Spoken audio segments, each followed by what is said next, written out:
His name was Lin Yu, and in his previous life, he had fallen asleep on his desk from exhaustion while working overtime on a project. When he woke up, he found himself in another world. It had been 18 years since he transmigrated. Over time, he gradually came to understand this world. Several hundred years ago, 24 small meteorites fell from the cosmos, scattering across the globe. After that, the foundations of the world were shaken. Humanity's potential was unlocked, and the forebears of this world awakened extraordinary abilities, thanks to the power of the meteorites, stepping into the realm of martial arts. Martial arts not only activated the latent abilities of humanity but also granted a few animals special powers.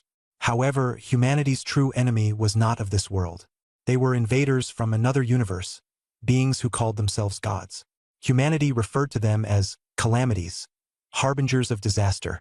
Through countless bloody battles, powerful humans rose to fame, hunting these calamities and barely securing an era of fragile peace. As a transmigrator, Lin Yu had his own secret weapon, a notebook that could foretell the future. The notebook told him he would awaken a world-defying talent, a gift so extraordinary that he would become an unparalleled genius of this era. He chose to believe in this prophecy. His deskmate noticed Lin Yu zoning out and gave his shoulder a light pat. "What's up, Lin Yu? The teacher was talking about something as important as life itself, and you're daydreaming? Aren't you even a little curious about what ability you'll awaken tomorrow?" Snapping out of his thoughts, Lin Yu smiled faintly but emotionlessly. "I'll tell you a secret. Don't tell anyone else." "A secret? Let's hear it." His deskmate perked up right away, leaning in closer. Lowering his voice, Lin Yu whispered, "Actually, I'm a once-in-a-million genius. The talent I'll awaken tomorrow won't be SSS level. It'll be something even higher, EX level." His deskmate froze, staring at Lin Yu for what felt like a long time before bursting into uncontrollable laughter. "Ha ha ha! EX level? Did you not sleep last night? What kind of daydreams are you having?" He laughed so hard he bent forward and backward, drawing the attention of nearby classmates. Geez, Lin Yu, let me explain. I'm really not trying to laugh at you, but I just can't help it." Catching his breath, his deskmate wiped at the corners of his eyes, trying to rein in his laughter. But no sooner had he stopped than he caught sight of Lin Yu's serious face, and the laughter spilled out again. "Come on, man. Everyone knows the talent rankings by heart. For a second there, I thought you were playing a prank on me," his deskmate said with a shrug. "Since we were kids, we've been taught the 7 levels. D, C, B, A, S, SS, and SSS. It's in the textbooks and carved into the Awakening Monument. I've never even heard of an EX level." It was true. The 7-tier talent system had long been ingrained in the minds of the global population, and Lin Yu had thought the same at first. That was until not long ago, when he came into possession of the notebook that could predict the future. The notebook clearly stated that the pinnacle of talent wasn't SSS level but EX level. When he first read that, he had been both shocked and skeptical. However, after repeatedly testing the notebook, he found that its predictions were never wrong. It was especially convincing this morning.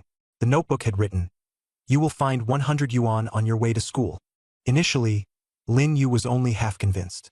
On the way, he didn't see any money, and by the time he reached the school gates, he had even breathed a sigh of relief, thinking the prophecy might finally be wrong. But just as he was about to step into the school, he spotted a 100 yuan bill lying in a corner by the gates. Countless people passed by, yet none seemed to notice it. That incident made him a firm believer in the notebook, validating its ability to foresee the future.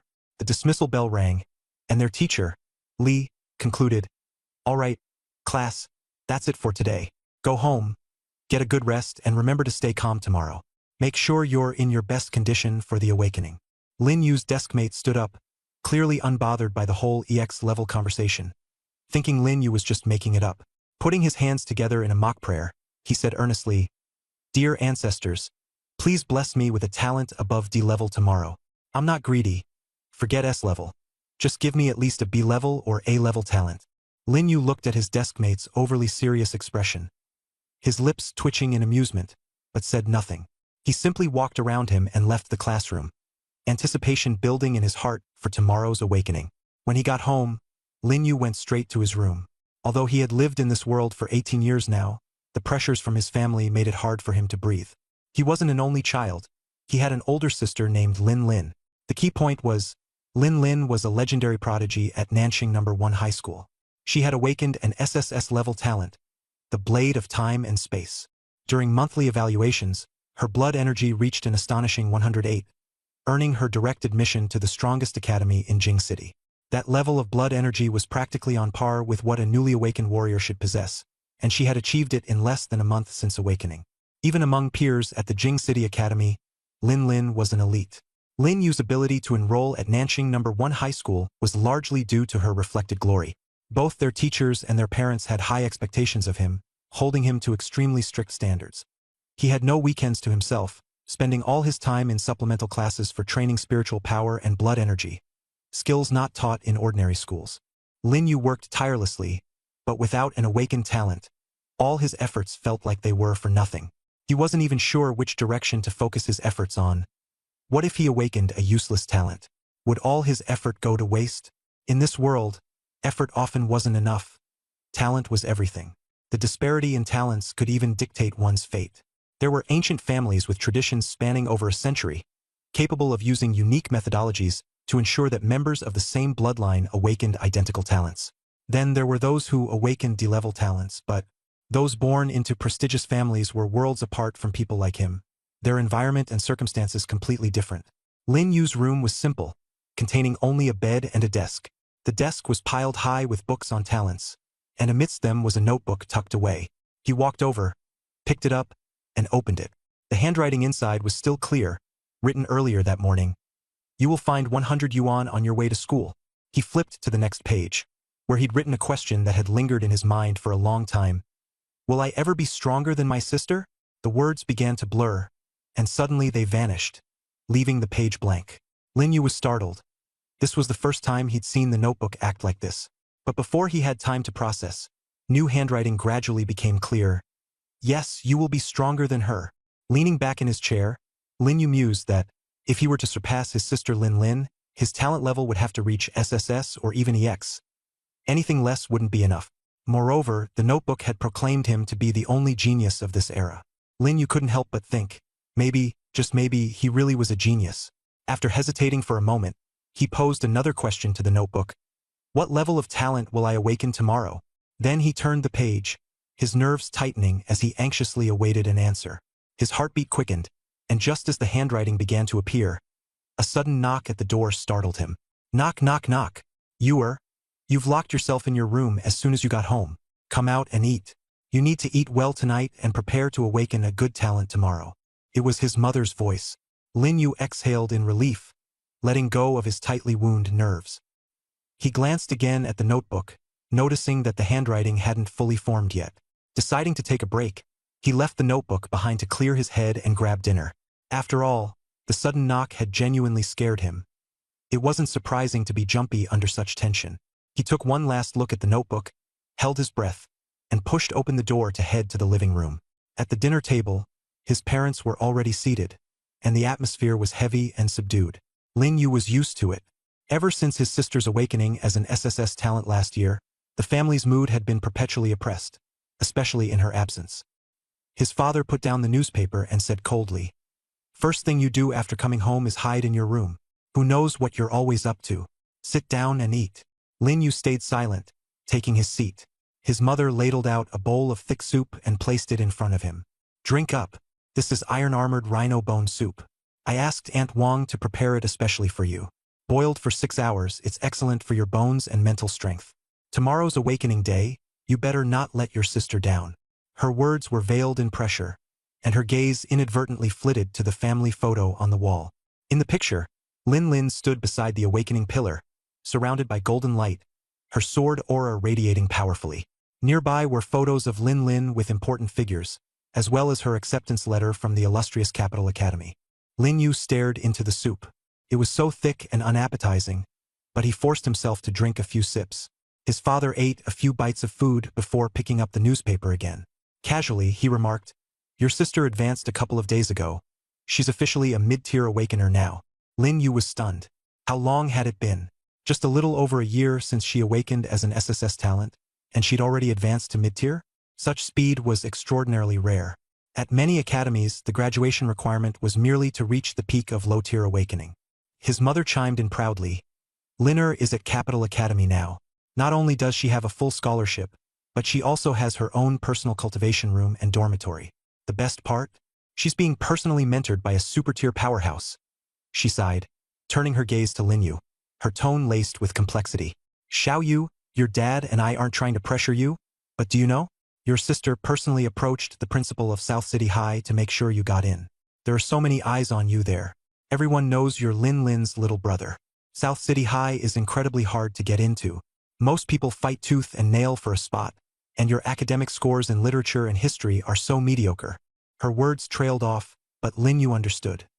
His poor grades in certain subjects, if not for his sister's influence, he'd never have gotten into South City High. His father put down the newspaper again and placed a piece of fish on Lin Yu's plate. Your sister is an SSS talent. Our family hasn't seen such a genius in 3 generations. And you? We don't expect you to be SSS. That's not realistic. But at the very least, you better awaken at an A level. If not, you'll not only embarrass us, but you won't even be able to hold your ground at South City High. Other people will begin to doubt you. His mother immediately agreed. Your father might sound harsh, but he's right. Lin Yu stayed silent as his father continued. Your mom and I, we gave up every weekend, taking turns to drive you to those tutoring classes, for chi refining and mental strength building. Do you know how much those classes cost per hour? We didn't even send your sister to those classes back then. Why? Because we're betting you won't fall behind others, at the very least, that you won't become someone else's sidekick. Sensing the tension, his mother tried to soften things. Don't blame your dad for being blunt. In this world, talent means everything. Your sister earned her way to where she is. We've paved the road for you. Your teachers are looking out for you, too. But if you awaken to a mediocre talent, it's not just your sister's reputation that takes a hit. We won't be able to hold our heads high, either. The soup in front of Lin Yu had long gone cold. His expression was calm. He'd heard this exact kind of speech countless times over the past year. His parents wielded moral coercion like a weapon, taking turns playing the good cop or bad cop, piling pressure on him from every angle. He said nothing but stood up from the table and said, I'm full, heading back to my room. In reality, he had barely eaten anything. Back in his room, after closing the door behind him, the distant sounds faded away. Lin Yu quickly sat down and took out the notebook that could predict the future, flipping to the page from his earlier question. The originally blank page now revealed a few lines of text. The beginning of talent is not its end. When you stand before the awakening stone, what you think of in your heart is your true guide. Immortality will eventually lead to invincibility. The words stopped, slowly disappeared, and the page became blank again. Lin Yu stared at it for a long time, frustrated. Normally, when he asked the notebook questions, it would always give him direct answers. This time, however, it dodged his query about his talent, leaving only these enigmatic sentences. The entire night, he turned those 3 sentences over and over in his mind, unable to sleep. His thoughts were either consumed by these lines or by the meaning of talent. When he arrived at school, he was still in a daze. At this moment, the South City High School No. 1 was bustling with excitement.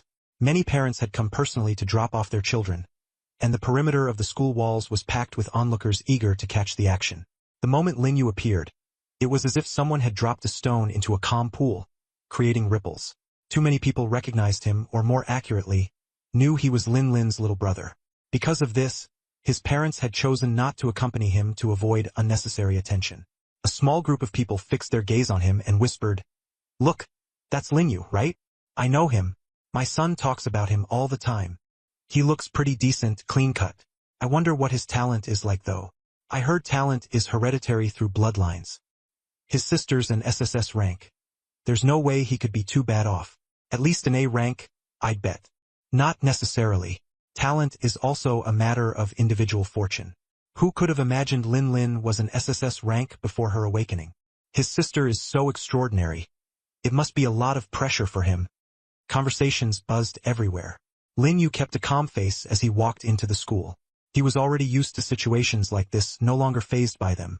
Lin Yu, class monitor Chun Hao emerged from the distance, smacking Lin Yu's shoulder with a bright expression. "Let's go.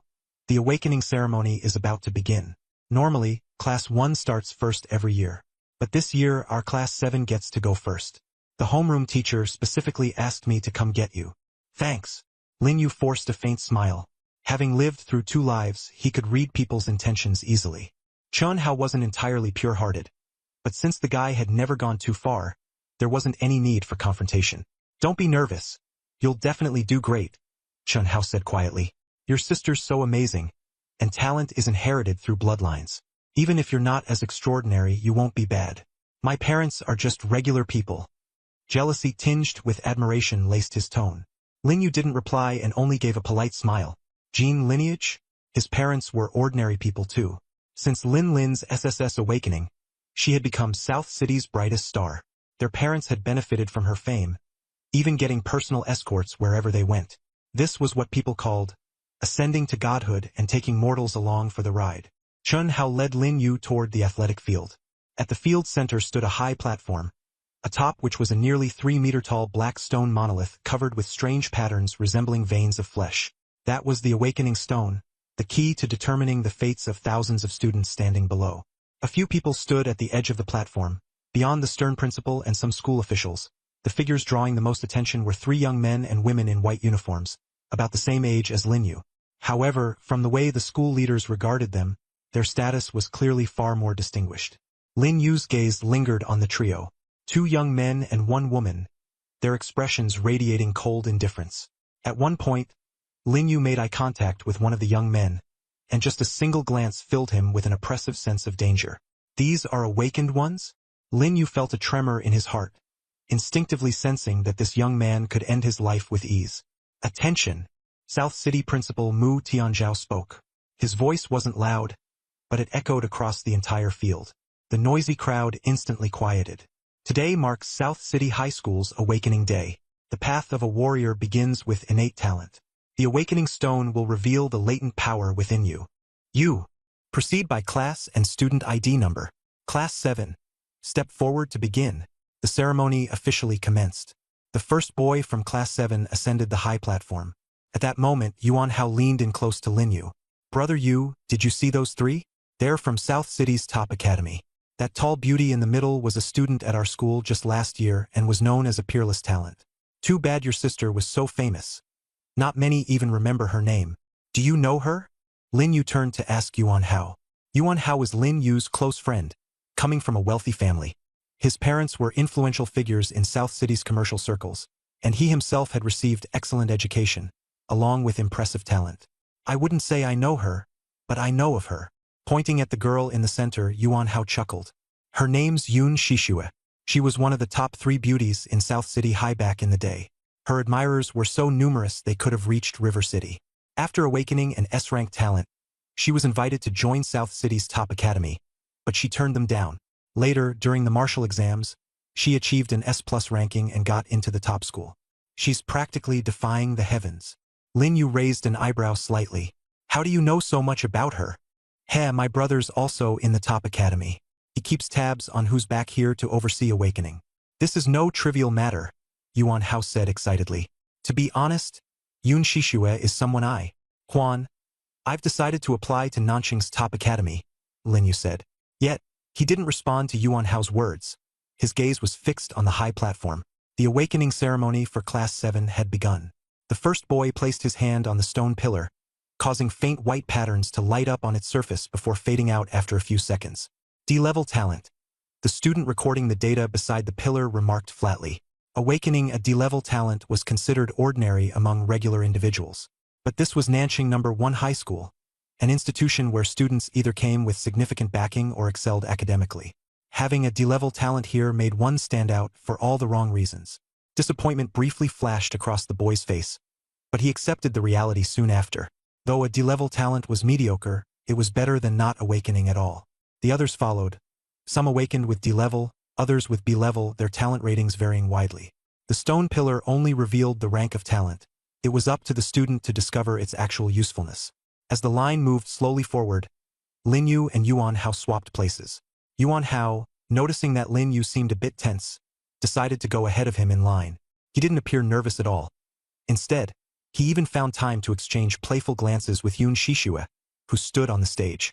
Yun Shishue, however, paid him no attention. When it was finally Yuan Hao's turn, he winked at Lin Yu before stepping forward. Then, he smiled at Yun Shishue and said, "Hey, beautiful. How about a wager?"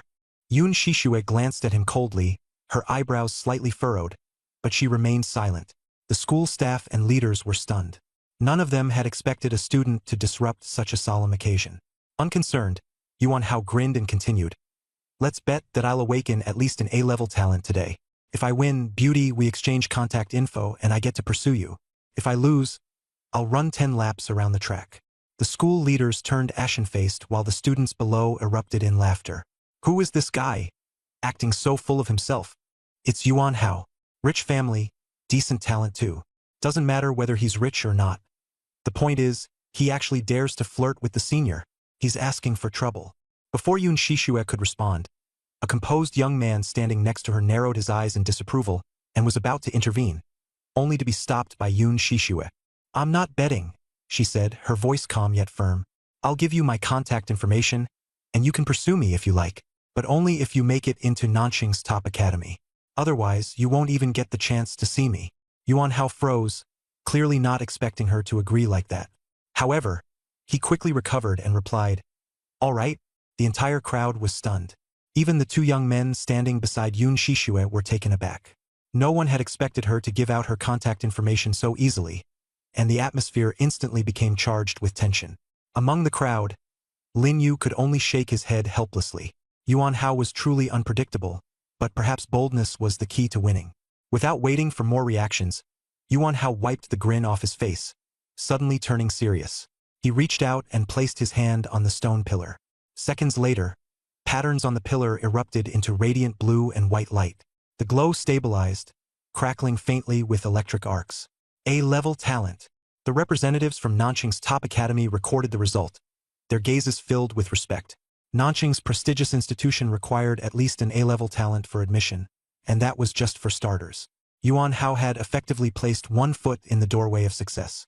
A-level. Amazing, Yuan Hao. With parents who both have double A-level talent, it's no wonder the kid inherited something impressive. The crowd burst into applause and murmurs of envy. "I'm more curious about Lin Yu's talent," someone whispered. "His sister awakened with an SSS-level talent last year. It shocked the entire school." The chatter shifted from Yuan Hao to Lin Yu, creating an atmosphere both nervous and excited. By now, Yuan Hao had descended from the stage. Patting Lin Yu's shoulder, he reassured him, "Relax, it doesn't feel like much, just a bit cold. It's over before you know it." Lin Yu nodded slightly and slowly stepped forward, though the tension in his body didn't ease. All eyes on the field were fixed on him.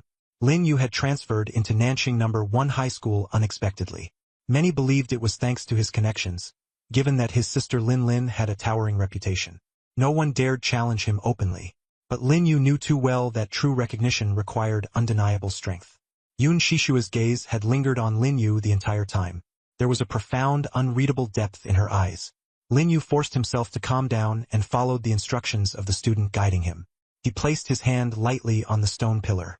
Just as Yuan Hao described, the touch was icy cold, like pressing against a block of ice. 1 second passed. 2 seconds passed. 3 seconds. The stone pillar remained still. Not a single flicker of light appeared. A dead silence began to spread, and the entire field grew unnervingly quiet. No reaction? Does he have no talent at all? How's that even possible? His sister has SSS-level talent. Maybe something's wrong with the pillar. The composed young man beside the pillar frowned deeply. He had never witnessed anything like this before. A malfunctioning pillar was virtually unthinkable unless there was no talent to awaken. Yuan Hao stared wide-eyed at the scene, unable to believe it. Chuan Hao's eyes flickered, his gaze tightly fixed on the stone pillar. He remained silent. Principal Mu Tian's expression had paled. Lin Yu was one of the students he had placed high hopes on. Amidst their various reactions, it was Yun Shishue whose gaze grew even more profound. Just as the previously composed young man stepped forward to announce the result, Yun Shishue interrupted him. She vividly recalled how, during Lin Lin's awakening last year, her stone pillar had initially shown no reaction, before suddenly bursting into golden light. The murmur of disappointment among the crowd grew louder. Seconds stretched into minutes, and even Yun Shishue began to lose her patience. That's when the stone pillar flickered faintly with light. It was black. The glow shimmered weakly a few times before disappearing entirely, leaving the pillar as still as before. Silent. Black. Someone exclaimed in surprise. I've never seen a talent light with black intensity before. It blinked only 3 times. Could the stone pillar be broken? Or is his talent so weak it didn't even reach D-level yellow? Ha, a backdoor case? An SSS-level backdoor case? Talent clearly doesn't rely on bloodline inheritance. The air was filled with voices of doubt, disappointment, and schadenfreude. Even the composed student responsible for recording talent levels wore a perplexed expression on his face. Yoon Shishue remained silent, her gaze fixed on the lower right corner of the pillar. A barely visible crack was there, one only she had noticed. This subtle imperfection hinted that Lin Yu's talent was far from ordinary. But Lin Yu didn't hear any of the chatter outside. A cold voice suddenly echoed in his mind, its content unnervingly hollow. Dual talents. Concept level, immortality. Concept level immortality. After death, as long as someone in the world remembers you, you can be resurrected. Plunder. Plunder. Whoever kills you will be marked. You will automatically absorb their attack, defense, agility, and even their talent. This ability is upgradable. Lin Yu's breath caught. At first glance, concept-level immortality seemed frighteningly mundane. The key, however, lay in its pairing with the plunder talent. Though its activation conditions were stringent, the combination with concept-level immortality created an effect of immense power. You can step down now, Yoon Shishue said calmly, nodding slightly toward Lin Yu, a glimmer of surprise dancing in her eyes. Lin Yu snapped out of his daze, descended the platform, and felt countless gazes trailing him. Yet, to him, it seemed as ordinary as walking back to his seat. The awakening ceremony proceeded. Yuan Hao immediately leaned over. Brother Yu, how was it? What grade talent did you awaken? It wasn't mentioned up there. Lin Yu shook his head. I'm not sure either. It seems pretty normal. All right then. Yuan Hao didn't press further. Talents were either the kind that made an instant genius capturing official attention, or the type hidden deep, unknown to others. After all, there was a specialized organization in China dedicated to hunting down individuals with exceptionally strong talents. The looks from those around Lin Yu grew complicated. Initial surprise and suspicion eventually turned into disdain. Black light was peculiar and rare, indeed, but it had flickered for less than 3 times. It seemed obvious that the awakening stone malfunctioned or that Lin Yu's talent was so feeble it didn't even meet the basic D-level white light standard. Many silently relished this outcome. Such is human nature, no one wants others to outshine them. At that moment, Chun Hao ascended the stage, passing by Lin Yu without so much as a glance. Lin Yu, on the other hand, had no intention of staying longer. With his talent awakened, he had no interest in watching others undergo the same process. Just as he and Yuan Hao left the field, a burst of purple light drew a commotion from the crowd. The atmosphere erupted instantly. An S-level talent had been awakened. Lin Yu chose not to follow Yuan Hao back to the classroom. Instead, he slipped away to a secluded corner of the school and pulled out a peculiar notebook that could predict the future. As he prepared to ask the notebook several questions, something odd occurred. The notebook started producing text on its own. Today is April 6th. You've awakened 2 talents, immortality and plunder.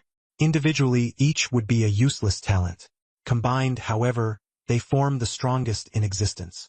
Until you gain absolute strength, don't expose your talent, or you will undoubtedly face death. Chun Hao has awakened the S-level talent, Super Brain. You must plunder his talent. It's crucial for you. Moreover, within a month, you must also plunder Time Reversal. Otherwise, your talent will be exposed, and disaster is inevitable. Lin Yu's heart trembled as he read.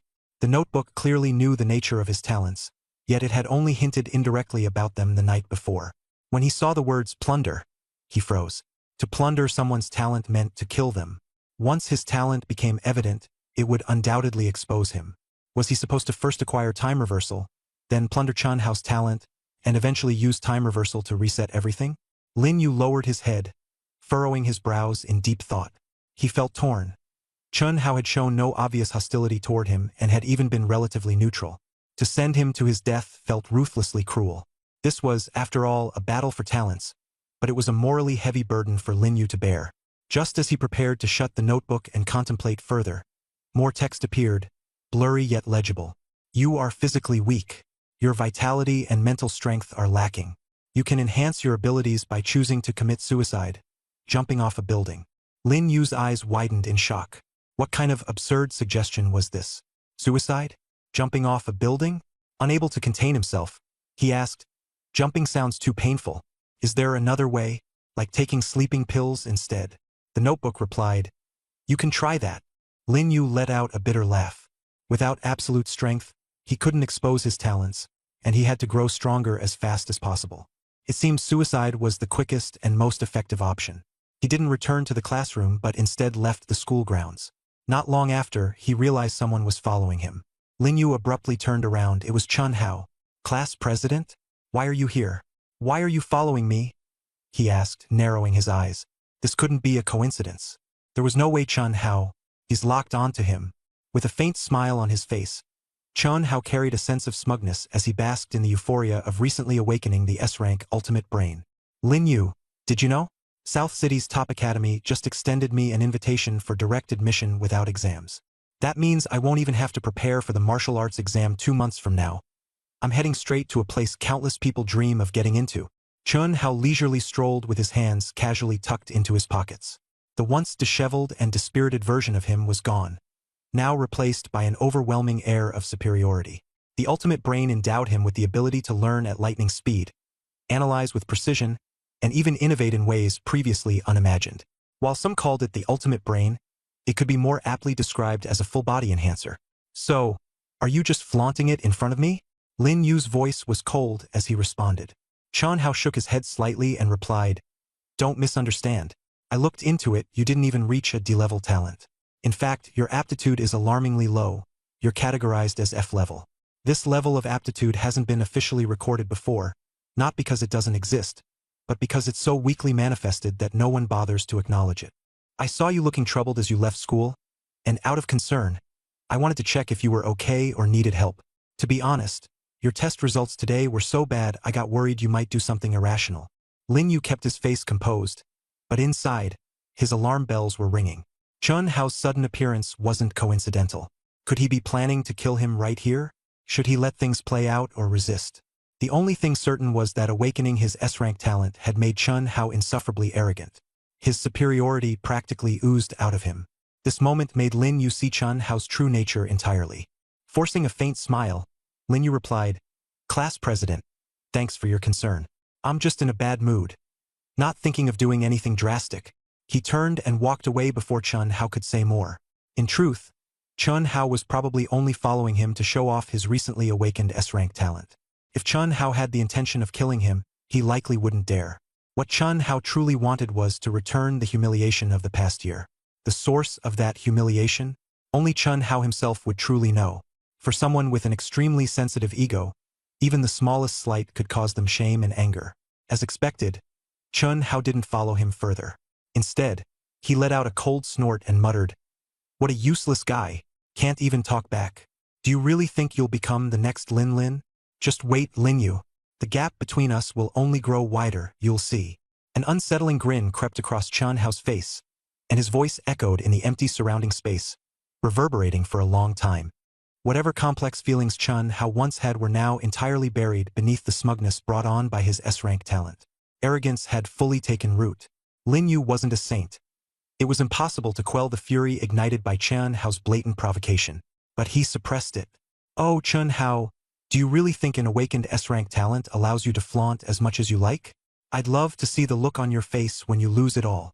I hope you'll still be grinning like you are now." Initially, Lin Yu had hesitated about the idea of seizing Chun Hao's talent. After all, talents are rare and precious, capable of altering the course of one's life. But now, any semblance of hesitation had completely vanished. With a clear conviction in his heart, his anger naturally dissipated. He no longer agonized over whether to act. His focus shifted to how to act. Lin Yu pulled out his notebook, hoping it contained the answers he needed. When he arrived home, the atmosphere inside was stifling, almost suffocating. His parents were seated on the sofa, their gazes heavy as they looked at him the moment he walked through the door. "Your homeroom teacher contacted me," Lin's father said bluntly. "He said you've awakened an unprecedented talent, but the level is extremely low." His tone was laden with disappointment as he sighed, staring expectantly at Lin Yu. His mother remained silent, letting out only a sigh. And then, Lin Yu had no patience to be lectured. In his previous life, he had worked tirelessly, suffering through years of struggle, only to die abruptly. This time around, he wasn't going to keep enduring everything in silence. His father's head shook. The more dismissive Lin Yu's attitude seemed, the deeper his father's disappointment grew. Before long, the lecture began. "Lin Yu, already accustomed to the scolding over the years, let the torrent of words become background noise, his emotions numbing themselves out. "I'll do my best, Dad and Mom," he finally said before retreating to his room. His father continued barking reminders even after Lin Yu left, utterly frustrated and pained by what he considered wasted potential. Returning to his room, Lin Yu didn't waste any time. He opened his notebook, desperate to find a way to become stronger. "How can I find someone with the ability to restore talents?" he scribbled. The notebook quickly responded. Words emerged as if written by an invisible hand. "This year's South City Martial Exam champion, Tianjun, possesses an SSS class, temporal rewind talent. You must steal his talent before the martial exam. Otherwise, you'll lose your chance forever." Lin Yu continued writing, "If I let Chun Hao kill me, can I steal his talent?" Although the notebook had told him this before, he wanted to reconfirm it. "Yes, once you successfully plunder his ability, he will become an ordinary person. However, your talent will likely be exposed, leading to catastrophic consequences." Staring at the newly surfaced words on the notebook, Lin Yu fell silent. This scenario complicated things considerably. He realized he would have to first seize Tianjin's temporal rewind ability to precisely and stealthily claim Chun Hao's talent without revealing his hand. Suddenly, a brilliant idea struck him, and a sly smile tugged at his lips. The method: steal the opponent's talent first, then kill them. Dead men tell no tales. It would simply look like a battle between awakened individuals. No one would care too much. At worst, the authorities might intervene, but as long as the body is properly disposed of, they would never find out. After confirming this thought, he immediately asked the notebook if this method was feasible. "You're a genius," the notebook replied. Lin Yu was overjoyed. This confirmed the method could work. But he was also aware that it couldn't be overused. If done too many times, it would surely arouse suspicion. With his mind made up, Lin Yu planned to try jumping off a building tonight to enhance his various abilities. He didn't need his parents' permission, nor did he need to live in the shadow of Lin Lin. He was going to carve out his own invincible path. Late at night, Lin Yu changed into black clothing and quietly slipped out. His movements were natural and fluid. In the afternoon, he had already picked out a building for his jump. A 20-story unfinished building in the western district of South City. It had originally belonged to a Mr. Su, but due to financial issues, construction had stopped, leaving it in its unfinished state. He took a cab to a nearby location, avoiding being dropped off too close to the building to avert curious gazes from the driver. When no one was around, he climbed over the locked iron gate and entered silently. The stairs leading to the top floor were a difficult climb since there was no elevator. After some effort, Lin Yu finally reached the rooftop, a bare platform with exposed steel bars. Standing at the edge and looking down, his legs almost gave way. Falling from this height, survival wouldn't last more than half a second. For someone with a fear of heights, this would be enough to faint. Facing death required immense courage, let alone jumping into death's embrace of his own will. Lin Yu hesitated for a moment. Meanwhile, across from the building, on another towering rooftop, a man and a woman clad in black night gear were observing Lin Yu on the unfinished building's top. Even in the night, the woman's absolutely stunning face could be made out, her figure flawless beneath a coat. "Sissine, do you think that guy's about to jump? Should we intervene?" The man pointed at Lin Yu. "That's none of our business," the woman replied coldly, not sparing Lin Yu a glance as she inspected the surroundings with a peculiar device. "He's jumping!" the man exclaimed. Yin Jie's expression shifted slightly, and in the next moment, she disappeared from sight. Didn't you say it's not our business? Why are you reacting so fast?" the man muttered, scratching his head. Lin Yu closed his eyes, waiting for death, making no sound. After a while, he opened his eyes and found himself standing on solid concrete ground. It felt as though he had jumped from a 20-story building, yet nothing had happened. "This talent is unbelievable. There's not even any pain?" Lin Yu thought, astonished. At that moment, a cold voice interrupted him. "Trying to die?" Lin Yu looked up and saw a woman dressed entirely in black floating in midair. "You saved me," Lin Yu thought, though the answer seemed obvious. Yin Jie didn't respond, lightly touching down on the ground. Her movements were silent, and though wearing high heels, she landed as gracefully as a feather. Immediately after, the tall man jumped down from the building. With a loud crash, the ground beneath him cracked, dust rising everywhere. His physique clearly extraordinary. "Kid, lucky for you," the man grinned. "Encountering Captain Yin Ling of the patrol team? No way were you going to die tonight." Yin Ling crossed her arms and scanned Lin Yu up and down. She could see that Lin Yu was unervingly calm. Too calm for someone who just jumped off a building. It was rare to see anyone like this unless they'd truly given up completely on the world. Lin Yu was fully aware that this woman had ruined his plans. He was furious. It had taken everything for him to muster the courage to jump, only to be helped at the last moment. What the hell was this? Furthermore, he'd heard of the patrol teams before. Every city supposedly had a squad of special ability awakened individuals sent by the authorities specifically to deal with black market organizations that hunted the awakened. Well, thanks, I guess, Lin Yu said with a sarcastic sneer. The tall man immediately looked displeased. Hey, what's with that attitude, kid? We just saved your life. Do you know what it means to jump from the 20th floor? Pulverized. Your body would be impossible to piece back together. If it weren't for us stepping in, you wouldn't even get the chance to whine. And not even a thank you. Lin Yu shrugged. Dead is dead. What's the big deal? Besides, I didn't ask you to save me. The tall man stared in shock, his mouth agape, ready to blow up before Yin Ling gestured for him to stop. You're no ordinary person. You're a talent awakened. What's your name? And which school do you go to? Yin Ling smiled slightly, scrutinizing Lin Yu. Lin Yu, South City High. I'm indeed an awakened, but my talent is the lowest tier. Lin Yu replied blandly. Lin Yu, Yin Ling repeated softly. Hearing his response, she pieced things together in her mind. No wonder. Around this time of year, there were always a few low-tier talent awakened folks dumb enough to try ending their lives in despair. In this world, talent dictated everything. Few would consider that even those without an awakened talent could still live fulfilling lives. The tall man standing nearby, upon hearing Lin Yu's words, reliable. After the Martial King ventured alone into the Abyss Rift, he never returned. He may have fallen in battle, or he may still be fighting unknown entities deep within the abyss. No one knows the truth.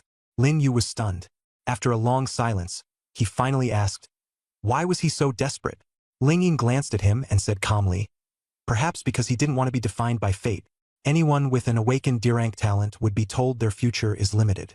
But he refused to accept his fate and fought his way through, carving out a bloody path.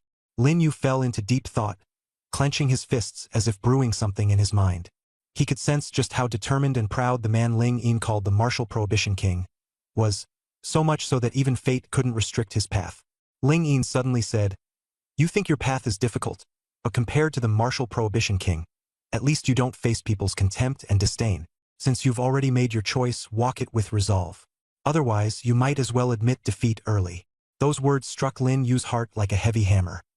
He lowered his head in silence, yet for some reason, a small flame seemed to be burning within him. Though faint, it held a desire that kept rising. He raised his head, his expression tinged with stubbornness and a refusal to admit defeat, and said softly, I understand. The letter. Years ago, when the lands of Huaxia were on the brink of annihilation, the 7 kings united to uphold a sliver of hope. But afterwards, the 7 kings all vanished.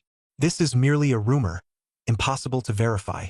Hearing this, Lin Yu's calm expression turned to one of shock. Although he had heard of the forbidden Martial King, he knew nothing of his deeds. Now that he was hearing this tale, he felt deeply unsettled. What struck him the most, however, was that the forbidden Martial King possessed only a single D-grade talent, unlike Lin Yu's dual innate abilities. If he had dual talents, rumors would have surfaced long ago. What are you trying to say with this story? Lin Yu asked. Lin Yu didn't believe Ling Yin was merely telling an anecdote. They weren't close enough for such casual storytelling. I want to say that talent isn't everything. It's just the starting point. Ling Yin replied, her gaze steady. Your sister may be a prodigy with SSS-grade talent, but her path doesn't necessarily suit you. How far you go depends on more than just talent. It depends heavily on your own effort. She handed a medal to Lin Yu, her tone somber. If you're unwilling to settle for a clerical life and want to walk a different path, I can offer you an opportunity. Lin Yu was surprised. What kind of opportunity? The chance to join the Nightwalker squad. Ling Yin paused before continuing. If you're not inclined towards a desk-bound career, joining the Nightwalker squad is your only alternative. But not everyone is eligible for the squad. Within 1 year, you must achieve the rank of a beginner awakener, with at least an A rating in martial examination. She handed the medal over to Lin Yu, her piercing gaze locked onto him, as though trying to see through his soul. I told you the story of the forbidden Martial King not so you could emulate him, but to show you that talent isn't the endgame. Many people die on the day of their awakening, not physically but in spirit.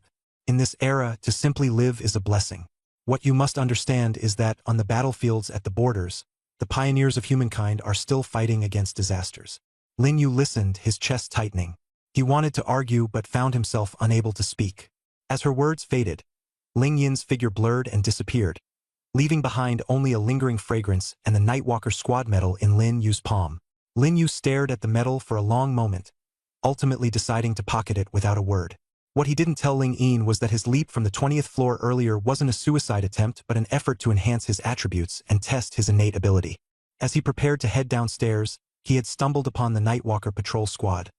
A coincidence, truly. Confirming that there was still some time before he needed to head back to his room, Lin Yu turned and began climbing back to the rooftop to carry out his plan. It took him yet another significant chunk of time before he reached the rooftop again. Standing at the edge, he looked down. At this height, the fall would undoubtedly be fatal, especially since he had moved all the safety mats below, eliminating any chance of a soft landing. Without hesitation, Lin Yu jumped. Boom! A dull thud rang out as his body slammed heavily against the ground.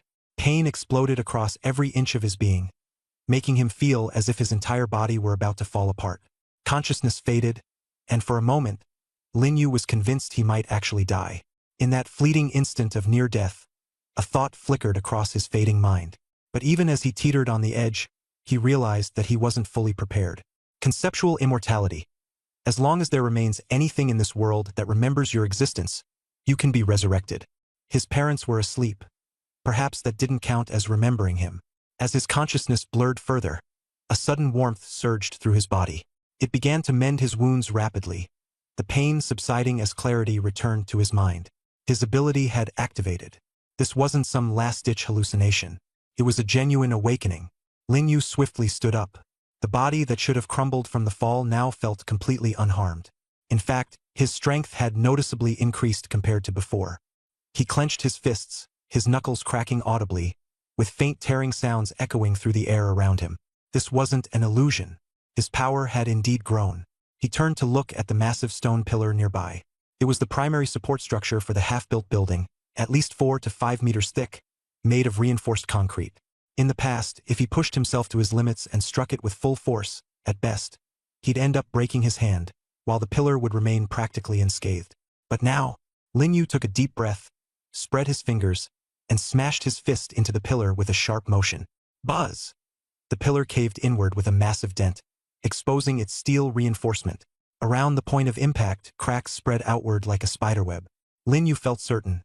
One more punch, and this pillar would collapse. This wasn't because the pillar was fragile, but because his newly awakened power was extraordinary.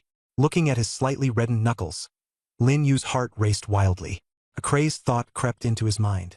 Each time he died and came back, his attributes would grow. No need to cultivate blood energy. No need for spiritual training. As long as he continued jumping to his death, he could grow stronger. Should he try it again? As soon as the idea took hold, Lin Yu shuddered. While his ability was indeed formidable, recklessly using it without understanding any potential side effects was foolhardy. That's right. Many abilities came with a cost to the user. It was a fundamental rule of talent. The higher the rank, the more severe the drawbacks. Some costs merely shortened one's lifespan or injured one's foundation. In more extreme cases, they could lead to total mental collapse, transforming the user into a mindless killing machine. However, such cases were rare. Maybe his innate talent has changed, or perhaps he's hiding his true abilities. Someone in the crowd remarked. However, Lin Yu offered no explanation. He walked down from the testing platform with a calm expression. No matter what others said, he knew exactly what his goals were and felt no need to prove himself to anyone. Yuan Hao leaned in and whispered, "Brother Yu, you're quite the enigma. Even I don't know what talent you've awakened. But 789 kilograms, that's quite a surprise." Lin Yu gave a faint smile but didn't respond. At that moment, his mind had actually settled into a state of calm. Regardless of his talent, the feeling of being underestimated might not be pleasant, but he knew that what mattered most was how to use that talent to change his own destiny. Afterward, Lin Yu followed the instructions to the registration desk and officially confirmed his eligibility for the martial arts exam. Though whispers swirled around him, his retreating figure radiated unwavering resolve. The martial arts exam was not merely a test. It was his path to transformation. He understood that this was not a world where talent determined everything, but a battlefield where willpower, wisdom, and hard work were equally vital.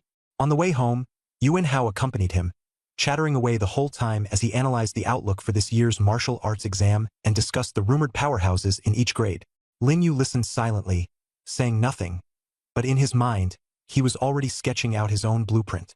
When he stepped through the door, his parents were waiting anxiously at the entrance. Clearly, they were even more worried than he had imagined. "How did it go?" Lin's father asked first. "I signed up," Lin Yu replied calmly, then added with a smile, "but I passed the physical fitness test. All my metrics met the standards." Lin's mother let out a sigh of relief, the worry in her brow easing slightly. "That's good. Don't push yourself too hard. We just want you to be safe. Don't worry, I'll be careful." Lin Yu nodded, his mood softening as he soaked in the family's warmth. That night, Lin Yu sat at his desk and set aside the confirmation form for the martial arts exam. He opened the notebook where he usually recorded his aptitude tests, his gaze growing deep. He knew the road ahead was filled with uncertainty and danger, but that was precisely why he wanted to take the risk, to uncover the secrets of this vast world. "No talent is ever completely useless," he silently repeated to himself. "The key lies in how to harness it, how to utilize it, and how to turn this talent into an advantage that sets me apart from others." Outside the window, the moonlight flowed like water, casting a soft glow over the pensive Lin Yu. Perhaps in that moment, he truly found a glimmer of his own direction and conviction. Since the cards in the hand of fate had already been dealt, he would use them to become the winner of the game. Translated with Deepel.com, free version. You have to look at the blood and vitality level a month later to truly gauge talent. That's the key to distinguishing between high and low-level abilities. The teacher, who had been skeptical before, was astonished upon seeing the results. Someone who had just awakened could already achieve close to 800 kilograms of force. He knew well that this performance was already nearing that of Lin's from last year. On her second day of awakening, she had delivered a punch of 1,001 kilograms. The gap between Lin Yu and Lin was narrowing, at least in terms of raw punching power. He could feel the complex gazes aimed at him from behind, some filled with surprise, others with admiration, but he paid them no mind. "You're pretty fierce." As Lin Yu had just walked away, Yuan Hao quickly came over. "I measured 500 kilograms yesterday. I don't think it'll go up much today, but you're already at 800. That's insane. Your reaction time may be slow, but your punching power? It's unreal. Be honest. Were you hiding your strength? Playing weak?" Lin Yu waved him off. "Go sign up already, stop dawdling." Seeing the people behind him urging him forward, Yuan Hao had no choice but to stop asking questions and head up to register. Watching Yuan Hao's shocked reactions, Lin Yu himself felt a bit surprised. That look of astonishment was genuine, and others seemed just as taken aback. Could it be that my strength improved as much as it seemed yesterday? Just as he was pondering this, a commotion erupted from a distance. "Chu Yu's here." The sound was like a pebble dropped into still water, rippling through the entire field. Everyone stopped what they were doing, their gazes snapping toward the source of the voice in unison. Lin Yu looked as well. A tall girl in a white skirt was walking steadily toward them. Her high ponytail of jet black hair swayed slightly as she moved. Her features were exquisite, carrying a mature beauty that didn't quite fit in with the other students around her. "Chu Yu? It's her?" A face flashed in Lin Yu's mind. At Nanqing High School, besides himself, the other notable person was Chu Yu. Lin Yu had only garnered some fame because of his sister, Lin. Chu Yu, on the other hand, had achieved her reputation purely on her own merits. She was the undisputed star of the school, renowned for her extraordinary beauty and her long-standing domination of the academic rankings. Lin Yu felt a flicker of curiosity about Chu Yu. He wanted to know what kind of talent she possessed. The excitement in the crowd was telling. This wasn't the sort of reaction an ordinary person could provoke. Chu Yu seemed entirely accustomed to the attention, however. When she joined the line, the students in front of her naturally stepped aside, letting her cut in without hesitation. After signing up, Yuan Hao squeezed his way back to Lin Yu. Pointing excitedly at Chu Yu, he exclaimed, "She's signing up for the martial test too? I thought she already got a guaranteed recommendation. How much do you think she can punch? I'll bet it's not as much as me. I mean, she's a girl, even if she's got an S-level ability." Lin Yu furrowed his brows and said nothing. Yuan Hao, seeing this, laughed it off and said, Never mind. Forget it. Come on, let's go pick up our resources." "Resources?" Lin Yu's eyes lit up. Yuan Hao, noticing his reaction, looked a bit puzzled. Scratching his head, He explained, "Didn't you know? Just signing up for the martial exam gets you training resources from the school. Usually, it's a book on blood and vitality refinement and some flesh from disaster creatures. It's only the lowest grade meat, but for beginners like us, it's a treasure. Eating it can speed up blood and vitality training, way better than just reading the book." Lin Yu's heart gave a jolt. He had heard of disaster creature flesh before. As a child, he had even seen some stored at home, but his parents had expressly forbidden him from consuming it. It wasn't something normal people could handle. It could cause their bodies to explode. Only awakened individuals could refine it, converting it into blood and vitality. Even so, if not handled properly, even low-level awakened individuals could die from it. He recalled his mother making him bone broth once. The bones had come from a calamity-level ironclad rhino, incredibly nutritious. Lin Yu murmured, "So it looks like I left school early yesterday and missed all the buzz." Yuan Hao patted him on the shoulder. "Don't worry, I'll explain everything later. The martial test may be tough, but the benefits are way better than the academic side. Come on, let's go grab our resources." The two of them made their way to the logistics office. The line here was shorter than the one for registration. When it was their turn, the teacher in charge verified their information before handing over a palm-sized, low-temperature storage box. This contains processed Ashgrade Disaster Wild Giant Elephant Flesh, as well as a copy of Basic Blood and Vitality Induction Techniques. Just remember, don't take more than 10 grams at a time, or your body might explode. It's incredibly dangerous. Lin Yu accepted the cold box. Wild Giant Elephant Flesh? Yuan Hao nodded, pulling him excitedly to a nearby spot where they opened the box. Inside were two dark red pieces of flesh, each roughly the size of a walnut. They looked ordinary but were incredibly valuable if placed elsewhere. The school really went all out on this. Every examinee gets a share. Want to check out the training grounds first? Yuan Hao suggested. Sure. Lin Yu was intrigued as well. He wanted to test his current capabilities. The training grounds were designated specifically for martial examinees. With their registration passes, the two easily gained entrance. The facility was packed with people training intensively. Yuan Hao approached an instructor to ask about private training rooms. The instructor shook his head. Only those with S-level abilities or higher have access to private training spaces. Yuan Hao lamented loudly, "Oh, come on! Wait! The school leaderboard is out." He grabbed Lin Yu and pulled him toward an electronic board not far away. A crowd had already gathered there, buzzing with excitement. On the screen, the words were clearly displayed. Nanxing High School Martial Freshman Potential Leaderboard. Yuan Hao's eyes gleamed as he elbowed his way into the throng, exclaiming, "They release this ranking every year on the day of martial exam registration. A potential score, officially certified, would be calculated based on punching power, reaction speed, vitality value, and innate talent rating. Quick! Let's see if we made it on the list." Lin Yu was pulled into the crowd, a little nervous inside. The names on the screen quickly scrolled past. The top 10 spots were almost entirely dominated by students who had just awakened S-level talents. The first place went to Chu Yu from Class 1, an S-level talent with a punching power of 899 kilograms, a vitality value of 3.19, a reaction speed of 0.09 seconds, and a potential score of 96 points. The specific details of her talent were unknown. Second place was also from Class 1, Zhu Liping, another S-level talent with a punching power of 811 kilograms, a vitality value of 2.89, a reaction speed of 0.1 seconds, and a potential score of 94 points. Third place was Oh Xiaqin from Class 4, possessing an A-level talent with a punching power of 600 kilograms, a vitality value of 3.01, a reaction speed of 0.09 seconds, and a potential score of 94 points. Fourth place belonged to Zhao Ying from Class 1, whose S-level stats included a punching power of 900 kilograms, a vitality value of 2.78, a reaction speed of 0.12 seconds, and a potential score of 93 points. In fifth place, there was Zhou Luo from Class 1, an S-level talent with a punching power of 866 kilograms, a vitality value of 2.5, a reaction speed of 0.07 seconds, and a potential score of 92 points. From 6th to 10th place, all were S-level talents. Aside from Oh Xiaqin, all the top 10 were S-level. Yuan Hao anxiously searched for the names of classmates, but did not find his own name. The first familiar name he spotted was Chun Hao from Class 7, who was ranked 7th and was the only one in their class to make the list. Chun Hao had an S-level talent, a punching power of 799 kilograms, a vitality value of 2.34, a reaction speed of 0.14 seconds, and a potential score of 91 points. Yuan Hao then spotted Lin Yu's name. Brother Yu, you made it too, ranked 17th. That's pretty high.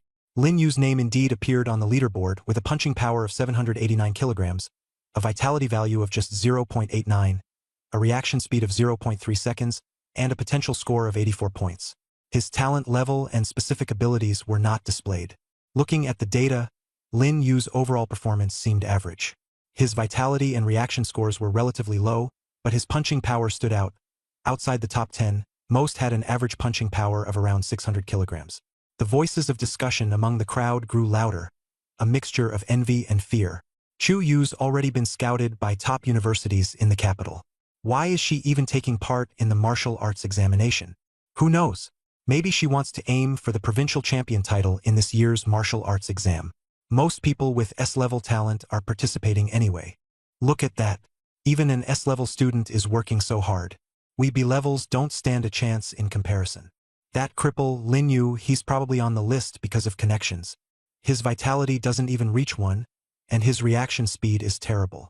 Although his punching power isn't bad, almost 800 kilograms. Many in the top 10 don't have that level of power. What use is punching power? It's been only 2 days since awakening, and those numbers can fluctuate wildly. Vitality is what matters most. Higher vitality means faster cultivation progress. Look at Lin Yu, his vitality is just pathetic. Every single one of the top 10 has vitality above 2. The gap is obvious. Exactly, just riding on connections. He'll fall out of the top rankings sooner or later. These voices formed a cacophony, and no one noticed that Lin Yu was standing right there among them. Everyone believed that Lin Yu's appearance on the leaderboard was merely luck. Yuan Hao's face flushed with embarrassment, wanting to defend Lin Yu, but the latter grabbed his arm firmly. Lin Yu spoke in a low, steady voice. They're not wrong. My other 2 stats are indeed lacking. The only way to silence them is to use strength to shatter their doubts. Yuan Hao was anxious to respond. Everyone has strengths and weaknesses. You've only been training for 2 days, and your punching power's already close to 800 kilograms. With more practice, making it into the top 10 wouldn't be a surprise. Lin Yu interrupted him. But their rate of improvement is dozens of times faster than mine. Yuan Hao was left speechless. Lin Yu asked, the rankings aren't fixed, are they? Yuan Hao nodded. The chart updates weekly. Since it's right after awakening, everyone's stats will still fluctuate. The top 10 probably won't change much. The margin for error is smaller there. He hesitated, then commented, I feel like Osha Qin got a bit lucky. An A-level talent squeezing into the top 10 and even outranking S-level students. It doesn't seem right. Lin Yu nodded before asking again, if I defeat someone ranked ahead of me, will I directly take their spot? Yuan Hao froze, finding the question rather tricky. There had been cases in past years where people challenged the ranking system's credibility, directly going after someone ranked 3rd. But those challengers often suffered crushing defeats, damaging their mental state and struggling to even achieve a B-level score in the martial arts exam afterward. You're not seriously planning to climb the rankings, are you? Yuan Hao probed cautiously. Lin Yu merely smiled and said nothing. Be rational. I think you should challenge the lower names first. Don't try to leap straight into the top 10, Yuan Hao advised. I'm being honest. I don't like Chen Hao. I'll start with him, Lin Yu said calmly. Chen Hao. Yuan Hao was taken aback. Chen Hao was the only student from class 7 in the top 10 and had an S-level talent. His ranking had been the talk of the school, yet Lin Yu planned to challenge him. Brother Yu, are you serious? Yuan Hao stared at him, unable to believe his ears. Yes. Lin Yu nodded, his mind fixed on what had happened the day before, unwilling to forget. Not far away, Chen Hao was surrounded by a group of people, being celebrated like a star held in everyone's hands. Lin Yu directed his gaze forward, and Chen Hao glanced over as well. Their eyes met in silence, with Chen Hao offering a faint smile filled with amusement and disdain. Ever since Chen Hao awakened his S-tier talent, it had been clear that Lin Yu and he no longer existed on the same playing field. The atmosphere at the practice field gradually grew tense, the air thick with the scent of conflict. After Chen Hao's arrival, the training ground became even livelier. The top 10 rankers on the leaderboard began to show up one by one. The growing crowd of onlookers made the area so packed that there wasn't even space to move. Lin Yu and Yuan Hao were squeezed apart by the throng. A chaotic scene akin to an idle chase ensued. Chen Hao strode over, leaning in close to Lin Yu, and said in a lowered voice, "Your sister is a genius. You are not. You weren't before, and you never will be. Although his voice wasn't loud, Lin Yu could hear it clearly, and so did Chu Yu. She turned her head to glance at Chun Hao, then at Lin Yu. Chun Hao's tone was obviously provocative. Naturally, Lin Yu could not simply let it go. He gestured at the 7th position on the leaderboard and said, his voice just loud enough for everyone to hear, Chun Hao, I challenge you. The atmosphere turned deathly silent for a brief moment, before erupting with laughter and disbelief.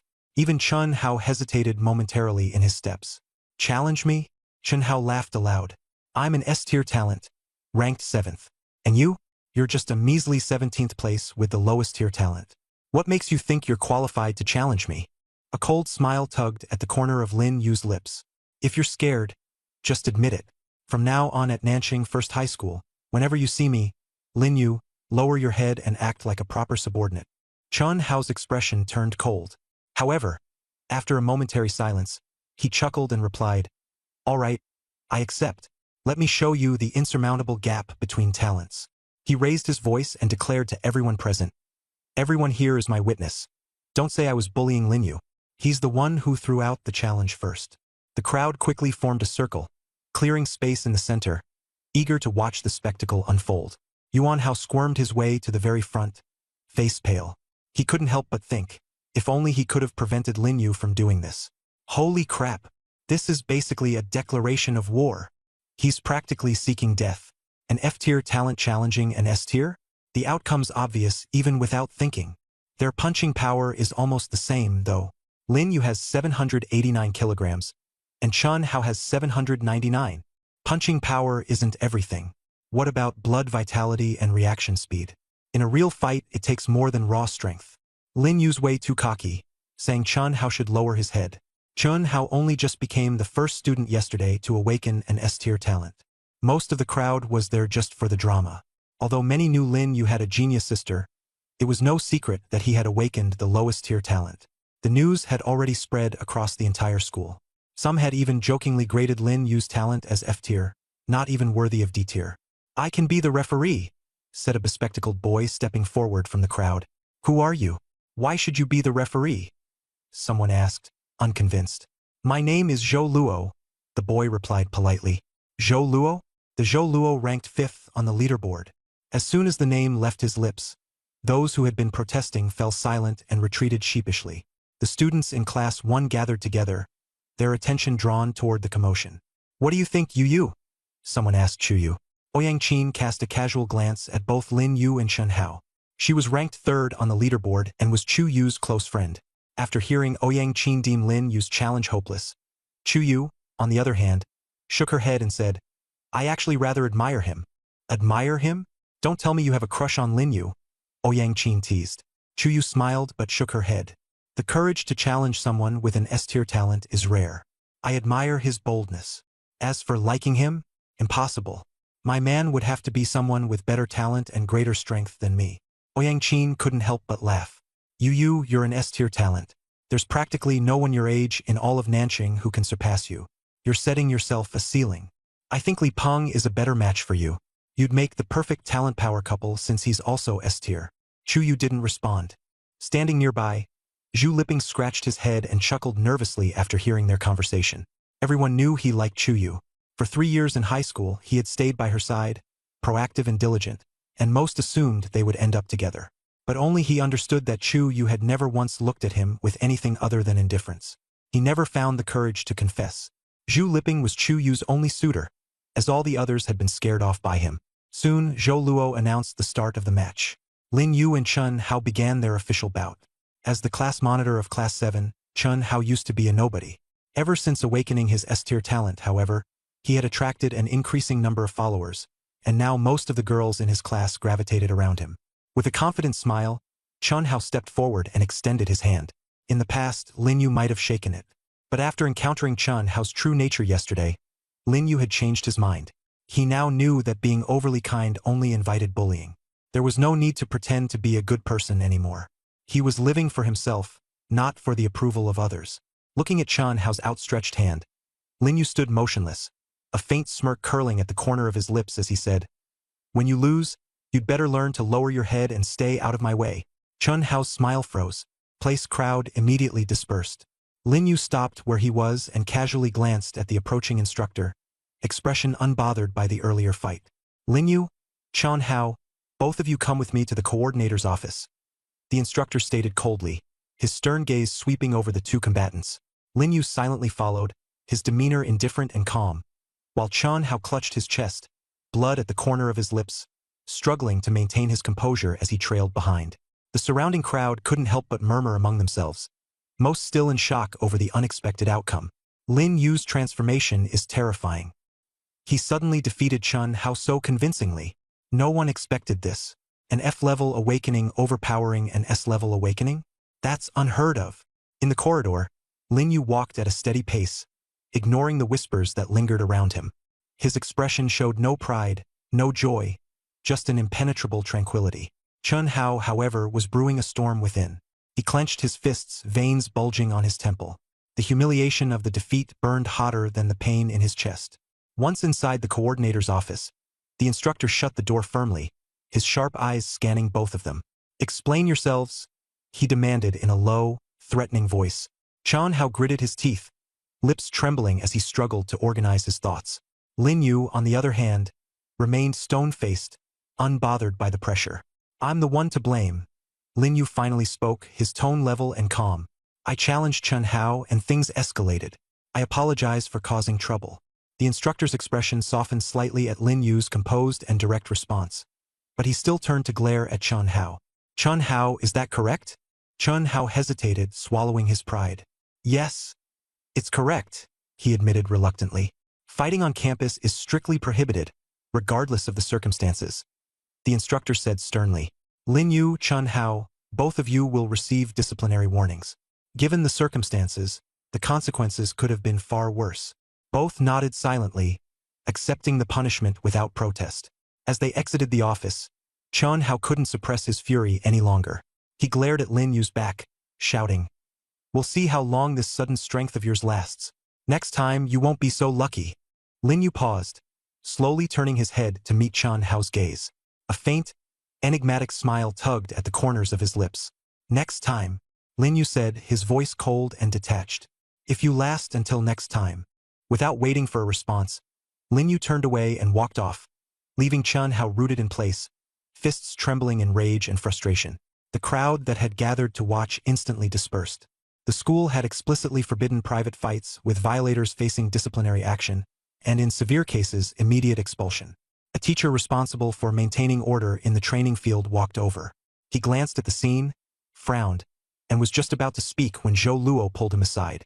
Moments later, the teacher approached Lin Yu and said, "According to school regulations, the top 10 students on the potential ranking are entitled to private training rooms. Lin Yu, come with me." Lin Yu followed the teacher. As they passed by Chan Hao, Lin Yu didn't even give him a glance. Yuan Hao, noticing this, quickly followed along, hoping to share in the privilege. Soon, they arrived at a spacious private training room. It was far larger than the outdoor training areas and equipped with state-of-the-art facilities. The teacher handed Lin Yu a badge and said, "This is your identification. You'll need it to access the training room." Engraved on it are the words, "Potential Freshman." Then, the teacher explained the rules.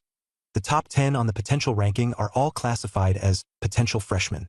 These students are entitled to a daily supplement, a functional drink designed to restore vitality, energy, and blood circulation. Students in the top 10 can be challenged by any student, and the person being challenged cannot refuse. Each challenge must have a teacher present as a referee, or it will be deemed invalid. Private fights, if discovered, result in penalties ranging from warnings to expulsion in severe cases. As for Lin Yu's earlier bout with Chan Hao, it was technically an invalid challenge. If the Academic Affairs Office had pursued responsibility, there would have been justification. However, Zhou Luo had helped suppress the matter, and Lin Yu silently made note of this favor. With that, the teacher left. "Damn, brother Yu. These perks are incredible. A daily supplement? One of those costs 1,000 huaxia yuan outside. That's 2 or 3 days' wages for the average person," Yuan Hao exclaimed, hugging Lin Yu's leg in excitement. "And an exclusive training room too. It's so noisy in the main area. This place is just too perfect. I wish I could train here as well." "Sure, no problem," Lin Yu agreed easily. Upon entering the training room, Lin Yu discovered it was far larger than he had anticipated. Yuan Hao's eyes widened in astonishment. He looked around like a country bumpkin visiting a grand estate for the first time, touching everything and exclaiming, "This punch strength testing machine? I have one at home. It's the latest model and costs 800,000 huaxiayuan. And look at this blood circulation monitor. That must be at least 1.8 million. The school must have splurged. You'd think this was a university." Lin Yu wasn't nearly as excited. He had no idea how much these machines actually cost. Suddenly, a voice from outside interrupted them. "Lin Yu." Yuan Hao quickly leaned in and whispered, "That's Zhu Liping, ranked second on the leaderboard. Don't provoke him like you did Chun Hao. Back down if you can." Lin Yu noticed the nervousness in Yuan Hao's expression. Everyone at Nan City High knew about Zhu Liping's reputation. "I'll go check it out," Lin Yu said and made his way toward the corridor. Zhu Liping was leaning against the doorframe. He was nearly 1.9 meters tall, his athletic build evident beneath his school uniform. His sharp features exuded a calm and composed aura, a classic example of a handsome, muscular figure. "Lin Yu," Zhu Liping said in an indifferent tone. Lin Yu nodded. "That's me, Senior Zhu." The two stared at each other in silence for a few seconds, the atmosphere awkward. Zhu Liping was the first to break it. "Lin Yu, I'm not here to make trouble for you. You don't need to feel nervous." Hearing this, Lin Yu's lips twitched faintly. "I'm not nervous." Zhu Liping glanced at him, as if trying to discern whether he was telling the truth. After all, at Nan City High, anyone would feel apprehensive meeting Zhu Liping under such circumstances. A moment later, Zhu Liping nodded slightly. "I suppose you're right. You challenged Chun Hao in front of the entire school, so my presence probably doesn't faze you." He paused briefly, then said, "To be honest, I admire you for defeating Chun Hao. You've started something. The training field is bound to get lively from now on." His words bordered between praise and casual observation. Then Zhu Liping's tone shifted. "Chu Yu will be my woman in the future." His words carried an air of absolute confidence. Lin Yu didn't respond immediately, simply staring at Zhu Liping, waiting for him to continue. The two stood in silence for a few seconds. "You're not angry?" Zhu Liping suddenly asked. Lin Yu thought for a moment. "Should I be?" A slight twitch appeared at the corner of Zhu Liping's mouth. It was almost a smirk, though it seemed to convey something else. "Fair enough. You and Chu Yu aren't particularly close. Why would you be angry?" His tone shifted again as he added, "But when you challenged Chun Hao, her eyes were fixed on you for quite a while. I've known her for years, and I've never seen her look at anyone like that. You're the first." Lin Yu remained silent, speaking only after a pause. In a low voice, he asked, "Senior Zhu, is that why you came to find me?" Zhu Liping gave no response. Lin Yu continued, "If you came here to ask me to stay away from Chu Yu, it's unnecessary. I barely know her.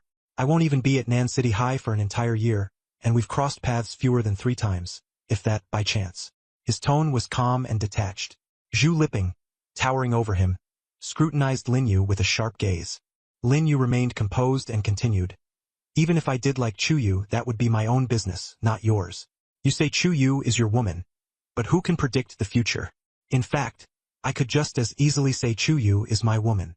If Zhu Liping hadn't brought it up himself, Chu Yu wouldn't have crossed Lin Yu's mind at all. They're practically strangers. After graduation, there's hardly any reason to stay in touch. But Zhu Liping insisted on confronting him about it, and Lin Yu wasn't the type to back down. The hallway was thick with tension. "What did you just say?" Zhu Liping's eyes darkened. Lin Yu smirked coldly. "I speak plainly. If you don't like it, you're welcome to apologize. You've been chasing Chu Yu for years with no results, but no one else is allowed to try?" If anyone else had overheard that, the entire school would have been in an uproar. Everyone knew Zhu Liping liked Chu Yu, and no one dared to pursue her. Some had tried before, but they quickly backed off. It was entirely thanks to Zhu Liping's dominating presence. With a privileged family background, his parents held high-level executive positions in Nanjing. His entrance into the school had practically been handed to him on a silver platter. Both students and teachers treated him with deference. Their gazes locked. Zhu Liping was tall, muscular, and ranked second in potential with an S-grade rating. Lin Yu, on the other hand, was small and slight, with an F-grade aptitude, barely managing to scrape into the school's top 10. At first glance, it should have been a death wish. And yet, Lin Yu's eyes were calm and devoid of any fear. Zhu Liping stared at him for a long moment before suddenly bursting into laughter. That laugh was complex. Part surprise, part admiration, and part something unreadable. All Alright, a very good. Interesting. You're really something else. At Nanqing First High, you're the first to ever talk to me this way. He paused slightly before continuing. The last person who dared to act this cocky while pursuing Chuyu is still lying in a hospital bed. At first, I thought you were merely confident. Now I see. You're recklessly arrogant. As soon as he finished speaking, he turned to leave. After taking a few steps, however, he halted without looking back and said, "You're different. I'll give you that." No wonder Chuyu glanced at you several times. You're right though. Chasing someone takes skill. But first, you've got to have the skill. I'll be waiting for you to challenge me. With that, Zhu Liping's figure disappeared at the end of the hallway. Yuan Hao emerged from the training room, anxious upon seeing Zhu Liping leave. He hurried over to Lin Yu, attempting to persuade him. "Brother Yu, don't be so impulsive." Lin Yu scoffed with a disdainful smile, raising an eyebrow. He was openly provoking me. How could I just sit there and take it? Yuan Hao wrung his hands nervously. Zhu Liping isn't someone you can mess with. His parents are high-ranking officials in Nanqing, and he's an S-grade genius himself. The whole school gives him face. If he teams up with the teachers to make your life difficult, what will you do? An excited glint flashed across Lin Yu's face as he responded. He wants to play the connections game? Perfect. If anything happens, I'll just look for my sister. Yuan Hao froze, realization dawning on him. Oh right, brother Yu, your sister. Isn't she Lin Lin? Instantly, Yuan Hao straightened up, emboldened. Zhu Liping is nothing. If he dares act arrogant again, I'll make sure he gets turned into Zhu Drinking Buddy. Lin Yu was stunned for a moment and repeated the nickname softly to himself, his lips twitching slightly. Yuan Hao puffed out his chest, radiating righteousness. Exactly. Change Peng, Peng, to Peng, Peng, meaning buddy. So he's only fit to make friends. Lin Yu fell silent for a couple of seconds. Feeling a sudden chill, he couldn't help but give a thumbs up. You're absolutely ruthless. Yuan Hao chuckled awkwardly, scratching the back of his head. With your sister backing us, I almost wet myself earlier seeing you like that. But the moment you mentioned using connections, I was immediately reassured. His parents might be amazing, but they're nothing compared to your sister. Lin Yu patted Yuan Hao's shoulder. Having strong support is useless if your own strength is lacking. Come on, let's go train. Wait! Yuan Hao stopped him, his expression a curious mix of seriousness and teasing. Brother Yu, about what you said earlier to Zhu Liping, were you being serious? Lin Yu raised a brow. Which part? The part about chasing someone with skill. Are you really planning to go after Chuyu? Lin Yu thought for a moment before replying. Why not? Big chest, long legs. If I like her, there's nothing wrong with that, right? Yuan Hao scoffed. That's not liking her, that's lust. Lin Yu was momentarily stumped, pausing before he gave Yuan Hao a complicated look. You're right. But honestly, don't you like big chests and long legs too? Didn't you fall in love with Yun Shishue at first sight? So what's wrong with me liking Chuyu? Lin Yu joked lightheartedly, trying to ease the mood. But Yuan Hao suddenly fell silent, his gaze shifting awkwardly behind Lin Yu as a sheepish grin spread across his face. Lin Yu's heart dropped. When he turned around, his mind went blank. Chuyu was standing behind him. Her signature white skirt made her impossible to miss. He'd seen her wearing it earlier that morning. All she said, with indifference in her voice, was, I was just passing through. The training room is over there. She must have heard their carefree banter just now, but she didn't seem to take it seriously. Instead, she simply turned and walked away. Yuan Hao looked panicked. We're doomed, brother Yu.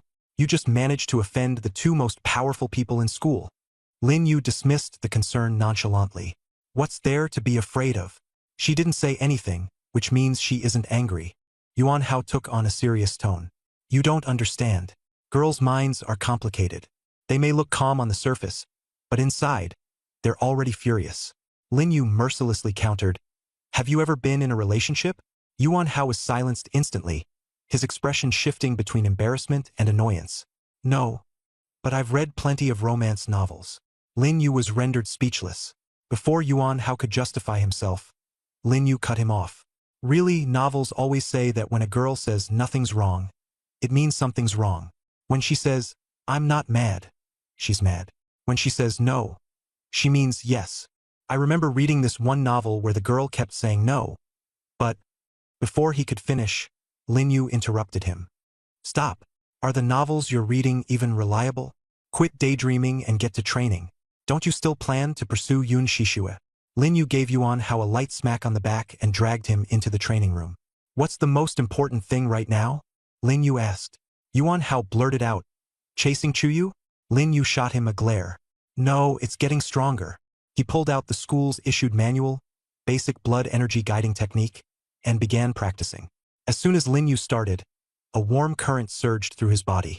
His muscles relaxed gradually, the soreness and tension disappeared, and he felt an indescribable comfort, better than the satisfaction of flying back home after a long trip. This is what proper cultivation feels like, Lin Yu thought, his emotions a mix of relief and complexity. He understood that this was merely the most basic technique, the Basic Blood Energy Guiding Technique. The sensation would likely be even more remarkable with a more advanced technique. Compared to the excruciating pain of plunging from the 20th floor to be smashed into pieces, this warm flow coursing gently through him was worlds apart. If every training session felt like this, then getting stronger might not seem too difficult. But then, Lin Yu realized a potential drawback. Feeling comfortable also meant slower progress. The techniques that could genuinely boost strength rapidly often came with intense pain and significant risks. He opened his eyes and glanced at his hands. The warm current within him was still flowing, and his blood energy was incrementally increasing. The improvement was minimal, but at least he had taken a step forward. He glanced at the clock. It had only been 30 minutes.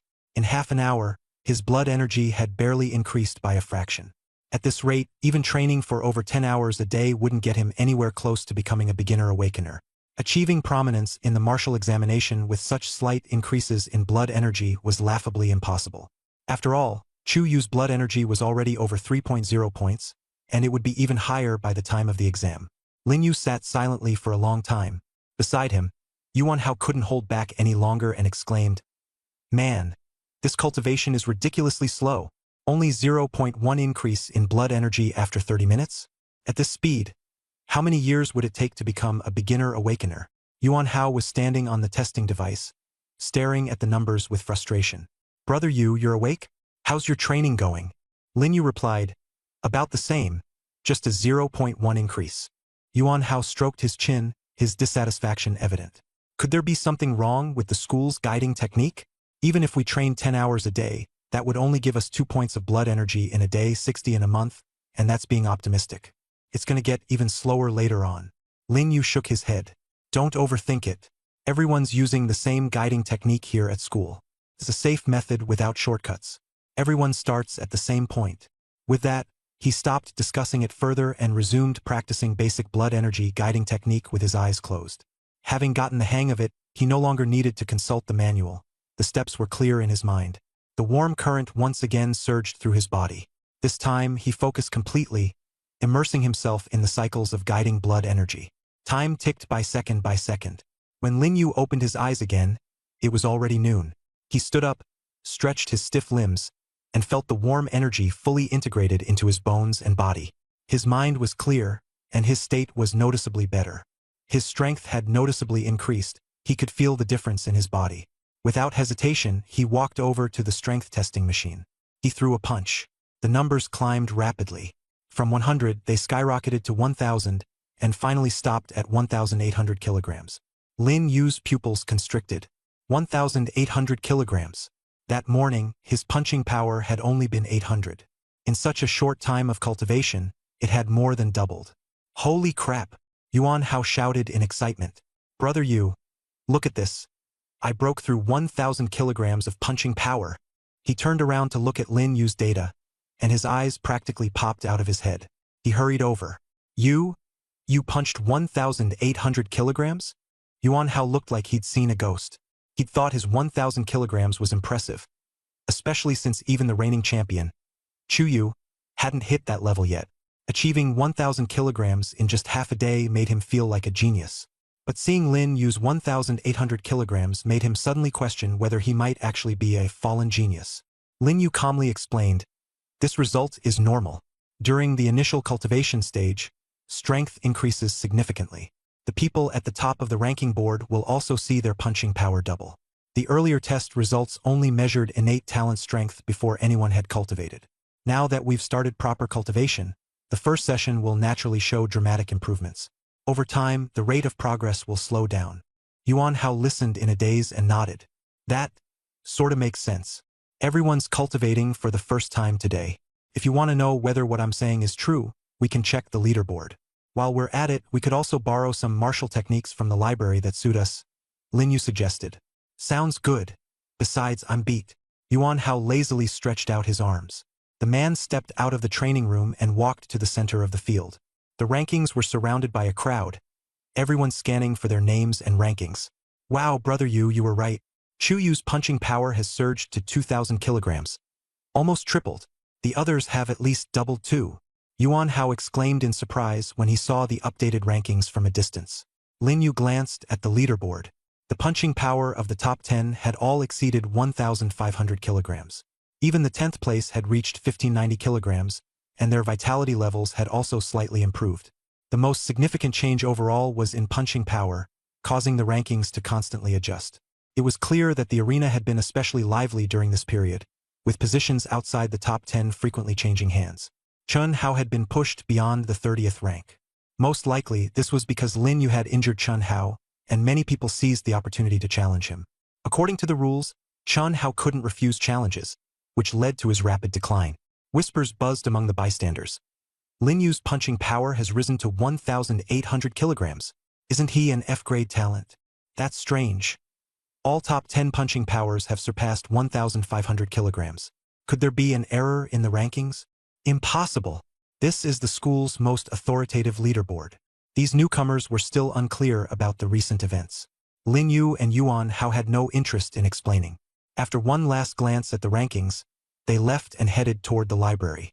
The school's library had 3 levels. The first 2 floors were mainly for literature and history books, catering to first and second-year students, as their talents hadn't awakened yet, and they needed to focus on developing a cultural foundation. The 3rd floor was reserved for senior students and required an ID to access. Lin Yu and Yuan Hao smoothly entered the 3rd floor. The center of the 3rd floor housed wide tables for studying. On the left was the martial technique section, and on the right, the vitality and combat technique section. After a while, Yuan Hao picked out a book, Chasing the Sun Sword, a mid-tier yellow-grade technique. Such a grade of martial technique was already considered quite good in the school. Truly top-tier techniques were almost impossible to find in high school. Borrowing one was already a rare privilege. Lin Yu spent some time selecting. He tried considering weapons like swords, knives, bows, and spears but found himself uninterested in all of them. In the end, he settled on 2 books. One was a boxing technique titled 8 Desolate Fists, and the other a vitality cultivation method titled 100 Refinements Vitality Technique, both of which were high-tier yellow grade, slightly better than Yuan Hao's selection. When Yuan Hao noticed Lin Yu holding 2 books, he quickly reminded him, "Brother Yu, the school rules only allow students to borrow 1 martial technique." Lin Yu spread his hands and explained, "That doesn't count as 2 martial techniques. One is a martial technique, and the other is a vitality cultivation method. While the school rules say you can only borrow 1 martial technique, vitality techniques aren't classified as martial techniques." It took Yuan Hao a moment to process this loophole before his eyes lit up. "Brother Yu, I'm going to grab a vitality cultivation method too." He hurriedly selected 2 books, a martial technique and a vitality technique. Lin Yu sighed in exasperation. "You're way too quick." Yuan Hao grinned. "Of course. How can you train well without thinking on your feet? You just opened my eyes. The school never said we couldn't borrow vitality cultivation methods. Look at this high-tier yellow-grade vitality technique I've just grabbed. Such a steal." With books in hand, the 2 walked toward the borrowing desk. As they prepared to register, a teacher stopped them. "Students, the school rules state that you can only borrow 1 martial technique." The teacher assumed they weren't familiar with the regulations. Yuan Hao put on a face of pure innocence. "Teacher, we've only borrowed 1 martial technique and 1 vitality technique. That doesn't violate the rules, right?" The teacher paused for 2 seconds before responding sternly. "Strictly speaking, vitality techniques are also part of the martial arts category. They simply focus on a different cultivation method. According to the rules, you still cannot borrow more than 1. Lin Yu's expression turned cold. He retorted unyieldingly, "Rules are rigid, but people are flexible. Besides, we aren't breaking the rules at all." He added curtly, "My name is Lin Yu, and my sister is Lin Lin. If you have any issues, we can discuss them later." With that, he walked off directly, not even bothering to register or care. Seeing this, Yuan Hao quickly followed suit. The teacher was momentarily stunned.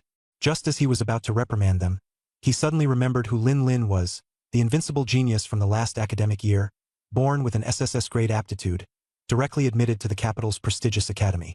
And she had a younger brother whose name, if he recalled correctly, was Lin Yu? Yes, it was definitely Lin Yu. The principal had even called a special meeting back then to remind all the teachers to take particular care of him. The teacher thought it over and decided to let it go. After all, it wasn't worth getting involved. This situation wasn't his problem anyway. The students borrowing martial arts books nearby were all dumbfounded. Who the heck is this Lin Yu? He borrowed 2 martial arts books, and the teacher didn't even bat an eye. Is this some kind of joke? You've never heard of him? But you've definitely heard of his sister, Lin Lin, right? Lin Lin? The SSS level prodigy from last year, who's now at the capital's academy. Exactly, and Lin Yu is her younger brother. Makes sense why he's given so much leeway. Outside the library, everyone marveled at the enviable privileges that came with connections. Lin Yu glanced back at the teacher from a distance, wondering if he would chase after him or report him to the school administration. But there wasn't so much as a peep. Clearly, Lin Lin's reputation had thoroughly subdued the teacher.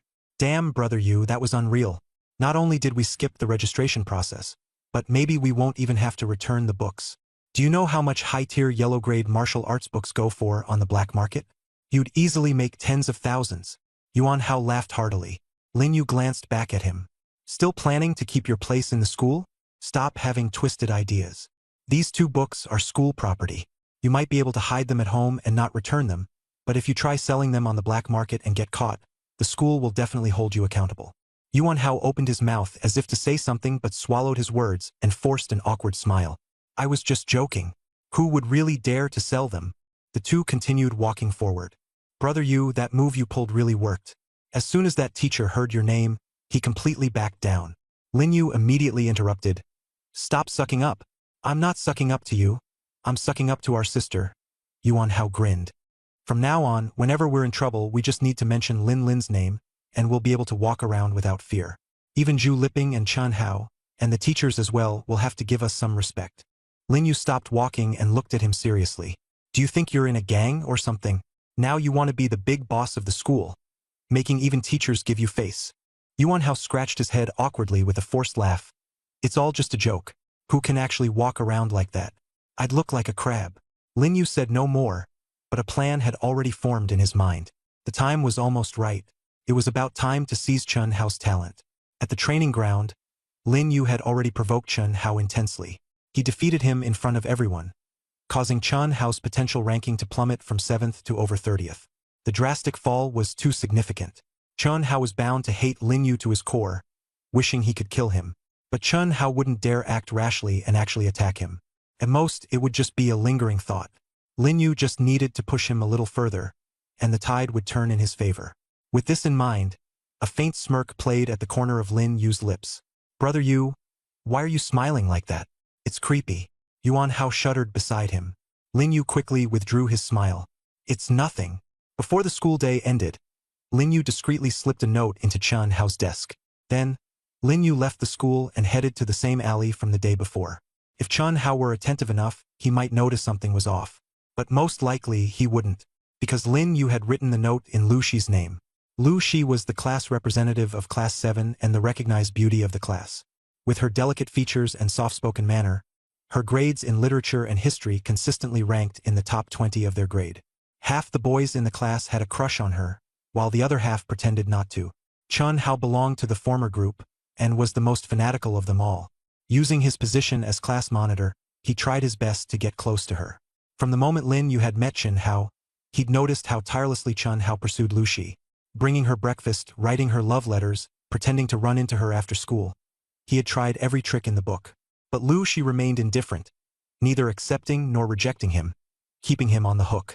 Chen Hao was the ultimate simp, while Lu Shi appeared to enjoy being the object of his devotion. Now that Chen Hao had awakened his S-level talent, he placed even greater importance on Lu Shi's favor.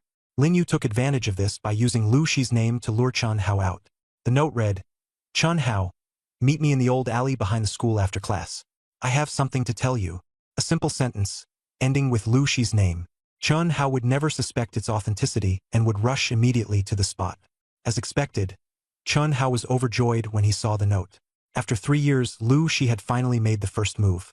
Although he found it odd that the meeting was set in a secluded alley, he convinced himself that his S-level talent had finally won her over.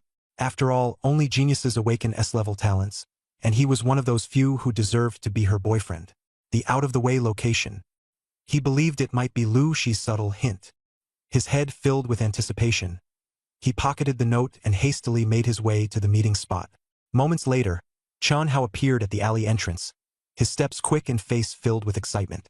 The exhaustion from being defeated by Lin Yu that morning had vanished, replaced by a look of exhilaration. Lin Yu's lips curled slightly. The show was about to begin. Chen Hao stepped into the alley and lit up momentarily, only to be met with the sight of Lin Yu leaning against the wall.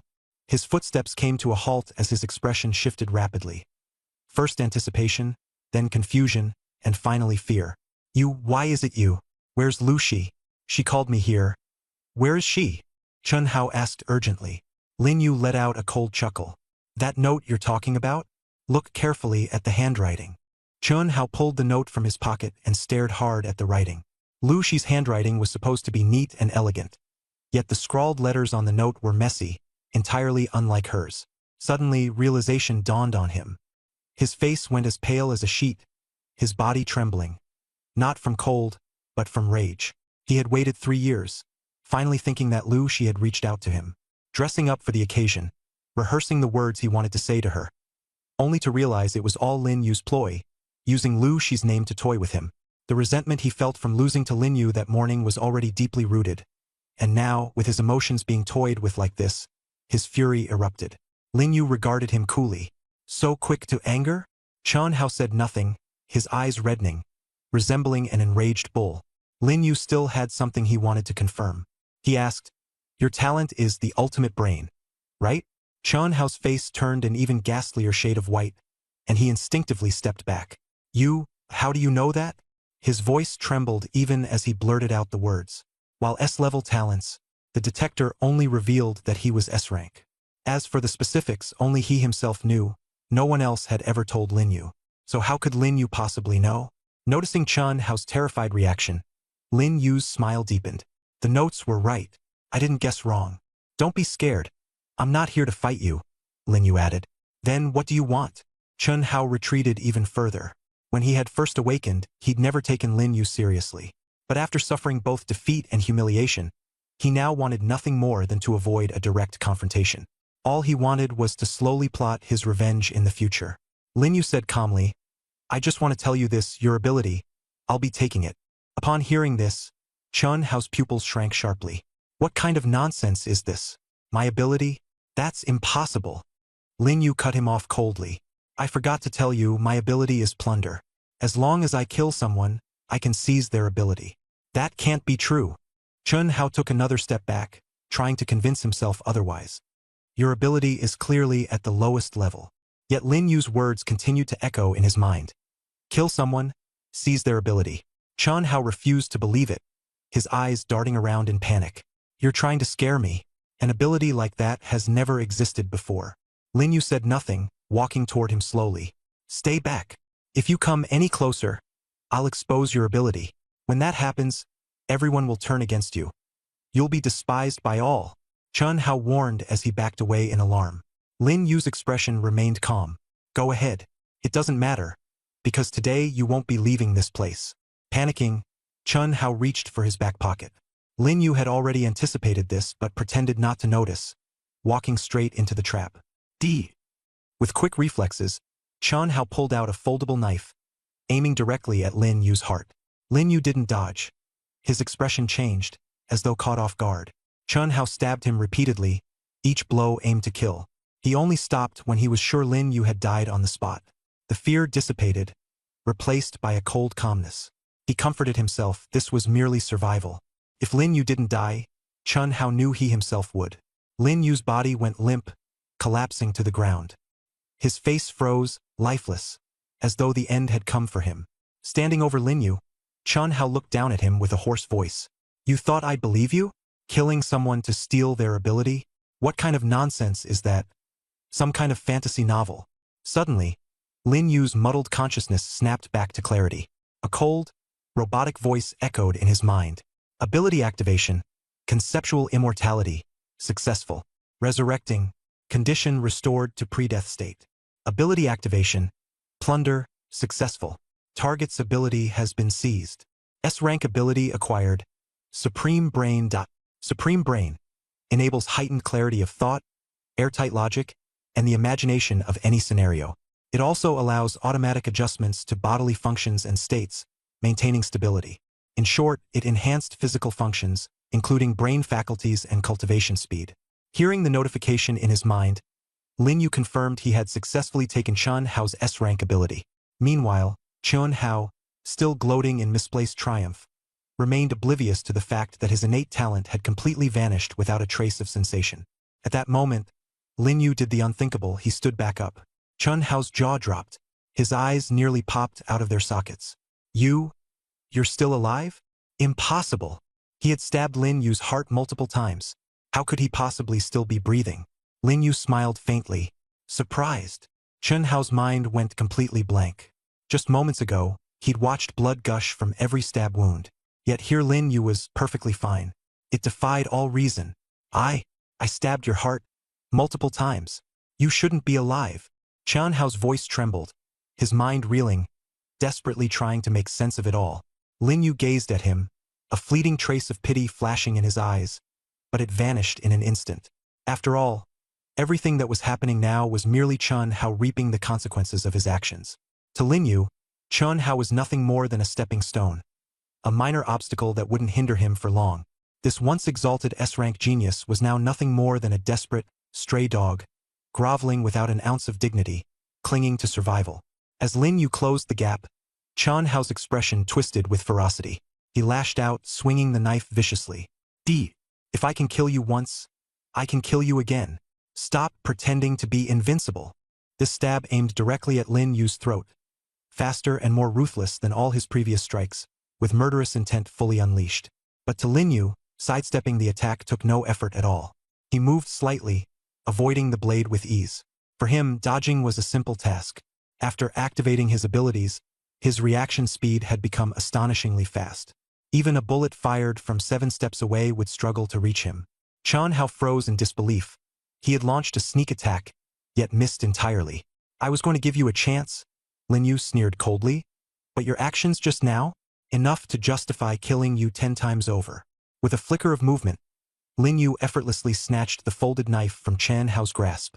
Chen Hao didn't even have time to react before the weapon was taken from his hand. In truth, Lin Yu had never intended to spare him. His earlier words were only a hollow offer of mercy, an excuse for Chen Hao to grasp at life. But it was Chen Hao himself who had shattered that opportunity. On hearing Lin Yu's words, Chen Hao broke down completely, tears and snot streaming down his face. I was wrong. Lin Yu, I treated you decently before, didn't I? Spare me. I'll give you everything. Didn't you want my talent? I'll give it to you as long as you let me go. Lin Yu's gaze was icy, devoid of anger or pity. Die with clarity. Take a look.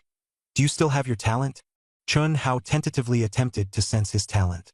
The very moment he tried, his entire demeanor shifted to utter shock. His talent? Where was his talent? The ability that had once allowed him to analyze an opponent's combat strength, enhance his mental acuity, and boost his physical capabilities, it was gone. It was as though it had never existed at all. Impossible! Chen Hao muttered to himself, repeatedly attempting to sense it with all his might. The veins on his forehead bulged, yet every attempt yielded nothing but emptiness. How could my talent just disappear? But soon, an undeniable reality struck him. His talent hadn't vanished. It had transferred to Lin Yu. Though unwilling to believe it, the truth couldn't be ignored. Lin Yu had used some mysterious method to steal his talent. What did you do to me? Why is my talent gone? Chen Hao grabbed Lin Yu by the collar in fury, his eyes bloodshot. Lin Yu remained expressionless, his tone indifferent. I didn't tell you one thing. My talent doesn't involve killing opponents to take their abilities. Instead, when someone kills me, their talent automatically transfers to me. And yes, Lin Yu continued, you did kill me once. You must be wondering how I managed to come back to life. It's because I'm a dual talent user. My other talent is called conceptual immortality. As long as someone remembers me, I can come back to life no matter how many times I die. You killed me just now, which is why your talent now belongs to me. Chen Hao staggered backwards, his eyes vacant. No, impossible, impossible. Suddenly, he lunged at Lin Yu again, desperately clutching his clothes. Give it back. Give me back my talent. Before he could finish his words, Lin Yu's blade had already pierced his heart. The blade was cold, reeking of blood. Chun Hao's body froze.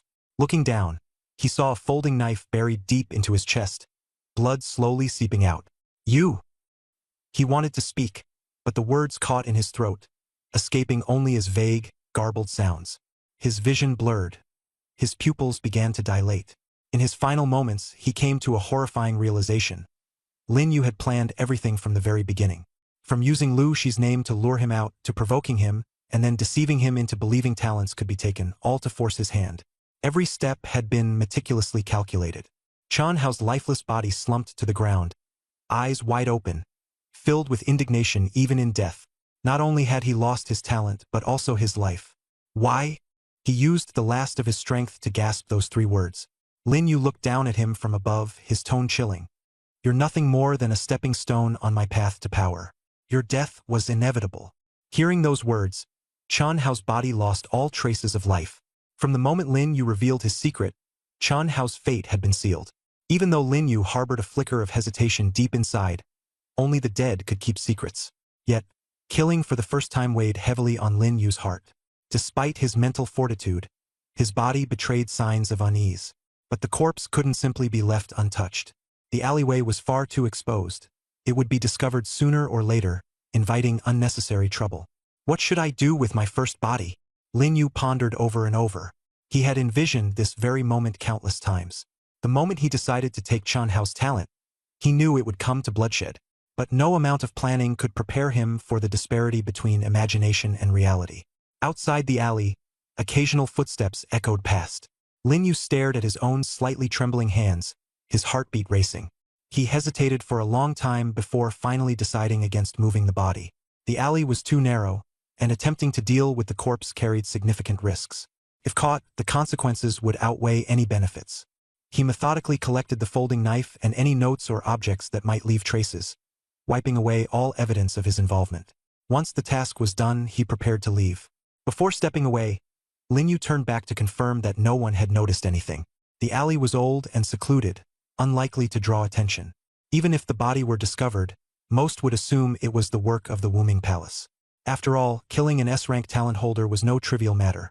Ordinary people couldn't possibly accomplish such a feat even amidst awakened individuals. It was rare, let alone within the heavily guarded vicinity of South City High School. Wuming Palace, a mysterious and violent organization, specialized in hunting down young prodigies. Every year, an untold number of geniuses met their end at their hands. Though the authorities had long sought to annihilate them, the efforts had proven futile. Multiple specialized divisions were created solely to combat them. For Lin Yu, Wuming Palace served perfectly as a scapegoat. After all, he did have a conflict with Chun Hao earlier that day and even defeated him. Who would believe someone with the lowest rank talent could kill just to steal another's? Back home, Lin Yu immediately laid down, his emotions a convoluted mess. The sensation of taking a life for the first time felt strange, even leading him to muse, maybe after a few more times, I'll get used to it. Pulling out his notebook, a new line of text slowly appeared. You successfully acquired Chun Hao's supreme mind talent and avoided moving the body, shifting suspicion onto Wuming Palace. You thought everything had settled down.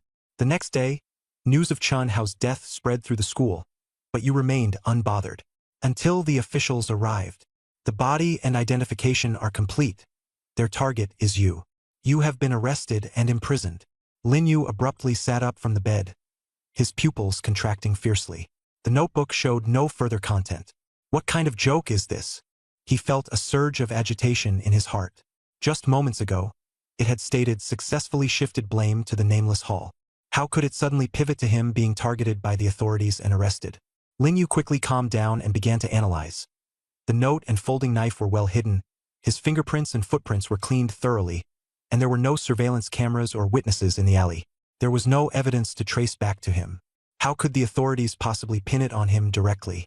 2 possibilities came to mind. Either someone within the authorities had an extraordinary talent or someone was deliberately framing him. Lin Yu leaned toward the second hypothesis. If the authorities truly had such an incredible talent, the nameless Hall would have been eradicated long ago. A name quickly flashed through his mind: Zhu Liping, a child of someone within the authorities, fully capable of framing him. However, based on his instincts during their meeting today, Zhu Liping didn't come across as that kind of petty individual. It was just a suspicion for now. Lin Yu hadn't reached any conclusion. Clutching the notebook tightly, he prepared to search for more clues. The notebook had the ability to predict the future, which also meant it could alter the future. As long as there were unresolved issues at the scene, he still had a chance to handle them. After some contemplation, Lin Yu decided to ask directly, "What do I need to do to avoid being arrested and imprisoned?" Holding his breath, he waited for the notebook's response. Seconds ticked by, and gradually words began to manifest on the pages. "It cannot be changed. Your fate of being arrested and imprisoned has been sealed since this morning. Unless..." Lin Yu's heart sank at the first two sentences. It was maddening. Why tell him its inevitability if he couldn't change it? Pure torment. However, upon seeing the final line, his eyes brightened slightly. "I can give you a hint. Before dawn, kill Zhu Liping, and you can alter your fate. You must act quickly. Take action before sunrise." Lin Yu tossed the notebook aside in frustration, thinking, what kind of absurdity is this? It's simply not realistic. He didn't even know where Zhu Liping lived. Even if Zhu Liping were at school, it wasn't feasible to act recklessly, especially since he always had a group of underlings with him. The only chance would be to lure Zhu Liping out alone. But under whose guise could he invite him? Chu Yu's? Lin Yu figured Zhu Liping wouldn't be foolish enough to come out based on just a mere message. It was too far-fetched. He lay back on his bed, his mind brimming with the only solution the notebook provided. A solution utterly unworkable for him, leaving him frustrated. Could it be that going to school tomorrow meant resigning himself to fate, getting arrested and imprisoned? Unwilling to accept this fate, Lin Yu picked up the notebook again and asked, "How long will I stay in prison?" Yet, a long while passed, and the notebook's pages remained blank. He stared intently at the empty notebook, feeling anxious. Could it be that his earlier act of throwing the notebook had angered it? "Don't mess with me." He inspected the notebook inside and out, finding no damage. The cover remained the same, everything seemed normal, yet it refused to respond. At this moment, the notebook was no different from an ordinary one, completely blank. Lin Yu tentatively asked again, "If I don't go to school tomorrow, will I still be arrested?" Blank. "Where does Zhu Liping live?" Blank. "Besides killing Zhu Liping, is there any other way for me to safely get through tomorrow?" Blank. His heart sank completely. If he could turn back time and start over, he might have more opportunities to try various approaches, but that wasn't an option now. Reclaiming the ability to reverse time became his immediate priority. As for being arrested and imprisoned, after pondering for a long time, he ultimately decided to just let it happen. Yes, being arrested was undoubtedly connected to Zhu Liping. Zhu Liping must have been orchestrating matters behind the scenes. But Lin Yu had no intention of resisting. As long as he denied killing Chun Hao with the lack of sufficient evidence, it should be fine. Having thought it all through, he closed his eyes to rest. There was no point in mulling over it further. The next day, Lin Yu got out of bed on time, went through his morning routine, and left for school. Everything seemed normal. Upon entering the classroom, the atmosphere suddenly felt strange. Yuan Hao squeezed his way through the crowd, his face as pale as if he'd seen a ghost. "Did you hear? Chun Hao is dead." Lin Yu showed no reaction, his brows merely furrowing slightly. "Dead?" "Yeah, his body was discovered last night. The class group chat blew up yesterday."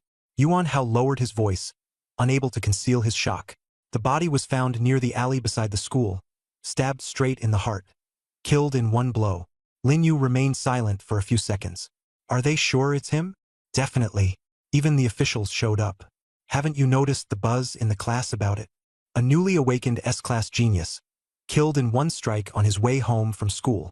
Lots of people are saying it was done by the Nameless Hall." "I think that's likely the case too."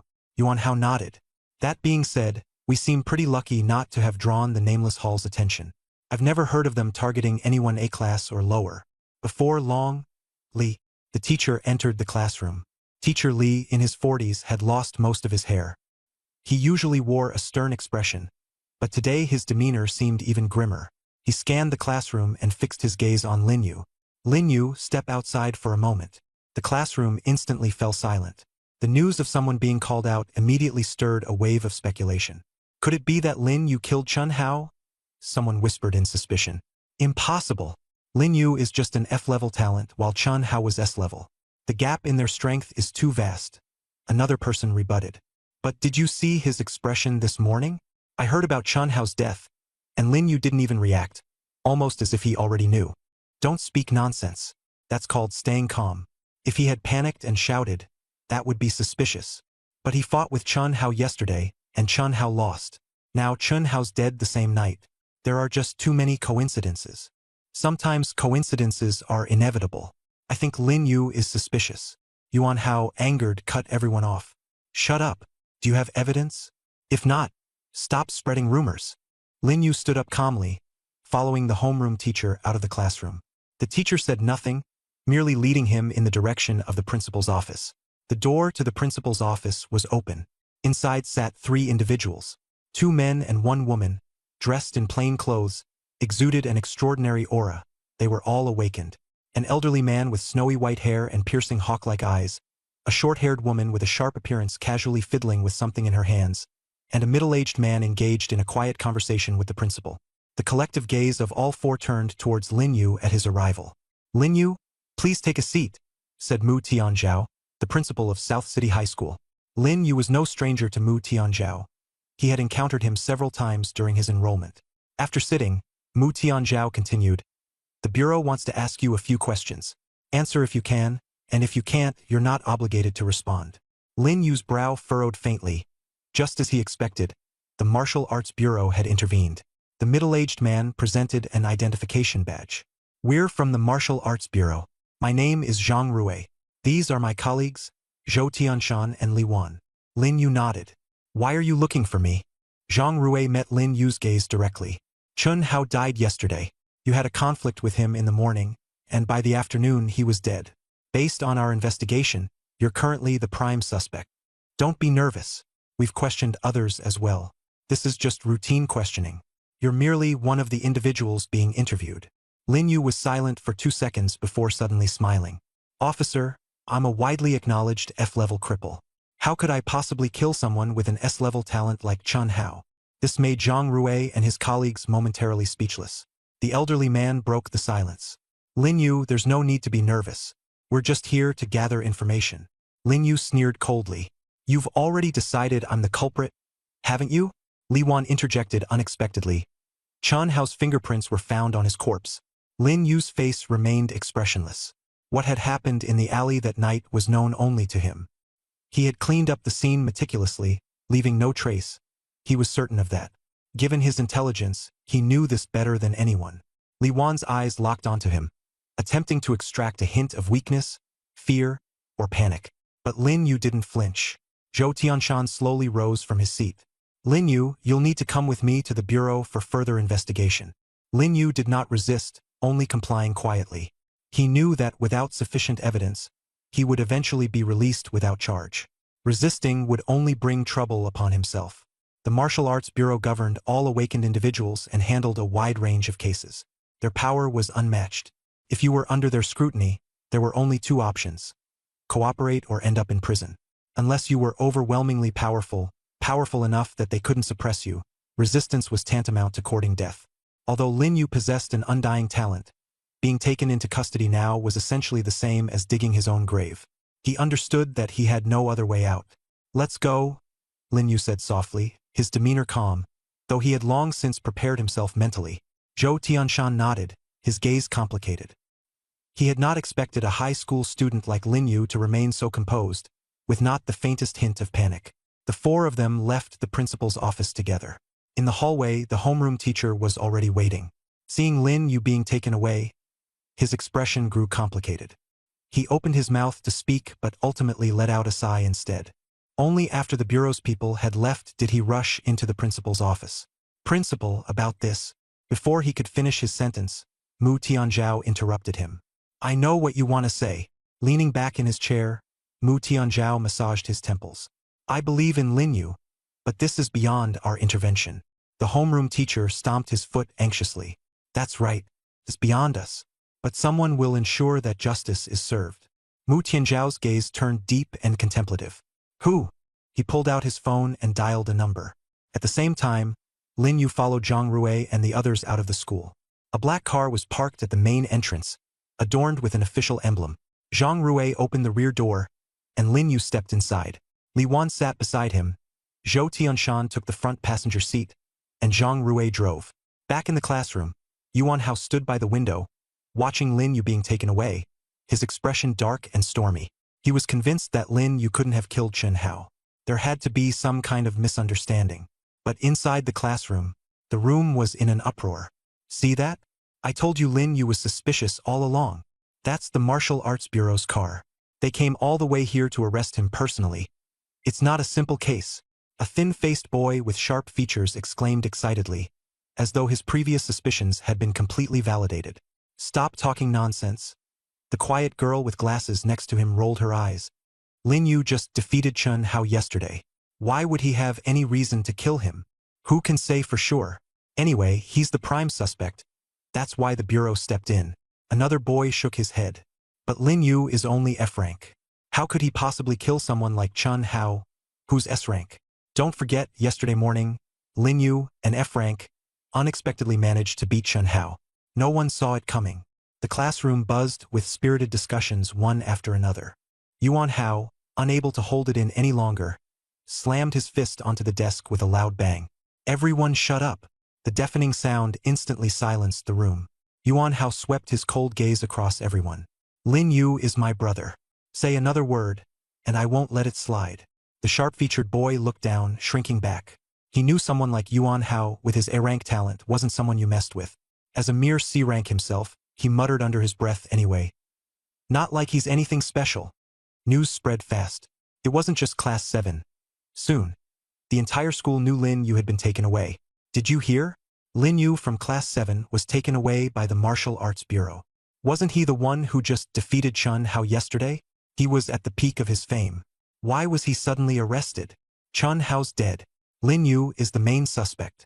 Chen Hao's dead? How would Lin Yu, an F rank, kill someone who's S rank? Stop joking. I was at the dueling ground yesterday. Chen Hao didn't even fight back. Lin Yu only won because of his luck. Believe it or not, the whole school's talking about it. Rumors ran rampant. Some said Lin Yu was a spy planted by the Hall of Lifeless Shadows, sent to the school to hunt down geniuses.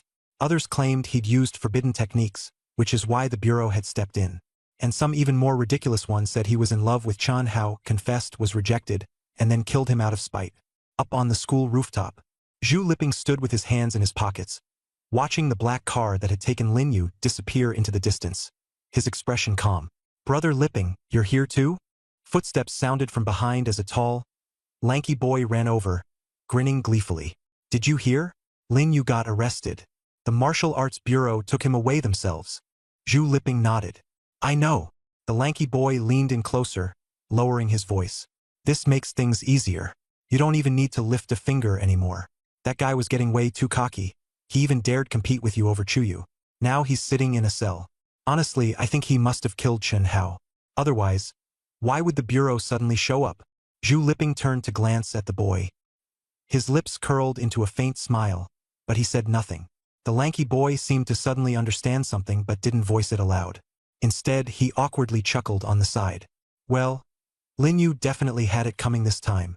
Zhu Liping's gaze lingered on the direction the black car had vanished, and he muttered softly to himself. Lin Yu? Oh Lin Yu, you really think that just because you defeated Chen Hao, you're invincible now? You're not even worthy of facing me directly.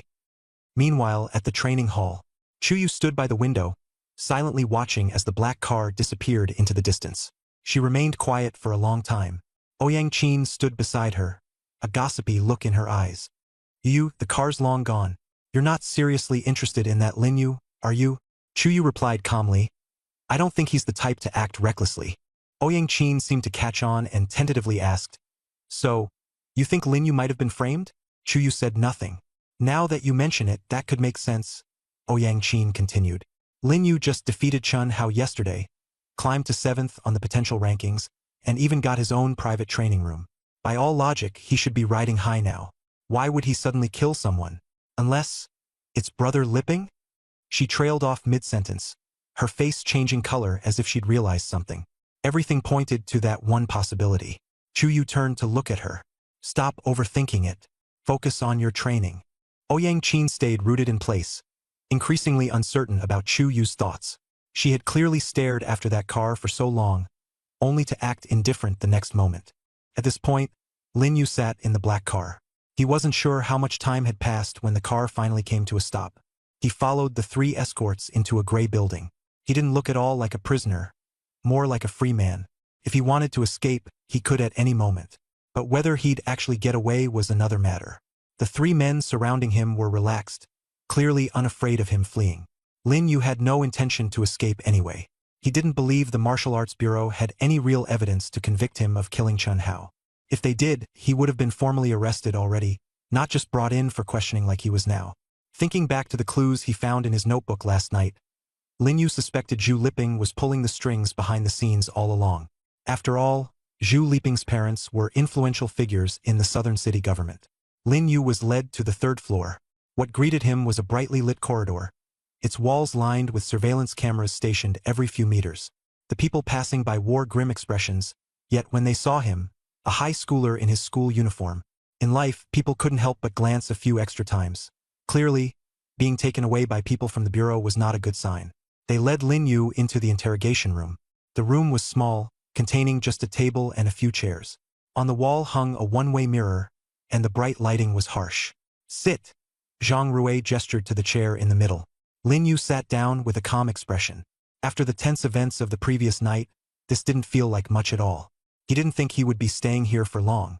"Lin Yu," Zhang Rui began, "will ask you a few questions. You have the right not to answer, but every word you say will serve as evidence." Lin Yu nodded lightly. "Ask away. Where were you between 7 and 11 last night?" "At home," Lin Yu replied flatly. "I went home after school, had dinner, and rested in my room." "Can anyone confirm that?" "My parents can." Zhang Rui shook his head. "Your parents would cover for you.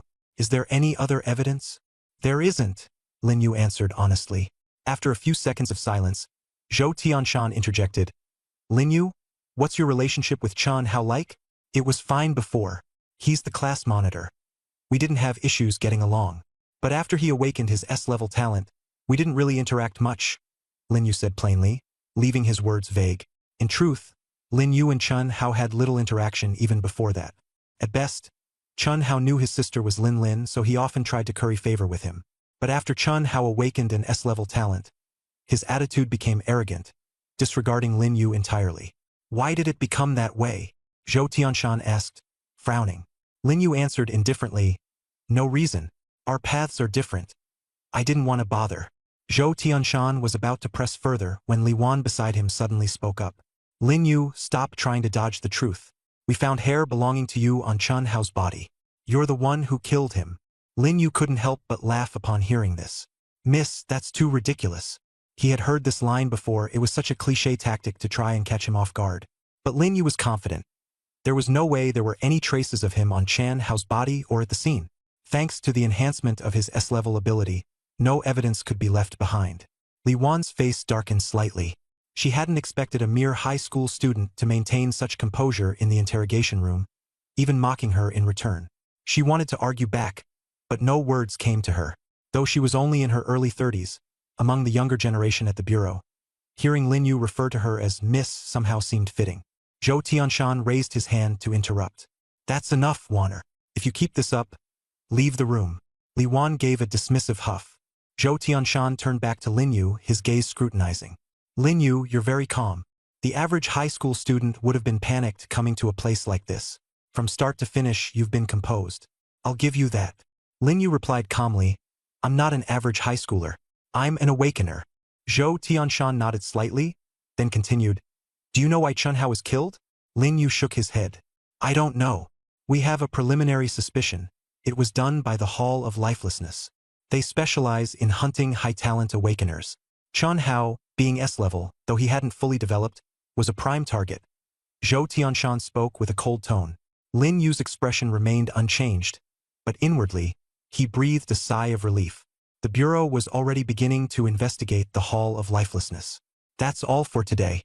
Until we identify the suspect, you'll stay here for the time being," Zhou Tianshan said as he stood, his tone neutral. Lin Yu frowned. "Can I make a phone call?" Li Wan sneered from the side. "Do you know where you are? You think you can just make calls here? Lin Yu stayed calmly indifferent, unfazed by the pressure exerted by the three of them. He was confident the bureau wouldn't hold him for long. As soon as his sister found out, this detention wouldn't amount to much. Although he disliked troubling his sister, there were always those seeking to exploit his connection to Lin Lin to make things difficult for him. Just as the three were preparing to leave, a middle-aged man in a sleek suit stepped into the room. How's it going? Has he confessed yet? Lin Yu glanced at the man. He looked neatly polished, with perfectly combed hair and an air of confident arrogance. He clearly wasn't just an ordinary member of the bureau. He seemed much more likely to be a high-ranking official. No solid evidence yet, we're still investigating, Zhou Tianshan replied flatly. The middle-aged man entered the interrogation room, swept a glance over Lin Yu, and curled his lips into a faint smirk. So this is Lin Yu? Looks pretty ordinary to me. Director Zhu, you came in person? Zhang Rui's attitude noticeably softened. The discrepancy in their rankings was hard to ignore. The words Director Zhu made Lin Yu's pupils contract slightly. As he'd suspected, everything clicked into place. Director Zhu smiled. Just swung by to take a look. An S-level awakener died. Leadership takes it seriously. He stepped closer to Lin Yu, towering over him. His eyes filled with scrutiny, disdain, and even a tinge of amusement. Director Zhu shook his head. Now that he's here, the Martial Arts Bureau, very few managed to leave unscathed. After speaking, he turned around and walked toward the door. Just as he reached the doorway, he suddenly stopped and commanded without looking back. Captain Zhou, this matter is of great importance to those above. Use any method necessary, but give me results within 3 days. An S-level genius has died just like that. It cannot be left unresolved. By any means necessary. His voice rose, carrying an undeniable weight of authority. The words carried a veiled implication, deep and layered. Lin Yu leaned back in his chair, fully aware of one thing. Zhu Liping had indeed made his move. By leveraging his parents' connections in the political field, Zhu had manipulated things behind the scenes. Otherwise, the Martial Arts Bureau wouldn't be narrowing their focus on a mere student like himself. A faint smile played on Lin Yu's lips. Zhu Liping, Zhu Liping, do you truly think your move is flawless? I have my notebook, and my sister happens to be an SSS-level genius. You may have connections, but I have strength. From now on, every step must be calculated carefully. Lin Yu had originally planned to keep a low profile at school, but now the situation no longer allowed him to remain unnoticed. He chuckled to himself, resolving that when he left, Zhu Liping would have to pay the price. Lin Yu wasn't one for harboring vengeful grudges, but he was someone who always returned a debt of enmity. This time, he had withstood the attack. Next time, it would be Zhu Liping's turn to taste humiliation. Both sides would play their moves. Although he hadn't anticipated Zhu Liping plotting against him with such tactics, the plan was undoubtedly clever. It was no wonder he felt so confident. Inside the interrogation room, silence reigned. But beyond the Martial Arts Bureau, chaos loomed. Lin Yu's parents, having received the news, rushed to the bureau gate and started making a scene. They were firmly convinced that Lin Yu could never have committed murder. The Martial Arts Bureau, without solid evidence, detaining their son like this? Absolutely unacceptable. On the first-floor lobby of the Martial Arts Bureau, Father and Mother Lin stood in a corner, their expressions heavy, yet they gritted their teeth and remained steadfast. The commotion they caused had drawn curious stares from everyone in the lobby. Their sheer determination and volume were overwhelming. Before long, a black sedan pulled up in front of the Bureau's main entrance.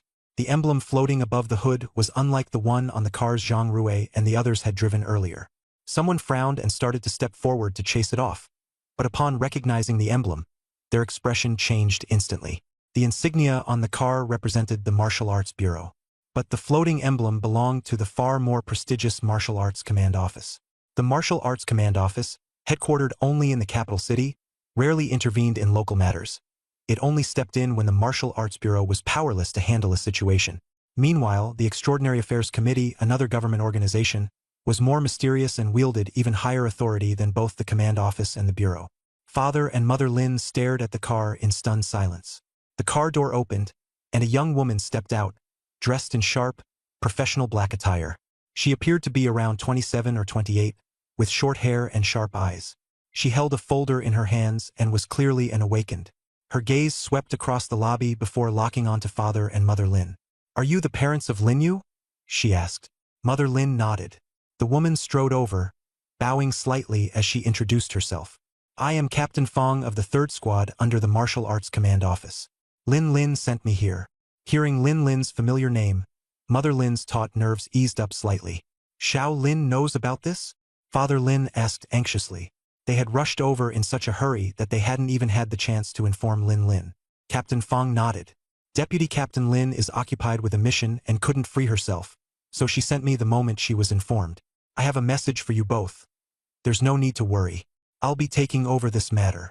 For now, please go back to your car and rest. Leave the rest to me. Having said her piece, Captain Fong didn't waste another word, quickly moving toward the building's interior. She was clearly in a rush. Although a bit late, she had made it in time. The receptionist at the front desk finally snapped out of her stupor and hurried forward to offer assistance. Excuse me, ma'am. Captain Fong presented her identification and handed over a document. Captain of the 3rd Squad Martial Arts Command Office. This is the official document delegating authority for me to take over the Lin Yu case. Summon your person in charge immediately. The receptionist examined the credentials and document in shock. Someone from the Martial Arts Command Office showing up in person? This was monumental. On the top floor of the Martial Arts Bureau, Zhang Rui sat in his office, blissfully unaware of the tense scene unfolding downstairs. Leisurely, he sipped his tea, his computer screen showing a live feed of the interrogation room. Lin Yu reclining in his chair. Uncle Zhou, do you think we might have caught the wrong guy? The folks upstairs are pressuring us, and everyone below is on edge. Zhang Rui said before taking another sip, his brows slightly furrowed. Zhou Tianshan shook his head. Those above only care about results. Those below need justification. Who we arrest doesn't matter, as long as it'll satisfy everyone. As for evidence, Director Zhu had been clear. They didn't need evidence, just time. Within 3 days anyone would talk. Even an awakened would be no exception. As the two conversed, there was a knock at the door. Zhang Rui frowned. Come in. A woman in professional attire hurriedly entered, her face anxious. Deputy Captain Zhang. There's trouble. Captain Zhou, you're here as well? Zhang Rui noticed the slight displeasure in Zhou Tianshan's expression. Zhou Tianshan waved his hand, his voice cold. Speak. What happened? The Martial Arts Administration Bureau sent someone, the woman replied with a trembling voice. They're here to take over Lin Yu's case. A captain arrived with credentials and transfer documents. They are taking the elevator up now, and we couldn't stop them. Zhang Rui's hand shook, spilling tea onto his pants. He didn't even bother wiping it off as he urgently asked, How did they get here? Why? Did you figure it out? They just stated it and ignored us. We couldn't hold them back no matter what. Useless. Zhang Rui snapped in anger. Who told you to stop her? As soon as these words left his mouth, his expression changed instantly. His subordinates actually attempted to block a captain from the Martial Arts Administration Bureau. The consequences would have been unthinkable if they had succeeded. Zhang Rui, check Lin Yu's background immediately. I'll handle the situation with the Administration Bureau. Let me know as soon as you find anything, Zhou Tianshan ordered curtly. Upon hearing the mention of the Martial Arts Administration Bureau, he could no longer stay seated. He shot to his feet and left without another word. Zhang Rui sat back down and began searching through Lin Yu's profile. The displayed information was quite ordinary. A regular high school student who had somehow transferred to Nanqing No. 1 High School this year through unclear means. Nothing seemed out of the ordinary, but the issue lay with his older sister, Lin Lin. Zhang Rui clicked on Lin Lin's file, only to find the screen completely blank, a buffering circle spinning endlessly. He assumed the network was laggy, but given it was the internal network of the Martial Arts Administration Bureau, that seemed impossible. This pointed to only one explanation. He wasn't authorized to access Lin Lin's file. How could it be that a deputy captain at the Nanqing Martial Arts Bureau lacked even this basic level of authority? He struggled to believe it and switched methods, trying to look up Lin Lin on the general internet instead. What he discovered left him pale with fright. The most eye-catching headline read, Following Nanqing's prohibited martial king. Meet the second peerless genius, SSS-class talent, Lin Lin. Though Zhang Rui didn't personally know Lin Lin, who in their field wouldn't recognize the title prohibited martial king? A legendary powerhouse who had once suppressed Nanqing's riots. Yet Lin Lin was considered a peer of this martial king? Even if the reports were exaggerating, having an SSS-class innate talent was enough to stun anyone. They had truly stepped onto a landmine this time. Initially, they just sought to catch a scapegoat quickly and close the case. But now, there was no way they could cover things up. Officially, They couldn't attribute the incident to the no-fate hall. The matter required a suitable explanation for all involved parties. Zhang Rui's hands trembled slightly. Inside the third-floor interrogation room, Lin Yu leaned back in his chair, resting with his eyes closed. There was no clock in the room, making it hard to tell how much time had passed, but his gut told him he'd been here for a long while. Suddenly, the sound of chaotic footsteps came from outside the door. It wasn't just one person heading this way. The door swung open. Standing at the doorway was Zhou Tianshan. His expression conflicted. Behind him were Li Wan and Zhang Rui. Trailing closely behind them was a young woman dressed in a sleek black business suit. Lin Yu's gaze landed on her. They had never met before, but her presence was extraordinary. Her beauty wasn't the vibrant radiance of youth, but rather the composed elegance of maturity. She embodied the essence of the term graceful woman, a figure that seemed tailor-made for the words, and her aura was anything but that of an ordinary person. Lin Yu, Zhou Tianshan rasped, his voice hoarse. You're free to go now. Before he could finish his sentence, the young woman in black had already stepped into the room. Come with me. I'm from the Martial Arts Administration Bureau. My surname is Fong. You can call me Sister Fong. Your sister sent me to fetch you. Fong, the captain, said with an unruffled smile. My sister, Lin Yu murmured without surprise. He had expected Lin Lin to intervene at some point. He gave Captain Fong a small smile. I can't go. My body and spirit have been wounded. It's my first time being taken to a place like this. I don't think I can bear to face my classmates after leaving here, Lin Yu replied, leaning back even further in his chair. He clearly had no intention of moving. The interrogation room fell into complete silence. Zhou Tianshan's face grew stiff. In his years as a captain of the Martial Arts Administration Bureau, he'd seen detainees cry with gratitude upon release. Others cursed them for injustice, but never before had anyone outright refused to leave, let alone made themselves so blatantly at home. This was outright defiance. Though irritated, there was nothing he could do. After all, the boy was backed by the Martial Arts Bureau. Li Wan, standing off to the side, twitched at the corners of her mouth. She glanced at Zhang Rui, noticing that the deputy captain's expression was no less sour than Zhou Tianshan's. Zhang Rui was completely stupefied. On the way here, he had been strategizing ways to apologize, to manage reparations, to mitigate the fallout. Instead, the kid wouldn't even leave, let alone demand compensation. He just claimed he'd been emotionally damaged. Now it was Zhang Rui's turn to endure mental anguish. Emotional wounds? Captain Fong pulled over a chair with a smile and sat down. All right then, tell me, what kind of compensation do you want? Lin Yu opened his eyes and shot her a fleeting glance. This Sister Fong, he thought, was surprisingly direct. Considering she represented the Martial Arts Bureau and had been sent by his sister Lin Lin, of course she would be inclined to side with him. Sister Fong, right? Lin Yu straightened up slightly, still showing no intention of standing.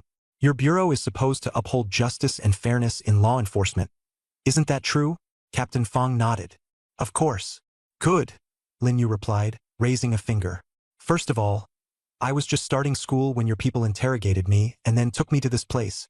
Before he could elaborate much further, Captain Fong cut to the chase. Enough, Lin Yu. Just tell me exactly what you want. Once a prodigy, she has now reached the level of an intermediate awakener, and her combat prowess is in a league of its own. With Lin Yu's sister being such a formidable figure, coupled with Captain Fong, who was backing Lin Yu, the situation was extremely unfavorable for him. All right, I agree, Zhou Tianshan replied, gritting his teeth. Hearing this, Lin Yu flashed a satisfied smile. He leaned back in his chair, crossed his legs, and raised an eyebrow lazily. That's the spirit. With the matter resolved smoothly, everyone's in a good mood. Captain Fong gave him a slight nod of approval, clearly very pleased with Lin Yu's performance. Zhou Tianshan's face remained grim, but he had no choice but to swallow his anger. He clenched his teeth and committed every single word of those conditions to memory. Then, Lin Yu clapped his hands and stood up. Since we've reached an agreement, I won't keep you any longer, he said, flashing a faint smile. I look forward to you fulfilling your promise as soon as possible. Zhou Tianshan nodded politely, but inside he felt deeply resentful. Lin Yu turned and walked away, his posture upright and composed. His stride was steady, exuding a certain fearless calm. For a high school student, this demeanor carried a confidence that was impossible to ignore. Captain Zhou, Captain Fong suddenly interjected. Remember, Lin Yu isn't just an ordinary student. He's Lin Lin's younger brother. She emphasized her words, her gaze sharp. Zhou Tianshan nodded and acknowledged her in a low voice, though his mind was a whirlwind of emotions.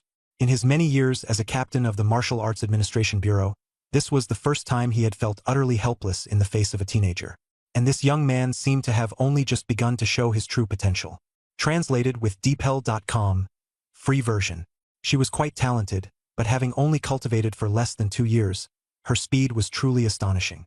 No wonder the extraordinary committee had their eyes on her. Captain Fong was absolutely right. Fortunately, it was her handling the situation. Otherwise, if Lin Lin had been the one to step in, even the reception staff would have been subjugated by her. Lin's parents might not have even been able to escape the pressure. Deal. Zhou Tianshan gritted his teeth and agreed. I want the best martial techniques and cultivation methods from the Shen tier. Don't try to fool me, Lin Yu added. Zhou Tianshan didn't dare to refuse, worried that Lin Yu might add more conditions. He quickly turned to Zhang Rui and instructed, Go. Fetch all the Shen tier martial techniques and cultivation methods from the archives, and let Lin Yu choose for himself. Zhang Rui, as if pardoned from his sentence, quickly ran out. The tense atmosphere in the interrogation room finally eased. Lin Yu casually crossed his legs and sat back in his chair, exuding an air of defiance as if he were the one in charge, while Zhou Tianshan sat upright across from him, as though he was the one under questioning.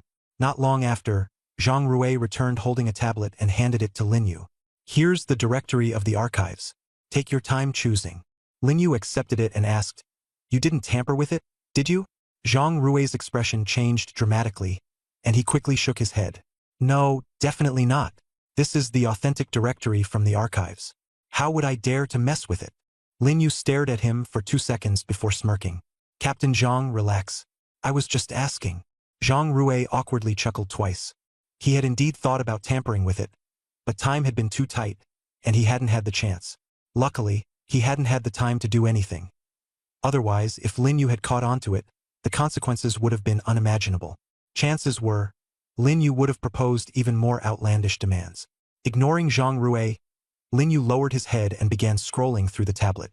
There were 9 Shen tier martial techniques in total. Lin Yu flipped through them one by one, frowning more deeply with each title. They were either too demanding in their requirements, had significant drawbacks, or even appeared inferior compared to the yellow tier techniques offered at his school. These Shen tier techniques could certainly be considered decent but were far from exceptional. Among the blood energy cultivation techniques, there was one standout entry called Vajrabhati. It belonged to the lower tier of the Shen category and could enhance physical strength and temper blood energy. While it was difficult to cultivate, it provided a robust foundation with immense potential in later stages. However, it wasn't extraordinarily impressive. After all, the directory of the Martial Dao Bureau only listed 3 blood energy cultivation techniques in total. High-quality Shen tier blood energy techniques were exceedingly rare, and the other 2 weren't suitable for Lin Yu. In the end, Lin Yu chose a mid-tier Shen martial technique called Collapse Fist. It was a close combat, explosive technique. When mastered to its peak, it allowed one to unleash a punch from a distance, crushing an opponent's internal organs with sheer force. Its power was staggering, but its cultivation required exceptional control over blood energy, making it several times more challenging than other techniques of the same tier. However, its destructive capability was top-notch. He figured this was the perfect time to return the blood energy cultivation technique he had borrowed from school. Thus, he decided to first focus on cultivating 8 Desolation Fist and Collapse Fist. For his blood energy cultivation technique, he selected Vajrabhati. Lin Yu grinned as he finalized his choices, handing the tablet back to Zhou Tianshan. These 2. Zhou Tianshan accepted the tablet, his expression conflicted. Vajrabhati and Collapse Fist? Both of these are notoriously difficult to train in. Are you sure? Either one of them being taken out of their archives was painful enough. Lin Yu nodded. I'm sure. Looking at Lin Yu's determined expression, Zhou Tianshan sighed deeply. Fine. These 2, along with the villa and apology letter you requested earlier, will be delivered to you within 3 days. Lin Yu stood up and brushed off his clothes. While the interrogation room was spotless, his gesture carried another layer of meaning. Captain Zhou, thank you. Consider this matter resolved. He left with a smile, pushing the door open, with Captain Fong closely following behind. The hallway was silent, with only their footsteps echoing softly. Captain Fong glanced at Lin Yu, sensing that this young man wasn't ordinary. In the interrogation room, Lin Yu had been in control from start to finish, deftly manipulating the Martial Dao Bureau's personnel. Though she understood that in part this was thanks to her presence and the deterrent value it provided, she wasn't upset. Instead, she admired the young man's composure and wit, truly deserving of being Lin Lin's younger brother. She thought to herself that although Lin Yu had just awakened his ability, with his exact level of talent still unknown, it wouldn't be far off from Lin Lin's. She understood the rules of the world well and didn't ask about a person's awakened gifts lightly. It was private information, after all. Captain Fong quickened her pace to walk side by side with Lin Yu. Your sister asked me to pass on a message. She already knows about the situation in South City. She also wants you to stay alert regarding the Temple of Nameless. When the martial exam concludes, she plans to take you and your parents to the capital city. That way, it'll be easier for her to take care of all of you. The capital city, a place where countless awakened dreamed of setting foot. It served as the power center of the Martial Dao system, home to the Martial Dao Bureau and the headquarters of the Extraordinary Committee. It was a convergence point for top-tier geniuses, the most powerful awakened, and unparalleled resources. Truly a sacred land for cultivation. How is my sister doing in the capital? Lin Yu asked as they walked. Captain Fong's expression turned complicated, and with a hint of raw honesty, she said, "Good, and not so good." Lin Yu looked at her, waiting for an explanation. Captain Fong sighed. Your sister, Lin Lin, has had her talents acknowledged and enjoys abundant resources. In just 1 year, she advanced from her initial awakening to a mid-tier awakened. That kind of speed, fewer than 5 individuals in history surpass it. It's exceptionally rare. Lin Yu listened silently. Over the years, it has risen to prominence, becoming a name on par with the Imperial Capital Academy and Tsinghua Peking University, attracting countless young people. So, although Longtian Academy isn't directly under government jurisdiction, its influence in the martial arts world is considerable, Captain Fong continued. More importantly, those who enter, whether from humble backgrounds or wealthy families, can make a name for themselves as long as they're strong enough, and may even have the chance to be personally promoted by one of the 7 kings. Lin Yu nodded, a hint of longing flashing in his eyes. He was well aware of how difficult it was to gain admission to such a top-tier academy, but when it came to his future, he had chosen never to give up. However, Captain Fong suddenly changed the subject. You need to be mentally prepared. Longtian Academy's selection criteria are extremely rigorous.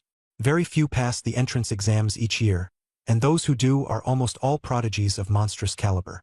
Lin Yu smiled lightly, showing neither fear nor hesitation. The more challenging it is, the more meaningful the challenge becomes. Seeing his confident demeanor, Captain Fong nodded silently, his regard for the young man rising another notch. The car fell temporarily silent, broken only by the low hum of the engine. Lin Yu's parents hadn't spoken a word. They simply sat quietly in the back seat, but the pride and support they felt for their son were evident in their eyes. After a few minutes, Captain Fong spoke up.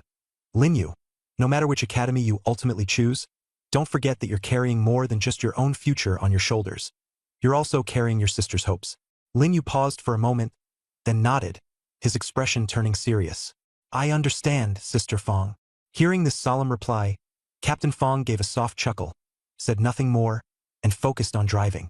Outside, the night grew deeper. Lights dotted the streets on both sides, neon signs flickered, and everything seemed exceptionally peaceful. Lin Yu looked up at the view outside the window, complex emotions swirling through his mind. He knew the road ahead was filled with unknowns and challenges, but he feared nothing, for he had already made up his mind. A resolute conviction rose within him. No matter what, he would give it his all and stand on the most dazzling stage. Within the year, it rose swiftly and ascended to the pinnacle alongside the prestigious institutions of the capital and the twin titans of Qingbei. And now, Lin Yu asked, is King Long still at the academy? Captain Fong shook his head and said, 5 years ago, King Long stepped down as principal and left the capital, claiming he was going into seclusion to break through to the next level. But where he went, no one knows. Who is the principal now? Lin Yu pressed on. Captain Fong thought for a moment before answering. There's no one else for the position. It still bears the name of King Long. The vice principal is serving as the acting principal for now. He was King Long's most outstanding disciple back in the day and is close to achieving the title of king himself. His strength is in no way inferior to King Long's. After speaking, Captain Fong smiled faintly. If you want to understand more about Longtian Academy, why don't you get in yourself and see firsthand? I'm not a student, after all, Lin Yu replied. What I've heard is all scattered bits and pieces. To truly understand, I'd need to experience it in person. Lin Yu nodded, a plan already forming in his mind. The car came to a stop in front of their home.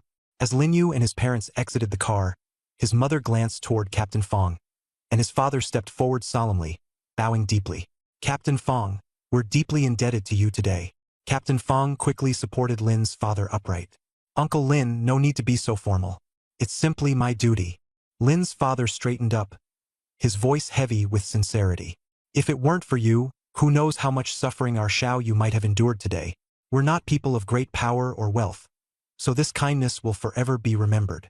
You're too kind. Captain Fong waved a hand dismissively.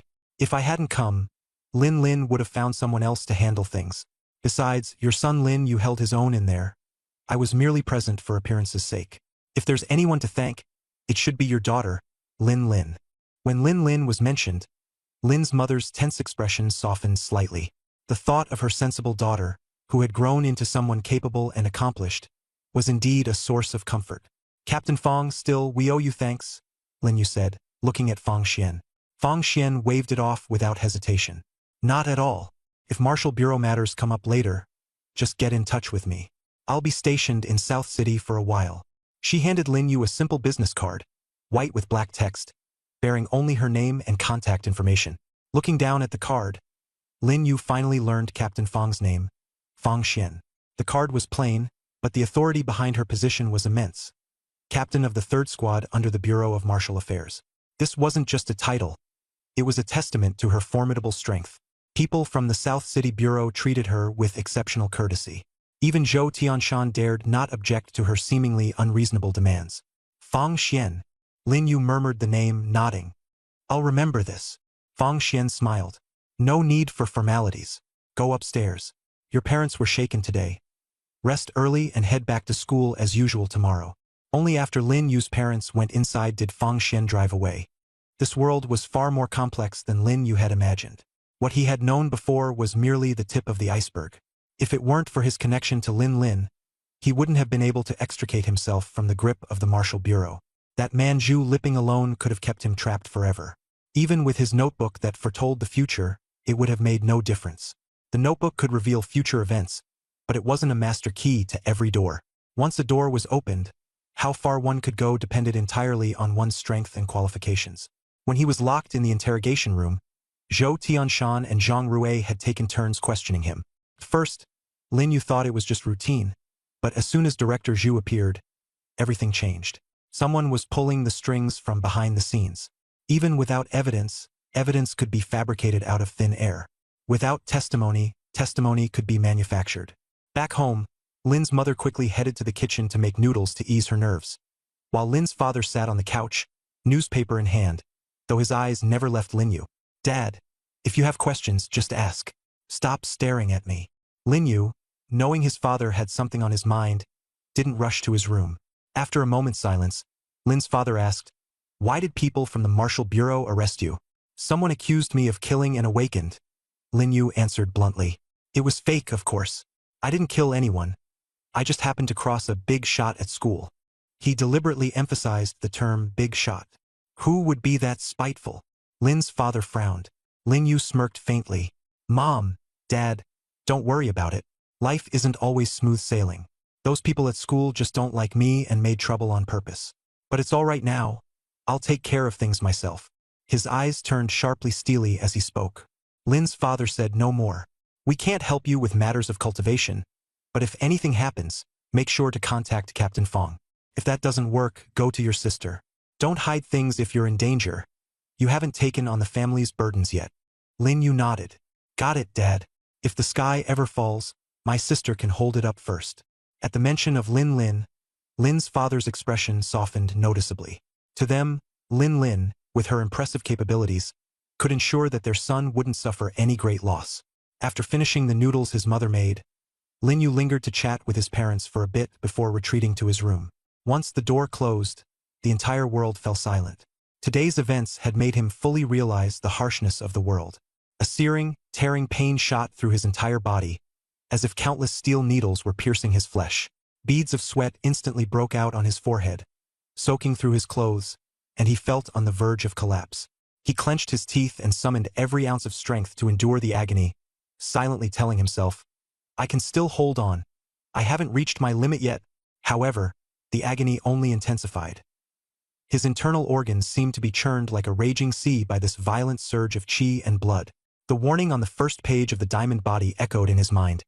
If you experience severe pain during cultivation, stop immediately. Otherwise, your body will explode and you will die. Yet Lin Yu showed no sign of stopping. His gaze was as resolute as iron. He was firmly convinced that, aside from perseverance and pain, he had no other choice. For he knew that the grudge between him and Zhu Liping would not allow him to slack off in the slightest regarding his strength.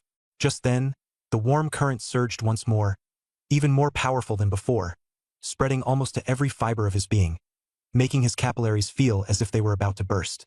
Finally, the pain reached its breaking point. Lin Yu let out a low growl from his throat, and his entire body shook violently.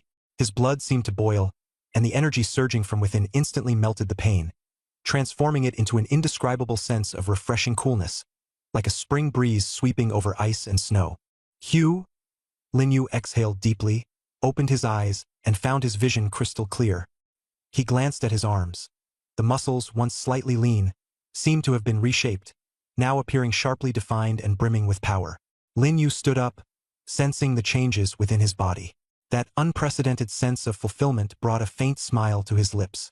This is only the beginning, he murmured to himself, the whistling sound of his clenched fist sending a shiver down his spine. He looked down at the notebook on the table, rolled up his sleeves, and fixed it with a piercing gaze. Zhu Liping, just you wait, Lin Yu said coldly. No obstacle can stop me, not even the Hall of No Life, not even you. Body can't endure overly fast improvement in spiritual power without proper methods. If you act recklessly, it could backfire and lead to irreversible damage. This revelation sank heavily in Lin Yu's chest. His brows furrowed deeper as he contemplated the proposed trade-off. The offer was tempting, an opportunity to master spiritual power, something he desperately wanted to delve into, but at what moral cost? He stared at the emerging text on the notebook screen. Who do you want me to kill? He finally asked, voice low, cold and steady. The words materialized slowly, as if deliberately testing his patience. A corrupt official from the Martial Arts Bureau. His name is Zhu Liping. Lin Yu's gaze darkened at the mention of Zhu Liping. That name was not unfamiliar. It carried a weight of faint disgust since the incident where his family was almost implicated due to Zhu Liping's conspiracies. He had been suspecting Zhu's hand behind certain unjust actions, but the proof had always been out of reach. Why? Lin Yu clenched his fists unconsciously. Because he doesn't deserve the position he holds, the response read. And because he was directly responsible for many deaths, including misusing experimental resources for personal benefits, the same resources your family was almost a victim of. Lin Yu took in a shaky breath. The detest he held for Zhu Liping grew with each passing second. If what this entity on his notebook claimed was true, then the man was far filthier than he'd ever imagined. Still, Lin Yu was not one to act rashly, especially when murder was on the table. If I accept this deal, how do I know I can trust you? The notebook replied, I know your hunger to grow stronger, Lin Yu. Whether or not you agree, I am your only accessible guide to spiritual power, for now. But if you insist. There was a brief flicker on the screen, and then an unfamiliar script appeared. Following it was a string of text. This is part of the method I promised. Engage your subconscious state every hour after exhausting physical training. Your mind will automatically transition towards spiritual cultivation. Lin Yu's face turned somber. The brief glimpse of the method hinted at its authenticity. Whoever or whatever this entity was, it held secrets beyond his imagination. More than that, the mention of Zhu Liping stirred dormant feelings of revenge and justice within him. But before committing, Lin Yu chose to tread cautiously. I'll think about it, he finally said aloud, more to himself than the strange force communicating with him. The notebook responded no further. Silence enveloped the room, save for the faint ticking of the clock at the wall. Lin Yu leaned back, staring at the ceiling, lost in thought. He was aware that the path forward was complex. The promise of unparalleled strength lay in one hand, but the moral repercussions of murder weighed heavily in the other. For now, there was no immediate decision. Training would continue. He needed his full strength for what might lay ahead, both in terms of his personal growth and the trials that this shadowy deal might bring. Moments later, he closed the notebook, solidifying his resolve to proceed cautiously. If strength was born from hardship, he would bear the weight of every choice, but not recklessly. The concept level undying talent. You didn't leave any checkpoints, yet you can be revived because I always remember that you're still alive. Your mental fortitude is too weak. Overusing your ability leads to mental disarray. Mild cases result in losing control. Severe cases lead to memory loss. The news came too abruptly. He had always believed it was because his parents subconsciously thought he was still alive, which allowed him to revive. Thinking about it now, it wasn't entirely like that. For instance, the time he jumped off the building. His parents were asleep, his sister was asleep, and nearly everyone who knew him wasn't fully conscious. It was highly likely no one remembered him. If it was the notebook that had remembered his existence, everything suddenly made sense. Lin Yu sat in the chair, looking up at the ceiling. So I've been oversimplifying things. Quickly, he straightened his thoughts and stared at the notebook. Go on. Who do you want me to kill? Shenyuan Tian. I'm giving you the name not to tell you to kill him right now. There's a massive gap in strength between you two. I'm giving you 3 years. Within 3 years, you must promise me that you'll be capable of killing him. Hearing that name, Lin Yu's pupils contracted fiercely. How could he not have heard of this name? The king of Jiang City, Shenyuan Tian. In the South City, there was the prohibited martial king. In Jiang City, there was the Shenyuan king. The Shenyuan king referred to Shenyuan Tian. Jiang City was legendary, rivaling the prohibited martial king of South City. Jiang City and South City both belonged to Jiang province. Yet Jiang City surpassed South City in both scale and strength. Jiang City boasted 5 or 6 prestigious academies, whereas South City had only 1. The disparity was startlingly clear. The room grew so eerily silent it sent chills down one's spine. Countless thoughts flashed chaotically through Lin Yu's mind. What exactly was this notebook? Why did it want him to kill the Shenyuan king? The man was a martial arts pinnacle, an unparalleled powerhouse. Only now did Lin Yu truly begin to think.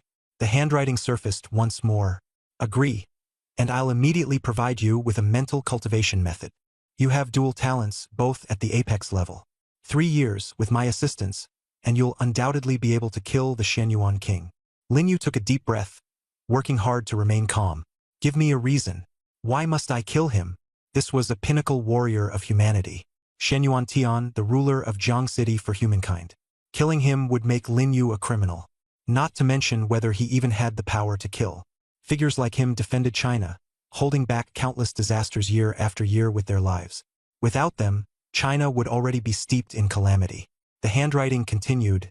You think Shenyuan Tian is a hero of humanity? Let me tell you a cruel truth. Shenyuan Tian is, in fact, a calamity beast, a cataclysmic apex being.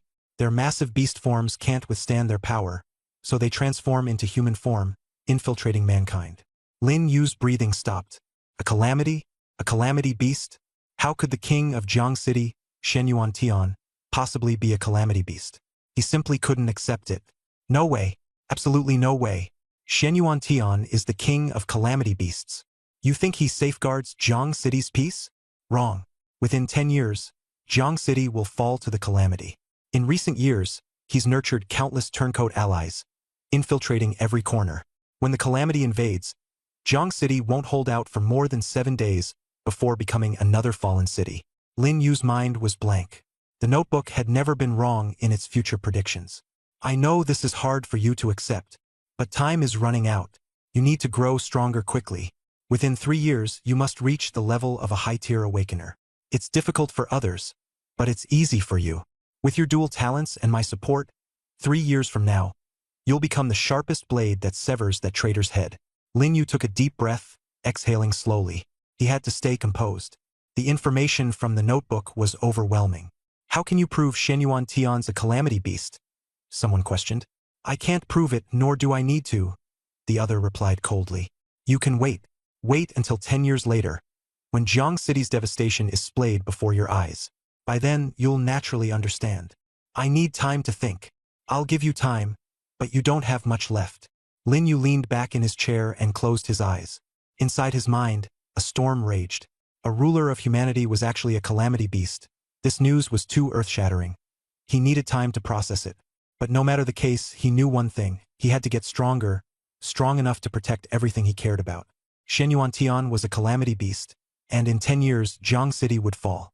The chaos that would erupt if this news got out was unimaginable. Yet he had no evidence. The monthly test was in half a month, and during this time, his vitality points had to reach at least 100. His priority now was to enhance his strength. Shenyuan Tian and Jiang City's fall seemed far away. For now, his focus was on the test in half a month and then the martial exam. He could only take one step at a time. Lin Yu opened his eyes, resolve shining within them. Without hesitation, he reopened the notebook. Now, teach me how to cultivate mental strength. The handwriting slowly emerged. You must first sign a contract with me. I want to make sure you're not just saying yes without meaning it. All right, since you've agreed, let's begin. The handwriting gradually blurred and finally vanished. Out of nowhere, a bloodied hand suddenly clawed its way out of the notebook. Lin Yu's heart pounded violently.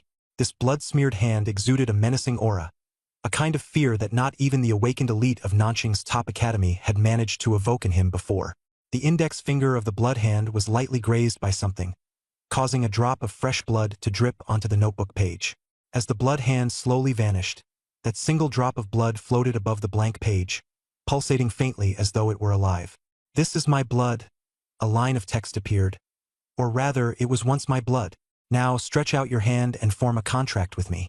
If you regret it, you will lose everything. The hovering droplet indicated he had one final chance to reconsider. Without hesitation, Lin Yu extended his hand. The drop of blood darted onto his palm, stinging like a needle's prick. But the pain was fleeting, vanishing almost instantly, leaving him with the illusion that nothing had occurred. May 7th, the day of the monthly test. Lin Yu woke up early. After a month of arduous training, his vitality level had risen to 105.3. Although he hadn't yet reached the benchmark of 150 to qualify as an entry-level awakened individual, his progress was noteworthy. Over the past half-month, he had devoted most of his efforts to mental energy cultivation.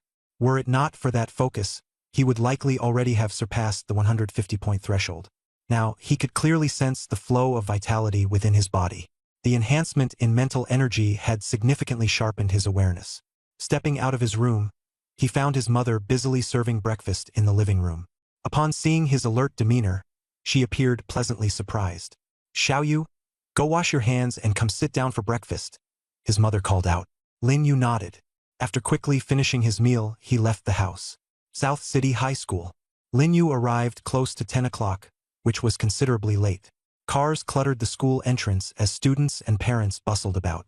Today's monthly test was immensely significant, almost like a preliminary martial arts examination. It determined scholarships and resource allocation. Even higher academies were covertly observing the event, eager to identify potential candidates ahead of the national martial exam. As Lin Yu approached his classroom, he overheard his classmates discussing their cultivation progress. "My vitality level just broke through 5 points. I think I'll pass this time," someone said excitedly. "I'm at 6.12, not too far from you. Honestly, I feel like the vitality cultivation techniques taught in the school library don't suit me. If they did, I'd have surpassed 10 points by now. But my family can't afford vitality supplements, so at this rate, I might barely reach 10 points next month and scrape by with a B rating to get into a third-tier academy. My family spent over 300,000 yuan on vitality supplements for me. My vitality is already at 11 points now. Damn! Compare and despair. At that rate, combined with a B-grade aptitude, you might even get into Nanqing's first academy." Envious voices filled the classroom. "That's nothing," someone chimed in. "I heard Yuan Hao's nearly at 20 points of vitality already. His family's wealthy, and his aptitude's an A grade. He's definitely making the top 10 this time. Yuan Hao's the strongest in our class, but he's still far behind Chuyu. Chuyu broke through 80 points of vitality last week. She's probably at 90 points by now. Chuyu's a genius, an S-grade talent with a filthy rich family. It'd be hard for her not to have such high vitality. Our class did have another S-grade talent once, Chun Hao. If he hadn't died, I wonder how high his vitality would have reached by now." Whenever the topic of Chun Hao surfaced, thoughts inevitably turned to Lin Yu. "Do you think Lin Yu will show up today?" someone suddenly asked. "Lin Yu? I almost forgot he existed. Ever since the Martial Affairs Bureau took him away, there's been no news of him. He hasn't shown up at school either. Could it be true that he killed Chun Hao? No way. They must have made a mistake. He'll probably be released in a few days. He must have fallen behind in training and feels embarrassed to show up. If he really comes today, it's just to lose face." Standing at the doorway, Lin Yu listened quietly, a faint smile curling his lips. These numbers, 20 points of vitality, 80 points of vitality, had no impact on him at all.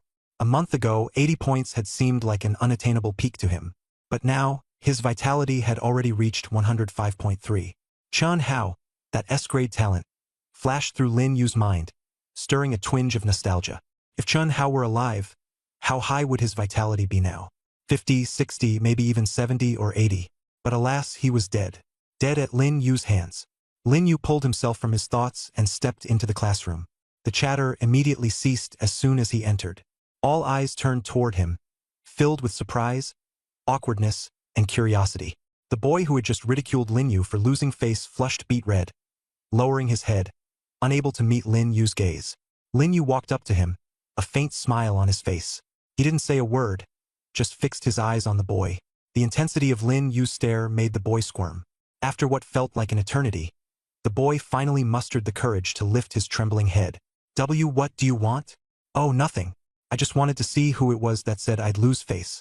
Turns out it's you, Li Rui. Li Rui's face turned crimson again. He opened his mouth, trying to respond, but swallowed his words instead. Go back. He felt that Lin Yu had changed too much after not seeing him for a month. Lin Yu ignored him and turned to walk back to his seat. Before long, Yuan Hao finally arrived.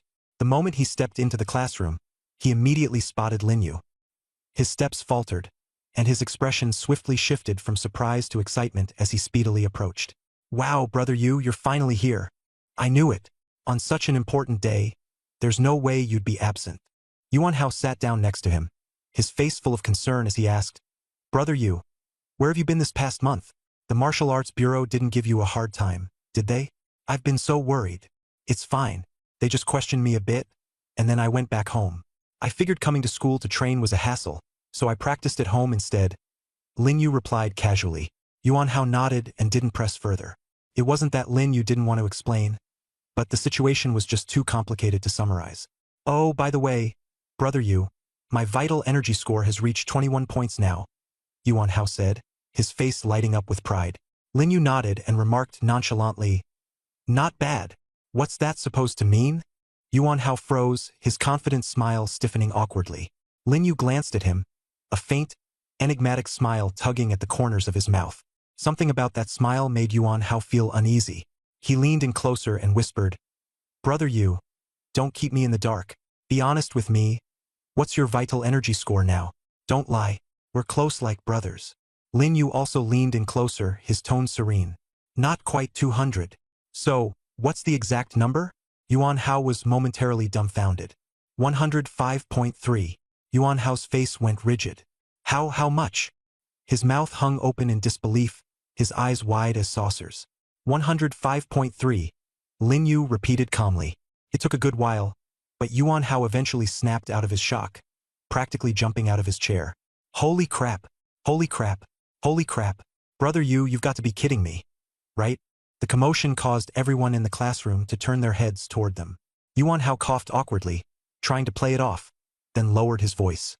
A vital energy score of over 100? That's higher than Chu Yu's. I just heard yesterday that her vital energy score was only 85, and even if she trained all day, there's no way she could break 90. Brother Yu, doesn't that mean you're number 1 in the school now? Lin Yu didn't say a word, only offering a faint smile in response. Yuan Hao stared intently at Lin Yu. Brother Yu, you're not messing with me, are you? Is it really 105.3? Lin Yu remained silent, but he began to release his vital energy. With Yuan Hao's A-rank talent, his sensitivity to vital energy was exceptionally sharp. He immediately felt an immense and overwhelming pressure emanating from Lin Yu. That oppressive sensation, he had only ever experienced it before in front of his older brother. But his brother was already a beginner level awakened. Yuan Hao's expression morphed from shock to awe, then finally to an exhilarated excitement as he blinked rapidly in amazement. Lin Yu waved a hand dismissively. Keep it low-key. The homeroom teacher's coming? Someone suddenly shouted, and the previously noisy classroom fell silent in an instant. Teacher Li entered the classroom, sweeping her gaze across the students. Her eyes momentarily lingered on Lin Yu before moving on. Everyone's here more or less, right? Is anyone still missing? She asked. A boy raised his hand. Only Chun Hao hasn't shown up. Everyone else is here. The atmosphere in the classroom turned deathly still in an instant. Chun Hao. Everyone knew that he was dead. Completely, irreversibly dead. The boy had said it as a joke, but no one dared to laugh. After all, Chun Hao had possessed S-rank talent. The boy maintained a faint smile, glancing around. But when he noticed that the entire class was staring at him, he gradually realized the gravity of the situation. Teacher Li's face darkened. Write the school code and conduct rules 10 times and hand it in to me later. Also, you'll be the last in line for today's vital energy test. Low whispers of disapproval spread through the class. What a fool! Joking about someone who's dead. Is he out of his mind? Who knows? Maybe he just lost it. The boy's face turned beet red. Unable to remain standing, he wished he could disappear into a hole in the ground. After a long pause, Teacher Li spoke again. All right, now that everyone's accounted for, let's prepare to line up and head over to the training grounds. Today's the monthly assessment. Stay focused, and no more jokes like that in the future. Although her tone wasn't particularly loud, it carried enough authority to be intimidating. Combined with her usual strict reputation, not a single student dared to argue or talk back. The boy nodded repeatedly. I was wrong, teacher. I promise it won't happen again. Teacher Li gave him a cold glance before turning and stepping out of the classroom. I'll see you all at the training grounds, she said. Soon, everyone made their way to the periphery of the training grounds, which were already packed tightly with people. Students from every class participating in the martial arts exams were gathered there. Some were overjoyed, while others appeared dejected. After all, most of them had already undergone vital energy testing and had a rough idea of their scores. Some even tested daily to monitor their progress. Thanks to his exceptional analytical talent, Lin Yu didn't need any equipment to know his own vital energy score. He was placed relatively early in the lineup for Class 7, with only Yuan Hao and 2 other unfamiliar students ahead of him. Brother Yu, look over there. Zhu Liping. Yuan Hao pointed toward someone not far away. What's wrong? Lin Yu looked over. Although he was dying to settle the score with Zhu Liping and vent his anger, he couldn't do anything about it right now. Yuan Hao said, You probably don't know, but lately, he's been coming to the training room looking for you. I didn't tell him whether you were there or not, mainly because he's your rival in love. Of course, I wouldn't want to expose you, but every time he shows up, his face looks off, like he's here to pick a fight. You should be careful. Rival in love? Lin Yu cast Yuan Hao a glance. Who said we're rivals in love? Yuan Hao scratched his head awkwardly. Aren't you? Didn't you say you wanted to pursue Chuyu? Zhu Liping likes her too. Everyone knows that. Doesn't that make you rivals in love? Lin Yu stayed quiet for a while, then finally spoke. We're not rivals in love now. We're sworn enemies. Sworn enemies? Yuan Hao froze, about to ask for clarification, but it was his turn to head up for the blood energy test. As Yuan Hao walked to the platform, Lin Yu's gaze shifted back to Zhu Liping. Their eyes met in the air. Zhu Liping stood in a loose, casual posture, accompanied by a few others. His face was expressionless and cold, but he gave Lin Yu a faint nod. Lin Yu's expression remained calm as he locked eyes with Zhu Liping. After a long moment, a small, almost imperceptible smile tugged at the corner of Lin Yu's lips.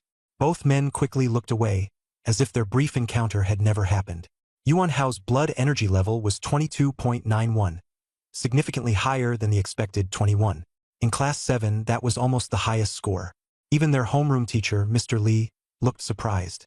For someone who seemed so lackadaisical, Yuan Hao's talent was unexpectedly impressive. At this rate, with more effort, he might excel in next month's martial exam and secure an A-level rating. Getting into South City's top academy could really be within his grasp.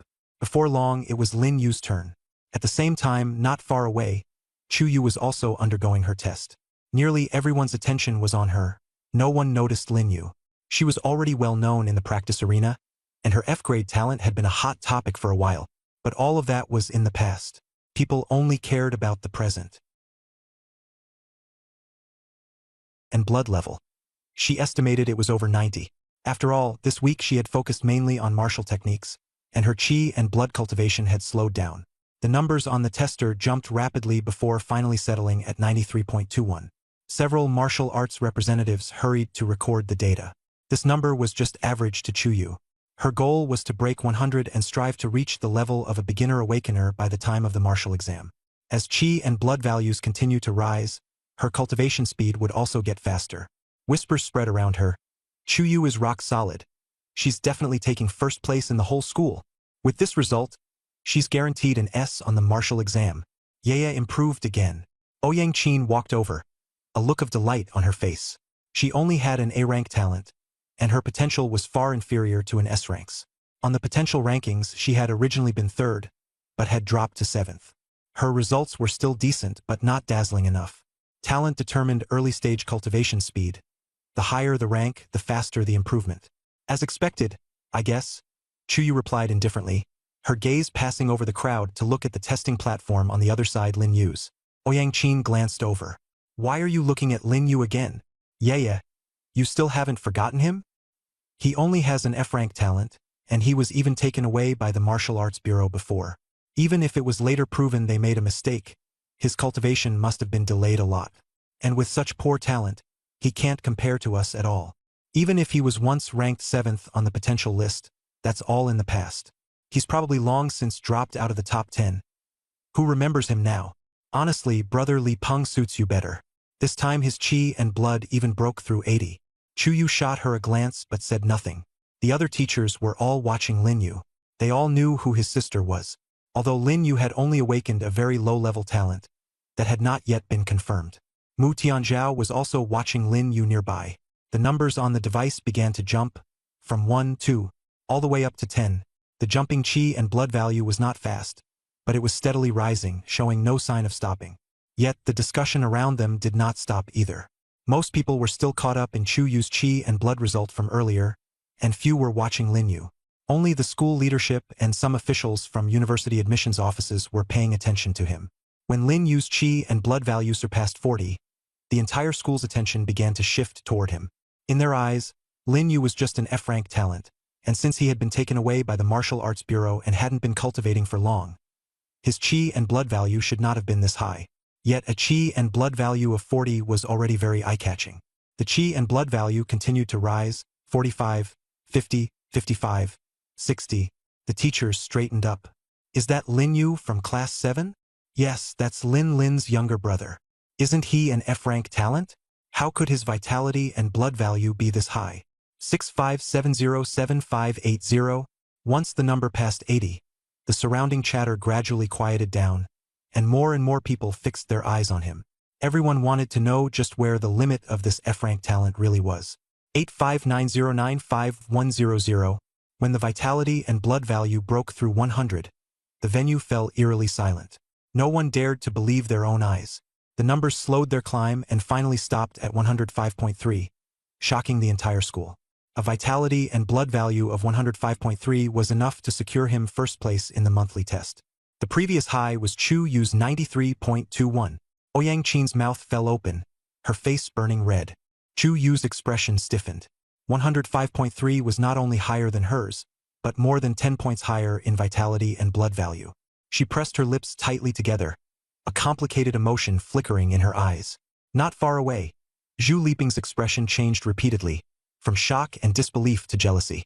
He had deliberately hidden his strength, posting a vitality and blood value of 81, though he could actually reach nearly 95, but that was still far inferior to Lin Yu. Zhu Liping instinctively took a step back, and just then met Lin Yu's gaze, causing his expression to tense. Not only the students were shocked, but the teachers were too. Teacher Li pushed up his glasses. Though he looked calm on the surface, the corners of his mouth lifted slightly, unable to hide the joy in his heart. Damn, old Li. This year's top student in the grade is definitely locked in. The title of best homeroom teacher this year has got to be yours. In previous years, it was always the first class, and now it's finally someone else's turn. Teacher Wang beside him said sourly, an F-rank talent, and you still managed to teach him to 105.3 vitality and blood value. Your teaching skills really deserve a proper study session. Teacher Li coughed and said, not at all. It's all the student's own hard work. On the surface he was modest, but in his heart he thought, what did I even teach? This student hasn't attended class for a month. But he couldn't say that. If he denied it, it would be a slap in the face. If he didn't say anything, the credit would be his. Anyway, Lin Yu was a student of class 7, and he was class 7's homeroom teacher. When a student did well, the homeroom teacher got face too. No one cared how it was done, they only decided the teacher had taught well. Mr. Wang pursed his lips and said nothing, knowing full well that this had nothing to do with Teacher Li. He was just jealous that Lin Yu was in class 7 and not in his class 6. This year, class 6 didn't even have a single S-rank talent. He had even gloatingly celebrated when Chun Hao died, because Class 7's only S-rank talent was gone too. He had been delighted at the time. But only a few days later, a freak with a chi and blood value over 100 emerged. Even more absurdly, just a month ago, this guy had been suspected of being nothing more than trash who had awakened only the lowest level talent. Now no one dared question it. The admissions office people began recording the data. Lin Yu walked down from the practice stage. Yuan Hao was flushed with excitement, and he rushed over to Lin Yu. Damn, Yuji, you're insane. 105.3. First in the whole school. Even Chu Yu has been left far behind by you. Lin Yu patted his shoulder, signaling him to calm down. But how could Yuan Hao possibly calm down? When he heard Lin Yu mention that chi and blood value earlier, he hadn't taken it seriously. Now he had seen it with his own eyes. UGE. Do you know what this means? Special admission. The academy will recruit you directly. You won't even need to take the martial arts exam. You can go straight into the academy. And it'll be all the top-tier academies yours to choose from. Lin Yu just smiled and didn't answer. Of course he knew special admission would bring people to recruit him. But would Longtian Academy come? Absolutely not. After learning the news, Lin Yu's only goal was to enter Longtian Academy. He wasn't even considering any other academies. On the other side, Chu Yu was still standing there, somewhat dazed. Having been first for so long, now that she had fallen to second place, she was not very convinced in her heart. Ouyang Qin leaned over and said carefully, Yeah, don't take what I just said to heart. I didn't expect him to.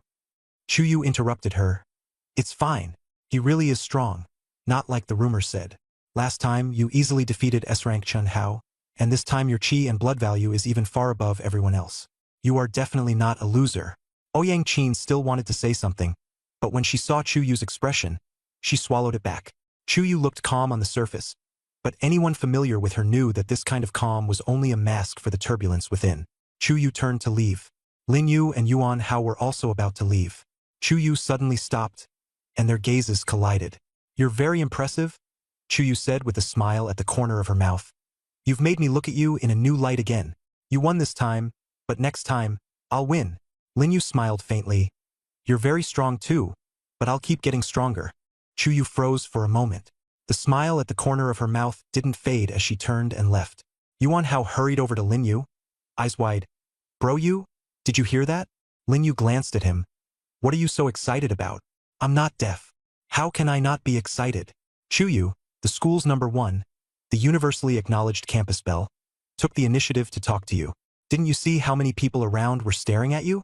Their eyes looked like they wanted to kill you. Lin Yu couldn't be bothered to pay him any mind and kept walking forward. Yuan Hao quickly caught up.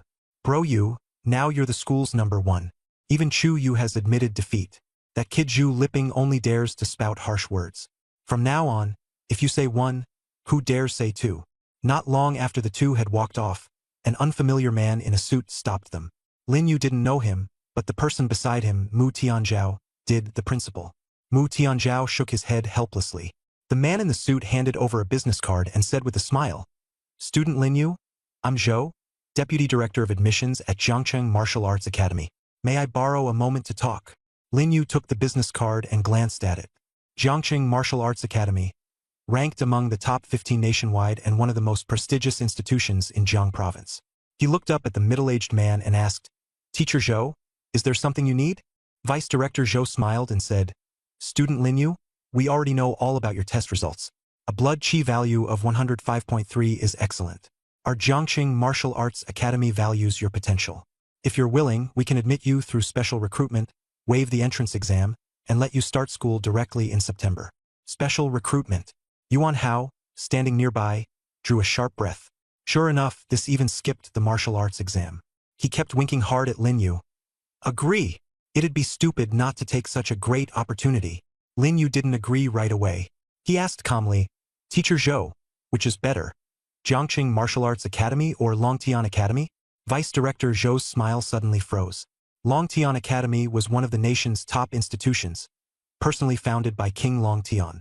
Although Jiangcheng Martial Arts Academy was good, it was still not on Longtian's level. He gave a forced laugh and said, Student Lin Yu, Longtian Academy is indeed top tier, but our Jiangcheng Martial Arts Academy is pretty good too. If you accept the special recruitment, I can guarantee you a private training room, a dedicated dormitory, and borrowing privileges up to the 7th floor of the library. Lin Yu nodded. Thank you, Teacher Zhou. I'll think about it. Vice Director Zhou opened his mouth, wanting to say something, but when he saw Lin Yu's expression, he ultimately just sighed and handed him a special recruitment application form. This is our Academy's special recruitment application form. Once you've made up your mind, you can call me anytime using the number on the card. I'm available around the clock. Lin Yu took the form and nodded in agreement. At this moment, Yuan Hao seized the opportunity to pitch himself. Vice Director Zhou, what about me? Vice Director Zhou had been about to leave, but hearing this, he stopped and sized up Yuan Hao and Lin Yu, his expression somewhat complicated. Who is this student? Yuan Hao straightened his back. My name is Yuan Hao. I'm in the same class as Brother Yu. My blood chi value this test was 22.91, with A-grade talent. He looked at Vice Director Zhou with great anticipation, hoping to be admitted without an entrance exam. Vice Director Zhou coughed dryly and forced a smile. Very good. You've got potential. Then he abruptly changed the subject and said no more. After waiting 2 seconds and seeing that the other party had no intention of handing over a business card, the anticipation on Yuan Hao's face slowly turned into embarrassment. Teacher Zhou, do you think I have a chance of getting a special admission? Vice Director Zhou's smile nearly faltered. He glanced at Lin Yu, then at Yuan Hao. His blood and chi value and A-rank talent were both decent, but he was still far from the special admission standard. With limited slots each year, exceptions couldn't be made. After some thought, he said, Student Yuan Hao, your talent is indeed butuo, but the special admission quota is limited. There are only a few spots each year, so basically, he didn't finish the sentence, but the meaning was already clear. Yuan Hao wasn't qualified. Lin Yu patted his shoulder from the side. Didn't Yuan Hao say he wanted to take the entrance exam for the South City No. 1 Academy?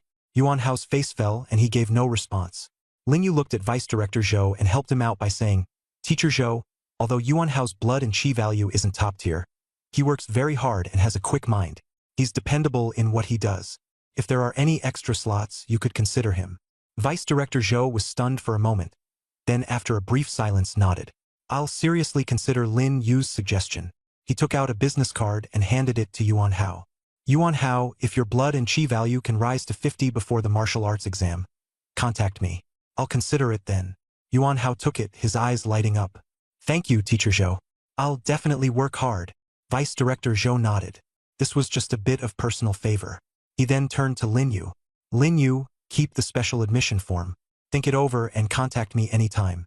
The gates of Jiangqing Martial Dao Academy will always be open for you. Lin Yu nodded. Thank you, teacher.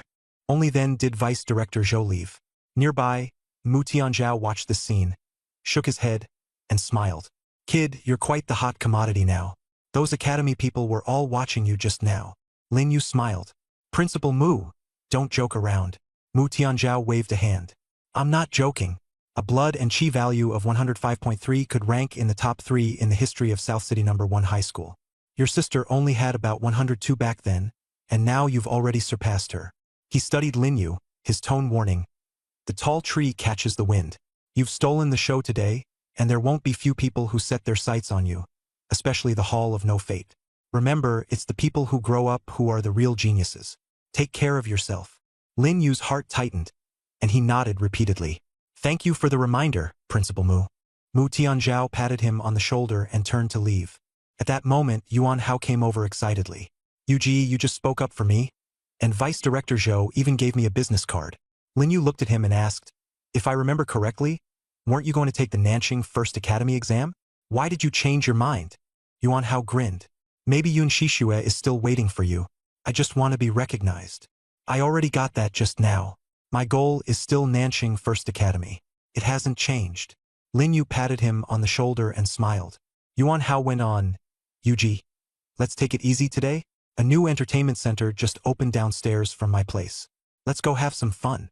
Yuan Hao draped an arm over Lin Yu's shoulder and said with a smile, Tonight's on me. Lin Yu replied expressionlessly, Do you take me for an easy mark? Yuan Hao chuckled. We don't have to go to a restaurant. An internet cafe is fine too. The one downstairs has a big promotion. Recharge 500 and get 1,000. I'll pay. How about it? Lin Yu shook his head. I'm not going. Yuan Hao got anxious. Yuji, you haven't been out in so long. Since you finally got out today, why not relax a bit? You've been training like this every day. I'm really afraid you'll work yourself crazy. Lin Yu looked at him and suddenly asked, Yuan Hao, Do you know how important my blood and chi value is today? Yuan Hao froze. Isn't it just that you're first in the whole school? From now on, you'll be the big shot at school. People like Zhu Liping and Chu Yu will have to stand aside. Lin Yu shook his head. No. It means more people have set their sights on me. Yuan Hao didn't really understand, but he didn't say anything else either. He knew Lin Yu had made up his mind and couldn't be talked out of it. All right then, Yu Ji, I'll go by myself. Just remember not to train yourself crazy. Yuan Hao sighed. Lin Yu waved his hand and went straight to find the homeroom teacher, wanting to ask when the scholarship would be distributed. This blood and chi increase wasn't just for appearances. The scholarship mattered even more to him. The teaching building was quiet, with most of the students out on the playground. Lin Yu knocked on the door, but no one answered, so he pushed it open and went in. There was only the homeroom teacher, Teacher Li, in the office. As soon as Teacher Li saw that it was Lin Yu, his eyes lit up, and he stood up to greet him. Lin Yu, come have a seat. Teacher Li was rarely this enthusiastic, which surprised Lin Yu a little. As everyone knew, he was usually very stern and almost never smiled. After Lin Yu sat down, he got straight to the point. Teacher Li, I remember the top 10 each month get scholarships and other rewards. This time my chi and blood value tested at 105.3, so I should be able to make the top 10, right? Teacher Li said with a smile. You came at just the right time. I'm in the middle of tallying the data. Don't worry about the scholarship and rewards. I'll apply for them as soon as the numbers are finalized, and they'll be in your hands very soon. You're ranked first this time. The scholarship is 200,000 Huaxia coins, plus 3 portions of catastrophe flesh and over 40 packs of chi blood tonic. The catastrophe flesh will take a few days. The school still has to apply to the Ministry of Education for allocation, and it'll be delivered to your home then. And the supplements you haven't collected before, I'll give them to you too. Teacher Li took a large box of supplements out of the drawer. Looking at it, Lin Yu almost forgot about that. After signing up for the martial arts exam, the school distributed these supplies every day. Since he hadn't come for a long time, of course he hadn't been able to collect them. This box probably contained more than a month's worth. Thank you, Teacher Li. Lin Yu took it, feeling its weight. Teacher Li waved his hand. No need to thank me. This is what you deserve. Tell me, what are your plans next? Lin Yu looked at him. Teacher Li explained. You're ranked first, so plenty of elite universities must be reaching out to you, right? Have you decided where to go? Lin Yu thought for a moment and said honestly, I want to go to Dragon Heaven Academy. Teacher Li frowned slightly, then nodded. I thought you'd go to Capital University and stay with your sister. Dragon Heaven Academy is, of course, one of the top academies and suits you, but its admission requirements are extremely high, and there are very few spots. Your chi and blood are good, so you're definitely promising. He paused for a moment. Capital University has good conditions and abundant resources. I'm not trying to discourage you. I'm just reminding you to leave yourself more options and not block off your path. Lin Yu understood the teacher's thoughtfulness and answered firmly. Thank you, teacher, but my goal is Dragon Heaven Academy. That won't change. Teacher Li looked at his resolute face, froze for a moment, then smiled. Your personality really does resemble your sister's. You two are cut from the same cloth. There's still a month until the martial exam. Work hard. I'm optimistic about you. Lin Yu nodded and pushed the door open to leave. The corridor was quiet, and he was already planning his next step in his mind. The 200,000 bonus, 3 portions of calamity flesh, more than 40 packets of chi blood powder, and a box of supplements. The resources were already more than sufficient. Next, Lin Yu only needed to focus on cultivation and prepare for the martial exam. Just as he was about to head downstairs, footsteps came from below. He stopped and saw several people walking up the stairs.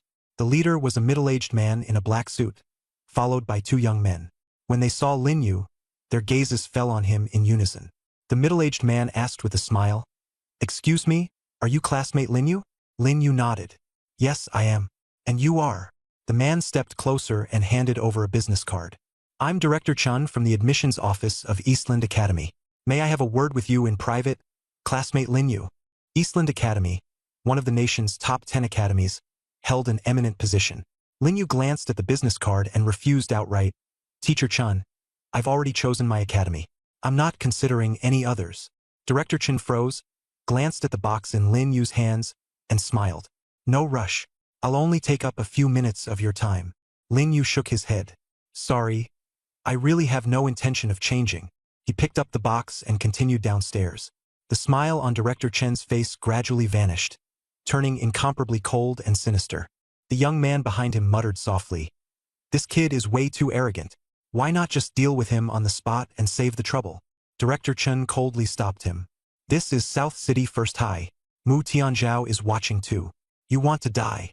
The young man shrank his neck and fell silent. Another young man asked quietly, Director Chen, are we just going to let it go? He's only a student who just awakened. Director Chen stared in the direction Lin Yu had disappeared, and after a moment of silence, said, Let it go? Don't forget our mission today. Kill the top performer in South City First High's monthly evaluation. Once the Hall of No Life makes a move, it has never failed. Lin Yu had already left the school, completely unaware. He never expected the other party to impersonate the admissions office to get close to him. He held the supplement in his arms, mentally planning his next training schedule. The resources were enough to support him for a month. After walking for a while, his instincts told him something was off.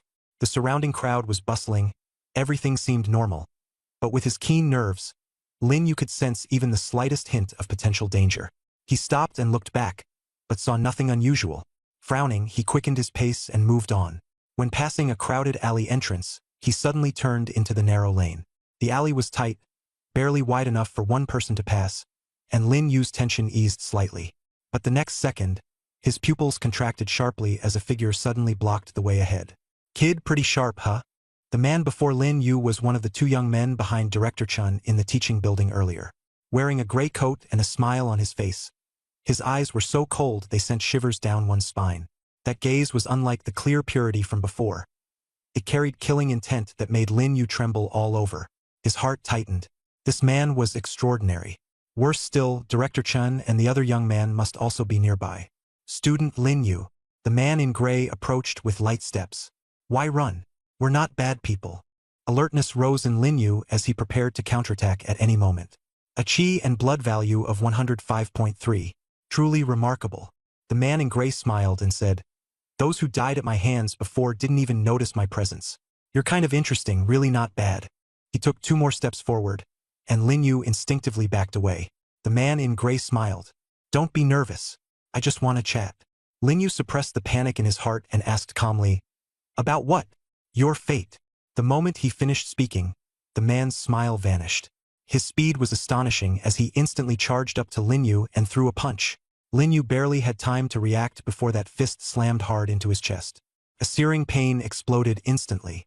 If Lin Yu hadn't been well-trained and his body hadn't grown stronger, that punch would have been enough to pierce his chest. He reacted quickly and turned to run. This man was not a match for him at all. At the very least, he was an early-stage awakened, and his strength far surpassed Lin Yu's. Run! The gray-clothed man behind him sneered. Where do you think you can run to? Lin Yu clenched his teeth and frantically urged his chi and blood, slightly increasing his speed. But the gap was far too great and he was quickly caught up. Another fierce punch slammed into his back. With a sharp crack, a bone broke. Lin Yu was sent flying like a broken kite, crashing heavily into a wall before bouncing back and falling to the ground. The hard floor scraped his whole body painfully, but even worse was the crushing pain in his organs, so intense that he coughed up blood uncontrollably. He tried to get up, but his whole body had lost control. The gray-clothed man slowly strolled over, looking down at him with a face full of mockery. Is that all? He sneered. A genius with 105.3 chi and blood value? That's all there is to it. Lin Yu said nothing, only stared at him, his eyes devoid of fear, only calm. The corners of his mouth curved slightly upward. The gray-clothed man didn't notice, still lost in his own sense of superiority. He crouched down and grabbed Lin Yu by the hair. Lin Yu, do you know? I've killed plenty of geniuses like you. Some begged for mercy, some cried and screamed, and some pissed themselves in fear. Someone like you who says nothing at all is really rare. The next moment, Lin Yu spat on his face, a mocking smile at the corner of his mouth. The gray-clothed man froze for a moment, then his anger exploded instantly. He furiously wiped the spit from his face and said with a savage expression, Good, very good, extremely good. You really have guts. I was going to give you a quick death, but I've changed my mind. I'm going to tear you apart piece by piece and make you watch yourself get ripped apart with your own eyes. Lin Yu was still smiling, his smile carrying contempt and a kind of anticipation the man in gray couldn't understand. He was waiting to die. The man in gray was driven into a frenzy by the provocation and lifted his foot to stomp on Lin Yu's arm. With a sharp crack, The sound of bone breaking echoed through the alley. A searing, bone-deep pain spread through his entire body. Lin Yu held back his cry, only letting out a muffled grunt as the veins on his forehead bulged. The pain was unbearable, but he forced himself to endure it. "You're pretty tough, huh?" Still not even screaming. The man in gray sneered. "What about this next one?" He raised his foot again, stepping down on the other arm. Another crack of breaking bone was followed by Lin Yu's scream.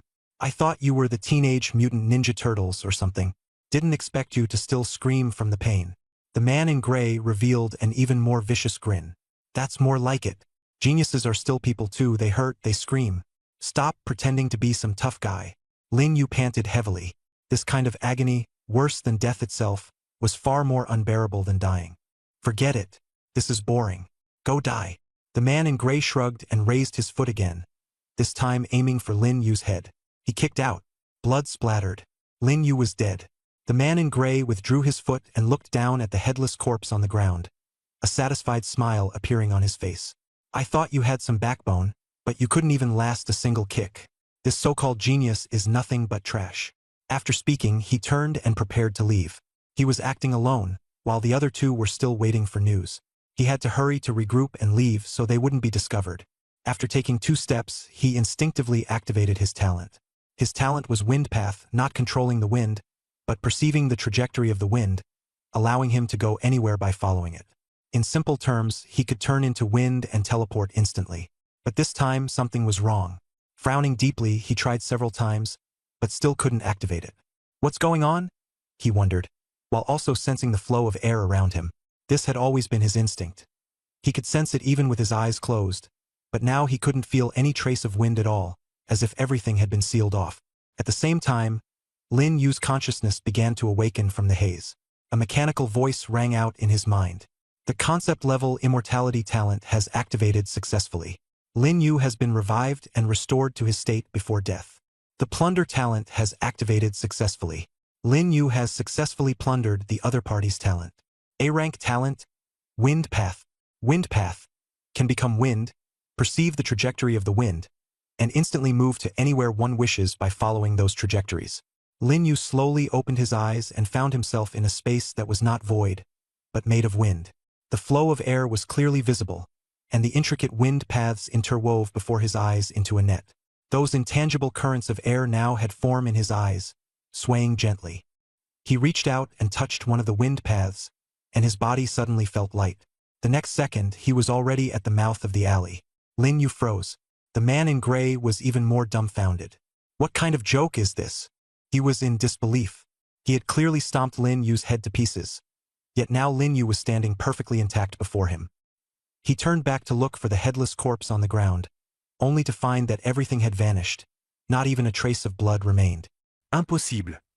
The gray-clad man turned back in terror, only to see a faint smile at the corner of Lin Yu's mouth. As an assassin of the Nameless Palace, the gray-clad man, though only a beginner awakened, had relied on his unique wind path talent to slay countless strong opponents, to the point that even the authorities found him a severe headache. "You, what exactly are you?"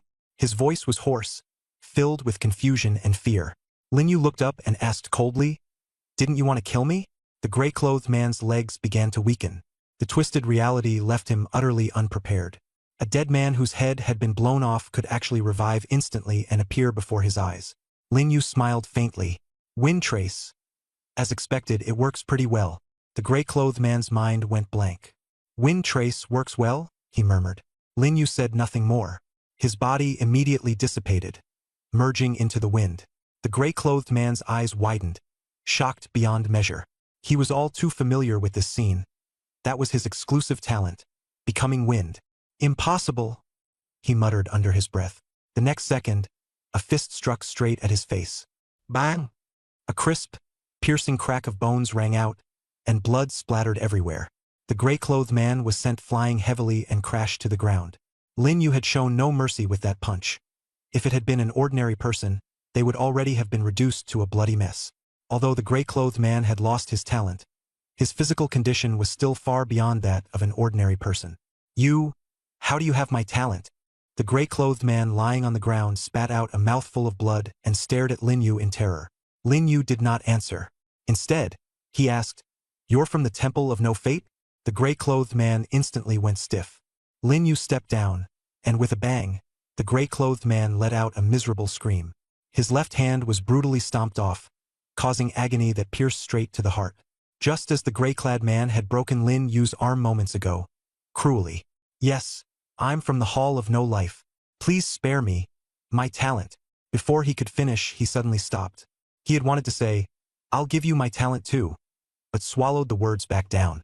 A moment ago, he had broken both of Lin Yu's hands and blown his head apart. Yet Lin Yu had not moved an inch. Now the tables had turned. He was the prey, confusion and terror intertwined. Who exactly are you? The gray-clad man asked in fear. I'm just an ordinary student. Lin Yu sneered, taking another step forward. Each time, he was mimicking the gray-clad man's brutality toward him just now. The gray-clad man screamed again, his face as pale as paper, drained of all color. Please spare me. I have lots of treasures. I'll give you all of them. Anything you want to ask, I'm willing to tell you, he pleaded, enduring the searing pain. Lin Yu asked expressionlessly, the people you killed, did any of them beg for mercy? The gray-clad man stammered, maybe some. Then did you spare them? The gray-clad man's face instantly turned deathly pale. Clearly, he had long since anticipated the outcome. Lin Yu raised a hand, and the air instantly condensed into a sharp wind blade. He flicked his finger and the wind blade shot out. With a pft, blood spurted everywhere. The gray-clad man convulsed violently twice, then collapsed completely, showing no sign of life. Lin Yu thought to himself that he was still too soft-hearted. He had actually left behind a corpse with an intact head. Shaking his head, he dismissed the thought, knowing the Hall of No Name had not sent just this one person. The man who called himself Director Chun and that young man were surely accomplices. He crouched down and searched the gray-clad man's pockets, but couldn't even find 100 yuan. He was simply a total pauper. Standing up, he glanced at the dim alley and had no intention of dealing with the scene. This alley was remote and few people passed by. The body would probably not be discovered for several days.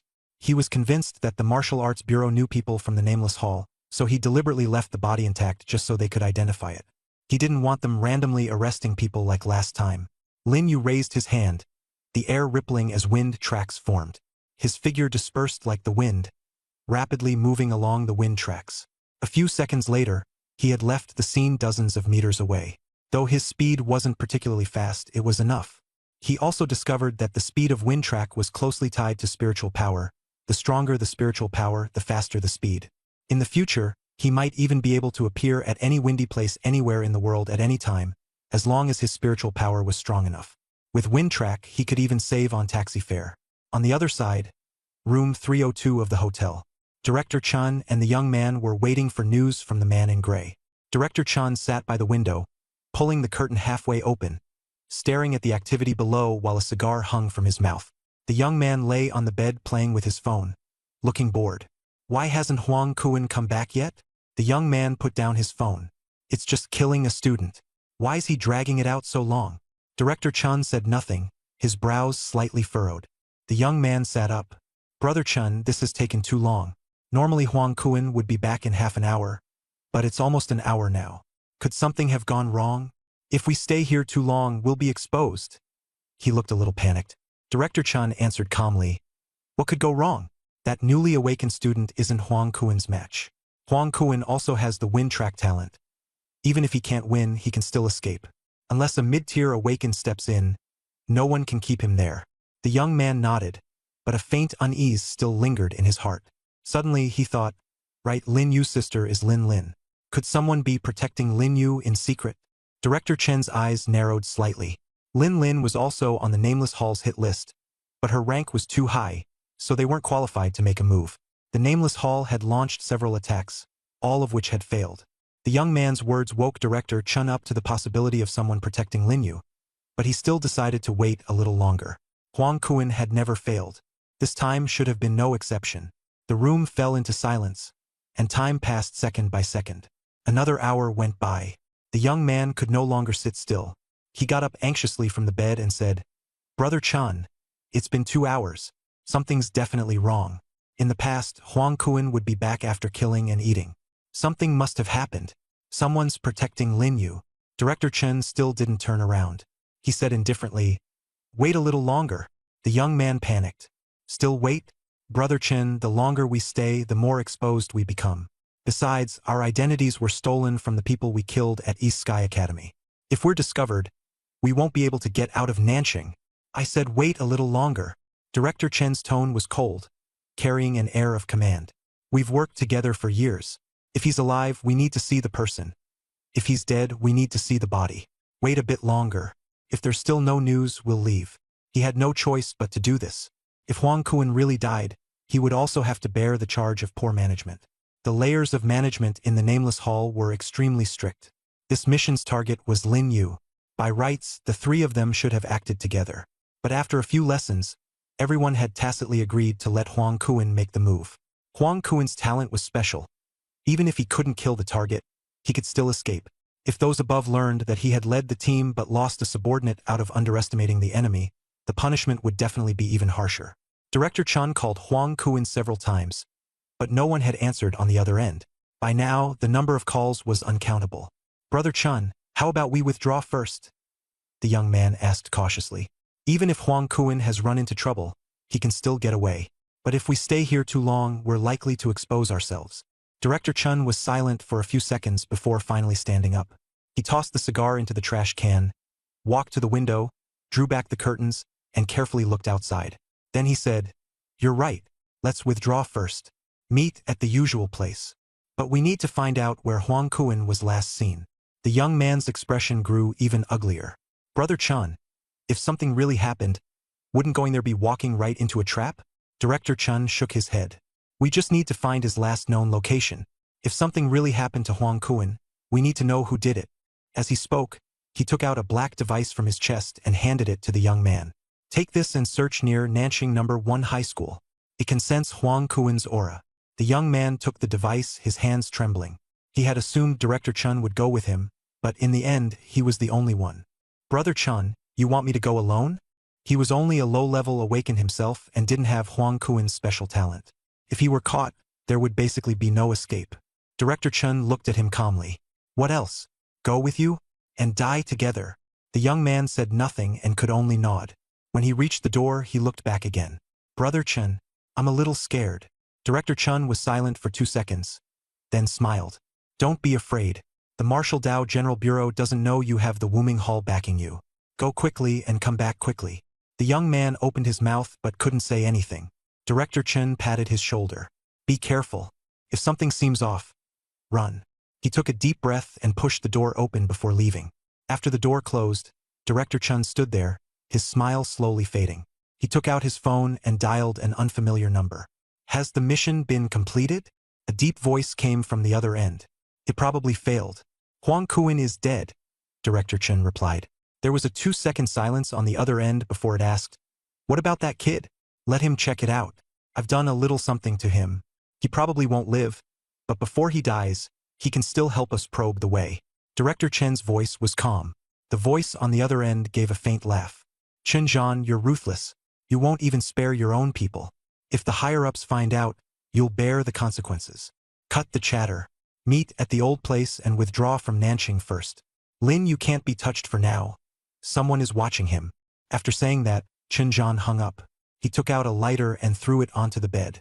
The flames spread rapidly, swallowing the entire bed as thick smoke filled the room. The hotel staff smelled the smoke and rushed over, but Chen Zhan had already left. And Lin Yu didn't take the matter of Wuming Hall to heart at all. With 1 month left until the martial exam, what mattered most to him now was becoming a primary awakened one and officially stepping onto the path of martial arts. Over the next month, he didn't plan to just cultivate diligently at home. The notebook had given him the chance to practice in the real world, and he needed to accumulate combat experience even more while training. Otherwise, he would end up like a few days ago, easily defeated by the gray-robed man. By rights, the gap between him and that gray-robed man shouldn't have been that large. What mattered in between was the skillful use of his talent and actual combat experience. His target was Shuiqing. Shuiqing was near Nanching, and it was the first city within China to fall. By now, the city was in ruins. Most of the high-level disasters had been cleared out by human experts, but low-level disasters were everywhere, and mutated demonic beasts roamed about. For a beginner like Lin Yu who needed real combat experience, this was practically the perfect training ground. Water City had never been rebuilt, and the fundamental reason was that the manpower and financial cost were simply too great. Otherwise, Water City would have been rebuilt long ago. There was also a base set up outside the city walls specifically to guard the area.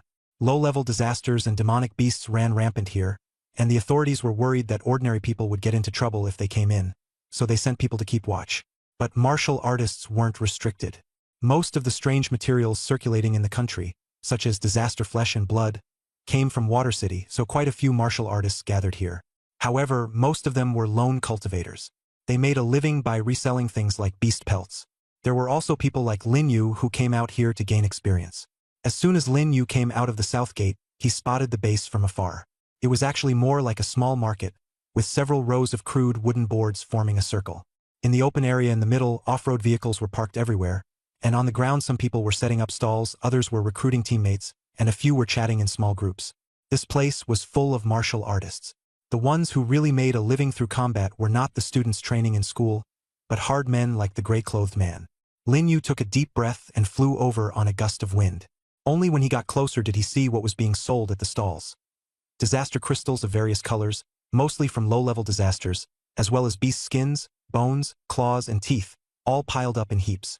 Bottles and jars were labeled with healing medicine, blood chi powder, antidote, and the like, while the stall owners kept shouting out their wares. Lin Yu planned to buy some gear before entering Water City, and he was quite interested in blood chi powder, so he asked about the price. The moment he heard it, he was shocked. A single bottle cost 10,000 Huaxia coins. He only had 200,000 on him, and that price was outrageously high.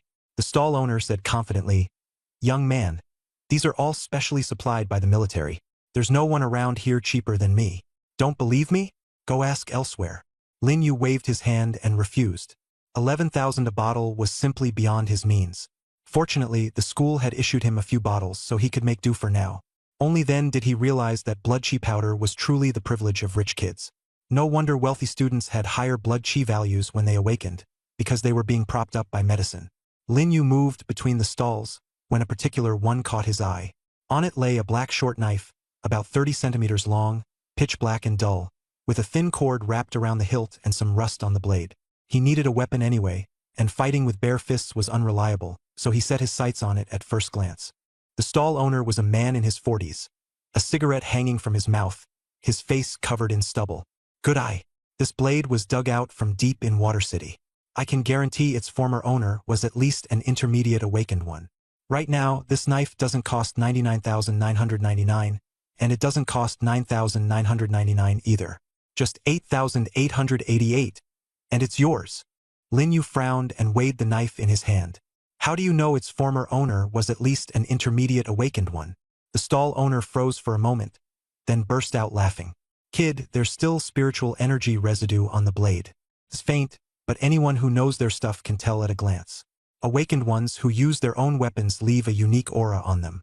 You'll understand once you've seen more of it in the future." Lin Yu looked closely and indeed sensed a faint presence on the knife. If he hadn't cultivated spiritual power, he wouldn't have felt it at all. The aura was extremely faint, while the rust was much more obvious. "But this knife has rust on it." Lin Yu picked on it. The stall owner waved a hand. "That's just surface rust. It doesn't affect the sharpness. Wipe it down with a whetstone and it'll be fine. If you really buy it, I'll even give you a whetstone." Lin Yu fell silent for a few seconds. 8,888 was actually pretty reasonable.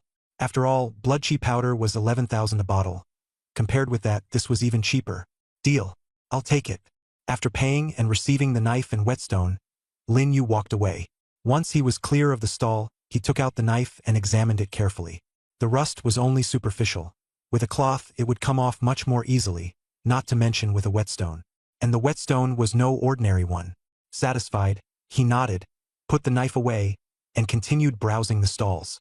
After wandering around for a while, Lin Yu found that aside from the first stall's cheap blood chi powder, the prices at the other stalls only got higher and higher, with some even going for 20,000 a bottle. His budget was limited. Otherwise, he'd really have bought every bottle of blood chi powder here and played the role of a medicine addict himself.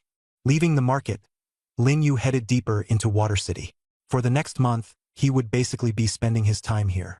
Water City had no laws, no regulation, and killings and robberies happened all the time. People dying was normal. This was a lawless land. The authorities were helpless, and Water City had long since become a ruin. Only when the officials decided to rebuild it one day might order return. Though it was his first time here, Lin Yu was quite familiar with Water City. Once inside, all he saw were collapsed high-rises, shattered streets, and bottomless cracks. Standing at the edge of one crack, he used his spiritual power to sense the surroundings. After turning a corner, the scene before him made his pupils shrink. 3 gray creatures were gnawing on a corpse. It was a human corpse. The 3 creatures were nearly 1 meter long, wolf-like but hairless, with wrinkled gray-white skin, blood-red eyes, and sharp teeth. They were blood-devouring wolves. Lin Yu had seen them in books. Mutated wolves, pack-dwelling, fast, highly aggressive, and strongly territorial. Once they invaded, they would attack anything that entered their territory. Clearly, this corpse had strayed into the territory of the blood-devouring wolves, and it was very likely a rogue cultivator. The cause of death was unknown. It may have been killed by a demon beast, or by someone who then dumped the body here. Blood-devouring wolf pelts were worthless, so no one specifically hunted them, and their numbers surged, allowing them to dominate the outskirts of Water City. Although a lone wolf lacked much strength, being surrounded by a pack was extremely dangerous. This time, Lin Yu had come to Water City to gain real combat experience, not to be a gold digger, so naturally he wanted to hunt blood-devouring wolves. He drew his blade, activated Wind Trace, and after closing in and revealing himself, split one of them in half with a single slash. Lin Yu was overjoyed. The stall owner hadn't lied to him. This blade was truly sharp. The remaining 2 wolves grew alert, but Lin Yu had Wind Trace and had no intention of fighting head-on. He slashed once and killed the second wolf. The last wolf panicked and cautiously looked around. After confirming there were no other wolves nearby, Lin Yu showed himself voluntarily. The last wolf locked onto him, growling lowly. The smell of blood stirred it, making it both enraged and frightened. Lin Yu gripped his blade and stood still, waiting for it to make the first move. 10 seconds later, the blood-devouring wolf suddenly charged, its speed astonishing, leaving behind afterimages. Lin Yu had been prepared. He swiftly dodged and drove his blade into its skull. Blood sprayed everywhere, and the blood-devouring wolf howled miserably before collapsing to the ground. Blood-devouring wolves had strong attack power but weak defense, so killing them with one strike was easy. In his first battle, he achieved a perfect triple kill. Lin Yu had basically picked up a bargain. Under normal circumstances, blood-devouring wolves traveled in packs of at least a dozen, with a wolf king leading them. He dug out the internal organs of the 3 blood-devouring wolves and found the beast cores.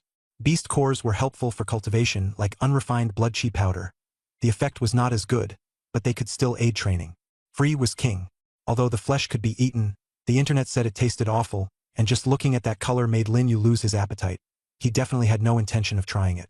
After confirming the area was safe, he found an open spot to sit down, took out a gray-white beast core the size of only a thumb, its surface smooth with faint blood-red veins visible on it, and swallowed it without hesitation.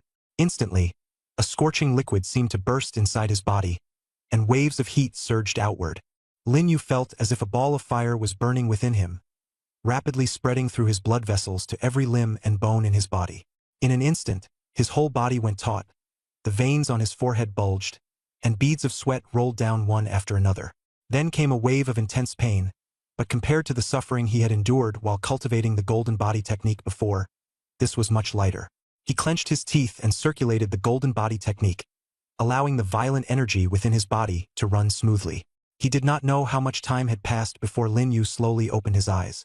The blood-devouring wolf's beast core was indeed powerful. Without hesitation, he swallowed the second one. This time, however, the effect was much weaker. The warm current inside his body still existed, but it was nowhere near as intense as the first one, and his blood chi increased only a tiny bit. He knew that the effectiveness of these beast cores had already become limited. Lin Yu noticed a change in his vision. Previously, with the assistance of his strongest brain, his sight range could reach about 500 meters, and he could even clearly see mosquitoes flapping their wings in the distance. Now, that distance had improved even further. If the previous range had been 500 meters, then now it was at least 800 meters, if not farther. He instantly understood that he had successfully broken through. He was now an initial stage awakened. His blood chi value had already risen to 151.1, officially crossing the threshold of an initial stage awakened. That beast core had actually increased his blood chi by nearly 50 points. An indescribable sense of accomplishment surged in his heart. Within 1 month, He had gone from an ordinary person to an initial stage awakened. He had finally done it. But this was only the starting point. The road ahead was still very long. Lin Yu spread his arms wide, and without even circulating any technique, he drew in the spiritual energy of heaven and earth like a whirlwind, causing his blood qi to rise slowly but steadily. His cultivation speed was unprecedented. Just as he was eager to test his strength, several figures appeared in the distance. Lin Yu did not hesitate and activated Wind Trace, transforming into a gust of wind that drifted into the air. Soon after, a woman covered in wounds stumbled toward his direction. Her clothes were tattered, her hair disheveled, and her face was covered in blood and grime. Her left arm hung limply, obviously broken, yet she still ran desperately, only to accidentally trip and fall in the end. Not far behind her, 5 figures were also chasing after her. Leading them was a bald man, holding a blood-stained broadsword. He sneered, "Run. Keep running. Let's see how far you can get. You dare to snatch something from me? You really don't fear death."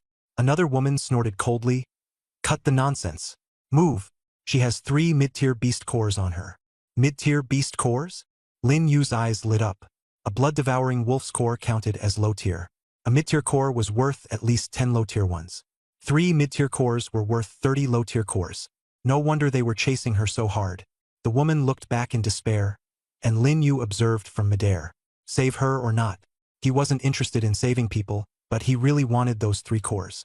Just after breaking through to the next realm, he needed resources to consolidate his strength. Save her, then ask the other side for them? Impossible. He planned to just snatch them outright. This was Water City, not South City, where rules mattered. Killing and seizing loot was the way to go. Thinking of this, a cold smile curved Lin Yu's lips. He released Wind Path and appeared before everyone. 6 pairs of eyes locked onto him instantly. The atmosphere froze in an instant.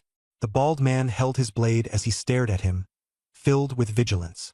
The others also stopped, gripping their weapons tightly as they glared viciously at the suddenly appearing intruder. No one dared make a move. In the bald man's eyes, Lin Yu's appearance was bizarre beyond reason. Utterly without a trace of aura, as if he had materialized out of thin air. He was an elementary awakener. No stir or disturbance could escape his perception. A glimmer of hope flashed in the wounded woman's eyes. Without caring about Lin Yu's intentions, she forced herself up, planning to escape while the 2 sides remained in a standoff. But just as she got to her feet, a black short blade shot over like a wind blade and instantly severed her thigh. Before she could even react, her whole body collapsed to the ground, blood gushing out at once. The woman lay on the floor, screaming miserably, and only then did she realize her left leg had been severed. "Sorry, don't rush off. Wait until I'm done dealing with them before I deal with you." Lin Yu withdrew the short blade and said coldly, not even looking at her, "Who are you?" The bald man spoke first, his voice grim. "This woman is the one we've been after. You jump in halfway through. Who do you think you are?" Lin Yu's expression remained calm as he pointed at the woman. "I don't want the person, but I do want those 3 mid-tier beast cores." As soon as he said that, everyone's expression changed. The bald man's gaze turned cold. The most valuable thing on this woman was those 3 cores. They had lost several brothers hunting her down before finally capturing her. Now he wanted them handed over? Impossible. Don't think you can snatch those 3 cores all by yourself. There are 5 of us. Even if we kill you and deal with her afterward, it'll be easy enough. The bald man sneered threateningly. Lin Yu said nothing, only stared at him. The bald man took a step back, a trace of fear flashing involuntarily in his eyes. "How about this? Let's each take a step back. You get 1 beast core, we take 2, and we split the rest of the stuff on her equally. Honestly, this woman, though she's like this now, definitely won't be easy to handle once she's cleaned up. The body goes to you. How about it?" The bald man was clearly afraid of Lin Yu, but he still wanted to negotiate. Lin Yu shook his head. "All 3. I want them all. If they want them, they can come take them." The bald man's face darkened instantly. "Looks like there's nothing to talk about. 5 against 1. Do you really think you can win?" A faint smile tugged at the corners of Lin Yu's lips. The next second, the wind suddenly surged. A head fell to the ground, blood splattering across the bald man's face. He froze, his companion beside him was dead. His eyes widened, yet he hadn't seen Lin Yu move. Lin Yu was still standing there, as if a gust of wind had simply swept by and taken the woman's head. "You?" Before the bald man could finish, another gust of wind rose, and a second head came crashing down, landing right in front of him. Two men fell one after another, and the remaining two underlings turned to flee in panic. But after only a couple of steps, their chests were pierced through by the black short blades at the same time, and they died instantly. In less than a minute, everyone around the bald man was dead. The hand holding the broadsword trembled violently, his face pale, and his mind was utterly panicked. He had thought Lin Yu was merely a strong opponent, but he never expected him to be this terrifying. These methods were not something he could resist at all. This was clearly a mid-tier awakened. "Bro, big bro," he said in a trembling voice, begging for mercy. "Let's talk this out. The core, the women, the treasures. Take them all. I don't want anything anymore. You can even take what's on me. Just spare my life." Lin Yu stared at him coldly. "I kept you alive until the end not because I wanted to spare you, but because I wanted you to know how easy it is to kill you." The bald man tried to say something more, but no sound came out. His body went limp and collapsed to the ground. His eyes were still open, filled with fear and resentment. Lin Yu didn't look at him again. He turned and began searching the bodies. Aside from the bald man, he found 8 low-tier beast cores, several bottles of healing medicine, 3 bottles of chi blood powder, and a few weapons on the other 4 men. On the bald man, he found 5 low-tier beast cores and some huaxia currency. Overall, the haul was decent. Lin Yu turned to stare at the injured woman and asked directly, "Where are the 3 mid-tier beast cores?" The woman's lips trembled, but she shook her head and denied it. She had thought Lin Yu had come to save her. But when she saw him break her leg and kill off the bald man's group, she understood that Lin Yu was even more brutal than those men. A true demon. Lin Yu's gaze was icy. "No." The woman's lips and teeth trembled as she gritted out, "You're here to steal my things too. You're no different from them." Lin Yu sneered and shook his head. "I'm different. I only want the beast cores. They, on the other hand, wanted to kill you and defile you. Those aren't my things. Someone entrusted them to me. I can't give them to you." "He'll be here soon," the woman said anxiously, shaking her head. Lin Yu gave no response, only stared at her coldly, as if he were looking at a corpse. The woman's heart sank to the bottom. She could only pray that he would find her soon. Those words completely enraged Lin Yu. Killing her and then searching her body would yield the same result. "Since that's the case, then go die." A flash of black blade swept through Lin Yu's hand as he thrust it without hesitation straight at the woman's throat. The woman closed her eyes in despair, and just as the blade tip was about to pierce her, clang! The blade was knocked away by a burst of force, and the black blade spun in the air several times before crashing into the ruins. Lin Yu gripped the hilt of his knife, trembling slightly. "Stop!" A furious shout rang out from not far away. Lin Yu looked up and saw a young figure rushing out of the ruins at great speed, reaching the woman's side in just a few steps. He wore a black robe, had delicate features, and an imposing, sharp aura, like a sword about to be drawn. He helped the woman up and looked at her broken leg with dark eyes. "Manji, are you all right? It's my fault. I should have known Water City was this chaotic. I shouldn't have let you come here and take this risk with me." The woman opened her eyes and, upon seeing him, tears instantly welled up. "You finally came." Before she could finish, she fainted. The agony from her broken leg had already been suppressed to the limit by adrenaline. The black-robed youth ignored Lin Yu. He took out a glittering golden pill from his robes and fed it into her mouth. The pill melted at once, and color returned to Manji's face. The bleeding at the broken leg also stopped. Lin Yu's eyes narrowed slightly. He had never seen such a pill before. Its healing effect far surpassed ordinary wound medicine. After tending to her injuries, the young man stood up and looked calmly at Lin Yu. "I promised Manji's parents that I would protect her." His voice was flat, yet a violent aura suddenly erupted from him. The rubble in the ruins was whipped by the wind and rolled across the ground, forcing Lin Yu back several steps. This was a true prodigy, a master beyond even Chu Yu's comparison. Lin Yu did not flee. He was not afraid of death. The black-robed youth raised his hand, revealing the huge sword behind him, and slowly drew it out. The sword blade was white and slender, flashing coldly in the sunlight. Ancient patterns ran along the blade, emitting a flowing glow. Then a sharp sword aura rose into the air. He charged straight at Lin Yu with his sword. Lin Yu immediately counterattacked, wanting to test the gap between them. Though both were clearly initial-stage awakeners, the difference in aura was far too great. The black-robed man's speed was astonishing. In the blink of an eye, he arrived in front of Lin Yu. Lin Yu turned into a wind shadow and dodged instantly. The black-robed youth curved his lips. Wind element talent? Not bad. He immediately turned around and thrust his sword toward empty ground. Lin Yu retreated, his eyes filled with shock. How did you know? He thought in confusion. The black-robed man said calmly, Wind is not shapeless. I can sense its trajectory. Lin Yu felt heavy-hearted. This opponent was too bizarre. He could even detect the direction of the wind. The black-robed youth gave him no chance to catch his breath. Sword light suddenly surged, enveloping Lin Yu like white lightning. Shattering fist.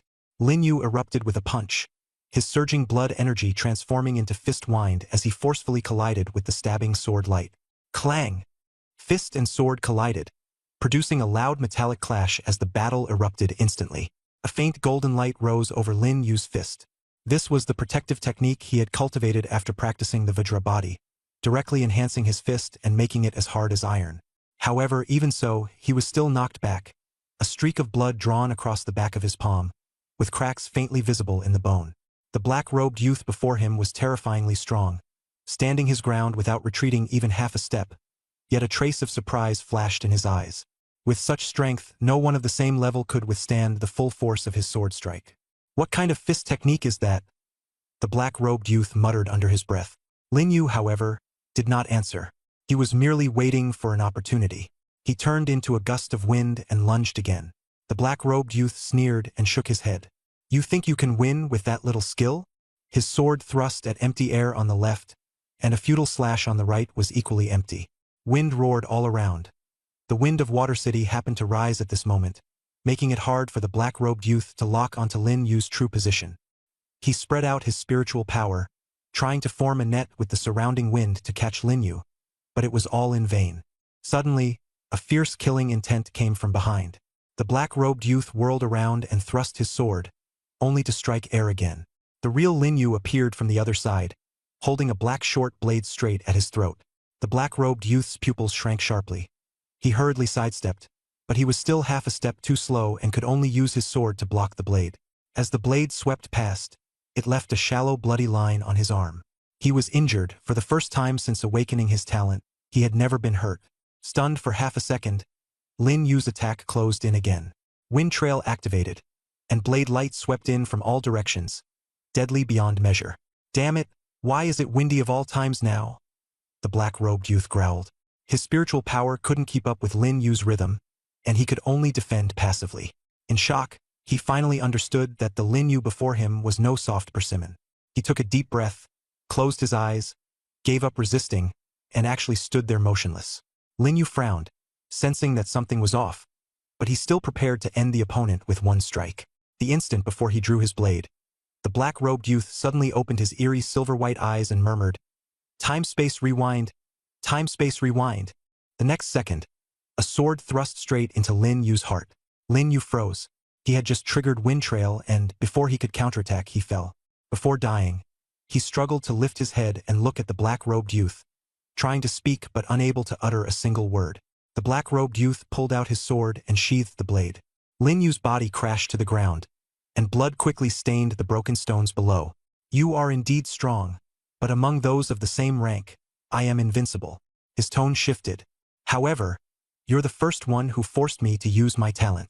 He turned and walked toward Manji. After a few steps, he stopped and, without looking back, said, It's a pity you crossed my bottom line. Manji was still lying on the ground, though her complexion had already improved. The black-robed youth crouched down and gently lifted her into his arms. Let's go. I'll take you home. Just as he turned around, a gust of wind suddenly blew past. The black-robed young man didn't take it to heart, but the Mianji in his arms shook her head.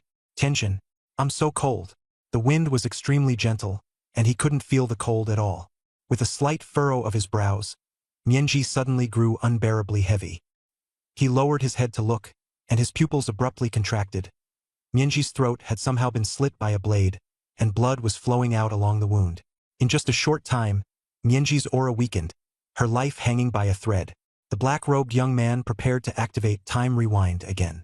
At the same time, Lin Yu's consciousness gradually cleared, and a mechanical voice rang in his mind. Talent concept level Undying, successfully activated. Revived and restored to the state before death. Successfully activated Talent Plunder. You have plundered the other party's talent. SSS level talent, Time Rewind. Time Rewind. After activating this talent, you can return to any point in time within the past 24 hours. Rewinds exceeding 10 hours will automatically be saved. Each use consumes a large amount of mental power.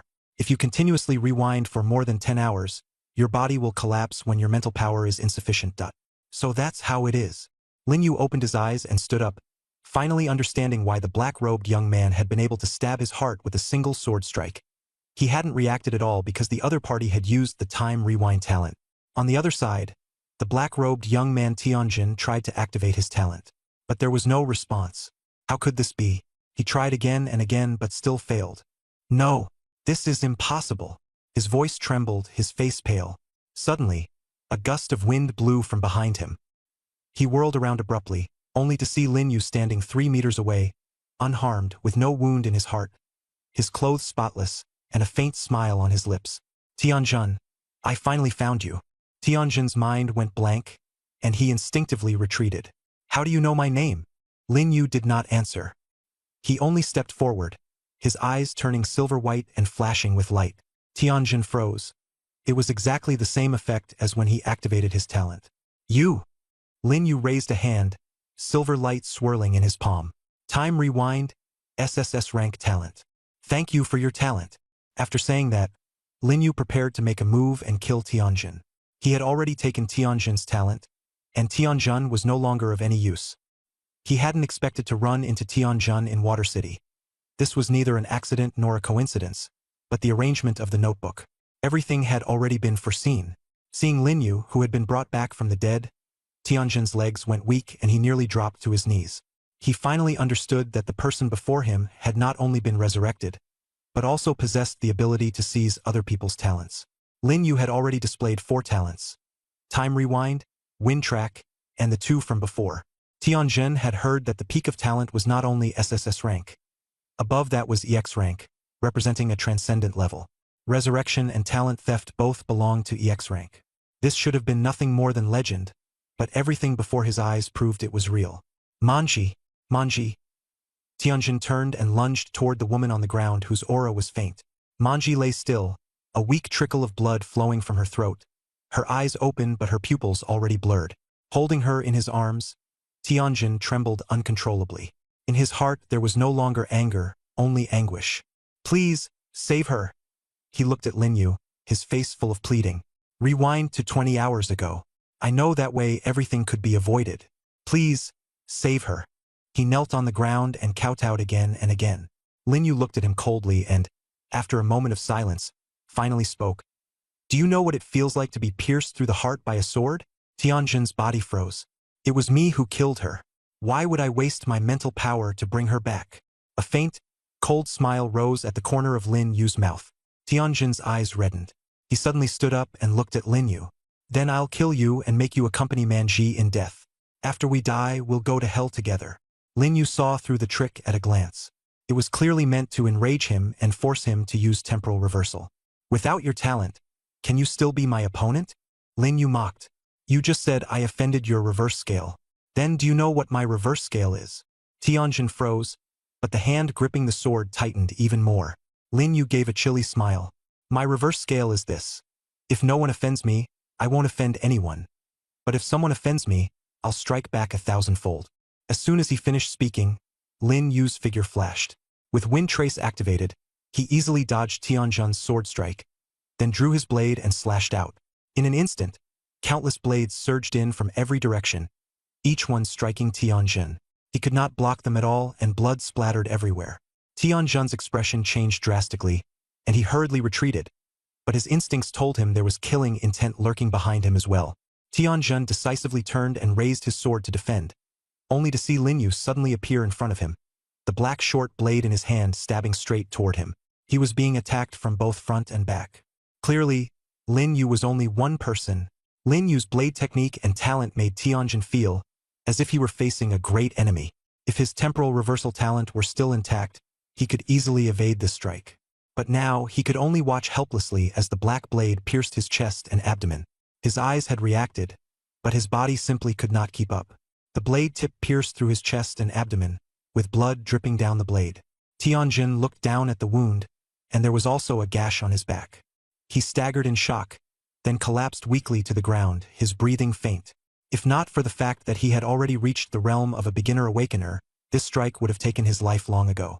Lin Yu sheathed his blade and said coldly, "You're very strong. Since awakening, you're the strongest opponent I've encountered."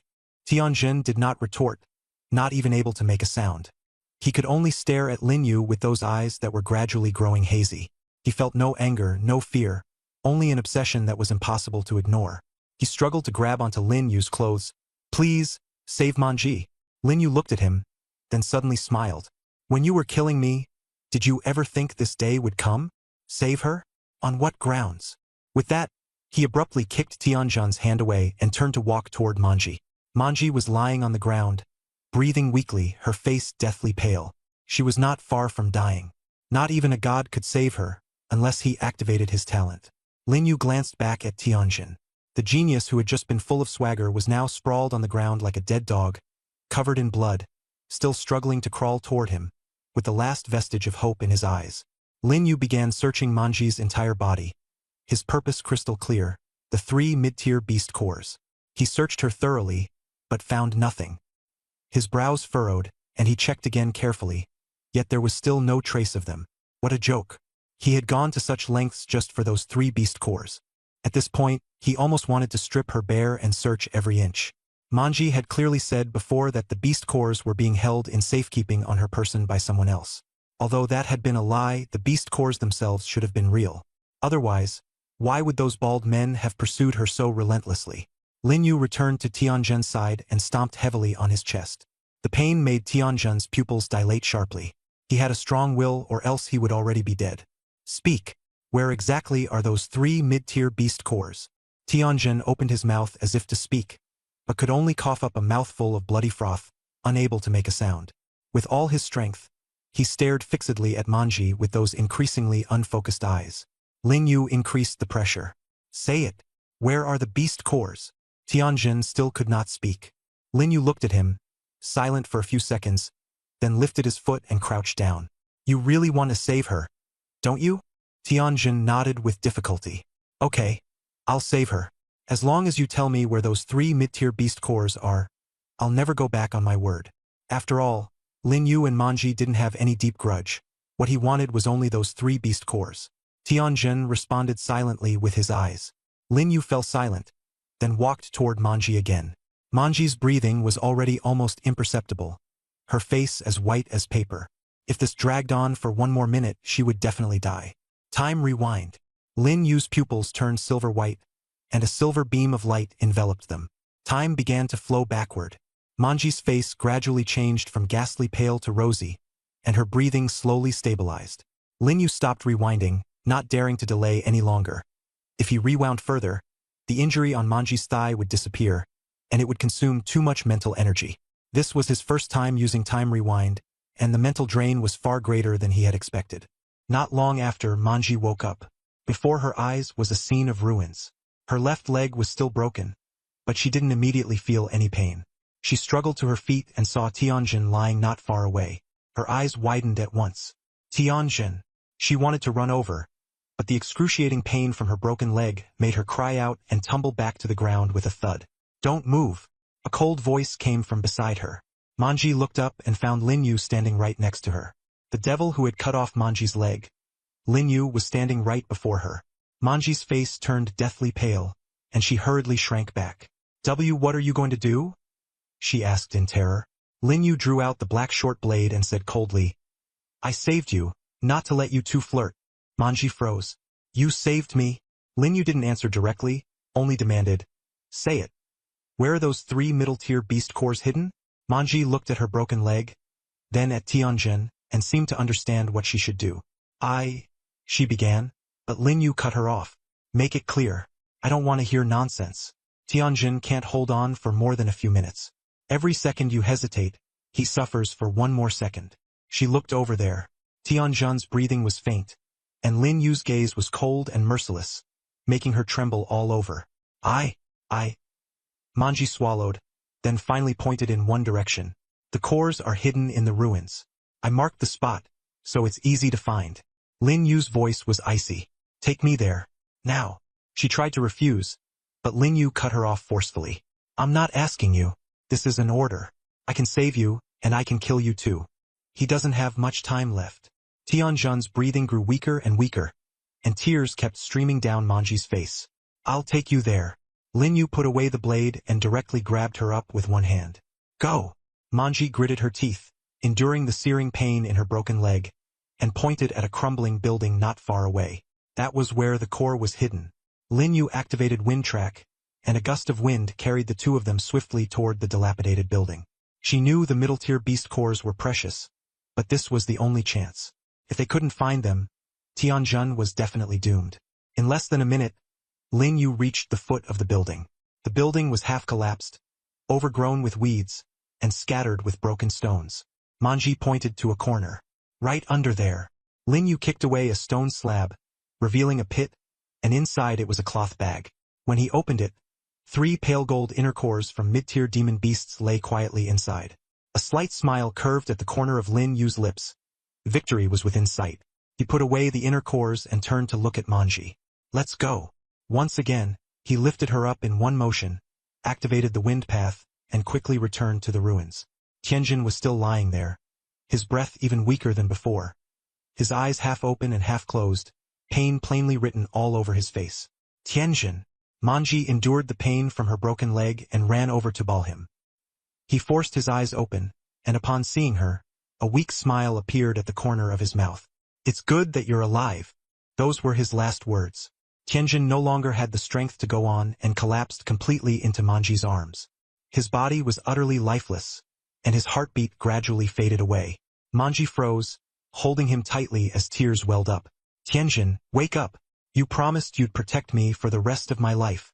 You can't die. You can't. Tianjun had already closed his eyes, and the faint smile at the corner of his mouth was filled with helplessness. For him, dying was better than watching Manji die. At least he had not broken his promise. Manji cried so hard it felt like her heart was being torn apart. Suddenly, she thought to turn back, only to discover that Lin Yu had already left. The man who had cut off her leg and then saved her life had, in the end, killed Tianjun behind her. Her heart was full of conflict, and she did not know whether she should hate him or thank him. At that moment, Tianjun coughed up a mouthful of bloody froth. His heartbeat somehow miraculously started again. He's not dead, just experiencing a final burst of vitality. Manji gently stroked Tianjun's face, tears blurring her eyes. Are you stupid? Why did you do this? Why did you die for me? Tianjun weakly opened his eyes, his face pale, his voice full of pain. A vengeful fire flashed in Manji's eyes. She remembered Lin Yu's face and swore that one day she would make him pay. Sensing her change, Tianjun grabbed her hand and shook his head. Don't. Why? It's all his fault. If it weren't for him, you wouldn't have ended up like this. I must kill him. She stared at Tianjun, then lowered her head to look at her broken leg, her raging anger impossible to calm. Although treating a broken leg wasn't difficult, this debt would eventually have to be settled on Lin Yu's head. Tianjun's expression grew complicated. I killed him once. He took away my talent. More accurately, he plundered it. Manji widened her eyes. Talent plundered? She had never heard of such a thing. Tianjun looked at her and said slowly, my time-space reversal was stolen by him. Manji's mind went blank. Killed him once. Had her talent plundered. Putting those two sentences together, she couldn't make sense of it at all. Tianjun shook his head. Don't even think about going to find him for revenge. He's a demon, and he's someone we can't afford to provoke. Lin Yu was far more terrifying than they had imagined. Manji was silent for a long time, then nodded lightly and asked, then your talent? Halfway through, she suddenly stopped, her expression utterly conflicted. Her talent had been taken. She had never even heard of such a thing, never imagined it would happen to someone around her. Tianjun tightly held her hand.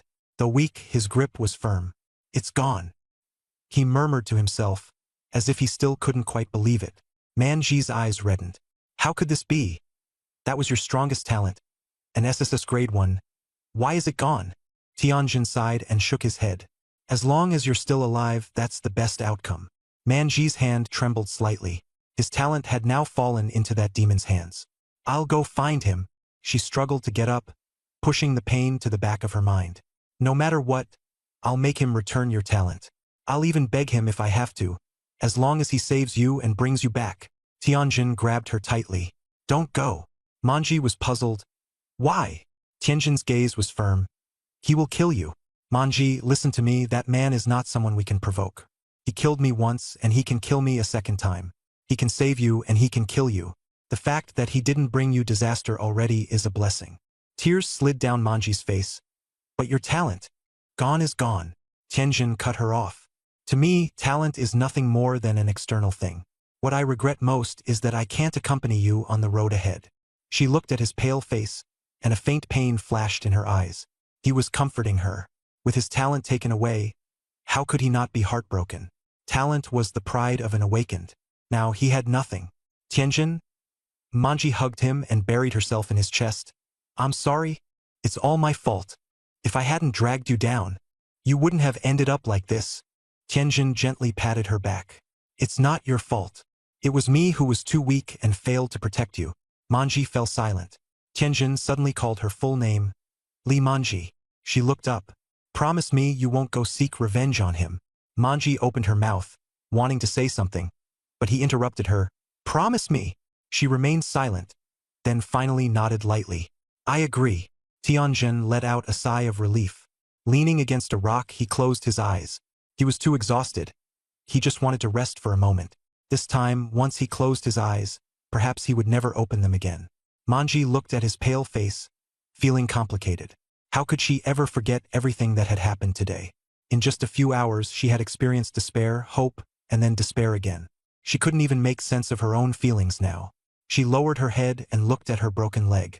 Then she looked up at the sky and silently said in her heart, Jean, I'm sorry. I can't agree to you. I won't forget him.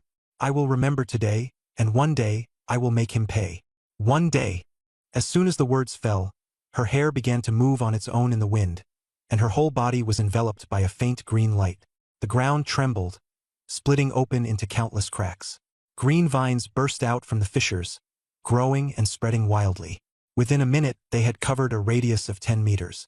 The vines coiled around the giant rock and plunged into the ground, sending Thoiser flying. The frenzied vines were like her emotions, full of grief and rage, and the place where she and Tianjin stood became a pure, untouched sanctuary. Awakening in adversity. An S-rank talent was born. Meanwhile, Lin Yu knew nothing of this. He had already left Shuiqing and reached the outpost outside.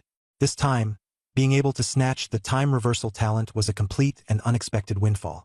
Even Lin Yu himself hadn't expected to run into Tianjin. At first, he had planned to fight Tianjin to the death, but then Tianjin suddenly and slyly stabbed him with a sword, straight into his heart. Luckily, he had an immortal talent. Otherwise, he'd already be done for. This world is truly full of geniuses. He had always stayed at Nanxing No. 1 High School, with limited horizons, and hadn't expected Tianjin's talent to actually be comparable to his sister Lin Lin's, both at the SSS rank. He never thought Tianjin would come to Shuiqing for training. If not for the notebook suggesting he come here, their chance to meet might have only been at the martial exam. He still remembered the love-struck look in Tianjin's eyes before he died. Lin Yu wasn't the least bit afraid that the woman named Manji would retaliate. After all, she hadn't even awakened a talent, so she was no threat at all. Lin Yu shook his head, put away his thoughts, and headed toward the stronghold. It was still bustling here, with martial artists coming and going, and the atmosphere hadn't changed since he first arrived. This time, he had a purpose for coming to the stronghold, to borrow some qi and blood powder. He really was just borrowing it, not buying it. He had already roughly figured out the principle behind time reversal. It wasn't a simple reversal of time, but rather the ability to save a checkpoint in advance. Then, when activating reversal later, even if he had obtained certain things, those things would still remain after returning to the save point, achieving a copy effect. This talent was too heaven-defying. It could even be activated in advance, and even if he died, he could still return to before activation, though the mental burden was immense. Lin Yu's eyes lit up, and he headed straight for the stall he had noticed at the beginning. The stall owner was still that middle-aged man. Qi and blood powder and healing medicine had no market at all. Not a single bottle had been sold, and the business looked bleak. Seeing Lin Yu return, he forced a smile and said, "Young man, have you asked around? My qi and blood powder is all military-issued special supply, guaranteed to be the lowest price. No one nearby sells it cheaper than me." Lin Yu said flatly, "I'm not here to buy anything." The stall owner frowned and waved him off. "If you're not buying anything, Then don't block the stall. You're hurting my business. Lin Yu didn't move. His gaze fixed on the goods, and the corners of his mouth lifted slightly. The stall owner was already in a bad mood, and now he was even more impatient. Young man, what exactly do you want? If you're not buying, get lost. Don't force me to get angry. Lin Yu replied coldly, I'm not planning to buy. I'm here to borrow some things. The stall owner froze, then burst into laughter. Borrow? Are you kidding me? I've been selling things for more than 10 years, and I've never lent anything to anyone. Lin Yu nodded to show understanding, then moved at astonishing speed, instantly grabbing more than a dozen bottles of qi and blood powder, several bottles of healing medicine, and detox pills, stuffing them all into a cloth bag. The stall owner was stunned, staring at the emptied stall, his mind going blank. The bystanders were stunned too. They hadn't expected that someone would really dare to rob a stall in the Shuiqing stronghold. Are you crazy? You dare to provoke the stall owner? Then you clearly don't know who's backing him. You actually dare to rob my stuff? You're tired of living. The vendor roared. Lin Yu thought he was going to draw a blade, but instead he pulled out a completely black handgun engraved all over with runes, with a clearly surging energy fluctuation at the muzzle. This was a handgun specially made for awakeners. One shot from it could seriously injure even a mid-tier awakened. The vendor's face twisted viciously. You little bastard, daring to snatch my goods. I've been making my way in Water City for more than 10 years. No one has ever dared to be this arrogant. The surrounding martial artists immediately scattered, keeping their distance, all of them waiting for the show to begin. Someone whispered in discussion. Who is this guy? He actually dared to steal Old Wong's stuff. Old Wong is a survivor of Water City, and he's also a mid-tier awakened. He's old now and can't advance anymore, so he came here to set up a stall. Someone once robbed him before, and the result was getting beaten up like a twisted dough stick. This kid looks like a newcomer at a glance. He doesn't understand the rules. Lin Yu said with a smile, That gun of yours is pretty good. The vendor's face turned alternately green and white. Cut the crap. Hand the stuff over. Kneel down and knock 3 loud bows, and I might still consider letting you off. Lin Yu shrugged. Can't hand it over. The vendor sneered. Then go die. Bang. A gunshot rang out. Lin Yu didn't react at all. The bullet went straight through his chest and exploded on the spot, blood splashing everywhere, internal organs shattered. The pain was excruciating, even worse than having Tianjun's blade stab him in the heart. Lin Yu's body swayed and he collapsed limply to the ground. The vendor put away the gun and sneered. With just this bit of ability, you still dared to steal from me.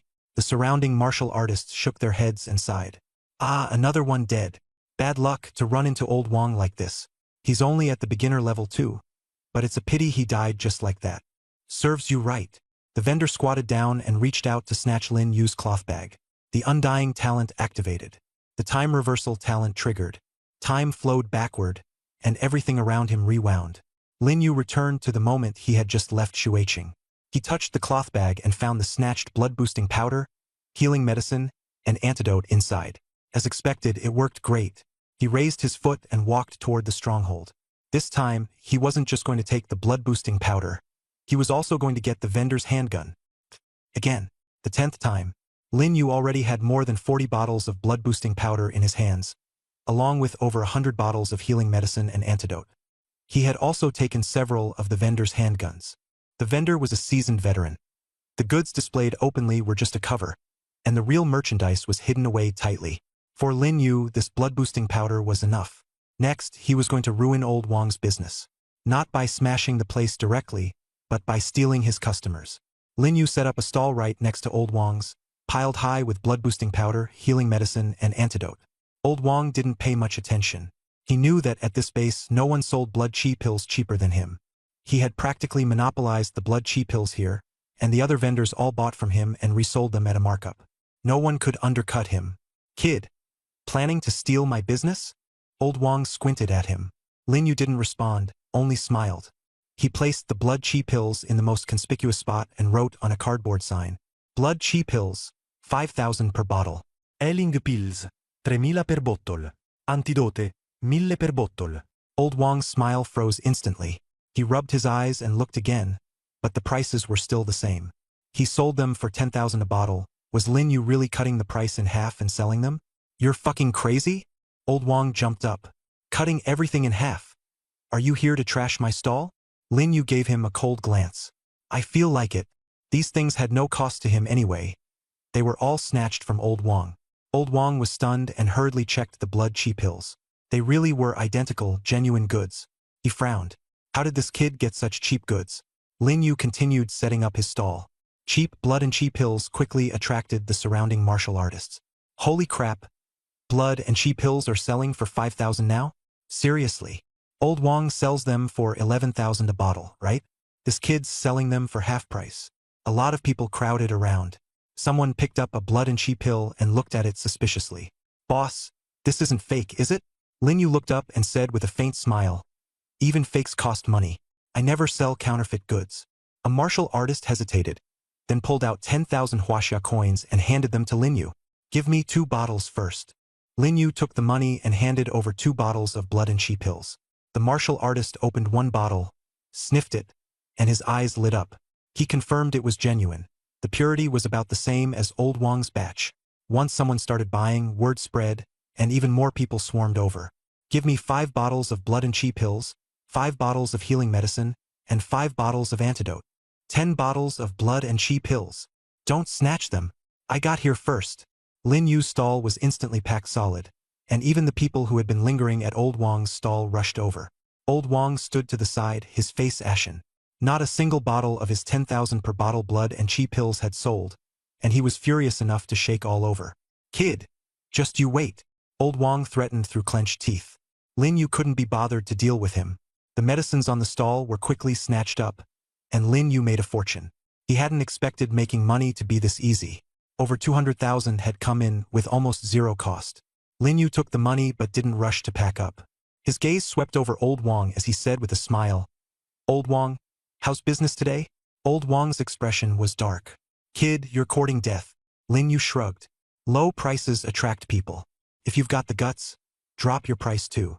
As soon as he finished speaking, Old Wang suddenly pulled out a black gun and pointed the muzzle straight at Lin Yu's forehead, his face vicious. The martial artists who had been nearby all backed away, and the air instantly froze. Old Wang sneered. I've been setting up a stall for more than 10 years. I don't know how many reckless brats like you have died. Lin Yu glanced at the gun, then raised his eyes to stare at Old Wang, the smile at the corner of his mouth deepening. He took out an identical gun. Old Wang's pupils shrank sharply, and his hands began to shake.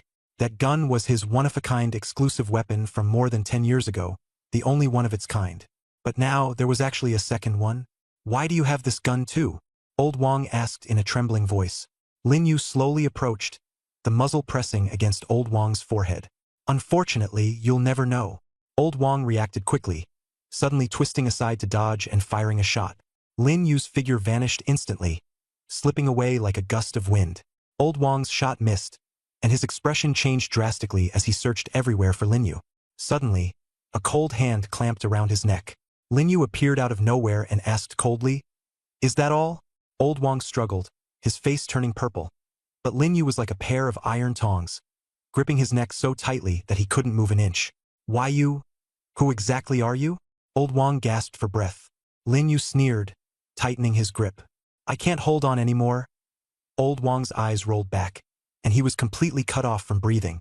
For his entire life, he never figured out who that young man was, or why he had a replica of that gun.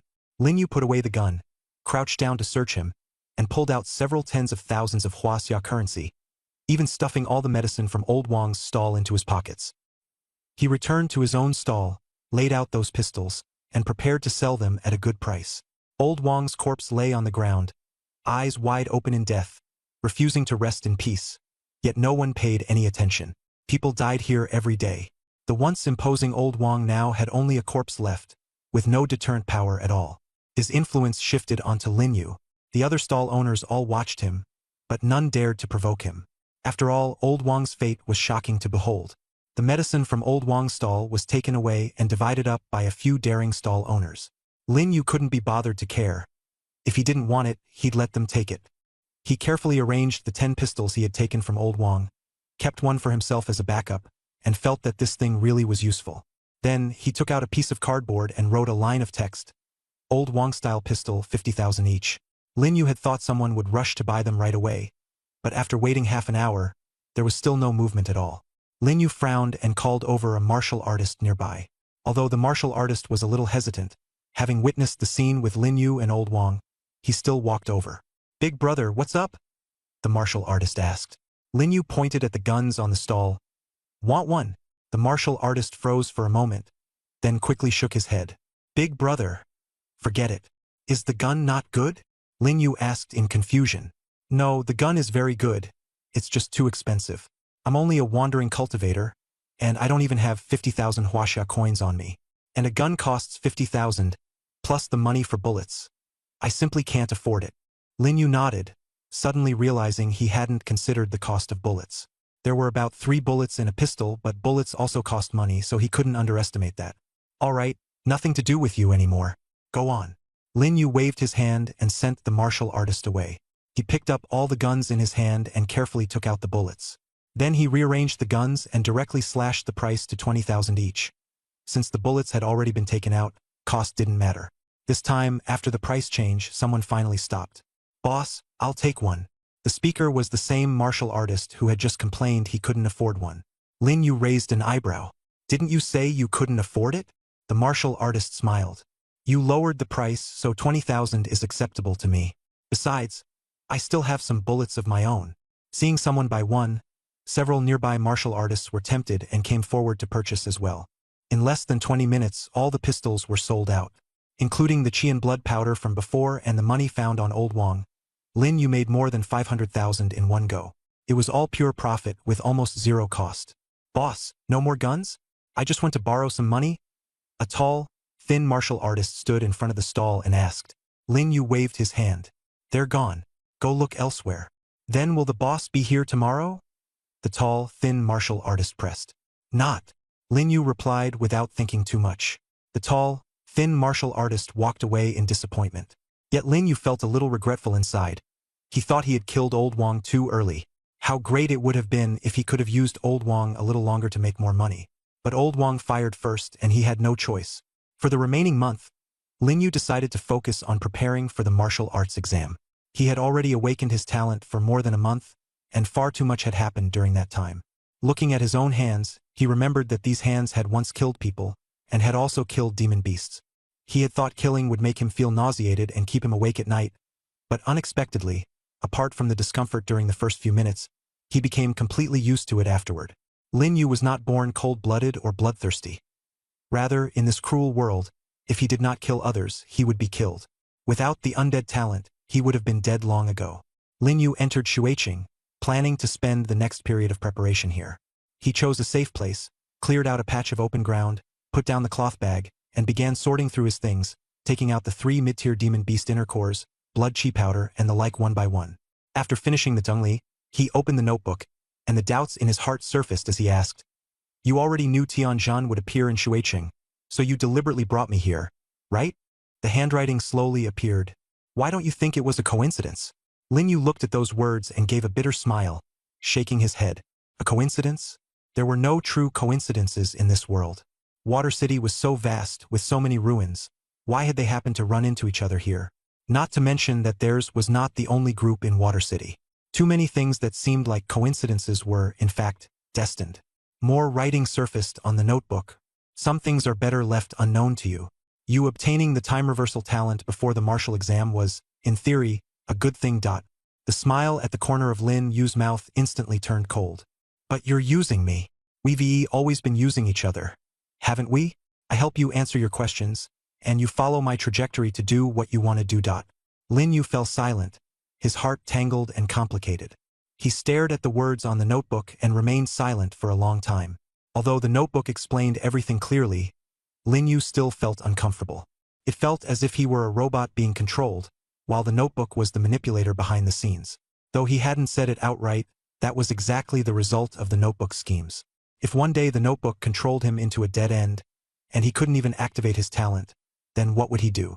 Thinking of this, a trace of fear flashed in his eyes. With only a few days left before the martial exam, Lin Yu left Water City and returned to South City, once again stepping into the Martial Arts General Bureau. He needed to certify his awakened identity. Once his vitality reached 150, he had to be certified by the Martial Arts General Bureau in order to obtain an awakened badge. Without the badge, outsiders would never recognize his strength. More importantly, after certification he could receive the official daily distribution of vitality pills, a benefit for awakened individuals. Rogue cultivators were not qualified to receive them. Without certification, there were no benefits at all. One of the requirements for obtaining official certification was proving that he was a student. Lin Yu's vitality had already neared 300, an astonishing number, reaching that level in just 2 months of training. But he was still far from being a mid-tier awakened. Mid-tier required vitality above 10,000, and the Martial Arts General Bureau only certified the initial tier. The initial tier was easy to reach through effort, but advancing from initial to mid-tier was almost as difficult as reaching heaven from earth. Some people never reach 10,000 vitality in their entire lives. As soon as Lin Yu entered the bureau, he saw a familiar figure, Zhang Rui, that spirited deputy captain. A faint smile curled on his lips as he walked over and lightly patted Zhang Rui on the shoulder. Zhang Rui jumped in fright, quickly turned around, and his gaze locked onto Lin Yu, his expression instantly stiffening. That face was one Zhang Rui would never forget in his life. It was he who had forced Zhang Rui to spend more than 10 months' salary on a villa, and even handed him 2 Shen-grade martial arts manuals and an apology letter.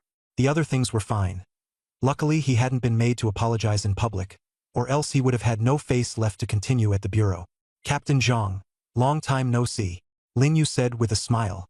To Zhang Rui, that smile was more terrifying than a demon's. He still remembered how, at such a young age, Lin Yu had dared to extort him. Although in the end the Martial Arts General Bureau took the blame for him, in reality he had been the scapegoat. Ella. Lin Yu, classmate. Zhang Rui forced out a smile and said, "What brings you here?" Unconsciously he used you, sounding very timid. Lin Yu smiled. "Don't be nervous. I'm here to certify as an initial tier awakened, not to rob anyone." Hearing that, Zhang Rui's smile stiffened even more. How could I possibly think that? Lin Yu looked at him but said nothing. Cold sweat broke out on Zhang Rui's back, his heartbeat quickening. He only wanted to end this awkwardness as soon as possible. "And, Lin Yu, classmate, have you really reached the standard for an initial tier awakened?" he asked tentatively. Lin Yu nodded. The corner of Zhang Rui's mouth twitched, and he was shocked in his heart. An initial stage awakener in just 2 months? That speed was outrageous. He could only hold back his question. Last time, his unnecessary chatter had already brought him a huge mess. Then, "Come with me." Zhang Rui led the way, his steps quick as he hurried Lin Yu to the certification. The certification point was on the first floor, and they had to pass through a long corridor. Last time, Lin Yu had been brought in as a suspect. This time, he was an officially certified awakener. The contrast was huge. As he walked, Zhang Rui secretly glanced at Lin Yu, feeling all sorts of emotions. He remembered that it had taken him nearly a year of cultivation to reach the initial stage, while Lin Yu had done it in just 2 months. The gap was far too big. "Captain Zhang." Lin Yu suddenly spoke. Zhang Rui jolted and quickly turned around. "I'm here. What is it?" Lin Yu shook his head and smiled.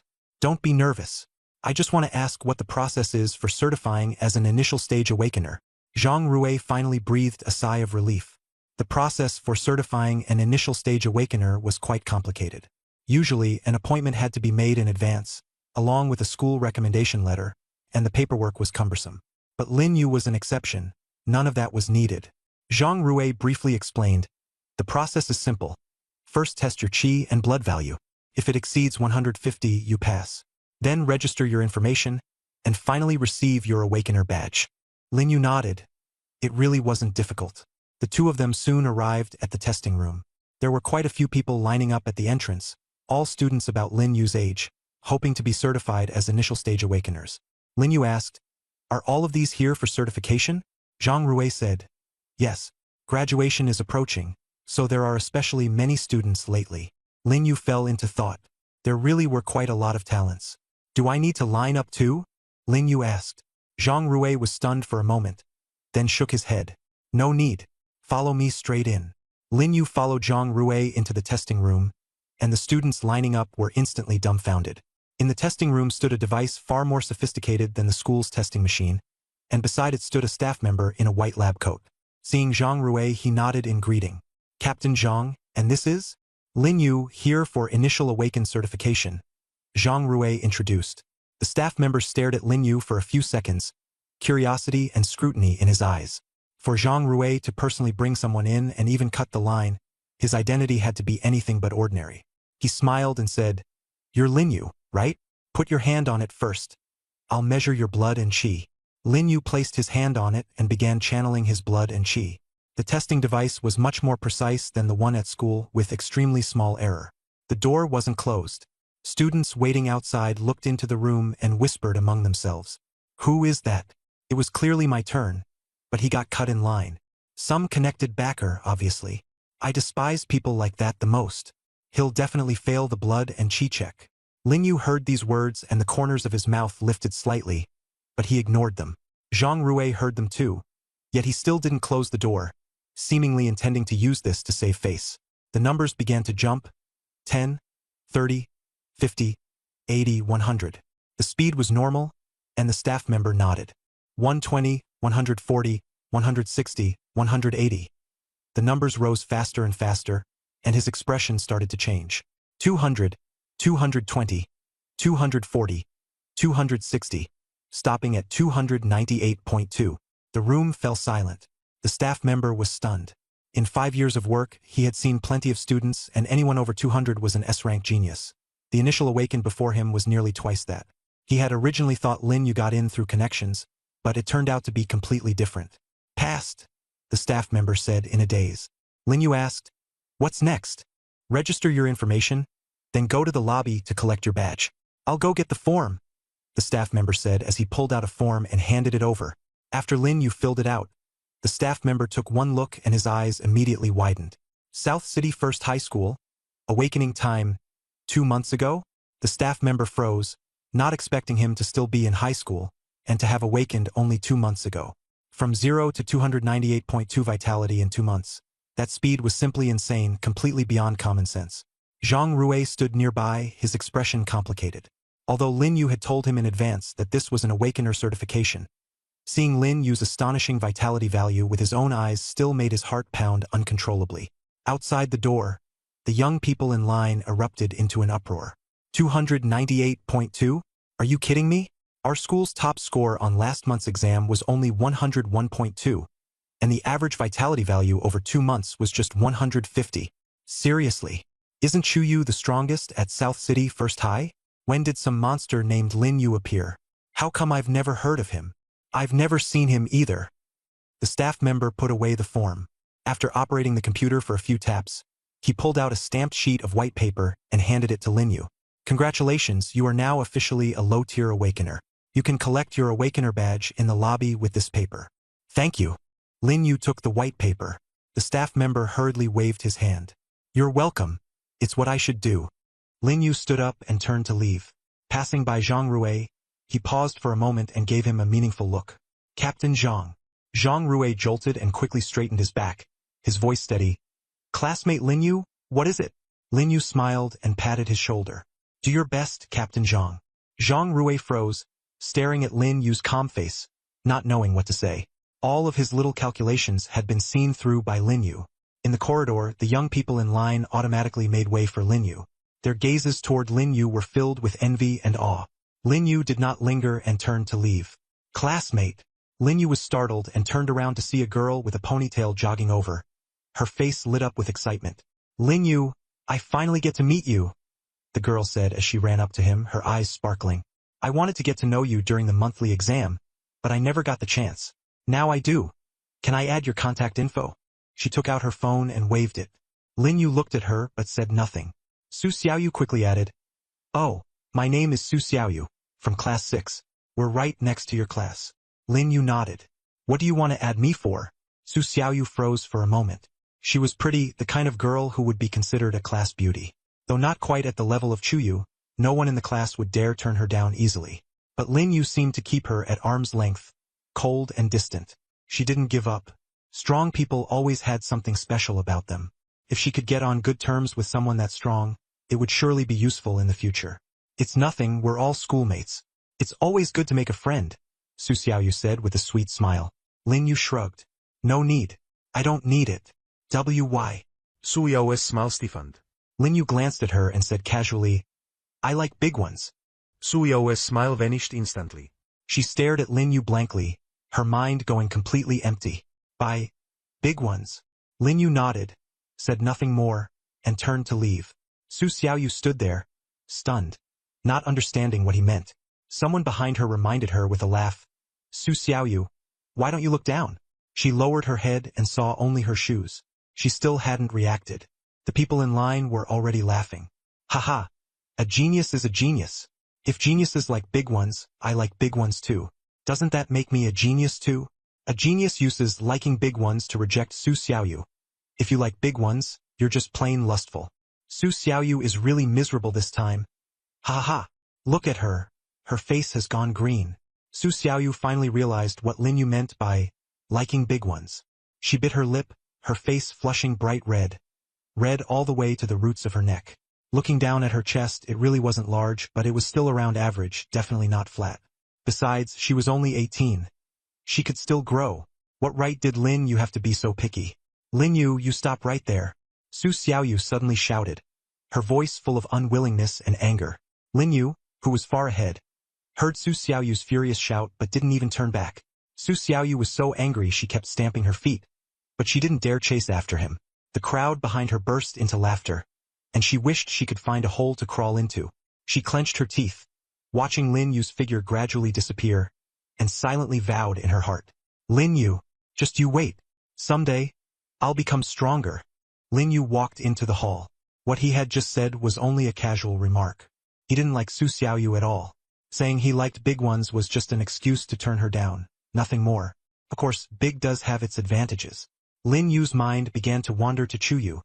She was the true standard of good. He walked up to the front desk and handed over the white sheet of paper stamped with a seal. The staff member took a look, tapped on the computer a few times, then took out a silver medal and handed it to him with a professional smile. Lin Yu, congratulations on becoming a novice awakened. This is your awakened medal. Please keep it safe. It will not be reissued if lost. Lin Yu took the medal. It felt much the same as the Night Walker Squad medal Ling Yin had given him except for the color. The awakened medal shone with silver light, with the character Yer engraved on the front and a serial number on the back. For him, the medal's only real use was probably to prove his identity when he went to the Martial Arts Bureau in the future to collect cultivation resources. It was basically useless at ordinary times. After leaving the Martial Arts Bureau, Lin Yu did not activate WindTrack. Instead, he took a taxi to school. The class group chat had already announced that, due to this year's adjustments to the martial exam rules, all students registered for the martial exam had to return to school, where the homeroom teacher would explain the details. Everyone was to gather by 3 p.m., and anyone absent would be deemed to have automatically given up. It was exactly noon now. The literary exam had already ended, and those returning to school were all students who had signed up for the martial exam. The taxi stopped in front of Nanxing First High School, and Lin Yu got out and entered the campus. The school was much quieter than usual. Freshmen and sophomores were on holiday, and only the martial exam candidates were still here. He headed toward the teaching building, and just as he reached the bottom of the stairs, he heard someone call from behind him, "Brother Yu!" Turning around, he saw Yuan Hao running over, out of breath and full of excitement. Clearly, he had just arrived at school too. "Brother Yu, you're here too?" Yuan Hao ran up to him, took a deep breath, and complained, "This school is so stupid. I was sleeping soundly at home, and they still insisted we come back to school to assemble. If my parents hadn't reminded me in the group chat, I would have almost missed it." Lin Yu shot him a look. "You couldn't skip it anyway. Didn't they say that if you don't show up, it counts as automatically giving up?" Yuan Hao nodded, then studied Lin Yu and frowned. "Brother Yu, it's only been a month since I last saw you, and you've changed way too much, haven't you?" He circled around Lin Yu once. "I feel like you're just a completely different person now." Lin Yu asked flatly, "How am I different?" Yuan Hao scratched his head and thought for a long time before saying, "I just can't see through you anymore, and I feel this pressure from you.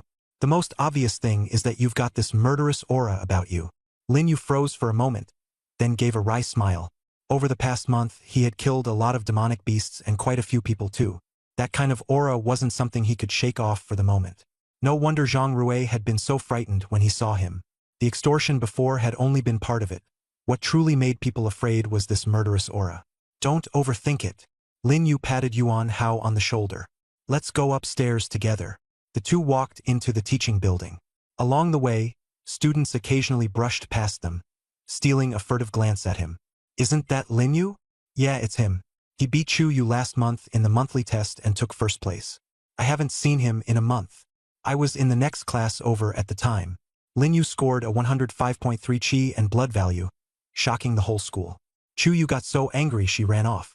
Listening to them, Lin Yu couldn't help but think of Chu Yu. To be honest, he was rather curious about how strong she was now. With her family background and top-tier talent, as long as she worked hard, her cultivation speed wouldn't be slow. But no matter how fast it was, it still couldn't catch up to Lin Yu. As they walked, Yuan Hao asked, "Brother Yu, where did you go after the last monthly test? I sent you a bunch of messages and you never replied. Last week I even went to your place looking for you, but it turned out you'd moved. I made a wasted trip." Lin Yu said indifferently, "That's right, I moved. I'm living in the villa area over by the school now. Even if you find it, you still won't find me, because I've gone out for training." Yuan Hao's eyes lit up as he said excitedly, "Now that's a fellow traveler. I went out for training too. Brother Yu, where did you go?" "Water City." Yuan Hao abruptly stopped in his tracks, his voice even changing pitch. "Holy crap, Water City? You're not joking, right? That place kills people all the time. I heard that if 10 people go in, 5 making it out alive is already considered a lot." Lin Yu shook his head in denial. "Don't listen to rumors. It's not that exaggerated. You'll understand once you go." Yuan Hao waved his hand. "Forget it. I'm afraid of death, so I'm not taking that risk." Lin Yu asked, "What about you? Didn't you go out for training too? Where did you go?" Yuan Hao said seriously, "I didn't go for real combat, but I did surf the internet, not ordinary surfing. Our Huaxia has a research institute website, and there are quite a few cultivation techniques and tips on it. It's pretty amazing. I can't explain it clearly. I'll send you the link later and you can take a look." Lin Yu frowned and confirmed, "It really is an official website?" Yuan Hao nodded. "Definitely official. I may like to play around, but I'm never careless when it comes to cultivation. It's only normal for a man not to be uninterested in women." Lin Yu smiled and nodded. The two walked and talked. Seeing Lin Yu's skepticism, Yuan Hao continued, "Really, I met an advanced awakened on that website. I followed the breathing adjustments he taught me, and my chi and blood value increased by over 80 this month. Now it's already over 100. Lin Yu nodded perfunctorily. Yuan Hao complained, "Brother Yu, you're way too indifferent. An increase of 80 points in a month. If this chi and blood value were on the monthly test, it'd still be first place. That growth rate is ridiculously exaggerated." Lin Yu smiled and said, Very impressive." Yuan Hao frowned and looked at Lin Yu in confusion. "Honestly, what's your current chi and blood value?" Lin Yu's lips curved as he replied, "Not much. Just about 300. Yuan Hao was stunned. "Exactly how much?" 298.2. This time, Yuan Hao stopped in his tracks again, his voice trembling with excitement. "You're not kidding me, are you? In just 1 month, your chi and blood value has nearly tripled." Lin Yu patted his shoulder. "Keep it low-key." Seeing Yuan Hao so excited he looked almost mad. The people around them quickly sped up and kept their distance. The two continued upstairs and finally arrived at Class 7. As soon as Lin Yu entered, most of the class's gazes fell on him. There were envy, jealousy, awe, and more than anything else, strange looks. But no one dared to openly challenge him. Even if someone wanted to show hostility, at least on the surface they didn't dare reveal it. At this point, Lin Yu was the true center of attention at the school. Not because of his older sister, Lin, but because of himself. Because he had placed first in last month's monthly test. Class 7 had more than 50 students. After excluding the liberal arts examinees, there were a little over 20 left. Lin Yu casually found an empty seat and sat down, with Yuan Hao right next to him, his face full of excitement. He had thought his own improvement was already impressive, but he hadn't expected Lin Yu to be even more outrageous. "Brother Yu, what place do you think you can get in this martial exam? Top 10 in the province should definitely be fine, right?" "No, maybe even top 3. Yuan Hao looked at him with admiration, feeling that Lin Yu's cultivation speed was simply monstrous. Lin Yu ignored him. At 3 in the afternoon, homeroom teacher Li walked into the classroom on time, holding a stack of documents. He stood at the front of the podium, swept his gaze around the room, paused for a second on Lin Yu, then looked away. "Is everyone here?" Teacher Li cleared his throat. "I called you back to school today because this year's martial exam rules have changed." The classroom fell instantly silent. Teacher Li picked up the documents and read aloud. "This year, the martial exam will have only 1 round. Compared with last year, the difficulty will definitely be increased. This is a necessary measure. According to the Ministry of Education's notice, Next year's ratio of martial exam to written exam must be at least 7-3. There's no choice.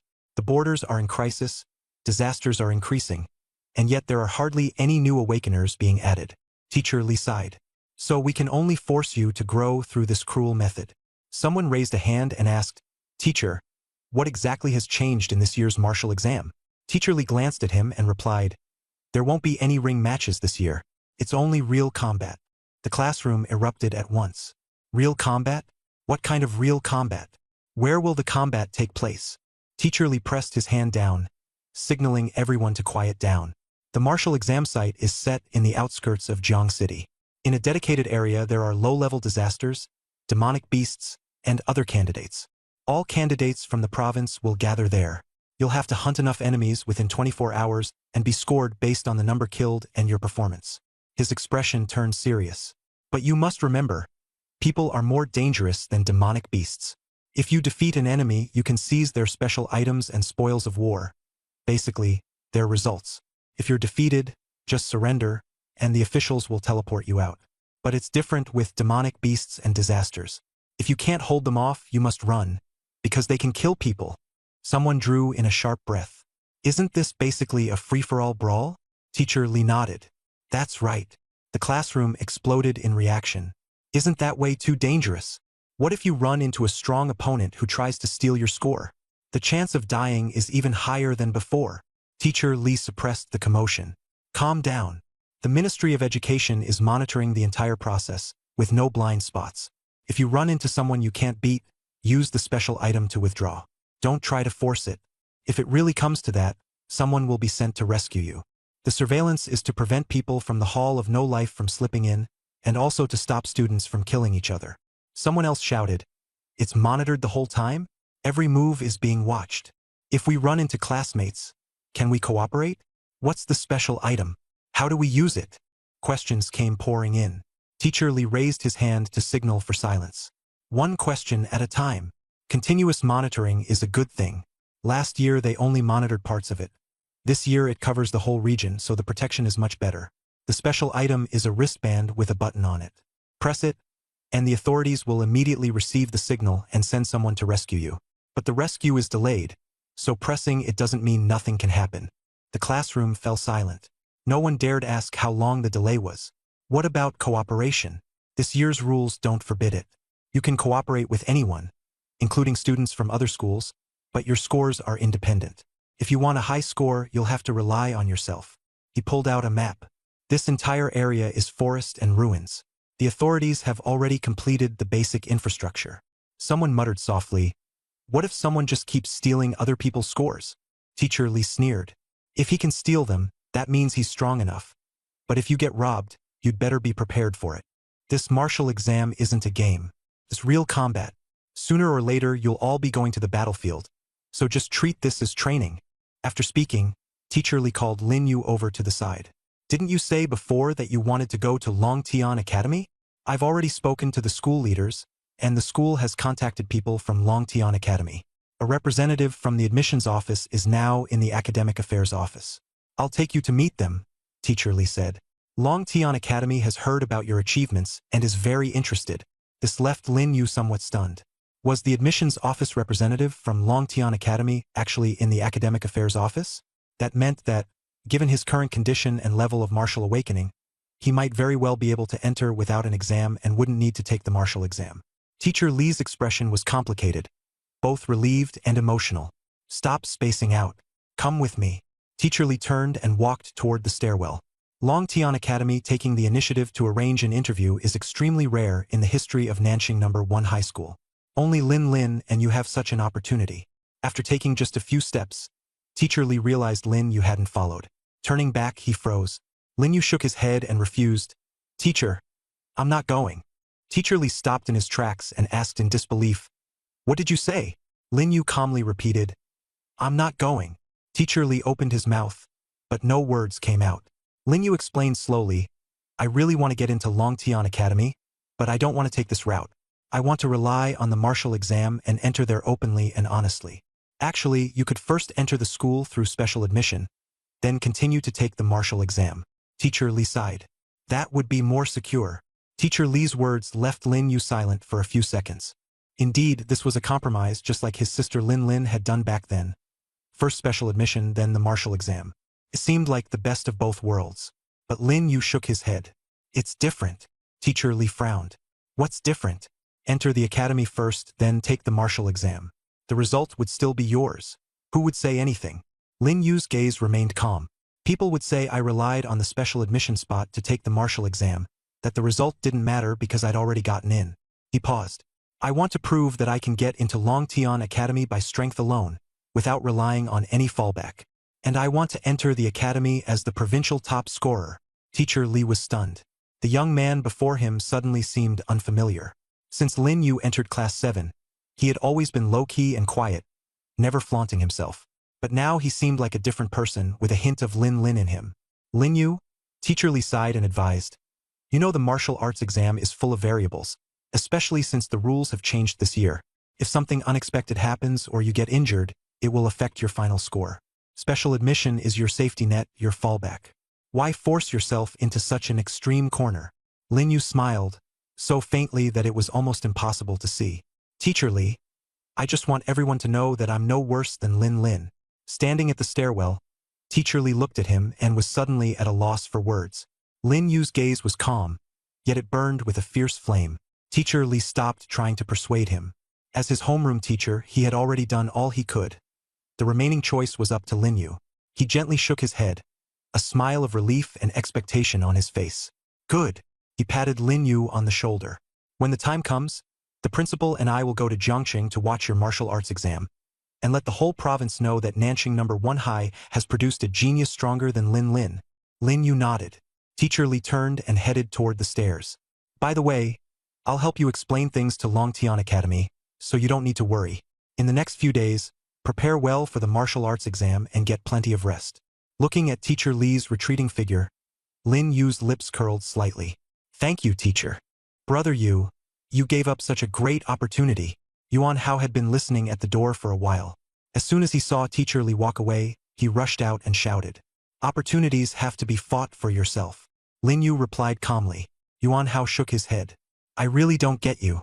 This martial arts exam is already hard enough, and you can even get in without taking it. What's there not to like? If it were me, I'd have agreed long ago. I wouldn't have to take the martial arts exam, and I could avoid getting injured too. How great would that be? Heh! Lin Yu gave a faint smile. That's why you can't be me. That hit me right in the feels, bro. Yuan Hao clutched his chest and pretended to be hurt, but his eyes were secretly fixed on Lin Yu.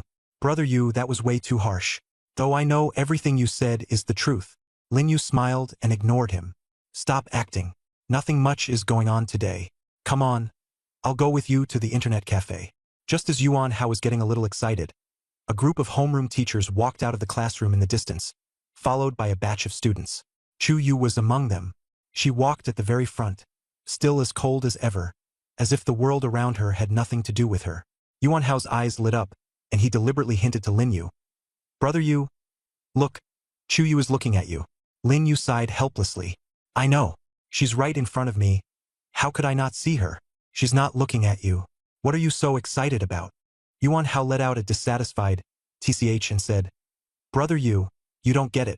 Beautiful girls are like scenery. Just admiring them makes you feel better. As he spoke, Chu Yu had already walked up to Lin Yu. She stopped, staring fixedly at Lin Yu. You've become a beginner awakener too? The air instantly froze. Ouyang Qin and Zhu Liping hurried over, and the students of Class 7 came out as well. The corridor was narrow, and the two classes were crowded together. The atmosphere was tense, as if they were about to start fighting at any moment. Lin Yu nodded. A subtle flicker passed through Chu Yu's eyes. She actually still couldn't see through Lin Yu's blood chi value. She couldn't help asking, What's your blood chi value now? After a second of silence, Lin Yu didn't lie. He looked at her and answered, 298.2.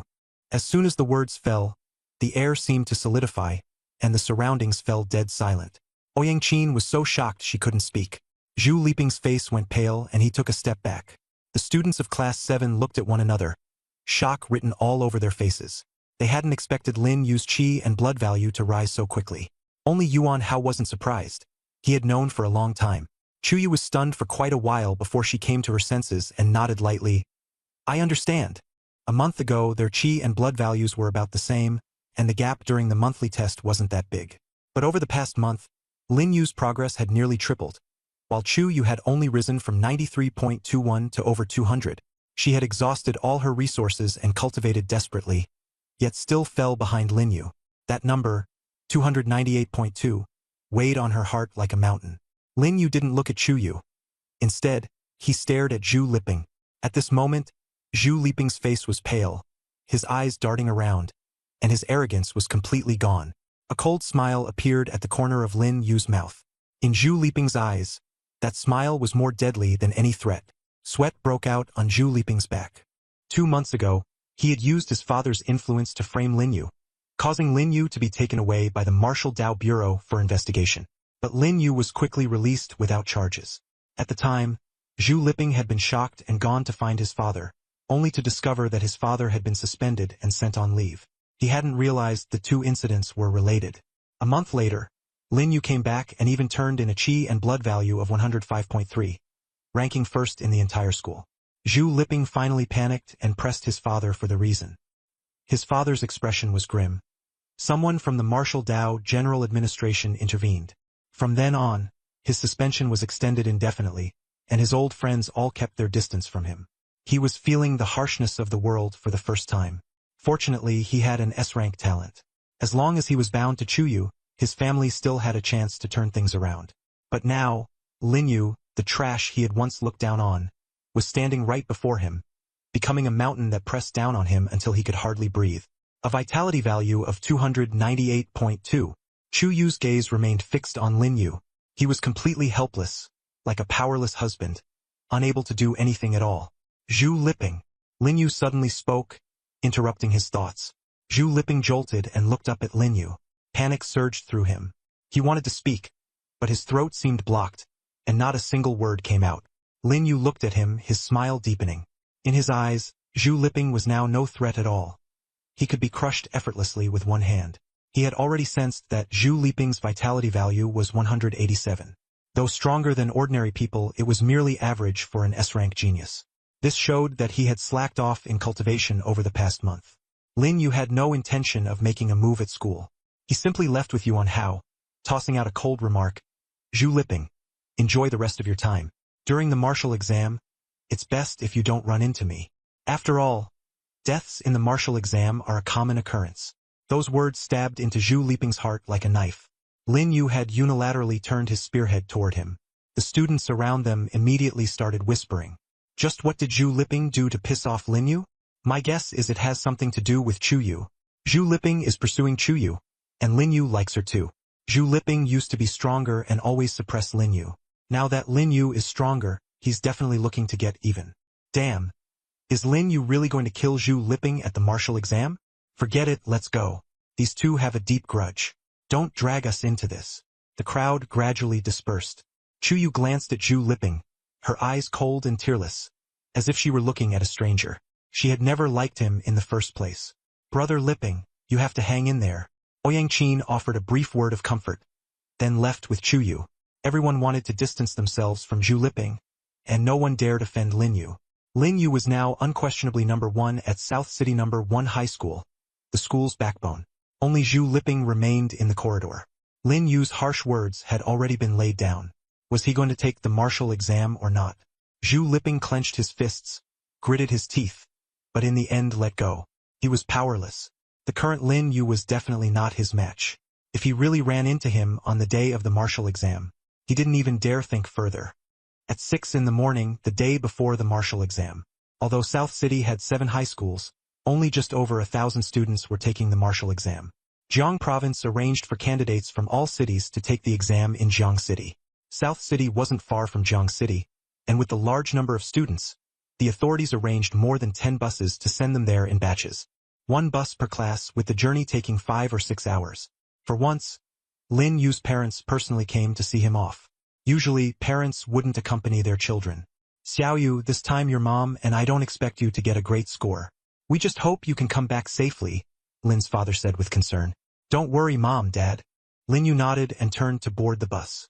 Just before getting on, he looked back at his parents and smiled. After the exam, I'll bring back the top scholar for you. Lin's parents didn't take it seriously, but they could understand. They didn't know what astonishing changes Lin Yu had undergone over these past 2 months. Inside the bus, many of the classmates were already seated. Lin Yu found a seat by the window and sat down. Yuan Hao also got on the bus. Seeing Lin Yu, he smiled and sat down beside him. My mom is such a chatterbox. She made it feel like a life and death parting and stuffed a bunch of stuff into my bag. Lin Yu smiled and replied, Aren't all parents like that? His own bag was also stuffed full of things his mom had forced in. The bus slowly started moving, and the crowd gradually receded into the distance. Leaning back in his seat, Lin Yu closed his eyes, preparing to take a nap. Yuan Hao, however, kept pulling out his phone to play games, clearly wanting to relax properly. No one knew how long had passed. Yuan Hao shook Lin Yu awake. Brother Yu, we've arrived in Jiangcheng. A huge city came into view outside the window. Skyscrapers stood in dense rows, and the streets were wide and busy, a whole level more prosperous than Nanching. Lin Yu's gaze settled on a tall black building, with a huge sign on the roof, Jiangcheng Marshal Dao General Bureau. Just from the scale of the Marshal Dao General Bureau, one could tell that Jiangcheng as a whole was far stronger than Nanching, and Jiangcheng's talents far outnumbered Nanching's as well. Soon, buses after buses drove into the stadium. The senior year examinees from Nanching arrived first, since Nanching was closer to Jiangcheng. The examinees from other cities would probably arrive later. Lin Yu looked up at Jiangcheng's familiar landmark, and a fighting spirit ignited in his eyes. Martial exam, here I come. The stadium was huge, capable of holding over 10,000 people. Jiangcheng examinees had gathered early, and the Nanching examinees were among the first to arrive. Lin Yu and Yuan Hao got off first, and Lin Yu's gaze swept toward the row of buses parked there. What's wrong, brother Yu? Thinking about Chu Yu again? Yuan Hao teased with a grin. Lin Yu shot him a cold glance. I'm checking whether Zhu Liping has the guts to come. Zhu Liping? He probably didn't come. When I came over this morning, Class 1's bus had already shut its doors, and I didn't see him, Yuan Hao said with a sly laugh. Brother Yu, stop hiding it. I'm rooting for you and Chu Yu. You're a match made in heaven. You're not even afraid of that huge love rival Zhu Liping. So if you need anything, I can help you play matchmaker. Lin Yu ignored him and drew his gaze back from Class 1's bus. Sure enough, there was no sign of Zhu Liping. Zhu Liping, you can't hide from the first day and still expect to hide from the 15th. Lin Yu sneered inwardly. The gym was packed wall to wall, with Jiangcheng examinees clustered in groups of 3 or 5, while Nanching examinees were also being watched. The perimeter had been sealed off by the authorities. Uniformed personnel were checking identities one by one at the entrance, and drones were circling overhead. On the day of the martial arts exam, the officials protected the candidates extremely strictly. Even Wu Minghao dared not make any reckless moves. Brother Yu, Chu Yu is heading this way. As soon as Yuan Hao spoke, Lin Yu immediately felt a gaze lock onto him. Following Yuan Hao's line of sight, he indeed saw Chu Yu walking over at a slow pace, her expression cold and her gaze fixed on him. The people around them also turned to look and began whispering among themselves. So that's Chu Yu? I heard she just awakened an S-rank talent, and she's also the campus belle of Nanching No. 1 High School. She's walking toward that guy? Who is he? Never heard of him. Probably some big shot from Nanching. Who do you think is prettier, Chu Yu or our Jiangcheng top beauty, Yang Luoshi? Do you even need to ask? Yang Luoshi has an SSS rank talent. She's Jiangcheng's unrivaled beauty. But Chu Yu has such a unique style. I like her more. Alright, stop talking nonsense. Yang Luoshi has a fiancé, and Chu Yu seems to have someone too. They're both off the market. Hearing all this, Lin Yu also developed a bit of curiosity about Yang Luoshi, who had an SSS rank talent. This year, Nanching No. 1 High School didn't even have an S-rank talent. Someone with that level of ability was undoubtedly much stronger. Chu Yu walked up to Lin Yu and stopped less than a meter away. Well, brother Yu, I'll go take a look around first. You two talk. Yuan Hao whistled as he slipped away, though his eyes still kept darting over here. Chu Yu looked up, her gaze fixed on Lin Yu. Lin Yu, which academy are you planning to take the exam for? Lin Yu was stunned for a moment. If Yuan Hao had asked this question, it would have been nothing, but coming from Chu Yu, it was somewhat unexpected. He spoke calmly, but with complete confidence. Dragon Heaven Academy. I'm going to get in there as the top scorer in the province. Chu Yu kept her expression unchanged, but after hearing those words, the corners of her mouth lifted slightly in a smile. Looking at Lin Yu, she knew this was not arrogance, but absolute confidence. It was as if the position of provincial top scorer had already been locked in by him. Chu Yu was silent for a few seconds before she said, "Provincial top scorer? That's right." Lin Yu nodded in confirmation. Hearing this, Chu Yu smiled again. "What about you? Which school are you planning to apply to?" Lin Yu asked. Chu Yu replied indifferently, "I want to go to the best university in the world. Not the best in China, but the best in the world." Lin Yu froze for a moment. The best school in the world? He knew very little about the outside world. Chu Yu seemed to have anticipated his reaction long ago, and asked with a smile, "Surprised?" Lin Yu nodded and said honestly, "A little." Chu Yu looked into the distance. "Do you know how big this world is?" Lin Yu had nothing to say. She continued, "Longtian University is one of the top in China, but on a global scale, a school as good as it can only rank in the top 10. Indeed, the world was vast." Looking at Chu Yu, Lin Yu asked, "Then where do you plan to go?" After a long while, Chu Yu said hesitantly, "I haven't decided yet, but I might still choose a school in the capital." "Why?" Lin Yu pressed. Just a moment ago, she had been thinking about those world-class universities. Nothing special. Chu Yu didn't say much and turned to leave. After taking a few steps, she suddenly stopped, looked back at Lin Yu and smiled. "If you really can become the provincial top scorer, I'll treat you to a meal." Lin Yu was stunned. Chu Yu quickened her pace and soon disappeared into the crowd. At this moment, Yuan Hao somehow sprang out from nowhere and shouted excitedly, "Brother Yu, did you hear that? School Beauty Chu said she's treating you to dinner." Lin Yu glanced at him indifferently. "I'm not deaf." Yuan Hao's eyes sparkled as he explained excitedly, "This isn't just a normal dinner treat. Based on my years of gaming experience, this is basically a confession." "Who is Chu Yu?" "She's the most aloof school beauty at Nanqing No. 1 High. Usually no one dares to get close to her, but today she Dudong came to talk to you, and she smiled several times. I've been at No. 1 High for 3 years, and I've never seen her smile like that.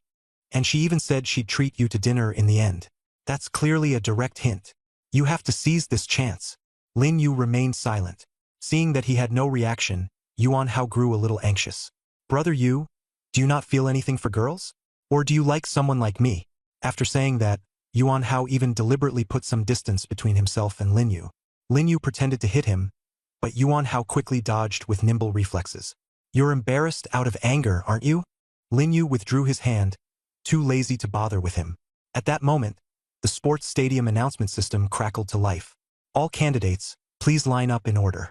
Proceed to the entrance to verify your identity and collect your martial exam equipment. After collection, please go to the designated area to rest. The martial exam will begin at 8 a.m. tomorrow." The crowd began to stir, and teachers from each school hurried to organize the students into lines. Lin Yu and Yuan Hao found the Nanqing No. 1 High line and joined it. The line was very long, with well over 100 people ahead of them. They'd probably have to wait quite a while. Yuan Hao looked at the long queue and said helplessly, "There are so many people. How long are we going to have to wait?" Quite a few familiar faces were in line. The students from Class 1 had already received their equipment. Yuan Hao leaned closer to Lin Yu and lowered his voice. "Look, it's almost Chu Yu's turn in line. We're so close, so it shouldn't be a big deal if we just cut in, right?" Lin Yu followed the direction and looked over. Chu Yu was standing at the front of the line, still as cold as ever, with Ouyang Qin behind her. "Cutting in line?" Lin Yu asked Yuan Hao. "That idea of yours." Yuan Hao grinned. "I don't want to, either. But this line starts at half an hour and can easily be an hour or more. Brother Yu, you and Chu Yu have a pretty unusual relationship. She took the initiative to talk to you, even smiled several times, and invited you to eat with her. With a relationship that close, what's the problem with cutting in line? We're not some strangers cutting in line. We're acquaintances. She'll definitely be happy to. And the most important point is this: who in Nanqing No. 1 High dares to mess with Lin Yu? You're the backbone of the school," Yuan Hao boasted excitedly. Lin Yu froze for a moment and almost really wanted to cut in line. But he shook his head, patted Yuan Hao on the shoulder, and smiled meaningfully. "You're overthinking it." Not long after, Chu Yu received her equipment. She took the wristband and combat suit from the staff member, and when she turned around, she caught a glance of Lin Yu standing at the back of the line. That glance lasted only a second. She quickly withdrew her gaze and walked toward the rest area. This scene was noticed by the sharp-eyed Yuan Hao. "Brother Yu, did you see that? Chu Yu clearly looked at you just now. Just one glance, but it was definitely at you." Lin Yu said nothing. Yuan Hao excitedly poked his arm. "I told you she's interested in you." She even turned back to look while getting her equipment. Isn't that just her looking for you? Lin Yu replied coldly. You really have too much free time. Yuan Hao pouted. Exactly. I'd like to lie down, turn on the AC and play games too, but I don't have that kind of luxury. More than 40 minutes later, it was finally Lin Yu and Yuan Hao's turn. After verifying their identities, the staff very smoothly handed over the combat suits and wristbands.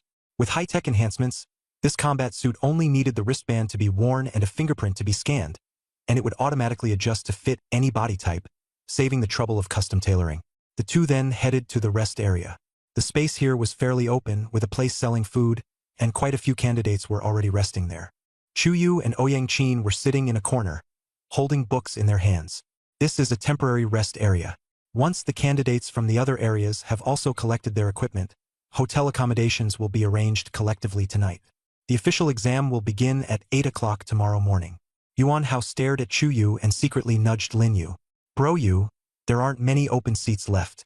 There are still a few empty ones over by Chu Yu's side. How about we go sit there together?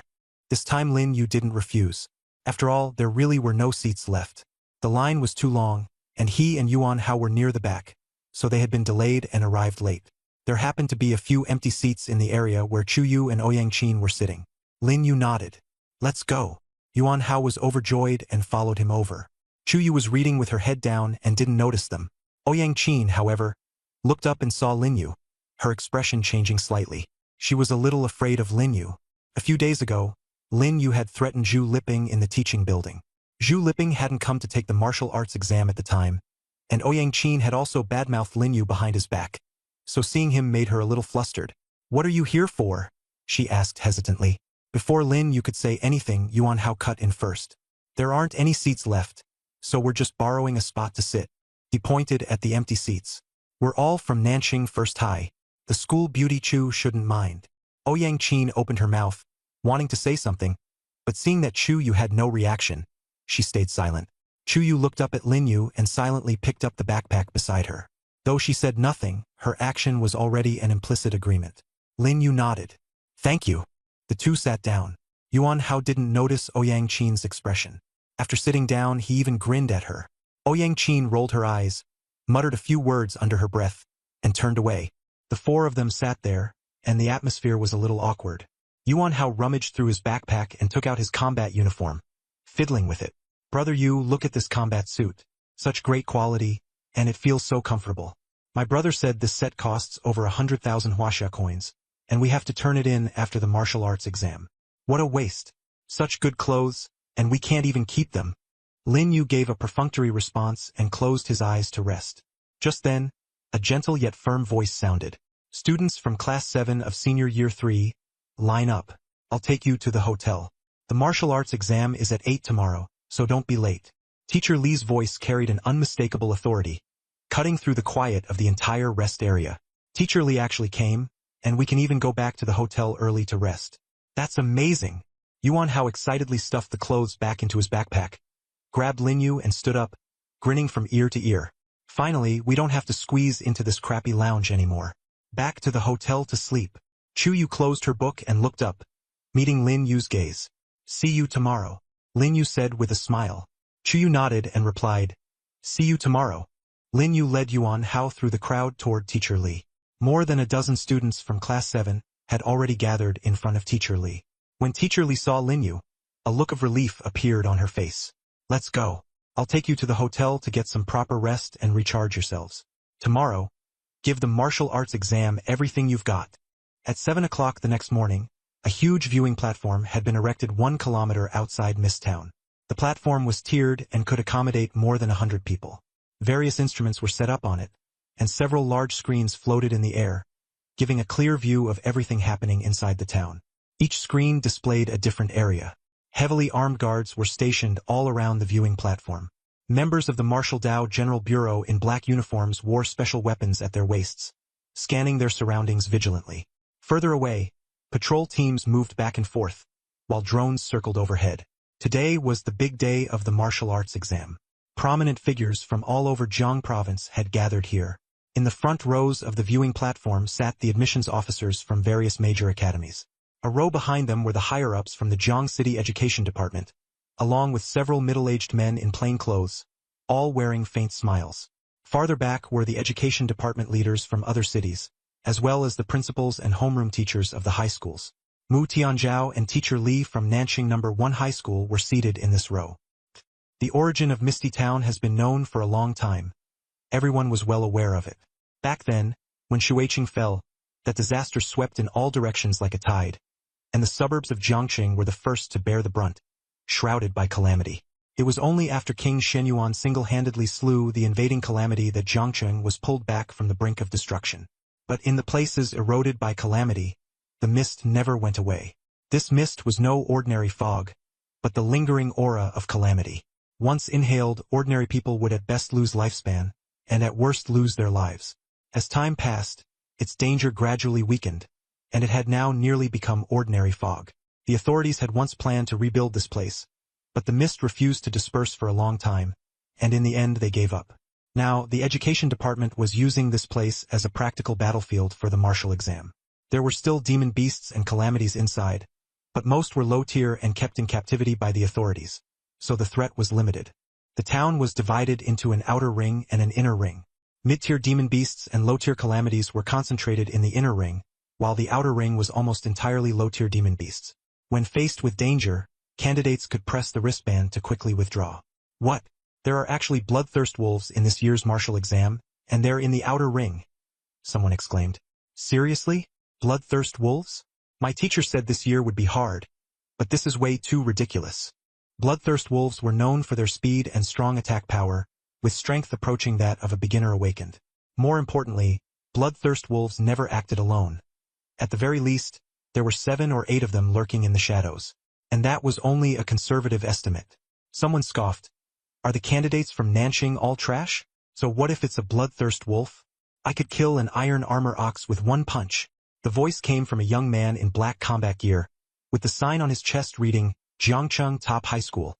Especially eye-catching, and his face carried obvious disdain. His single remark instantly ignited the anger of the Nanqing candidates. Who is this guy?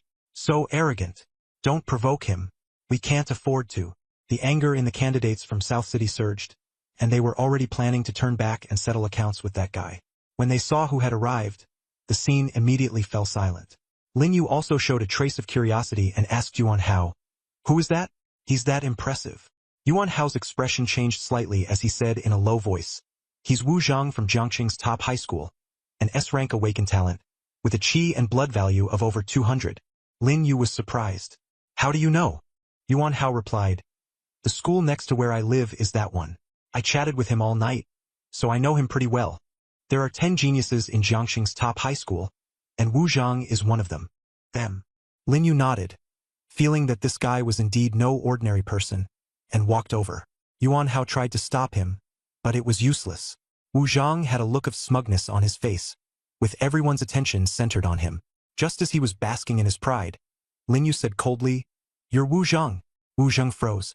Looking back, he saw Lin Yu stepping out from the crowd and facing him directly. Wu Zhang gave a contemptuous sneer. "That's right. Who are you?" Lin Yu said nothing unnecessary and suddenly swung his right hand, slapping Wu Zhang across the face with a loud smack.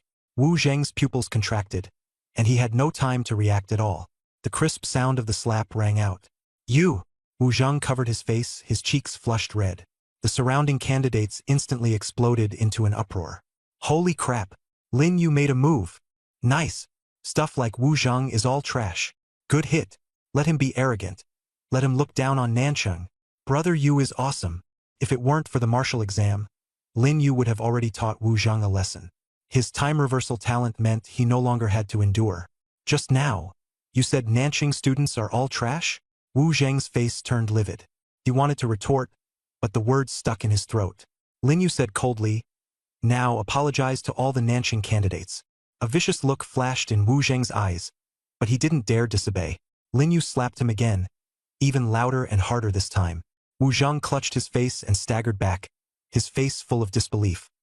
He had been handsome since childhood, a favored son of his family, top of the school, and had never suffered such humiliation. "You!" Lin Yu sneered. "Apologize." Wu Zhang hesitated, then looked up at Lin Yu's indifferent eyes, his pupils suddenly widening. Sorry." Louder. "Sorry." Wu Zhang nearly roared it out. He would never forget this humiliation for the rest of his life. The Nanqing candidate whom Wu Zhang had mocked now held his head high, his eyes full of admiration. Lin Yu grew even more arrogant, cleared his throat, and said loudly, "I want to say that all Jiangxing candidates are trash." As soon as the words fell, the entire venue fell silent as if dead. Everyone was dumbstruck, staring at this young man who didn't know his place. Wu Zhang covered his face and froze for a moment, but a flash of wild joy crossed his eyes. Lin Yu was strong, perhaps stronger than him, but among the top high schools in Jiangxing, there were still 9 people even more formidable than him. Lin Yu sneered. The Jiangxing candidates around him were furious, but none dared to make a sound. After all, the fact that Wu Zhang had just been slapped was right there for all to see. This was an eye for an eye, a tooth for a tooth. The leaders on the viewing platform had originally intended not to interfere in a minor spat, thinking it normal for young people to have a bit of temper. But Lin Yu's words were far too arrogant. He was openly calling all the Jiangxing candidates trash in front of over 1,000 people. You had to know that, in this martial arts exam, Jiangxing candidates accounted for nearly half of the total. Enough! A heavy voice cut off all the noise. No fighting during the martial exam. Violate it again and you'll be disqualified. A middle-aged man in plain clothes walked down from the spectator stands, his gaze sweeping across the area. Instantly, the noisy crowd fell silent. Even Lin Yu felt pressure. This man was at least a mid-tier awakened. No, he might even be a high-tier awakened. That was what Lin Yu was thinking, but there was not a trace of fear on his face. The martial exam is about to begin. Everyone, get ready. The martial exam starts promptly at 8. When the countdown on your wristbands begins, you'll be teleported to Mist Town in a moment. Hearing this, everyone hurriedly pressed their wristbands. Sure enough, a countdown appeared. There were 10 minutes left until 8 o'clock. You all should already know the location of the martial exam, but I'll remind you once more. This time, the battlefield is Mist Town behind me. It's full of danger. If you run into trouble, don't force it, retreat if you can. The martial exam matters, but life matters more. Killing beasts or disasters will automatically score points on your wristbands. You can also steal points from other people's wristbands, and the final ranking will be decided by the judges. The town map has already been stored in your wristbands, and food and water can be claimed at any time. The martial exam lasts 24 hours. Challenge yourselves. As soon as his voice fell, the 10-minute countdown ended, and everyone instantly turned into points of light and disappeared. Lin Yu was also teleported into Mist Town. A wave of distortion swept before Lin Yu's eyes. When his vision cleared, he was already standing on a dilapidated street. All around were collapsed houses, rusted cars, walls covered in claw marks, and weeds overgrowing the ground. Most terrifying of all, thick fog shrouded everything, reducing visibility to less than 3 meters. From time to time, low beastly growls sounded in the distance, echoing through the town without fading. Even with the boost from his powerful mental energy, his field of vision could only extend to 10 meters. At this moment, the advantages of mental power cultivation became apparent. Lin Yu took a deep breath, and his spiritual power suddenly spread out, instantly expanding his perception range to 100 meters. He did not hesitate and headed straight deeper into the inner circle. The demon beasts in the outer circle were already beyond his perception range, not to mention those low-tier bloodthirsty wolves. He had killed at least 100 of them in Water City before. As he walked, he checked the bracelet's functions. After pressing the bracelet, a projected score ranking appeared. First place, Jiang City Top Middle School, Zhang Ran 19 points. Second place, Jiang City Top Middle School, Chang Zhou 10 points. Third place, Nanqing No. 1 High School, Zhao Ying 7 points. 3089th place, Nanqing No. 1 High School, Lin Yu 0 points. Seeing this ranking, Lin Yu was a little surprised. Right from the start, someone had already scored more than 10 points so quickly. It seemed that the drop-off position really did affect luck. This time, he had landed at the very outer edge, with not even a single demon beast within 100 meters, though there were quite a few other candidates nearby. He took out the map to confirm his location, and sure enough, he was at the outer entrance, separated only by a single fence. What bad luck! Lin Yu muttered as he walked toward the inner circle. On the way, he encountered 5 bloodthirsty wolves, old acquaintances. Roar! When the bloodthirsty wolves saw Lin Yu, their eyes turned red, and they charged at him as if they had seen prey. Lin Yu's expression remained calm. He drew out the black short blade and flicked it once. Before the 5 bloodthirsty wolves could even get close, they instantly dropped dead. The bracelet's mechanical voice sounded. Killed 5 low-tier demonic beasts, bloodthirst wolves. Points +5. Current total, 5. Lin Yu sheathed his short blade.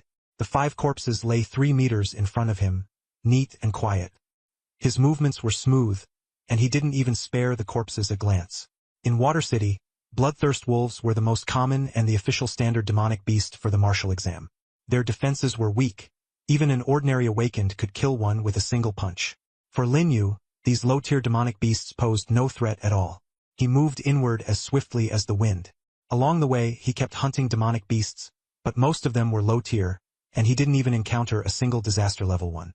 His points were close to 100, but his rank was still outside the top 100. The top 10 were almost entirely occupied by the top students of Jiang City. Lin Yu felt that grinding points this way was too slow and too time-consuming. Stealing other people's points seemed faster and more exciting. Just as Lin Yu thought of that, 3 figures in blue combat uniforms suddenly burst out of the mist. Seeing the demonic beast corpses on the ground, they froze for a moment, then noticed Lin Yu was alone and their faces lit up with delight. Alone! It's a candidate from South City. The 3 exchanged a glance and immediately charged at Lin Yu. Lin Yu had made a harsh declaration outside the town, and although no one had seen his face, everyone had heard his voice. The 3 people before him were candidates from Jiang City, and they assumed Lin Yu was a lone candidate from South City. Of course they wouldn't pass up such free points. Kid, hand over your points obediently, and I'll give you a way to live. Otherwise, the leader gripped a broadsword, murderous intent surging from him. As long as Lin Yu dared to refuse, the blade would come down at once. At that moment, Lin Yu had only 2 choices: hand over his points and start over, or press the wristband and automatically withdraw from the exam. But Lin Yu was no ordinary examinee. They had picked the wrong target. Perfect. I was just worrying about not having any points to get. Lin Yu sneered. Before the 3 could react, Lin Yu's figure had already vanished. The leader hurriedly raised his blade to strike, but cut through empty air. What? Before he could even finish speaking, a heavy punch slammed into his back, sending his entire body flying like a cannonball. The remaining 2 had just tried to counterattack when they were also sent flying by Lin Yu's fists. In less than 3 seconds, all 3 Jiangqing examinees were down. Lin Yu's movements were smooth and fierce. If not for the rules of the martial exam, these 3 would have ended up no different from the bloodthirsty wolves. Lin Yu casually took their points. The 3 of them together had less than 30 points. Looking at the points, Lin Yu twitched the corner of his mouth. With this kind of strength, you still learned from others and tried robbery? At this moment, on the viewing platform outside the town, the floating screen was updating the examinee rankings in real time. The monitoring feed kept switching to ensure every examinee was shown on screen.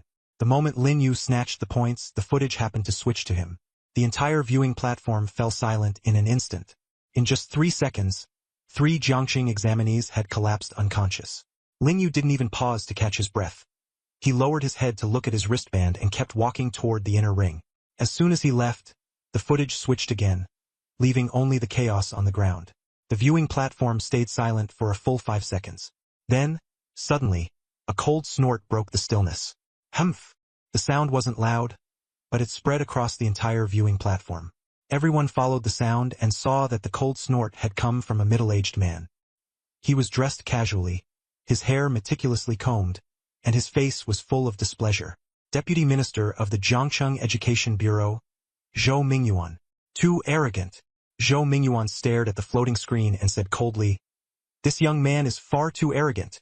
Several other Education Bureau leaders beside him echoed his words. Exactly. He was insulting the Jiangqing examinees outside just now, and now he's using ruthless tactics inside the town. He clearly doesn't take the martial exam rules seriously. He didn't show any mercy to those 3 examinees at all.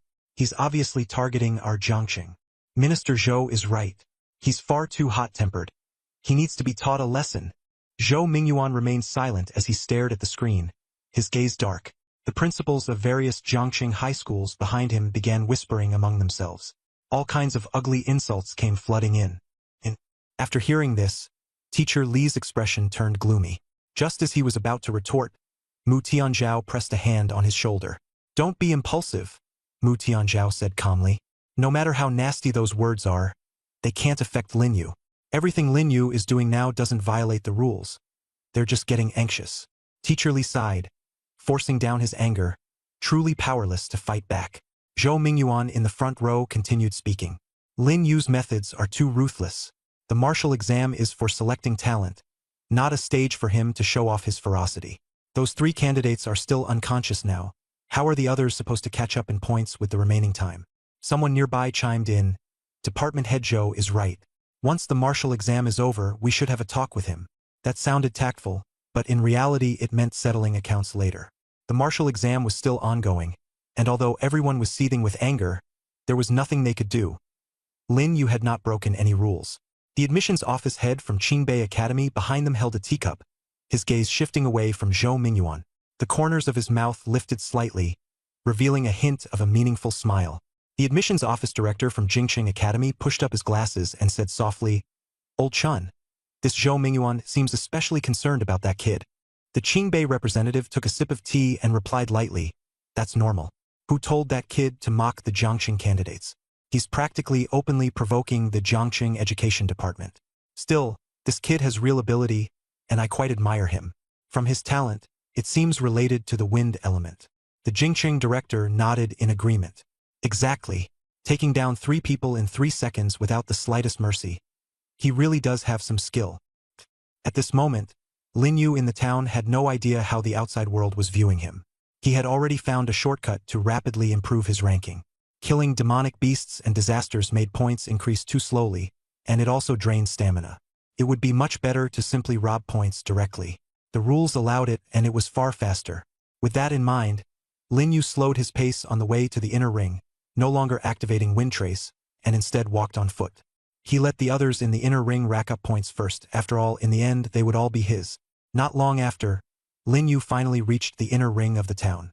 It was noticeably different from the outer ring with much less fog. Just as he was about to move forward, a figure blocked his path.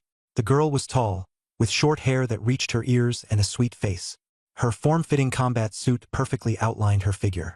Lin Yu looked at the color of her combat suit and recognized her as a Jiangqing candidate. Black combat suits were basically Jiangqing's, while Nanqing's were blue. Lin Yu's, Yuan Hao's, and Chu Yu's were all blue. He hadn't looked closely at the colors in other regions, but they were definitely different. The girl in black stopped and fixed her gaze on Lin Yu. Lin Yu frowned. "You know me?" As soon as he said it, he regretted it. Just outside the town earlier, he had felt that almost all the students recognized him. Zhao Qing suddenly smiled. "I'm Zhao Qing, an examinee from Jiangqing Top Middle School. I'm ranked 6th in points." Lin Yu silently pressed his wristband, and the leaderboard immediately appeared. The rankings had changed a lot. First, Yang Luoshi, Jiangqing Top Middle School, 679 points. Second, Cheng Zhou, Jiangqing Top Middle School, 596 points. Third, Bai Chun, Jiangqing Top Middle School, 578 points. Fourth, Chu Yu, Nanqing No. 1 Middle School, 566 points. Sixth, Zhao Qing, Jiangqing Top Middle School, 541 points. 327th, Lin Yu, Nanqing No. 1 Middle School, 174 points. Chu Yu is that strong? Lin Yu was secretly surprised. He quickly closed the projection. Zhao Qing was right, she was ranked 6th. Whoever snatched someone else's points would see their ranking soar. But he couldn't understand why, when he had no grudge against Zhao Qing, she would specifically block him. Zhao Qing seemed to see through Lin Yu's confusion, and a teasing smile appeared at the corners of her mouth. "You were acting tough outside, calling all the Jiangqing candidates trash. I'm from a top high school in Jiangqing, and I came here specially to see you this time. Before you came, I'd already dealt with quite a few Nanqing candidates. I hope you won't disappoint me." Lin Yu raised an eyebrow. He didn't care that the Nanqing candidates had been eliminated by Zhao Qing. It had nothing to do with him. What mattered to him was that Zhao Qing was also improving by stealing points.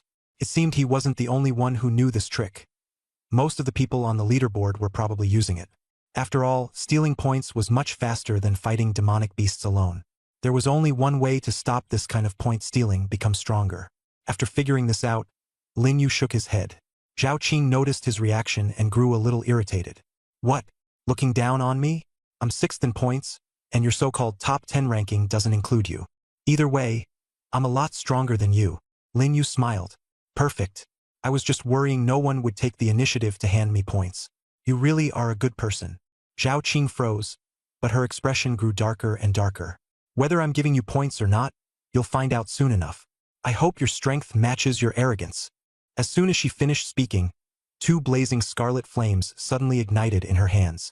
The flames danced in her palms, the temperature rising rapidly, dispersing even the surrounding mist. A flash of delight crossed Lin Yu's eyes. An elemental-type talent. This was the first true elemental awakener he had encountered besides the gray-robed man he'd met before. The book clearly stated that elemental talents were at least A rank, and there was no such thing as a talent lower than A. Zhao Qing before him was at least A rank, and might even have reached S rank. Zhao Qing gave him no time to think. With a sweep of both hands, the two flames instantly transformed into fire serpents and shot toward Lin Yu at high speed. The serpents moved incredibly fast, slicing through the air and leaving scorching trails behind them. Lin Yu dodged sideways, and the ground exploded into a large crater. Flames still burned in the scorched earth. His interest in Zhao Qing's talent only grew stronger. Zhao Qing didn't notice what Lin Yu was thinking. She kept waving her hands, and waves of fire burst forth one after another. Before long, the flames wove into a fire net, surrounding Lin Yu layer by layer. Lin Yu could only keep dodging within the net, but Zhao Qing's attacks grew denser and denser, and the fire net kept shrinking. Keep dodging. Go on. Keep dodging. Zhao Qing sneered. Let's see how long you can keep this up. This time, Lin Yu did not dodge. He let down his defenses and charged straight at Zhao Qing. Zhao Qing cried out, "Have you gone crazy?" and hurriedly weakened the flames. Her fire was powerful enough to kill.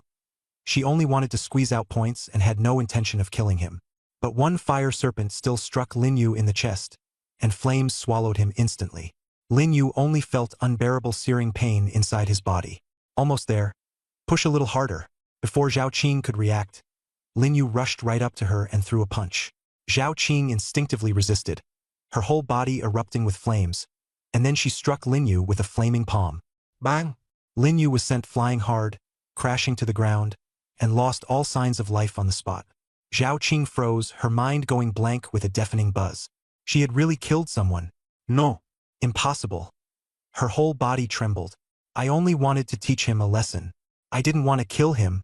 Looking at Lin Yu's cold corpse, she stumbled back a few steps. Killing someone would disqualify her from the martial arts exam, and she would even face a strict investigation from the Martial Dao General Bureau. She hurried forward, wanting to touch Lin Yu's face, but pulled her hand back as if shocked by electricity. There was no warmth. He was really dead. Sorry. I'm sorry. She pleaded in a low voice, her voice hoarse with panic. I didn't mean it, really. I didn't mean it. Silence fell all around. Zhao Qing collapsed to the ground, clutching her head and trembling. The martial arts exam was over, and so was her life. At that moment, a voice sounded in Lin Yu's mind. Innate talent immortality activated successfully. You have been revived and restored to your pre-revival state. Innate talent plunder activated successfully. You have obtained the other party's talent. Acquired S-rank talent, Sacred Flame. Sacred Flame controls the power of flames. Lower grade flames will automatically submit. Time-space rewind successful. Return to 2 hours earlier. Save completed. Lin Yu opened his eyes. Everything had started over. He had just finished putting on a hard line in front of everyone, calling the Jiangqing candidates trash, and in the next second he was sent back to the small town, where he encountered the bloodthirsty wolf. Everything was the same as before, except that he now had an S-rank talent. He still cleanly slashed the bloodthirsty wolf to death with one strike, and not long after, he ran into those students from Sinijiang City again, knocking all of them unconscious within 3 seconds. Soon he met Zhao Qing again. Lin Yu, she said as always, and then flames burst from both her hands, blasting toward him. Lin Yu stood still, the corners of his mouth curling slightly as he watched flames blaze up once again in her palm. The same scene, the same line, but a different ending. This time he did not dodge. He raised his right hand, and a ball of scarlet flame ignited in his palm as well. Holy flame! Before the two fire snakes even got close, he scattered them with a single punch. Zhao Qing widened her eyes in disbelief. You also have a fire element talent? She never would have imagined that this was actually the holy flame power she had stolen. Lin Yu had no intention of giving Zhao Qing any explanation at all. He swept his right hand, and the holy flame in his palm suddenly expanded into a fire dragon, rushing straight at Zhao Qing. The fire dragon came in fiercely. Zhao Qing gritted her teeth, flames surging all over her body as she desperately tried to block it. But this fire dragon completely ignored her flame defense, striking her directly and knocking her out of the air. Her combat suit was burned black, revealing her fair skin. She froze there, somewhat stunned. The flames of the two of them simply could not compare. Although their talents were the same, the difference in blood energy determined the strength of the flames. Lin Yu's blood energy was far higher than Zhao Qing's. On top of that, every time he died and revived, his blood energy increased when he stole talents. "You lost?" Lin Yu said coldly as he walked up to her. He had no mood to savor victory.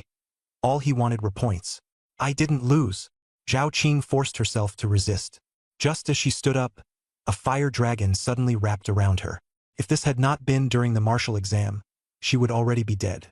At this point, Zhao Qing's face turned pale, and she finally admitted defeat, collapsing onto the ground. Her movement caused the combat suit to slip down a little more. Lin Yu's gaze couldn't help but fall on the exposed area. Zhao Qing reacted sluggishly and hurriedly grabbed the tattered combat suit, covering the exposed parts.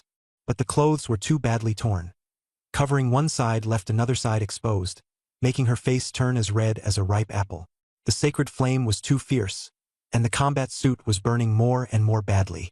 Fortunately, Lin Yu stopped the fire in time, or she would have lost even her clothes. Lin Yu muttered softly, "The quality of this combat suit is way too poor. Hand over the wristband. Are you going to give it to me yourself?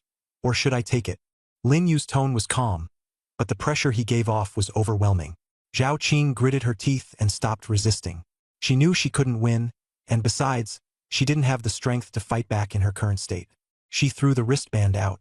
Lin Yu picked up the wristband and operated it simply. Her points instantly increased by 541. But she still wasn't in first place. First place was Yang Luoshi with 700 points.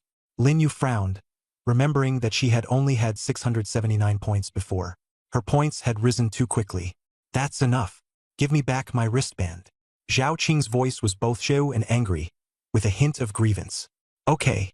Lin Yu pressed the button on the wristband to exit the martial exam, then tossed the wristband back to her. Zhao Qing froze, looking at Lin Yu in disbelief. "You?" She wanted to get angry, but when she thought about the point gap, she said nothing further. She had originally been specially recruited by a top-tier academy, and taking the martial exam was only to temper herself. Letting out a sigh, she didn't continue arguing. Lin Yu turned around and was about to leave when Zhao Qing suddenly called out to him. "Why your flames? Why are they so much stronger than mine?" Lin Yu was silent for a second, unable to say.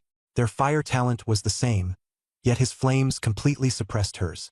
He said coldly, "Your qi and blood value is way too high." That was the only explanation he could give. After all, he couldn't say it was because he had stolen her talent. Zhao Qing smiled bitterly, recalling Lin Yu's harsh words from before. It seemed Lin Yu wasn't just talking the talk. He really had the capital to back it up. She took out a spare set of clothes from her storage bag. The official staff would come to pick her up soon. Lin Yu didn't linger and continued toward the inner ring. He was in a hurry to find Yang Luoshi. As long as he robbed her of her points, he could become first place. Compared to hunting demonic beasts, stealing points was faster. At that moment, the atmosphere in the viewing platform exploded. Lin Yu's points have surged, and his rank has jumped to second place. How did he do that? Zhao Qing, who was ranked 6th, has withdrawn from the competition. The big screen was updating the rankings and images in real time. Because the town was very large, the battle wasn't captured by surveillance, and everyone was shocked by Lin Yu's skyrocketing points. Mr. Li was seated in the back row, his face full of excitement. He still remembered what Lin Yu had said in the teaching building. He was just one step away from the provincial top scorer. As long as he surpassed Yang Luoshi, Lin Yu would be Jiang Province's martial exam top scorer this year. Last year's greatest regret was Lin withdrawing midway. Otherwise, she would have been the top scorer. At first, Mr. Li hadn't taken Lin Yu's words seriously, but now everything was moving in a better direction. The director of the admissions office at the Capital University adjusted his glasses. "Interesting. This kid, our Capital University must get him." The admissions official from Qingbei University said with a smile, "Our Qingbei University is also very interested in Lin Yu. Stop fighting over him. This guy has already been reserved by our Longtian University." The Longtian University admissions official said first. The two from Capital University and Qingbei University immediately turned to look at him, and the atmosphere grew tense at once. The director from Capital University smiled. "Old Wang, that's not quite right. If I remember correctly, Lin Yu seems to have turned down your Longtian special recruitment. Isn't that right? The Qingbei official also leaned in. Exactly. He turned it down, which means he doesn't think much of your Longtian University at all. The Longtian University official remained expressionless and gave no response, his gaze still fixed on the floating screen not far away. Deputy Minister Zhou Mingyuan of the Jiangcheng Education Department was standing behind the viewing platform, his face dark. When he saw Lin Yu's name on the screen, his emotions were complicated. He knew these three top universities were openly vying for talent, but there was nothing he could do. After all, the forces behind these universities were powerful, and he could only sit discreetly in the second row. The principal of Jiangcheng's top high school looked at the rankings with satisfaction and said, "Luoshi's performance is stable. This year's top scorer is definitely hers." A middle-aged man with a beer belly beside him laughed and said, "Luoshi is the ace of the rocket class. She's definitely going to break the record with those points. 7 of the top 10 by score are from the rocket class. The others need to step it up." A middle-aged man in casual clothes nodded. Jiangcheng's top high school is indeed impressive. Other schools should learn from them. The principals of the various schools all stood up and nodded. "Understood, Minister." The man in casual clothes continued, "The 2 schools in Nanxing are doing pretty well too." He turned to look at Mu Tianzhao. "Principal Mu, your Nanxing No. 1 high school is very steady. Lin from last year still left quite an impression on me." Principal Mu smiled and nodded. "This year we also have quite a few promising talents." The casually dressed man nodded in approval. Then he changed the subject. "However, Yunqing and Shiqing are a bit behind." The principals of Yunqing and Shiqing No. 1 high school both wore awkward smiles. The principal of Yunqing No. 1 high school scrolled through the rankings from top to bottom and only found one of his own students in 107th place. Indeed, this batch of students was rather average in talent. In the previous class, someone had even made it into the top 10. But this time there wasn't even a shadow of that. Quite a few students from Yunqing No. 1 high school were thrown into the inner circle at the start and earned points, but they ran into the madman Yang Luoshi. She fought anyone for points, and nobody could beat her. At this moment, fewer than 100 Yunqing No. 1 high school students remained in the town. Most were struggling in the outer circle. The talented ones had been eliminated early, and the principal was miserable inside, but had no way to say it out loud. Yang Luoshi, who held first place, was fighting alone in the inner circle and had almost cleared out all the demonic beasts in this area. Any intruder's points were snatched away by her, and the ground was covered with demonic beast corpses. On the way, Lin Yu casually killed a few first-tier demonic beasts.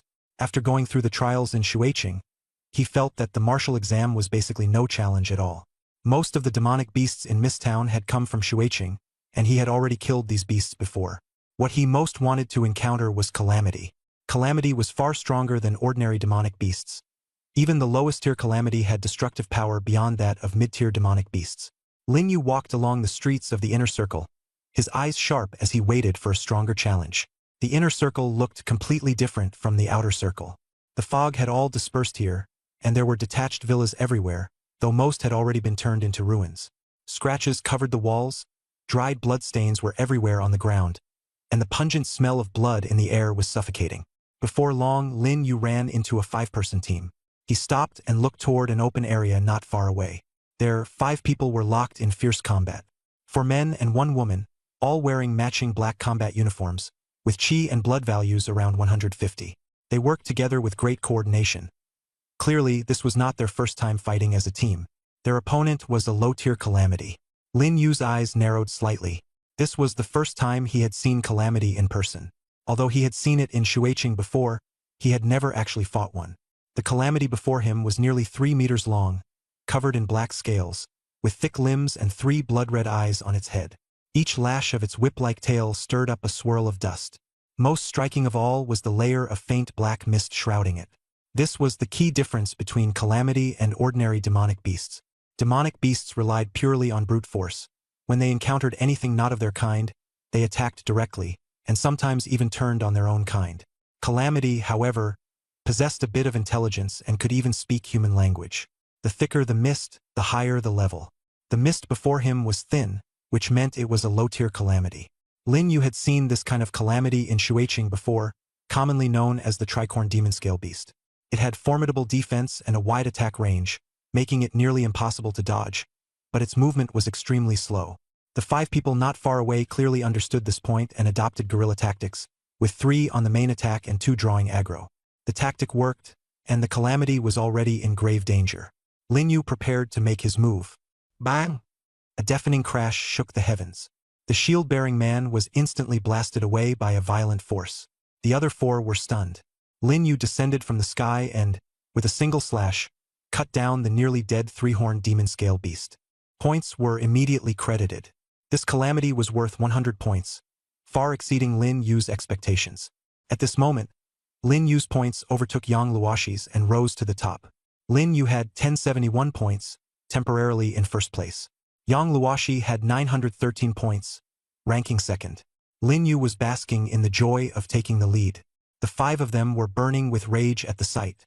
They had fought bitterly for nearly 10 minutes, exhausting themselves to bring the Calamity to the brink of death, only for Lin Yu to slash in and steal the credit. Lin Yu had no intention of leaving. Instead, he turned and stared at them. "Fuck you guys!" A furious roar came at him. The shield-bearing man, who had been blasted away, struggled to his feet and glared at Lin Yu. The girl holding the staff was also trembling as she looked at him. The other 3 gathered around, their anger and resentment clearly written on their faces. "You have to give the points back to us. This is our prey. We fought for nearly 10 minutes. Why should you steal it?" The staff-wielding girl demanded. Lin Yu sneered. "Give it back to you? Did Calamity write your names on it? The points for a kill go to the person who made the kill. Doesn't that make perfect sense? If it's yours, then why don't you have any points?" The girl was left speechless. The sword-wielding man stepped forward and said coldly, "We're from Jiangxing's top high school. Let's be reasonable, okay? We found it first and wore it down to low health. It's not right for you to jump in halfway and take it." He first revealed his identity, then tried to negotiate. In the past, he would have killed someone so ungrateful on the spot. But now, with his stamina depleted, he forced himself to hold back. "Reason? I don't do reason. Calamity and the points are both mine." Lin Yu grinned. As soon as the words fell, the 5 people's expressions changed drastically. "You!" Before the sword-wielding man could finish speaking, Lin Yu's figure flashed and appeared behind him. He struck out with a powerful palm. Bang! The sword-wielding man flew straight out. His vision went black, and he fell unconscious. "Lu Jun!" The staff-wielding girl cried out in alarm. She immediately raised her staff, and a pale blue glow rapidly gathered. But Lin Yu gave her no chance at all. He flicked his hand and conjured a fire dragon, shooting it fiercely forward, directly striking the staff-wielding girl in the middle of her spell. Elemental-type talent. Before her shocked cry could fade, her vision went black, and she collapsed. The 3 people beside her finally reacted and turned to flee. They didn't care about any team at all. Points were the only thing that mattered. No matter how fast they were, they still couldn't outrun Lin Yu. The wind trail immediately activated. Before the 3 had run far, they all fell to the ground at the same time, their vision going black. In less than a minute, all 5 top high school students had been knocked unconscious. The gap was simply too huge. The difference in strength between Lin Yu and them was like that between adults and infants. They weren't even on the same level. And this wasn't even his full strength. It was kind of like picking up an easy bargain. Lin Yu took off all of their wristbands, pocketed all their points, and helped them exit the martial exam. The 5 of them had a total of 436 points. Lin Yu's total points now reached 1507, widening the gap between him and second place, Yang Luoshi. As long as he could snatch Yang Luoshi's points, first place would be secured. The martial exam had only been underway for 4 hours, with 20 more to go. Lin Yu continued deeper into the inner ring, while studying the map of Mist Town. There were 7 marked points on the map. Red meant there was likely to be a demon beast, and black represented Calamity. All 7 points were red for now, with Calamities being extremely rare. With Lin Yu's current strength, he could easily crush the demon beasts and Calamities in the town with brute force alone. As he searched for candidates, he casually killed demon beasts and earned points. The points were small, but killing demon beasts was far too easy for him. He repeated this process over and over, making sure his lead in points remained steady. In any case, he would inevitably run into Yang Luoshi sooner or later. If Yang Luoshi wanted first place, she would have to come after him for points. Lin Yu didn't let up for a single moment, killing demon beasts and snatching points, with his main focus on the candidates from Jiang City. His actions caused quite a stir in the town. Many Jiang City candidates were afraid of becoming his target, and quickly formed teams to stay on guard. Single-person teams became 3-person teams, Then 3-person teams expanded to 5 and then to 10. But Lin Yu didn't care at all. In the face of absolute strength, numbers meant nothing. In his eyes, 10 people were no different from 1 person. Not far away, a 5-man squad appeared within the range of his spiritual sense. Black combat uniforms, another group of Jiangxing candidates. A slight smile appeared at the corner of Lin Yu's mouth, and his figure turned into a gust of wind as he approached silently. Inside a ruined hut, 5 people were sitting together, roasting meat and chatting. Damn it, this Lin Yu is way too ruthless. He's been targeting Jiangxing candidates to snatch points. We've already got enough points and are hiding on the edge of the inner circle to rest. He won't find us. Keep your voice down. What if he hears you and comes over? What's there to be afraid of? With the 5 of us together, he wouldn't dare come. If he does, we'll make him spit out all his points, then split them evenly. The more I think about it, the angrier I get. This Lin Yu is really arrogant. Does he really think there's no one in Jiangxing who can deal with him? The few of them were chewing meat, completely unaware that Lin Yu had already quietly approached. Their conversation reached Lin Yu's ears clearly. Suddenly, a hand sharply clamped around the speaker's neck. The other's expressions changed drastically, turning ashen in an instant. The person who came was none other than Lin Yu. The one being grabbed froze, still holding a chicken leg in his hand, his whole body rigid. Points? Are you handing them over yourselves? Or should I take them? The 4 of them looked at each other, eyes full of resentment and fear. The tough guy from earlier was hiding in the back, not daring to say a word. One of the men stepped forward and gritted his teeth as he shouted, Lin Yu, we know you're strong, but this is too much. The 5 of us never provoked you. Do you really want to go to war against all the candidates in Jiangxing by yourself? Lin Yu looked at him coldly, then suddenly smiled. Just the 5 of you? He shook his head, his patience exhausted. If you won't hand it over, then I'll just take it. After saying that, Lin Yu directly snatched the 5 people's wristbands. He was too fast. Before the 5 of them could even react, the wristbands had already been seized by Lin Yu. Seeing their wristbands fall into Lin Yu's hands, none of the 5 dared to resist. Lin Yu accepted the points, nodded in satisfaction, tossed the wristbands to the ground, and turned to leave. The 5 men seemed to have been pardoned, collapsing to the ground and gasping for breath. Can this still count as a person? Run, there's still time left in the martial exam. Let's hurry to the outer ring, kill some demonic beasts to earn points, and stay far away from this disaster star. Over the next 2 hours, scenes like this kept repeating. Lin Yu was like a harvester, roaming along the edge of the inner ring. Whenever he encountered candidates from Jiangxing, he robbed them. Whenever he encountered demonic beasts, he killed them. His points kept soaring.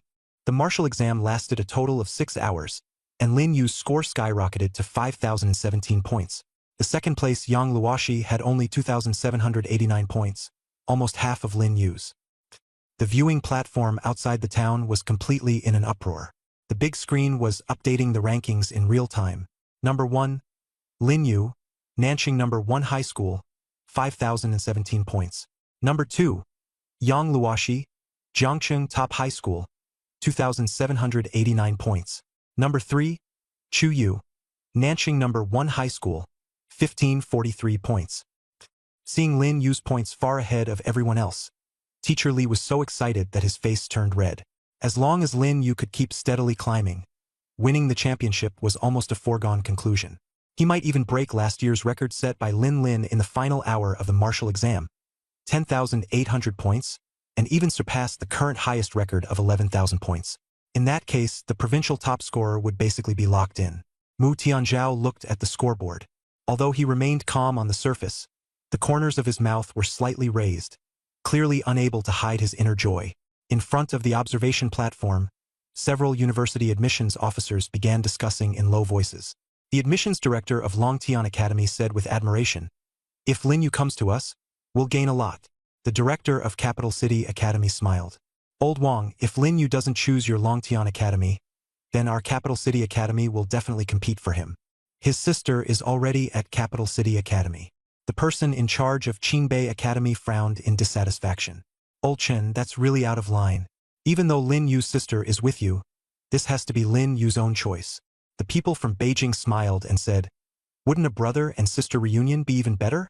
Qingbei sneered back, "Our Qingbei isn't any worse." The two sides instantly went on a hair trigger. The person in charge on Long Tion's side calmly cut in. Enough arguing. He hasn't come out yet. The two of them let out cold harumphs and suppressed the dispute. Zhou Mingyuan, deputy minister of the Jiangqing Education Bureau, had a dark, livid expression. Staring at Lin Yu's name on the screen, his gloom was impossible to hide. He felt that Lin Yu was deliberately targeting Jiangqing candidates to snatch points, which was practically slapping the Jiangqing education system in the face. Although snatching points was within the rules, Lin Yu's method was too vile. He would snatch from anyone he saw, causing no one to go hunt demon beasts and calamities, and instead everyone just robbed each other of points. This kind of behavior went against the practical combat spirit advocated by the martial exam, which was meant to help candidates adapt to battlefield conditions. He had already decided that after the martial exam ended, he would submit a serious complaint to the provincial education department. Right now, every move Lin Yu made was being monitored in real time by drones, and the footage was being transmitted to the screens outside. His point-snatching tactics were laid bare, and he was only repeatedly milking the Jiangqing candidates, snatching points without eliminating them, constantly robbing people of points while they were hunting demon beasts. Such a tactic had never been seen before, and it left every Jiangqing education leader looking grim. No one had expected someone as absurdly strong as Lin Yu to appear in this year's martial exam. Even last year's top scorer, Lin Lin, couldn't compare to him. Most of Lin Lin's points were accumulated through hunting demon beasts and calamities herself, with only a small portion obtained by snatching. Lin Yu was different. At least 90% of his points were snatched, and only 10% came from hunting. This kind of situation had been seen occasionally, but very few people could keep snatching points like he did.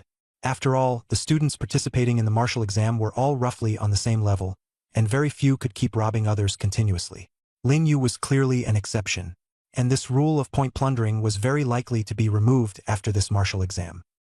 In the town, Lin Yu had just finished clearing out the Jiangqing candidates along the edge of the inner ring and was preparing to head toward the center of the inner ring. As he walked, he felt the qi and blood within his body. Nearly 7 hours had passed since the martial exam began, yet his qi and blood were still abundant, with not the slightest depletion. These people were too weak to even be worth his attention.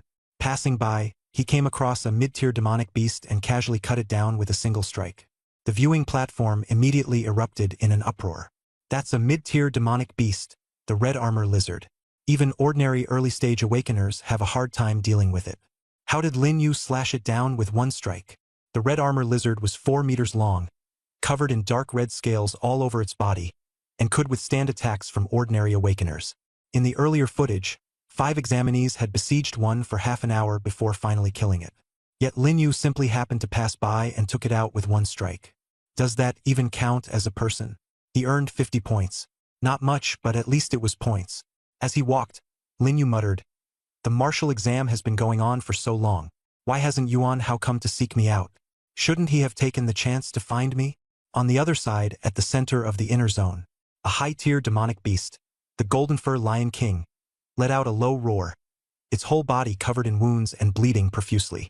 It had finally managed to escape the encirclement of 5 people, only to run into a human. In the next instant, an ice spike descended from the sky, piercing straight through its glabella. Blood spurted out, and the Golden Fur Lion King collapsed to the ground on the spot. Chu Yu stepped out at a leisurely pace in a blue skin-tight combat suit, her presence chilling enough that even snowflakes formed on the ground. She checked the points ranking and remained in 3rd place, while the gap between her, Lin Yu, and Yang Luoshi kept growing. The air was thick with murderous intent. Chu Yu raised her hand, blue light flickering in her palm. Her talent was Extreme Ice, an S-rank elemental talent. "Who is it?" she shouted coldly, and the blue light rapidly condensed into an ice wall. The next moment, a black-clad boy charged over and smashed through the ice wall. His face was gloomy, his gaze sharp, and he sneered at Chu Yu. None other than Wu Zheng, the one Lin Yu had slapped at the town entrance before. Ice-type talent. Rare. Interesting. Wu Zheng introduced himself with a smile. "My name is Wu Zheng. This Golden Fur Lion King was originally my prey. I wounded it severely, and it used the chance to escape. Then you killed it. You owe me an explanation. By the way," he leaned closer, "I heard you and Lin Yu get along pretty well?" Chu Yu's gaze was cold, and she remained silent. Seeing this, Wu Zheng grew impatient. He stepped closer and openly appraised her, from her slender legs to the figure outlined by her tight battle suit, and then to that icy face.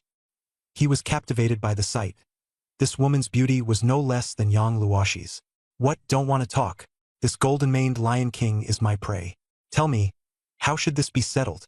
Chuyu finally spoke. Your prey? Does it have your name written on it?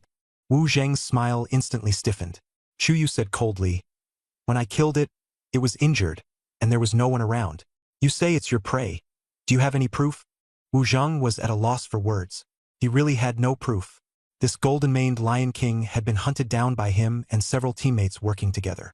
Because this demonic beast was too strong, he had to gather a team, planning to kill it and then split the points evenly. But the Lion King was too cunning and used the terrain to shake them off. When he chased it here, Chuyu had just happened to snag the final kill.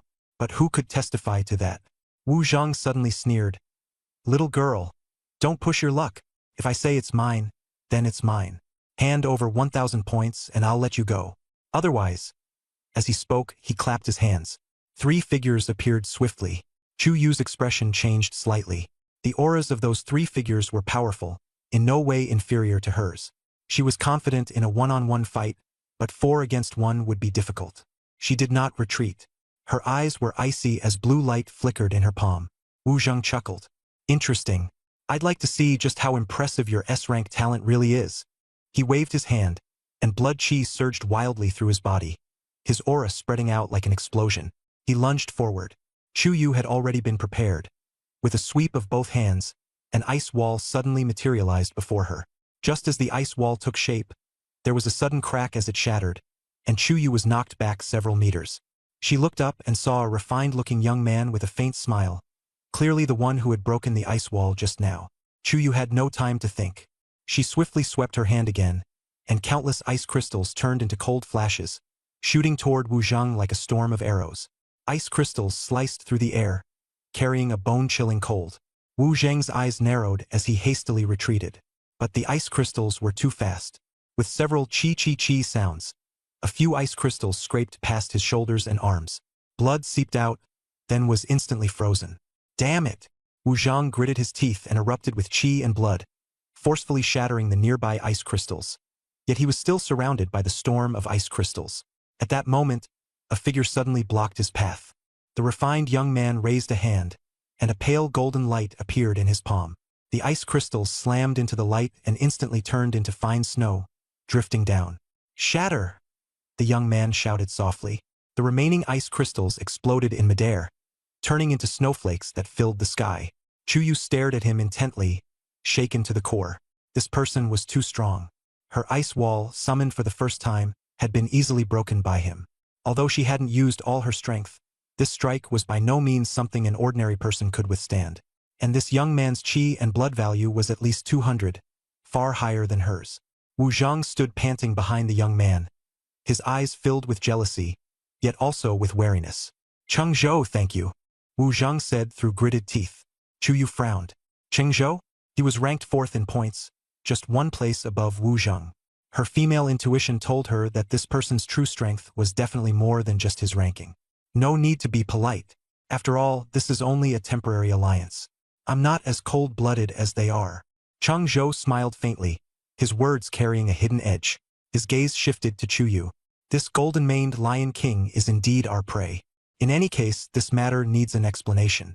Wu Zheng asking you for 1,000 points is a bit excessive, but a high-level demon beast is worth at least 500 points. Just hand over those 500, and we'll call it even. How about it? Chuyu remained silent, her face pale and her chi and blood severely depleted. But she would never hand over her points so easily. Cheng Zhou looked at her expression, a flicker of admiration flashing in his eyes, but he quickly shook his head. If you don't hand over 500 points, you'll be eliminated. All 4 S-rank talent holders are here. You don't have any other options. After saying that, he stepped forward, and an invisible pressure instantly enveloped the entire scene. The oppressive force of a mid-tier awakened was exceptionally heavy. Chuyu felt a powerful aura, and a thought immediately sprang to mind. But when she took a closer look, she realized the situation was not what she had imagined. The man before her was only a beginner-tier awakened, though among beginner-tier awakened, he was one of the best. Will you hand it over obediently yourself, or should I take it? Cheng Zhou asked lightly. Chuyu did not answer. She simply raised her hand, and blue light flickered to life in her palm once more. Her action already made her stance clear. Cheng Zhou's smile gradually turned cold. As soon as his words fell, His figure vanished in an instant, his speed astonishing. A speed-type talent? Chu Yu's eyes widened. Just as she was about to activate her talent, she suddenly felt a weight settle on her shoulder. The man shoved her with tremendous force, sending her flying backward. She crashed heavily to the ground, not even getting the chance to activate her talent. Chu Yu quickly steadied herself, shock filling her heart. That speed was unbelievable. There were only two possibilities: a speed talent or a speed martial skill. Chang Zhou steadied himself, expressionless, and shook his head. Still want to fight? I didn't go all out just now. You should have withdrawn then. I've always been lenient with girls. I'll give you a second chance this time. His tone was brimming with confidence, not arrogance, but the assurance that came with real strength. Chu Yu felt disgusted. This kind of person was no different from Zhu Liping earlier. There was absolutely nothing likable about him, and she couldn't even be bothered to respond. She raised her hand again, and this time her talent was activated extremely quickly, almost anticipating Chang Zhou's movements. Chang Zhou let out a sigh and stepped forward once more, this time holding nothing back. An ice wall instantly rose up, blocking Chu Yu's front. Chu Yu swept her hand, and ice crystals scattered everywhere. With a bang, the ice wall shattered, and fragments of ice sprayed across the surroundings. Wrath of 10,000 Thunders. A purple bolt of lightning shot into the sky, triggering ice crystals to form sharp arcs of lightning that crashed toward Chang Zhou. Chang Zhou's pupils shrank violently. Lightning element talent, but he was only briefly shocked. He quickly steadied himself and raised a hand, and a light barrier appeared. Boom! Boom! Boom! The ice lightning slammed into the barrier, and the explosion was deafening. The barrier trembled, cracks began to spread, and the lightning rapidly seeped through. Before Chang Zhou could defend himself, he was blasted away by the ice lightning. His black combat suit charred all over. Who is it? Chang Zhou's face darkened. At that moment, a figure in a blue combat suit, with the South City First High School emblem clearly visible, slowly appeared. Yuan Hao. How is it you? Chu Yu froze. Yuan Hao ignored her and fixed his gaze on Chang Zhou and Wu Zhang. I'm Yuan Hao. What kind of men are you two, bullying a girl like this? What kind of skill is that? If you've got the guts, come at me. Chang Zhou and Wu Zhang exchanged a glance, a hint of surprise flashing in their eyes, but it was quickly replaced by contempt. This suddenly popped-up brat had barely over 100 units of qi and blood. His lightning element talent was indeed formidable, but his qi and blood value was too low. He was no threat at all. Chang Zhou had also been momentarily muddled just now, using the ice lightning reaction to hit him. The two looked at each other and sneered. He's just a worthless piece of trash. Wu Zhang flexed his wrist and slowly closed in on Yuan Hao. You're courting death. Lightning crackled in Yuan Hao's hand as he glared at Wu Zhang through gritted teeth. Dare to touch her and try it. Wu Zhang paused for a moment, then laughed even more brazenly. Interesting. One of the top 10 geniuses from Jiangxing's premier school, and yet your qi and blood are actually under 200. He suddenly accelerated, activating his talent, and threw a straight punch at Yuan Hao. Yuan Hao's expression tightened. He activated his lightning talent, electricity coiling around his body as his strength was greatly enhanced, and he charged forward. Their fists collided with a thunderous boom, sparks flying everywhere. Yuan Hao was blasted away, his combat suit torn to shreds, and slammed into the stone wall. The pain left him unable to get back up for a long time. His right hand trembled, drenched in blood. The difference in strength was obvious. He simply could not withstand Wu Zhang. Breathing hard, he was unwilling to admit defeat just like that. Before Wu Zhang could even get close, Yuan Hao planted both hands on the ground and roared, "Wrath of 10,000 Thunders!" This was his trump card. He unleashed all the vital energy and blood in his body, drove his innate talent to expand the range of lightning power dramatically, and continuously bombarded the surroundings. Wu Zhang reacted quickly, dodging several bolts of lightning, but he was still struck a few times. Wrath of 10,000 Thunders was a group skill. Lightning as thick as an arm, carrying destructive force, covered an area of several dozen meters. Damn it! Wu Zhang did not dare relax. He kept dodging, trying to get out of this dangerous zone. Chang Zhou had already moved aside. At this moment, Wu Zhang was the only one alone in the lightning field. Boom! Bolts of lightning hammered the ground, blasting out charred craters as shattered rocks flew and dust filled the air. Wu Zhang dodged left and right in utter disarray, yet he was still struck by lightning. His whole body was scorched and his skin stung. If not for the protection of his combat suit, he would have already lost his life on the spot. But the attack still did not stop, and lightning kept crashing down one after another. Wu Zheng's face turned ghastly pale as he roared. What are you standing there for? Hurry up and help. In the distance, 3 figures finally moved. The first to charge out was a tall, broad-shouldered boy. He walked up to Wu Zheng, grabbed a bolt of lightning, and crushed it with his bare hands. The second was a thin boy who waved his hand, scattering the lightning. Cheng Zhou arrived last. Wu Zheng slumped to the ground, gasping for breath, his body covered in scorched wounds. If no one helped him now, he really might die. He had not expected lightning techniques to be this terrifying. Cheng Zhou warned, "This guy isn't simple. Be careful." The tall boy sneered. "What's so impressive about him? His chi and blood are under 200. After using that move, he's practically half dead already. You were too careless. I'll tear him apart in a moment." He moved his body and strode toward Yuan Hao. Chu Yu recognized this person as Bai Chen, one of the top 10 prodigies from Jiangxing's elite high school. Although Bai Chen only had an A-rank talent, it was special. He could create a magnetic field that weakened others' strength while only enhancing his own.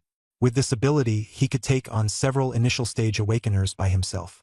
At that moment, Yuan Hao was squatting on the ground, trembling, his face pale. The move he had just used had nearly drained all his vital energy and blood. Suddenly, a wall of ice appeared in front of him. With a bang, the ice wall shattered in less than a second. "Scram!" Bai Chen said coldly. A tremendous force slammed into Chu Yu, sending her flying. She was already running out of strength, but she had no intention of backing down. Even if she was going to be eliminated, she would hold on. She raised her hand again, and the ice wall rose once more, but it quickly disappeared. She couldn't hold on anymore. Her vital energy and blood were no longer enough to sustain her talent. Suddenly, a gust of wind swept by. Just as Bai Chen was about to grab Yuan Hao's wristband, he suddenly found his hand frozen in place, unable to move. A hand was tightly gripping his wrist. He looked up and saw the emblem of Nanxing No. 1 High School. Lin Yu. Bai Chen's pupils dilated sharply. "You!" He turned to look at Yuan Hao and Chu Yu, who were lying on the ground, and after a second of silence, he withdrew his gaze. Lin Yu threw a punch, sending Bai Chen flying. "Sorry, I'm late. I just happened to grab some points along the way," Lin Yu said lightly, clearly speaking to Yuan Hao and Chu Yu. He had indeed arrived late. He had sensed the disturbance long ago, but on the way he ran into several students from Jiangxing's top high schools and casually snatched some points from them, which was why he was late. "Damn it, Yuji, you finally made it. I was almost really dead. Teach them a good lesson for me." Yuan Hao spat out a mouthful of blood after speaking. "All right," Lin Yu replied. Bai Chen flew into the ruins like a cannonball, kicking up a cloud of dust. Cough, cough. Bai Chen struggled to his feet, clutching his chest, blood dripping from the corner of his mouth, his eyes full of terror. That punch had sent him flying before he even had a chance to react. That speed, that power left him stunned. Wu Zheng was sitting on the ground trembling, watching the scene, his heart quaking. He had already witnessed Lin Yu's strength outside the town. His power was no weaker than his own. After that, Lin Yu's name appeared more and more frequently in the town. Point Demon. This was the nickname the Jiangcheng examinees gave Lin Yu. Cheng Zhou's expression suddenly turned cold. He subconsciously took a step back, hiding behind the other 3, golden light flickering in his palm as he prepared to launch a sneak attack at any moment. The thin boy also frowned tightly, veins bulging on his forehead, clearly keeping guard against his surroundings as well. The 4 of them were heavily on guard, the tense atmosphere so suffocating that it was hard to breathe. Flames rose in Lin Yu's palm. He looked at the 4 of them, a cold sneer curling at the corner of his mouth, then advanced toward them step by step. "Are you going to hand over the points yourselves? Or should I take them by force?" Lin Yu's voice was laced with Talshin. No one said a word. Wu Zheng gritted his teeth and stared at him, pain and anger intertwined on his face. The thunder-based talent in his body made his whole body ache unbearably, but with their numerical advantage, they didn't dare retreat. Lin Yu, all by himself, still dared to stand in their way, showing no sign of weakness at all, and instead seemed determined to get back at them for what happened outside the town. "Lin Yu, I admit you're strong, but you want to take on the 4 of us alone? Don't you think that's too arrogant?" Wu Zheng asked coldly. Lin Yu smiled faintly. "Arrogance comes from having the capital to back it up." Wu Zheng looked at that smile and shuddered, but he still forced himself to say, "The 4 of us are among the top 10 geniuses from Jiangxing's top high schools. Do you really think you can handle us if we join forces? How about we each take a step back? You take them and leave and we won't pursue this." We let this matter end here. How about it? Lin Yu sneered, his face full of mockery. Just the four of you? The four of them instantly turned green with anger. Wu Zheng's face flushed deep red, and Bai Chun glared wide-eyed, clutching his chest as he squeezed out a sentence. Lin Yu, you're too arrogant. Bai Chun strode forward and said with a cold smile. The four of us joining forces. Forget about just you. Even if Yang Luoshi came, she wouldn't be a match. He glanced at his companions. I'll activate my talent first. Everyone go together. I want to see how long he can hold out. As soon as he finished speaking, Bai Chun stomped forward, and an invisible force field exploded from within his body, rapidly spreading to cover a 20-meter radius. Lin Yu immediately felt his body being suppressed, and the flow of his blood and qi became much more difficult. Bai Chun sneered, Inside my field, your power is weakened by 30%, while mine is increased by 30%. Now, what do you have to fight us with? His force field pressed precisely on Lin Yu, while the other three remained completely unharmed. He was brimming with confidence, believing that no one of the same level could stop him. He advanced toward Lin Yu with long strides. A smile appeared at the corner of Lin Yu's mouth. Weakened by 30%? So what? He raised his hand, and flames flickered in his palm. Sacred flame. The temperature around him soared, and the air distorted. Chang Zhou stared at the flames, his brows tightly furrowed, as if the fire looked very familiar. Bai Chen's pupils shrank, but he still forced himself to charge forward. He threw a punch. Lin Yu met it with a smile, flames flickering over his fist. Bang! The two fists collided with a dull thud. Bai Chen's expression changed drastically, feeling as if his fist had slammed into a mountain. The recoil made his arm go numb. The flames quickly climbed along his arm, covering it completely. Ah! Bai Chun screamed in agony, staggering backward. Wu Zheng's expression changed drastically, and he knew in his heart that a one-on-one fight was hopeless. But Lin Yu was completely at ease, with a clear gap in strength. Team up! Wu Zheng roared. Qi and blood surged through his whole body as he activated his talent too, his strength skyrocketing. In a flash, he appeared behind Lin Yu and launched a fierce attack. Chang Zhou raised his hand, and a light barrier stood in front of him, but it was shattered by a powerful punch from Lin Yu. Immediately after, a heavy punch came crashing in with astonishing force.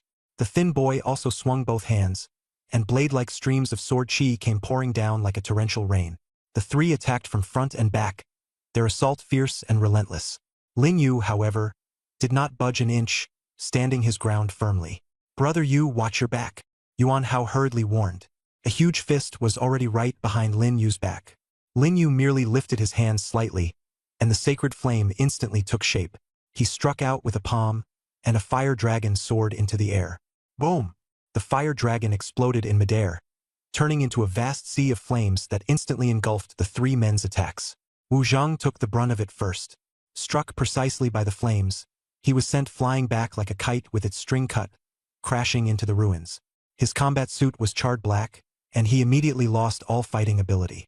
The thin boy reacted quickly and kept retreating, but the flames spread too fast, and a wisp of fire still wrapped around him. He desperately tried to extinguish it, but the more he beat at it, the fiercer it burned, instantly turning him into a little fireman, writhing in unbearable pain.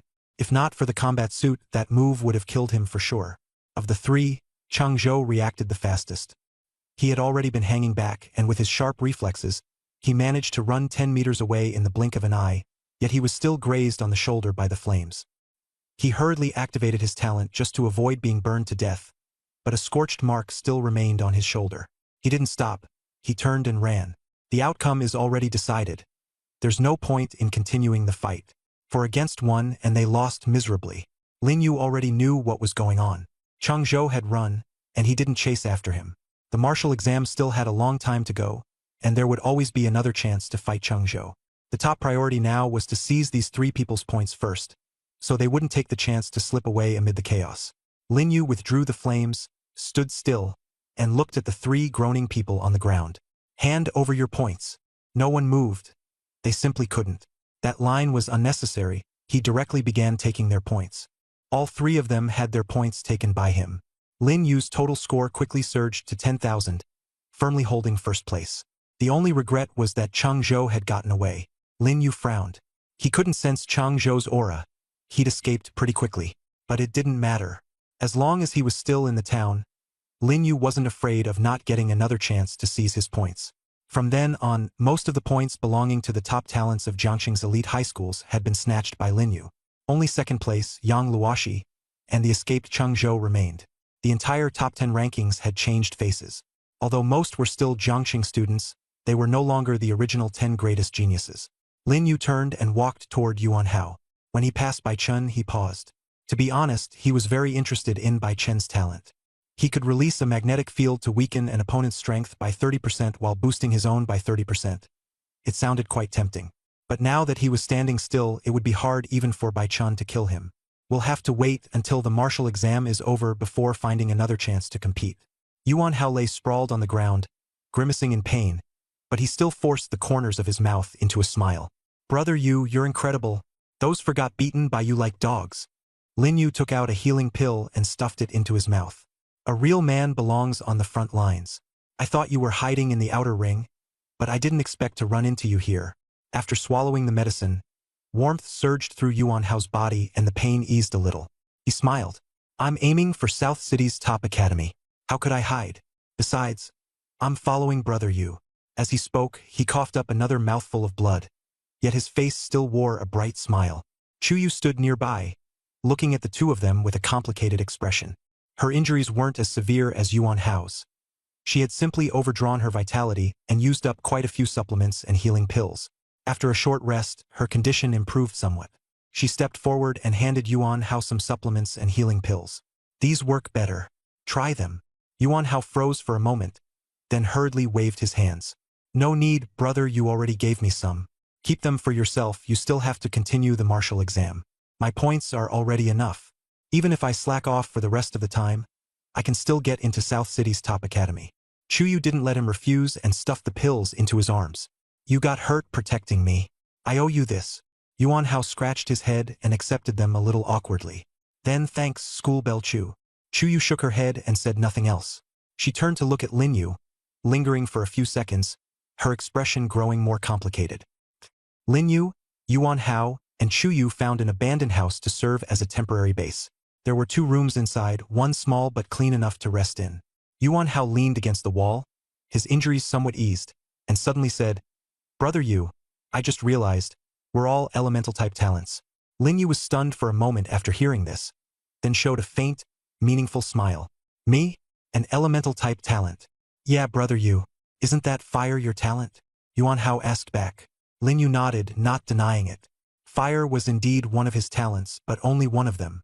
You'll know in the future, Lin Yu said calmly. Yuan Hao was obviously hooked, his face lighting up with excitement. Brother Yu, are you hinting that you have another talent? He leaned closer and lowered his voice, as if trying to hear a secret. At this moment, Chu Yu chimed in. Books say that a person doesn't necessarily have only one talent. Ning Tianwang, one of the 7 kings of the capital, is a typical example of dual talents. He first awakened only one talent, and the second awakened in adversity. Yuan Hao stared in astonishment. Although he had heard the name 7 kings of the capital, he knew very little about them. He had never expected that Ning Tianwang could awaken another talent in adversity. He suddenly sat up straight. Dual talents? Really? Chu Yu nodded. Ning Tianwang is called Ning Yuan, the youngest among the 7 kings of the capital. When he awakened, he only had one S-rank talent, but at the brink of life and death, he awakened a second one of unknown rank. He became a king at the age of 30. Yuan Hao was shocked. A king at 30? Chu Yu's tone carried respect. He is the strongest genius in recent years. His 2 talents can complement each other, making him invincible in strength, with no defeats from awakening all the way to becoming a king. Among the 7 kings of the capital, each one is legendary. Yuan Hao stared at Lin Yu and asked, Then, Brother Yu, are you also a dual talent awakened? Lin Yu did not answer. Silence itself was the answer. Yuan Hao now had his answer and said excitedly, I knew you weren't ordinary. When I saw the stone pillar emit black light during awakening, I knew you didn't just have one talent. I've studied so much literature and history, and I've never seen black light. So that's the sign of dual talents. Brother Yu, how many secrets are you still hiding from me? Lin Yu glanced at him indifferently. You already know enough. Chu Yu looked at Lin Yu, her gaze growing complicated, but she said nothing. People with dual talents were destined to go far in martial arts. As for what Lin Yu's dual talents were, she didn't ask. She and Lin Yu weren't that close yet, and even if they were, she wouldn't bring it up lightly. Everyone had secrets just like she did. At this moment, Yuan Hao suddenly asked, "Brother Yu, which is stronger, your fire talent or my lightning talent?" Lin Yu glanced at him. "First raise your qi and blood, then talk about who's stronger. Right now, can you even withstand one move from me?" Yuan Hao's face fell immediately. "Brother Yu, that's harsh. I finally worked up the courage to spar with you, and you just straight up refuse." Lin Yu said calmly, "It's not a refusal. I'm telling you the truth. Lightning is considered strong among elemental talents, but your qi and blood are too low. How many times can you use your talent? After a few times, you'll be exhausted sick. I can use it countless times. How are we supposed to compare?" Yuan Hao fell silent. He knew Lin Yu was right. After only 2 uses of 1,000 Thunder Fury and 10,000 Thunder Fury, his qi and blood were nearly depleted. If Lin Yu hadn't arrived in time, he would already have been eliminated. Lin Yu continued, "No matter how strong a talent is, it needs qi and blood to support it. Otherwise, it's useless. What you need most right now is to increase your qi and blood. You have an A-rank talent, yet your qi and blood are this poor. That's pathetic." Yuan Hao scratched his head and awkwardly admitted, "I really was lazy last month, online every day and barely cultivating. Otherwise my qi and blood would have improved long ago." Lin Yu asked, "Have you seen that Yang Luoshi?" He had searched the entire town but hadn't seen any sign of Yang Luoshi. At first, he thought Yang Luoshi would be in the inner circle, but now it seemed she wasn't. But they were already at the center of the inner circle and still hadn't seen any trace of Yang Luoshi. Yuan Hao began to suspect that she might still be in the outer circle. But the point's growth in the outer circle was obviously off. How could it possibly be her? Yuan Hao was stunned for a second, then shook his head. Yang Luoxi? "Haven't seen her. How would I dare provoke her? I heard she snatches other people's points, so I've just been avoiding her. I only occasionally sneak a few points myself, and only when I see School Bell Chu did I step in to help." Chu Yu's brows furrowed tightly as she also shook her head. "I haven't seen her either, but with her strength, she should be deep in the inner circle. Yet you said you've already gone deep into the inner circle and still haven't found her." She paused, then said in a deep voice, "It's possible she slipped into the Calamity Nest." "The Calamity Nest?" Lin Yu frowned. He wasn't familiar with this place. Chu Yu took a map from her wristband and pointed to a black mark. "Here. Although the other Calamity spawn points are also marked in black, this one is a darker color. It's said to be the most dangerous place in Misty Town, where the calamities are sealed by the authorities. Normally, no one would go there. It's too dangerous." She continued, "But if we want to, we can go too. You said you searched the whole town and didn't see Yang Luoshi, so she may be hiding inside here. The speed at which one snatches points is indeed fast, but almost no one can match someone like Lin Yu. Yang Luoshi may have taken a liking to that and chosen to go to the Calamity Nest to farm points. Even a low-tier Calamity Beast is worth 200 or 300 points. The stronger ones can be worth 500 or 600. Points are far more valuable than high-tier demonic beasts." Lin Yu stared at the map, deep in thought. "She's farming points there?" Chu Yue not dead? "Very likely. You've already broken 10,000 points, and you took her first place. She must want to catch up, and the most efficient way is to go into that dangerous place and farm points. Although the Calamity Nest is fraught with danger, given her strength, that makes sense." Yuan Hao sucked in a breath. One Calamity Beast is worth several high-tier demonic beasts, let alone the whole nest. Chu Yu agreed. "Yes. This place has extremely high point farming efficiency." "Then I'm going too," Lin Yu said with a smile. Yuan Hao hurried to persuade him. "Brother Yu, there's no need to take such a risk. Your points are already almost twice hers, and that place is too dangerous. Even if you don't go, you can still firmly take first place." Lin Yu had broken 10,000 points, and with less than 10 hours left before the martial exam, just killing a few low-tier demonic beasts in that time would still secure first place. Yuan Hao wanted to say more, but Lin Yu cut him off. "I told you before, I'm going to be the top scorer in the entire province." He spoke with unwavering determination, with no retreat. "And not just the province. I want the whole country to know that this year's Jiang province top scorer is called Lin Yu. I'm not used to sitting around and waiting for results." Yuan Hao froze, his expression complicated. After a moment of silence, he said, "Then I'll go with you. I won't hold you back. Sooner or later, you'll run into Yang Luoshi, and I'll hide in the shadows to help you ambush her." Lin Yu glanced back at him and smiled. You can barely stand properly right now. I had to help you in here. You can help me ambush her? After hearing that, Yuan Hao's confidence sank again, but he still retorted, I may be a bit shaky, but my blood and energy have mostly recovered. I can still unleash lightning. By then, if you and she are locked in a fierce fight, I'll hit her with a thunderstorm of 10,000 bolts, and I guarantee she won't have a good ending. Lin Yu shook his head and walked over to pat Yuan Hao on the shoulder. Don't force yourself. Get some good rest. Your score is already enough. Chu Yu also spoke up at the right time. I'll go too. Lin Yu froze. You too. Chu Yue nốt đét. It's better than you going alone. Lin Yu waved her off and interrupted. Listen to me first. None of you are going. I'll go by myself. Yuan Hao is injured and he got hurt for your sake. You should stay and take care of him. What if he runs into other candidates trying to steal points? Those words made Chu Yu fall silent for a second before she nodded in agreement. No matter what, she absolutely couldn't leave Yuan Hao behind. His injuries were so serious, and it was all because of her. All right. Lin Yu walked toward the door. It's settled.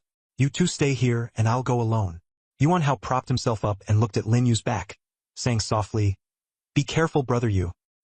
Lin Yu sprinted toward the disaster nest. He unleashed his spiritual power to the fullest, taking in everything within a 100-meter radius. There were many candidates around, but Lin Yu ignored them. His points were already enough. Stealing more would be meaningless. The only threat now was one person, Yang Luoshi. As long as he took her points, he would be the top scorer this year, the provincial champion. About 10 minutes later, the surroundings became desolate. The ground was covered in scorched earth, and the air carried a strong, bloody stench. Lin Yu stopped in his tracks, sensing a powerful aura approaching. It was Yang Luoshi. A slight smile curved Lin Yu's lips. He had finally run into her. Amid the ruins, a white figure slowly appeared. She wore a simple black combat suit, her long hair flowing like a waterfall, her bearing exceptional. Her features were delicate and flawless, cold yet carrying a trace of detachment. Not the same as Chu Yu's aloofness, but more like indifference to everything. She stopped 10 meters away from Lin Yu. The two looked at each other, and Lin Yu's gaze narrowed slightly. She was indeed beautiful, but that was all. Yang Luoshi looked at Lin Yu and spoke softly, her voice carrying an ethereal quality. You're Lin Yu. Lin Yu nodded. I am. She continued. You're very strong. You've only awakened your talent for 2 months, and your chi and blood have already broken 300. Lin Yu activated his strongest brain, and a number surfaced. 320 points of chi and blood, almost on par with his own. Did you know I would come? Lin Yu asked with a frown. Yang Luoshi nodded, then shook her head. I didn't know you'd come, but I knew you'd definitely come looking for me. Me? Why? Lin Yu asked, confused. She pressed her wristband, and the projection of the point rankings appeared. Among the top 10, I knew the original 8. Now I don't recognize any of the 10. And with the rumors added in, I figured your target had to be me. Lin Yu smiled. This woman was very smart. So you came out on your own because you're very confident? He challenged. The atmosphere immediately turned tense. Yang Luoshi looked at him with amusement. Confident? Not really. She shook her head, her long hair swaying lightly as she said, There's no me among Jiangxing's top 10 geniuses from the top high schools. Do you know why? Lin Yu shook his head. She said indifferently, I've met a lot of geniuses, but they don't count as geniuses. Even Su Jie, the leader of the 10 geniuses, couldn't last a single move under me. Arrogant, confident. She paused, a smile appearing at the corner of her lips. To be honest, I'm very curious who the guy is that dared to publicly call all the Jiangxing candidates trash. Seeing you now, you're even more ordinary than I imagined. Lin Yu didn't want to waste words, so he raised his hand, and fierce flames ignited in his palm. The moment the flames appeared, Yang Luoshi's gaze sharpened. Holy flame! For the first time, her expression changed as she stared at the crimson fireball, shocked and in disbelief. How do you have holy flame? Lin Yu frowned, alarm rising in his heart. She knows Shang Yan? But there was no time to think. He immediately raised a hand and unleashed fire dragon art. Flames swept out, illuminating the ruins as heat waves rolled. Yang Luoshi stood still, a smile playing at the corners of her mouth. I'm very curious about the origin of your Shang Yan, but right now, I really don't have time to talk about that. She remained motionless, standing in place, only her red lips parting slightly. Break! The fire dragon attack that had originally been charging straight at her vanished instantly into thin air, as if an invisible barrier stood before her, blocking the impact of Shang Yan. Lin Yu's eyes narrowed slightly. He had seen that scene clearly just now. He had seen countless talents, even many S-rank experts, but this was the first time he had ever seen a talent this unusual. Was this the legendary SSS rank talent? Yang Luoshi did not give him a chance to think further, lifting both hands. Everything around them seemed to come alive. Shattered rocks trembled, broken walls and ruins hummed, and even the wind began to swirl, as if bowing beneath her feet. She softly called out, "Rise!" Tens of thousands of Thuisterka flew in from all directions like meteors, overwhelming the sky, their speed astonishing, forming a giant net that surrounded Lin Yu. Lin Yu flashed his body aside, weaving through the rain of stones at extreme speed, but the stones were just as fierce. Yang Luoshi's brows furrowed slightly as she said softly, "Wind-type talent, Lin Yu, you really are not simple." Seizing the wind path, Lin Yu threw a punch, striking with all his might, the fist wind carrying a sonic boom straight toward Yang Luoshi.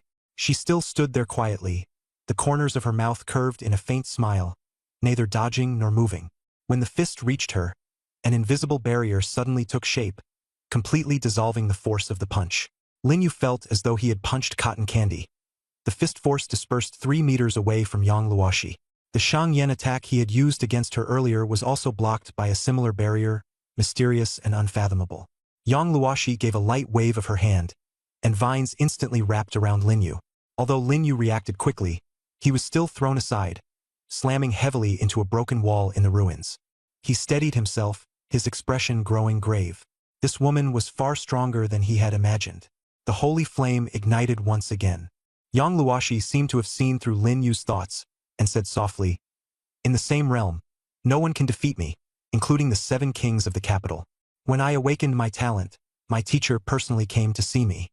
He said my talent was rare in a century, and that my existence was destined to have a place on the throne." Lin Yu frowned. "Your teacher, Xian Yuan Tian. You should have heard that name. Maybe it's unfamiliar, but you must be very familiar with his title, Xian Yuan King." She mentioned that name lightly, but it caused Lin Yu's pupils to contract sharply. Xian Yuan King, the man at the peak of Huaxia martial arts, and also the human traitor he had spent 3 years killing. And Yang Luoshi in front of him was actually his student. Seeing Lin Yu's surprise, Yang Luoshi said with a faint smile, "Xian Yuan King doesn't take many students. My talent made him teach me personally." If this had been said before the fight, Lin Yu would have only laughed it off. But now, he completely understood. Yang Luoshi's talent was truly heaven-defying. "In the same realm, I'm invincible. No one can defeat me." Her gaze was firm, a smile curving at the corners of her lips. "Do you think you can do it?" Lin Yu's spiritual power quickly spread out, covering a radius of 50 meters. The wind stirred, and his spiritual power blended perfectly with it. He felt that he could instantly appear in any corner within 50 meters at any time, without the slightest delay. Lin Yu stepped forward, and in the next second appeared behind Yang Luoshi, his fist burning with the holy flame, aimed straight at her back. Yang Luoxia's pupils shrank sharply. She hadn't expected Lin Yu to be so fast that she didn't even have time to turn around. She instinctively activated her talent, and rubble surged in from all directions, rapidly forming a stone wall behind her. But Lin Yu was too fast. Before the wall could even take shape, his fist had already slammed down. Bang! Lin Yu's fist crashed into Yang Luoshi's shoulder like a sledgehammer, blasting her straight backward. Yang Luoshi steadied herself, but a trace of blood seeped from the corner of her mouth. She stared at Lin Yu in disbelief. "You? How did you do that?" Lin Yu did not answer. He wanted to use Yang Luoshi to test his current strength. He suddenly vanished and reappeared on her left, throwing a heavy punch. But this time, Yang Luoshi was prepared. She raised her hand, and the surrounding rubble instantly condensed into a sturdy stone wall. Sacred Flame turned into a fire dragon and broke through the wall, followed closely by the force of his punch. Just as it was about to strike Yang Luoshi, countless vines suddenly surged up from the ground and wrapped around Lin Yu, slowly draining his power bit by bit. More and more vines coiled around him, binding Lin Yu like a mummy. But Sacred Flame erupted into blazing fire, burning the vines to ashes that scattered away with the wind. Lin Yu's chi and blood were greatly depleted. He had just used his talent with all his strength to break free, otherwise those vines would have been enough to trap him to death. Yang Luoshi stood 10 meters away, staring at him in surprise. She had not expected Lin Yu to still be able to stand, and she felt a little impressed. Lin Yu said calmly, "Honestly, I just wanted to know whether I could beat you. His strength mainly came from raw power, along with the dual talents of Wind Path and Sacred Flame. Then just give it a try. Yang Luoshi nodded and reached out her hand. But from here on out, I won't hold back. Lin Yu fixed her with a cold stare. His figure flickered in and out of sight, appearing in different positions each time, his attacks as swift as a specter. Yang Luoshi simply could not keep up with his speed and closed her eyes. Anyway, all around me are my eyes. I found you, she shouted sharply and opened her eyes. Instantly, time seemed to be slowed by an invisible force. Lin Yu's movements also became sluggish, though Sacred Flame blazed over his body. But Yang Luoshi gave him no chance. Countless vines shot up from the ground and tightly bound his limbs. Yang Luoshi shook her head. Admit defeat. Hand over half your points, and you can still keep second place. I told you, no one in the same realm can beat me. She waved her hand, and rubble floated into the air, sealing off all of Lin Yu's escape routes. Lin Yu gritted his teeth and retorted, You say no one can beat you? I've never lost since I started out either. Yang Luoxi sneered. Looks like you still have a trump card? I was going to give you a chance to surrender. Since you won't accept it, I'll do it myself. Rubble rained down from the sky, working together with the vines to completely seal off Lin Yu. Yang Luoshi walked closer, ready to harvest the points, a trace of regret in her eyes. It's over. Suddenly, Lin Yu raised his head, and his pupils turned silvery white. Yang Luoshi's pupils contracted sharply. What is this? Before he could finish speaking, time suddenly flowed backward. Lin Yu regained his focus, Holy Flame ignited, and Yang Luoshi was still preparing to attack. He didn't hesitate and rushed at her in an instant. He had rewound 10 minutes back to the moment the two of them had just started fighting. Yang Luoshi frowned, about to gather shattered stones. But Lin Yu was unimaginably fast, his fist already closing in on her face. Just as it was about to land, he suddenly stopped. What's the meaning of this? Yang Luoshi asked in confusion, but still struck decisively.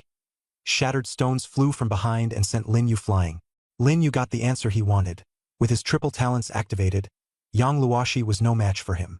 That one punch had said it all. But relying only on Feng and Holy Flame, he wouldn't find it easy to beat her. The show wasn't over yet. Holy Flame burned up again, and Yang Luoshi frowned. Holy Flame? You know Holy Flame? Lin Yu asked back. Our school also has a Holy Flame talent, exactly the same as yours, Yang Luoshi replied. Even so, Yang Luoshi was inwardly shaken beyond calm. In the second-year literature and history class, it had been clearly taught that talents were mostly unique, unless passed down through special inheritance. For example, if one person awakened a C-rank talent called Enhancement, and another had Amplification, they might seem similar, but in essence they were completely different. Yet Lin Yu's Holy Flame was exactly the same as the one she had encountered before. Talents were innate, unique abilities. In theory, no two could be exactly alike, just as there could never be two identical leaves in the world. Yang Luoshi didn't say it aloud, but she understood this clearly in her heart. Where did your Holy Flame come from? She asked. Lin Yu shook his head. Don't ask. Even if you knew, you'd forget soon enough. The two fought again. 10 moves, 20 moves, 30 moves, and Lin Yu was defeated once more. Just like before, his body was bound tight, and shattered rocks hung overhead. This time, he didn't use temporal rewind. The stones fell, and Lin Yu was heavily injured. But he didn't give up, and with his final burst of blood energy, he charged at Yang Luoshi. At this moment, Yang Luoshi was holding all of Lin Yu's points, ranking first. Seeing him launch a frenzied assault, her expression changed drastically. Lin Yu, do you really want to die? She was knocked back several steps by the sudden ambush, anger flashing in her eyes. Are you crazy? You've already lost. Although the points are mine, the martial exam isn't over yet. If you adjust yourself, you still have a chance to get back into the top 10.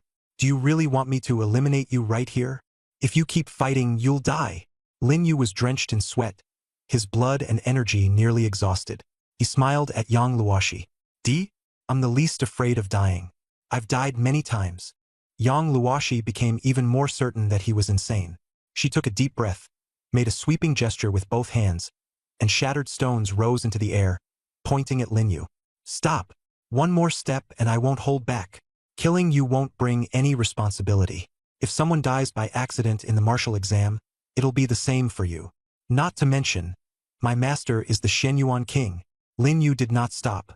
Flames burned on his body as he advanced step by step. You really think I wouldn't dare to make a move?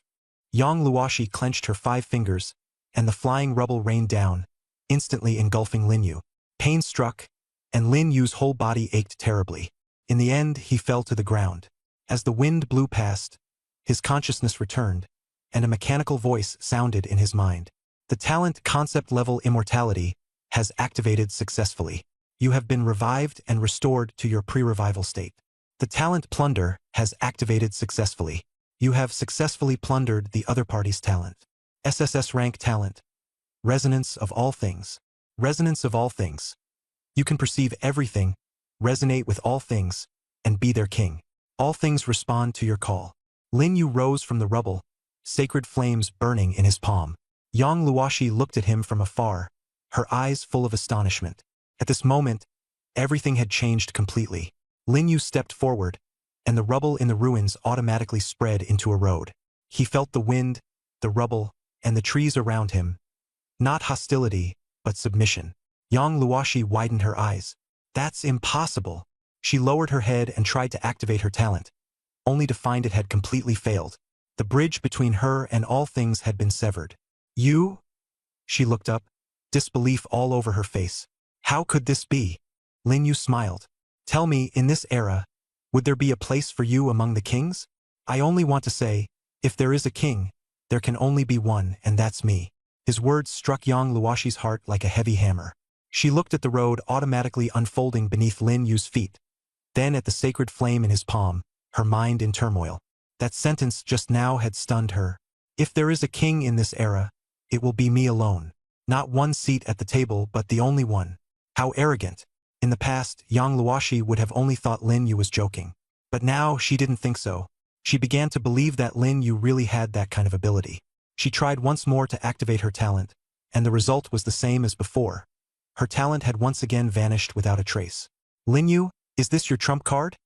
She asked in confusion. She had always thought Lin Yu had used some method to drag her into an illusion. No, it could even be said that from the very moment she started fighting with Lin Yu, she had already been trapped in an illusion. A person's talent cannot disappear out of thin air unless you're from the Wuming Hall. At that thought, Yang Luoshi looked up at Lin Yu, fear and shock flashing in her eyes. After a long silence, she gave a bitter smile. That smile carried bitterness, relief, and an indescribable complexity. Do you know? Ever since the moment I awakened my talent, I've never lost.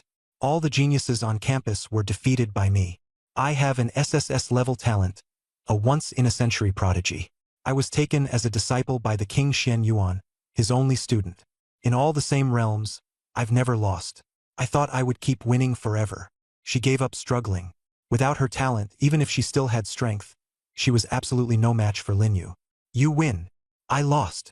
Yang Luoshi threw the bracelet over, her hand trembling slightly, not from fear, nor from unwillingness, but from a sense of utter defeat she had never experienced before. Lin Yu didn't hesitate and directly took all the points. His score surged, surpassing previous records for the martial examination and breaking through to more than 16,000 points. However, I don't regret it. Yang Luoshi seemed to have already anticipated this outcome, and she smiled again. Her long hair was blown by the wind. Even though she had just lost her talent and fallen from the altar, she was still impossible to look away from. With a wave of his hand, Lin Yu sent the rubble tumbling down, completely burying Yang Luoshi's figure. After finishing all this, Lin Yu turned and left. Ever since he learned that Yang Luoshi was a disciple of King Xian Yuan, he had no intention of letting her leave easily, even if this was only the martial examination. The floating screen on the viewing platform lit up again, and many people were shocked when they saw Lin Yu's soaring score. The display is back. What happened? Yang Luoshi's ranking is gone. Lin Yu's score has far surpassed the second place and broken the martial exam record. Not just the Jiang province martial exam record, but the record for the entire Huaxia martial exam. This is what a real genius looks like. The head of the Jiang province Department of Education stood up excitedly, pointing at the screen, his voice trembling. Principal Mu, Nanqing is truly lucky. Last year it was Lin Lin, and this year there's an even more monstrous Lin Yu. He laughed without restraint, the corners of his eyes full of wrinkles. As for Lin Yu's performance in the martial exam, he could still ignore it before. But now that he had broken the record, he was representing Jiang province. and his status was immediately different. Mu Tianzhao sat in the back row, his expression calm, though a smile hung at the corners of his mouth. Actually, Lin Yu is Lin Lin's younger brother.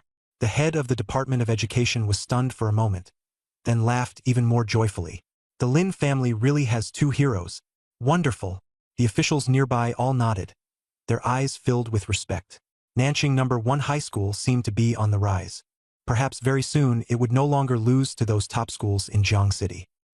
The martial exam was entering its final stage, with only a few hours left. Time in the small town passed quickly, but outside it moved very slowly. Because the martial exam was so important and the Department of Education supervised it closely, the leaders could only eat nearby and stay on hand at all times. Brother Yu won. Yuan Hao saw Yang Luoxi's points disappear. Her score was merged into Lin Yu's, and elimination was a certainty. Chu Yu looked at Lin Yu's score, feeling conflicted. She had killed a few more demonic beasts, raising her points to second place. But the gap between her and Lin Yu was enormous, making it almost impossible to catch up. With a score like that, even the top universities in the country would probably be fighting to recruit him. During the remaining time, Lin Yu didn't idle. He kept looking for Chang Zhou, but that guy was hiding so well that after searching for hours, there was still no sign of him. Time flew by. The martial examination ended. Lin Yu stopped, and several floating lines of text appeared before him, projected by his wristband. The Jiang Province martial examination has ended. Please press your wristband to leave the town within 3 minutes. Failure to do so will be regarded as forfeiting your results, and the Martial Dao General Administration will intervene to carry out rescue. The text was forcibly displayed and couldn't be turned off, hanging right in front of him. Lin Yu pressed his wristband and was immediately forcibly teleported out of the town. The examinees still left in the town were unwilling to accept it. I'm just 1 rank away from making the top 100. Give me a little more time, someone shouted. He killed another demonic beast, but his points no longer increased. The result was set, and the final rankings were finalized. First place, Lin Yu of Nanqing No. 1 High School, 16,000 points. Second place, Chu Yu of Nanqing No. 1 High School, 2,407 points. Third place, Chang Zhou of Jiangqing Top High School, 2,203 points. The points rankings were crystal clear. Lin Yu won in overwhelming fashion. Even if the points from places 2nd through 9th were added together, they still wouldn't come close to his. The original favorites to win were Yang Luoxi, or a powerhouse from Jiangqing Top High School, but in the end it was seized by an unknown student from Nanqing. As the examinees were successively teleported out of the town, discussion erupted outside.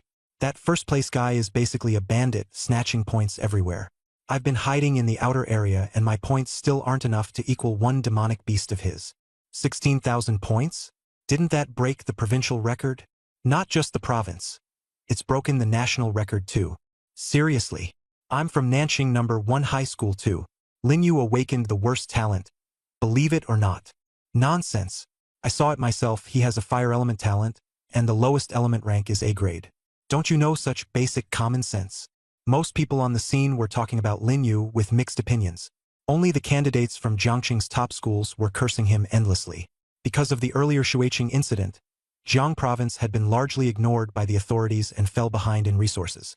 Now, several SSS-grade geniuses had appeared in succession, and Lin Yu had even broken the record. It was destined that Nanqing, and even Jiang Province, would become famous for this name. The viewing stands had already emptied, and the leaders had come to the entrance of the town early, waiting for Lin Yu's return. In the open area, students from Nanqing No. 1 High School were bragging to one another that they had once been Lin Yu's friends. Some believed it and rushed to curry favor. Others sneered in disdain. Yuan Hao, who had just come out of the town with minor injuries, heard everyone talking about Lin Yu and couldn't help straightening his back, as if they were discussing him instead. Yuan Hao, don't take what happened before to heart. We're all brothers. A plain-looking boy stepped forward with a flattering smile. Yuan Hao glanced at him. This guy had often spoken ill of Lin Yu in the past, yet now he had come over smiling. Yuan Hao gave a cold laugh. Got it, bro. I'll take good care of you from now on. The boy didn't notice anything unusual and nodded happily. Thanks, Hao Ji. Some students who had no connection with him on ordinary days learned of Yuan Hao's identity and immediately moved closer, surrounding him tightly. Yuan Hao became the center of attention in everyone's eyes. However, the glory didn't last long before a shout cut through the excitement. Lin Yu is out. The crowd that had originally been surrounding Yuan Hao immediately dispersed and rushed toward the town entrance. A figure suddenly appeared at the gate of the town. Along with him, several other candidates were teleported out as well, but everyone else had become mere background. The only protagonist was Lin Yu. Lin Yu's combat suit was undamaged, but his body was covered in blood, and not a single drop of it was his. Jiang Province Education Department Minister Liao Zhong was the first to step forward and proactively extended his hand. "Student Lin Yu, it's a pleasure to meet you." Lin Yu looked at him in confusion. "And you are?" "I am Liao Zhong, Minister of the Jiang Province Department of Education." This man controlled Jiang Province's educational resources and the martial examination rules, and Lin Yu had heard this name a long time ago. Now, Liao Zhong was standing right in front of him, extending his hand personally. Lin Yu shook his hand and nodded in response. "Hello, Minister Liao." Liao Zhong looked Lin Yu up and down, admiration brimming in his eyes. "Good, very good." He was extremely impressed with Lin Yu, and the smile on his face spread fully, impossible to suppress. "Lin Yu, do you know that your score has broken the martial examination record for Jiang Province? And even for all of Huaxia?" Lin Yu shook his head. Although he knew he had scored 16,000 points, he wasn't clear on whether that was a record. Liao Zhong's voice trembled with excitement. "The national martial examination record, one that has stood for over a decade without being broken, has actually been shattered by you in one fell swoop, and by nearly 3,000 points at that. That number is simply terrifying. It'll be very hard for anyone to catch up in the next 10 years. There was an uproar all around, and everyone stared at Lin Yu. Lin Yu remained calm and merely nodded lightly. "I just got lucky." Liao Zhong froze for a moment, then burst out laughing. "Lucky? Lin Yu, you're being too modest. Luck is certainly important, but the most crucial thing in all of this is still your own strength." He paused, then leaned in and asked quietly, "Yang Luoxi, you eliminated her, didn't you?" He didn't state it outright because with her points at 0, she couldn't be found on the rankings, and she hadn't been teleported out either. That meant she hadn't been eliminated. Most likely, she had died in the town. Lin Yu neither responded nor denied it. To Liao Zhong, that was already the answer. He patted Lin Yu's shoulder in comfort. "Don't worry, it's normal for there to be deaths and injuries in the martial examination. They're all accidents." As soon as he finished speaking, he turned to the leaders behind him and waved them over. "Come meet him. This is our Jiang Province's new top scorer this year." Before the words had fully faded, a crowd immediately gathered around him. They were all city leaders, and among them was Jiangcheng Education Department Deputy Minister Zhou Mingyuan. Though he harbored dissatisfaction, he could only endure it at this moment. Many admissions officials from prestigious schools also came closer, while reporters carrying cameras hurried to film Lin Yu's face. "Lin Yu, I'm the admissions director of Jiangcheng Martial Dao University. We met at Nanxing No. 1 High School, right? Full scholarship, a private dormitory, all kinds of benefits. Just say the word, and we can satisfy every one of your demands. Lin Yu, we are from Nanxing's top academy. Lin Yu, look over here. Smile for the camera. Lin Yu." Lin Yu was surrounded by the crowd like an exhibit. He frowned slightly, very uncomfortable with the scene. In the end, it was Liao Zhong who stepped forward, chased everyone away, and led the way to open a path through. At some point, Teacher Li appeared and patted Lin Yu on the shoulder. "Good kid, 16,000 points. Barring any accident, you're the top scorer in the province. You did it. You really did it." Lin Yu looked at Teacher Li's face, twisted with excitement, and smiled. "I said I would become the top scorer in the province." Teacher Li froze for a moment. Recalling what Lin Yu had told him back then, he hadn't taken it to heart at the time. Now that he saw the result, he was instantly shaken. "Right, you said it. Top scorer in the province. You did it. You're even better than your sister." "Even better than your sister." Teacher Li sighed with emotion.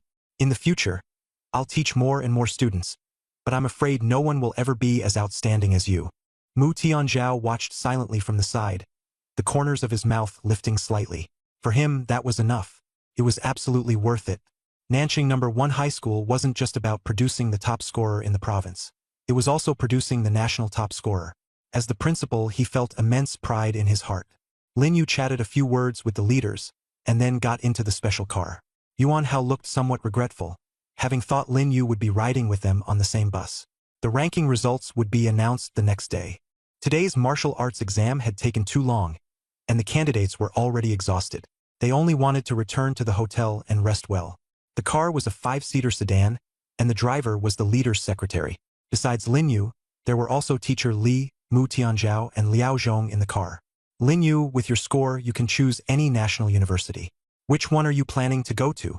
Liao Zhong said, as the Minister of Education of Jiang Province, I have my own bias. If I were to recommend one, it would definitely be Jiangqing Martial Arts University. But in the end, it's still up to you to choose. Lin Yu leaned back in his seat, watching the scenery streak past outside the window. Liao Zhong's voice echoed in the carriage as he waited for Lin Yu's answer. Long Tian Academy. Lin Yu answered without hesitation. Liao Zhong was stunned for a moment, then smiled and said, one of the 3 top academies in the capital. It's not surprising that you chose this place. After all, your older sister is also in the capital. Lin Yu nodded. Liao Zhong sighed and said with some regret, to be honest, I would rather you stayed in Jiang Province. Although Jiangqing Martial Arts Academy isn't on par with those 3 in the capital, it's still a well-known school nationwide, and it's close to home, so your parents could see you often. He glanced at Lin Yu. But young people are meant to go far and make their mark. Longtian Academy is indeed a good choice. Jingqing Academy is highly competitive. One careless move and you're eliminated. Are you really ready? Liao Zhong asked. Lin Yu closed his eyes and replied, my sister can do it, so I definitely can too. Liao Zhong laughed. That's the spirit. Then go to Longtian and let the people of Jingqing know that the students from Jiang Province are no worse than theirs. Teacher Li sat in the front passenger seat, listening to the 2 of them talk without chiming in, but he had long expected Lin Yu's determination. Lin Yu had already told him that his goal was Longtian Academy, and it would hardly change. Let's head back to the hotel and rest first. Liao Zhong told the driver to speed up. At tomorrow's evaluation conference, you're the top scorer, so you should say a few words on stage, right? These words almost confirmed Lin Yu's status as the top scorer. After all, they came from the Minister of Education. Forget it. I'm not good with words. Lin Yu refused. Just as Liao Zhong was about to say something, Mu Tianzhao interrupted. Minister Liao, if he doesn't want to, then don't force him. Some people don't need to stand on stage and speak. Simply standing there is already the best answer. Besides, the Wuming Hall is still watching from the shadows. Liao Zhong nodded and smiled. That makes sense. Then we'll do as you say. The car stopped at the hotel entrance. Lin Yu got out and nodded to Liao Zhong, Mu Tianzhao, and Teacher Li. Thank you, Minister Liao. Thank you, teacher. Liao Zhong waved his hand. No need to be polite. If you need anything in the future, come to me anytime. This is what you deserve. He added, I hope you'll be even better than you are now. The country needs a talent like you. Lin Yu nodded and walked into the hotel. Not long after, Yuan Hao returned to the hotel too. Upon seeing Lin Yu, he immediately stepped forward, threw an arm around him and laughed. Brother Yu, you remember, right? Class Beauty Chu said that if you got the top score in the province, she'd treat you to a meal. Don't forget it. Lin Yu froze for a moment, then remembered that Chu Yu had indeed said that. He hadn't taken it to heart and thought it was just a meal. Looking at Yuan Hao's silly grin, Lin Yu patted his shoulder. Ow, ow, ow, Yuan Hao said, pretending to be in pain. You didn't even get treated to a meal, so what are you grinning about? Lin Yu's mouth twitched. Yuan Hao's acting was exaggerated, and his injuries had basically healed already. In fact, it was the healing medicine that had taken effect. Besides, I still haven't confirmed that I'm the top scorer in the province yet. Yuan Hao said excitedly, 16,000 points. That's a new provincial record. If that doesn't make you the top scorer in the province, who does? If it isn't, then there's definitely something shady going on. If I don't get full marks at tomorrow's assessment conference, I'll just blast them all with lightning on the spot. Who dares to tamper with anything? Lin Yu rolled his eyes at him. Can your brain hold anything else? Stop thinking about who's causing trouble all the time and think more about how to improve yourself. You're always daydreaming. Yuan Hao grinned. My score will definitely get me into Nanxing First University. As long as I don't rank below a tomorrow, I'm set. What if they give me an S? After all, that scene where I heroically saved the beauty was pretty cool. I wonder if anyone outside saw it. Lin Yu mercilessly exposed him. You didn't win at all. You were sprawled on the ground like a dog. If that got seen on a live stream, it'd be unbelievably embarrassing. Yuan Hao's expression darkened. You bro, stop undermining me all the time. I risked my life saving your future wife. Sure, I didn't win, but my courage was commendable. The corner of Lin Yu's mouth twitched. Enough, enough. Nothing's even started yet, and you're already rattling on non-stop. Yuan Hao laughed loudly.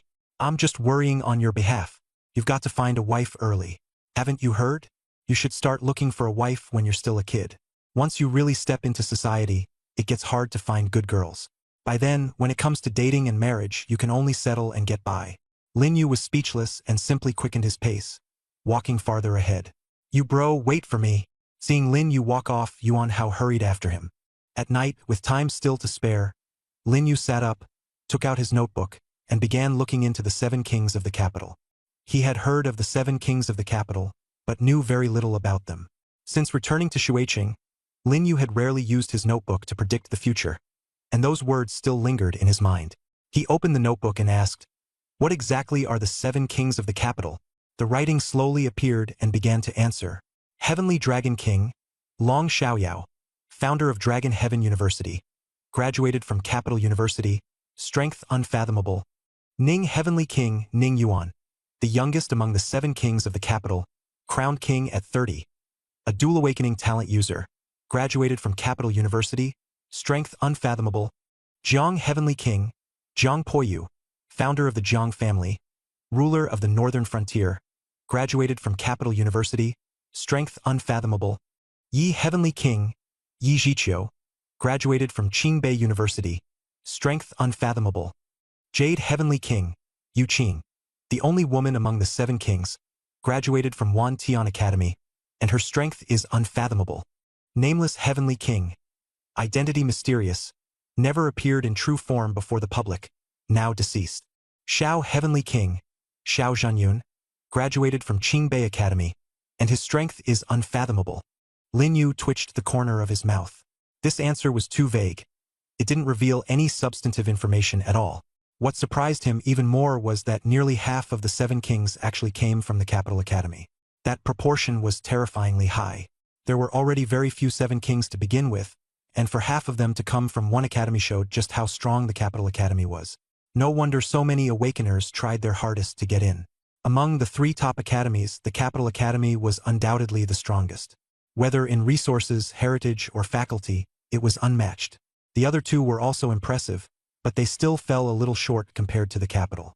The first few years after awakening were when resources were needed most, but at that time one's own strength was limited and one simply couldn't rely on oneself, only on the school. A top academy could provide far better resources than other schools. At that moment, Lin Yu had the thought of changing schools. If he transferred to the Capital Academy, his cultivation would definitely be faster. But after thinking about it for a while, he decided to give up and stay at Longtian Academy. He remembered Captain Fong saying that as long as one was strong enough, Longtian Academy's resources were just as plentiful. Because the notebook contained too little information, he even looked it up online. The result was even more outrageous. Online, he could only find the names of the 7 heavenly kings. Their deeds were all blank, and there was not even any information on age, gender, or profile pictures. At least the notebook had given the schools they graduated from. Lin Yu put the notebook away and decided not to rely on it anymore in the future. This thing was becoming harder and harder to understand. Just as he was getting ready to sleep, a sudden knock sounded outside the door. Who could it be so late at night? Lin Yu frowned, thinking it was Yuan Hao, so he went to open the door. As soon as the door opened, a top-tier beauty was standing there. She looked to be in her 20s, a few years older than Lin Yu, with long hair draped over her shoulders, wearing a beige trench coat. A thin leather belt at her waist outlined her slender figure, and her long legs were wrapped in black stockings. Her features were so delicate she looked like a figure in a painting. There was even some resemblance between her eyebrows and eyes and Lin Yu's, though she carried a bit more mature charm. "Uge," she called sweetly. "Long time no see. You've grown so much." Lin Yu frowned and said nothing. He didn't know her at all. The woman didn't mind Lin Yu's coldness in the slightest. She walked past him and into the room, glancing around as she muttered, "Tisk, this hotel is terrible. Why would the school arrange such a lousy place for you? I'll get you a better one later, 5-star. No, at least a presidential suite. That's the only thing worthy of your status now." Lin Yu frowned and asked coldly, "Who are you? Do I know you?" This crappy hotel let anyone come and go as they pleased, and she'd even found his room exactly. Utterly unbelievable. The woman froze for a moment, then laughed, her smile carrying a hint of reproach. "You brat, you don't even recognize your cousin anymore?" I'm your father's cousin's daughter, so by family rank you should call me cousin. I even held you when you were little. Don't you remember? Lin Yu shook his head. No. Her smile stiffened for a second, but quickly returned. That's normal if you don't remember. You were still little then. My name is Shin Ruashi. Your mom asked me to take care of you. Look at WeChat. Mom contacted me specifically. Lin Yu picked up his phone and saw his mother's message. It was exactly as she'd said. Shin Ruashi smiled. See, I didn't lie, right? Xiao Yu, I saw your martial exam ranking in the news and came specially to congratulate you. Your parents are overjoyed. My mom even proudly said our family finally produced someone promising. She pulled a thick red envelope from her bag and stuffed it into Lin Yu's hands. This is a little something from your cousin. Buy yourself something you like. Lin Yu looked down at the red envelope but didn't take it, saying coldly, You came all this way just for this? If that's it, then leave. I don't accept gifts. Right now, he was in no shortage of money. Shin Ruashi's smile faltered, and she hurriedly explained, Don't misunderstand. Cousin came just to see you. Your mom told me to take good care of you. It's so late now. Have you eaten? Seeing the kitchen, she looked up and said, Perfect. I bought the dishes you loved when you were little. I'll make you a meal, and I can also tell you something. Lin Yu knew very well that her real purpose wasn't to eat. He looked at her and smiled, a cold smile. Shin Ruashi froze, her heartbeat quickening. No need to cook. Just say what you want. In the end, Lin Yu still didn't kick her out of consideration for his parents' dignity. The elders valued that family bond, no matter how bad the relationship was. The smile on Shin Ruashi's face froze. She placed the red envelope on the coffee table, not expecting Lin Yu to be so blunt. A young man of 18, yet his words were even more seasoned than hers. You child, she said awkwardly with a forced smile. I'm not here for anything major. I just came to see you. Cooking for you is the main thing. Your mom asked me to take good care of you. Lin Yu didn't respond. He sat on the sofa and quietly watched her. Being stared at made Shin Ruashi feel uneasy. She thought of the timid child who used to hide behind Lin Lin when he was little, and never expected him to have changed into a completely different person now. She sighed softly. Xiao Yu, you've changed. Lin Yu nodded perfunctorily. Shin Ruashi bit her lip and sighed. Fine, let's not beat around the bush. To get to the point, your cousin Shin Haoming will awaken his talent next year and take the martial arts exam. You know his academic performance in history and literature is average, and he doesn't have much chance with his talent. I want to ask you to help him secure a special admissions spot at Longtian. Even auditing is fine, as long as he can get in. Her speech grew faster and faster, afraid of being interrupted. I know it's hard to ask, but you also know there aren't any good schools now, and his life will be ruined. You're his cousin. You can't just watch him end up with no future. Of course, I won't let you help for nothing. I have a pretty girlfriend who works as a clerk at the Martial Dao Bureau. I can introduce her to you. After hearing that, Lin Yu's mouth curled slightly. So, cousin? You want me to pull strings for you? Hearing this, Shin Ruashi's face immediately flushed red. She hurriedly defended herself. What do you mean by pulling strings? It's just asking you for a favor. We're family. Helping each other is normal. If you help your cousin, my mom will definitely give you a big red envelope this new year. Lin Yu let out a cold laugh. I can't even become a student at Longtian Academy myself, and you want me to arrange a special admissions slot for you? Do you think I'm the Dragon Heaven King? Shin Ruashi's expression darkened. What do you mean by that? I'm your cousin. When your mom was sick as a child, it was my mom who borrowed money to help treat her. Now that you've made it, you're turning your back on us. Lin Yu gave no reply, only watching her quietly. Feeling guilty under his stare, Shin Ruashi's voice grew smaller and smaller. Xiao Yu, that's not what I meant. I just wanted you to help your cousin. Lin Yu casually picked up the red envelope from the coffee table and threw it back at her, saying sharply, Take your red envelope and get out of here right now. The money my family borrowed from yours back then. Tell me the amount, I'll pay you back in full with interest. Now, immediately, right this second, get lost. Shin Ruashi was startled by this sudden coldness. Her eyes instantly turned red. Xiao Yu, when you were little, you were so well-behaved, so sensible. How did you become like this now? She choked up, trying to gamble on his emotions. Lin Yu showed no mercy. If you don't leave now, I'll throw you out of the window from this more than 10-story building. Try me if you don't believe it. After he finished speaking, he flicked his finger, and a sharp wind blade sliced through the air, instantly shattering the floor-to-ceiling window. Glass shards flew everywhere.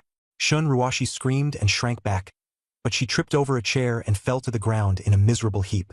Lin Yu remained seated, his face cold, with not a trace of pity. Shen Ruoshi's face turned deathly pale. Looking at him, she suddenly understood. They had long since become people from different worlds. And what Lin Yu said was no joke. He really would do it. You're insane, she cried tremblingly. I'm your cousin. Lin Yu gave no answer. With another flick of his finger, flames leaped up. Shen Ruoshi's eyes widened. Not daring to hesitate, she hurriedly scrambled up, grabbed the red envelope, and rushed toward the door. Even so, she still couldn't bring herself to feel the slightest bit of resentment. Awakeners and ordinary people were destined to be separated by an unbridgeable gulf. At that moment, Yuan Hao walked in. Seeing the shattered glass, he swallowed hard. Brother Yu, that was way too much noise. I could hear it from next door. Are you really planning to throw her off? Lin Yu sneered and asked in return. What do you think? Yuan Hao scratched his head and smiled awkwardly. I don't think so, but she's really obnoxious. For someone so pretty, she's actually a brother-supporting leech. Whoever marries her is doomed. Oh, right, Brother Yu. Did your family really borrow that much money from hers back then? Lin Yu leaned against the sofa and shook his head. Not sure. Mom never mentioned it. Yuan Hao froze. Then why did you just say you'd return it with interest? I thought I was helping you pay it back. Lin Yu said flatly. She used that to threaten me.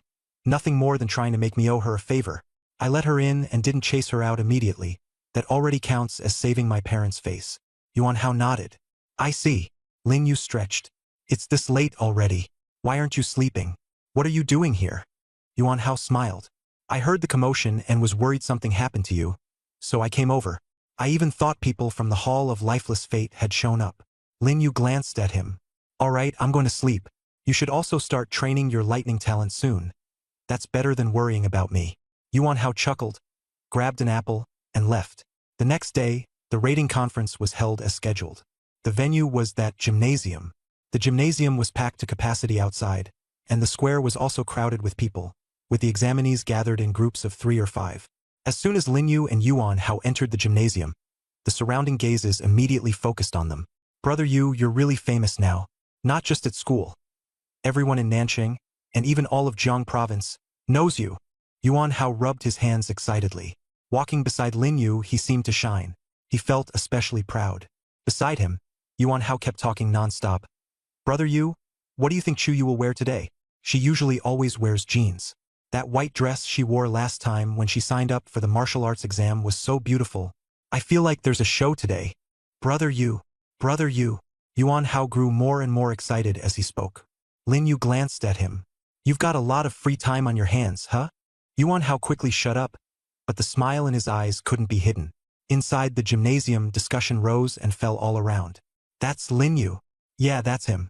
I heard he scored 16,000 points and broke the provincial record. Not just the provincial record, the national record was broken too. He's definitely the top scorer this year. Is he even human? He's not an ordinary person at all. Lin Yu paid no attention to these voices at all, and simply found an empty seat with Yuan Hao and sat down. Brother Yu, look. Those people from the top-tier high schools have been staring at you the whole time. Their looks are kind of odd. Could they be here to cause trouble? Yuan Hao asked in a low voice. Cause trouble? Lin Yu smiled. Yesterday in the town, all 4 of them together couldn't even beat me. Don't think I've gone soft just because there's no martial exam. If they come causing trouble again, I won't hold back. Yuan Hao nodded. Right, if they dare come looking for trouble again, they're basically seeking death. Lin Yu said nothing more. More and more people were filling the gym, and the noise never stopped. Some were discussing yesterday's martial exam, some were talking about today's ratings, and others were asking where Lin Yu was. Most people were still focused on today's ratings. After all, the ratings determined which school they could get into. Scores were important, but a good rating mattered even more. When applying to schools, the rating came first, then the score. Brother Yu, look over there. Chu Yu is here. Yuan Hao pointed toward the entrance, his eyes shining. Lin Yu followed his gaze and saw Chu Yu and Ouyang Qin walking into the gym. She was wearing a light blue jacket, her long hair tied up, with a blue skirt below that matched her top very well. She walked briskly, chatting with Ouyang Qin from time to time, the hem of her skirt swaying gently with her steps. Yuan Hao stared wide-eyed. I knew it. She'd definitely wear a skirt today. Brother Yu, look. Then he sighed. Too bad it's not a white skirt. It doesn't look as good as last time. Before long, every seat in the gym was occupied. On the high platform in the center of the square, the judges' seats were full. Lu Zhong, the head of the Jiang Province Department of Education, sat in the middle, with education leaders from various cities and admissions officers from universities on both sides. The rating conference officially began. The host gave a brief opening speech, then invited Lu Zhong to make remarks. Lu Zhong picked up the microphone, scanned the audience and said, "This year's martial exam is the most exciting one I've hosted, especially one student, who scored 16,000 points, not only breaking the provincial record, but also the national record." His voice rang out loud and clear, and the entire venue fell silent for a few seconds. Then thunderous applause erupted throughout the gym. Lu Zhong continued, "That student is Lin Yu from Nanchang No. 1 High School." As soon as he finished speaking, the entire venue fell silent at once, and everyone's eyes turned in unison toward Lin Yu. Yuan Hao took the opportunity to nudge Lin Yu's shoulder. "Brother Yu, Minister Lu is calling you up to show your face." Lin Yu stood up and gave a simple nod. "Hello, everyone. I'm Lin Yu." Just those few words. The crowd erupted in an uproar. If they hadn't known his score, they would definitely have been buzzing with discussion. Yuan Hao was helpless too. If it were him, he would definitely have said something astonishing. But Lin Yu was very low-key. The results were right there. No one was qualified to question them. On the high platform, seeing Lin Yu's performance, Liao Zhong smiled faintly. He had already known about it in his heart. After all, they had already exchanged words yesterday. It seems Lin Yu is very modest and doesn't like to show off. He turned to the crowd and paused. "Then I'll show off for him." The whole venue burst into friendly laughter and applause. Liao Zhong continued, "After discussion, Lin Yu has been rated SSS+. At the same time, considering his outstanding performance in the martial exam, Lin Yu has been named the 2091 martial exam." Before he could finish, he was suddenly interrupted. At the same time, an incongruous voice suddenly came from the judges. Wait!" The entire venue fell silent in an instant, and all eyes turned to the judge's seat. The speaker was a middle-aged man in a dark suit, with a stern face and a gloomy gaze. He stood up, picked up the microphone, and stared at Lin Yu. "I am Zhou Mingyuan, Deputy Minister of Education of Jiangqing." He first introduced himself, then said bluntly, "I have objections to Lin Yu's rating." The crowd erupted in an uproar. Liao Zhong slightly frowned. "Deputy Minister Zhou, what is your opinion?" Being interrupted, he was clearly unhappy. But the other party's identity was special, so he did not dare be careless. Zhou Mingyuan sneered. "Lin Yu's results are indeed excellent, 16,000 points, breaking both the provincial and national records. There's no problem with the results." Everyone was stunned, still not understanding his intention. Then Zhou Mingyuan suddenly changed the subject. "But I want to ask whether Lin Yu deliberately injured other candidates during the martial exam?" The scene was so quiet it was suffocating. His tone grew even colder. During the martial exam, Lin Yu repeatedly dealt ruthless blows to Jiangcheng candidates, especially Yang Luoshi.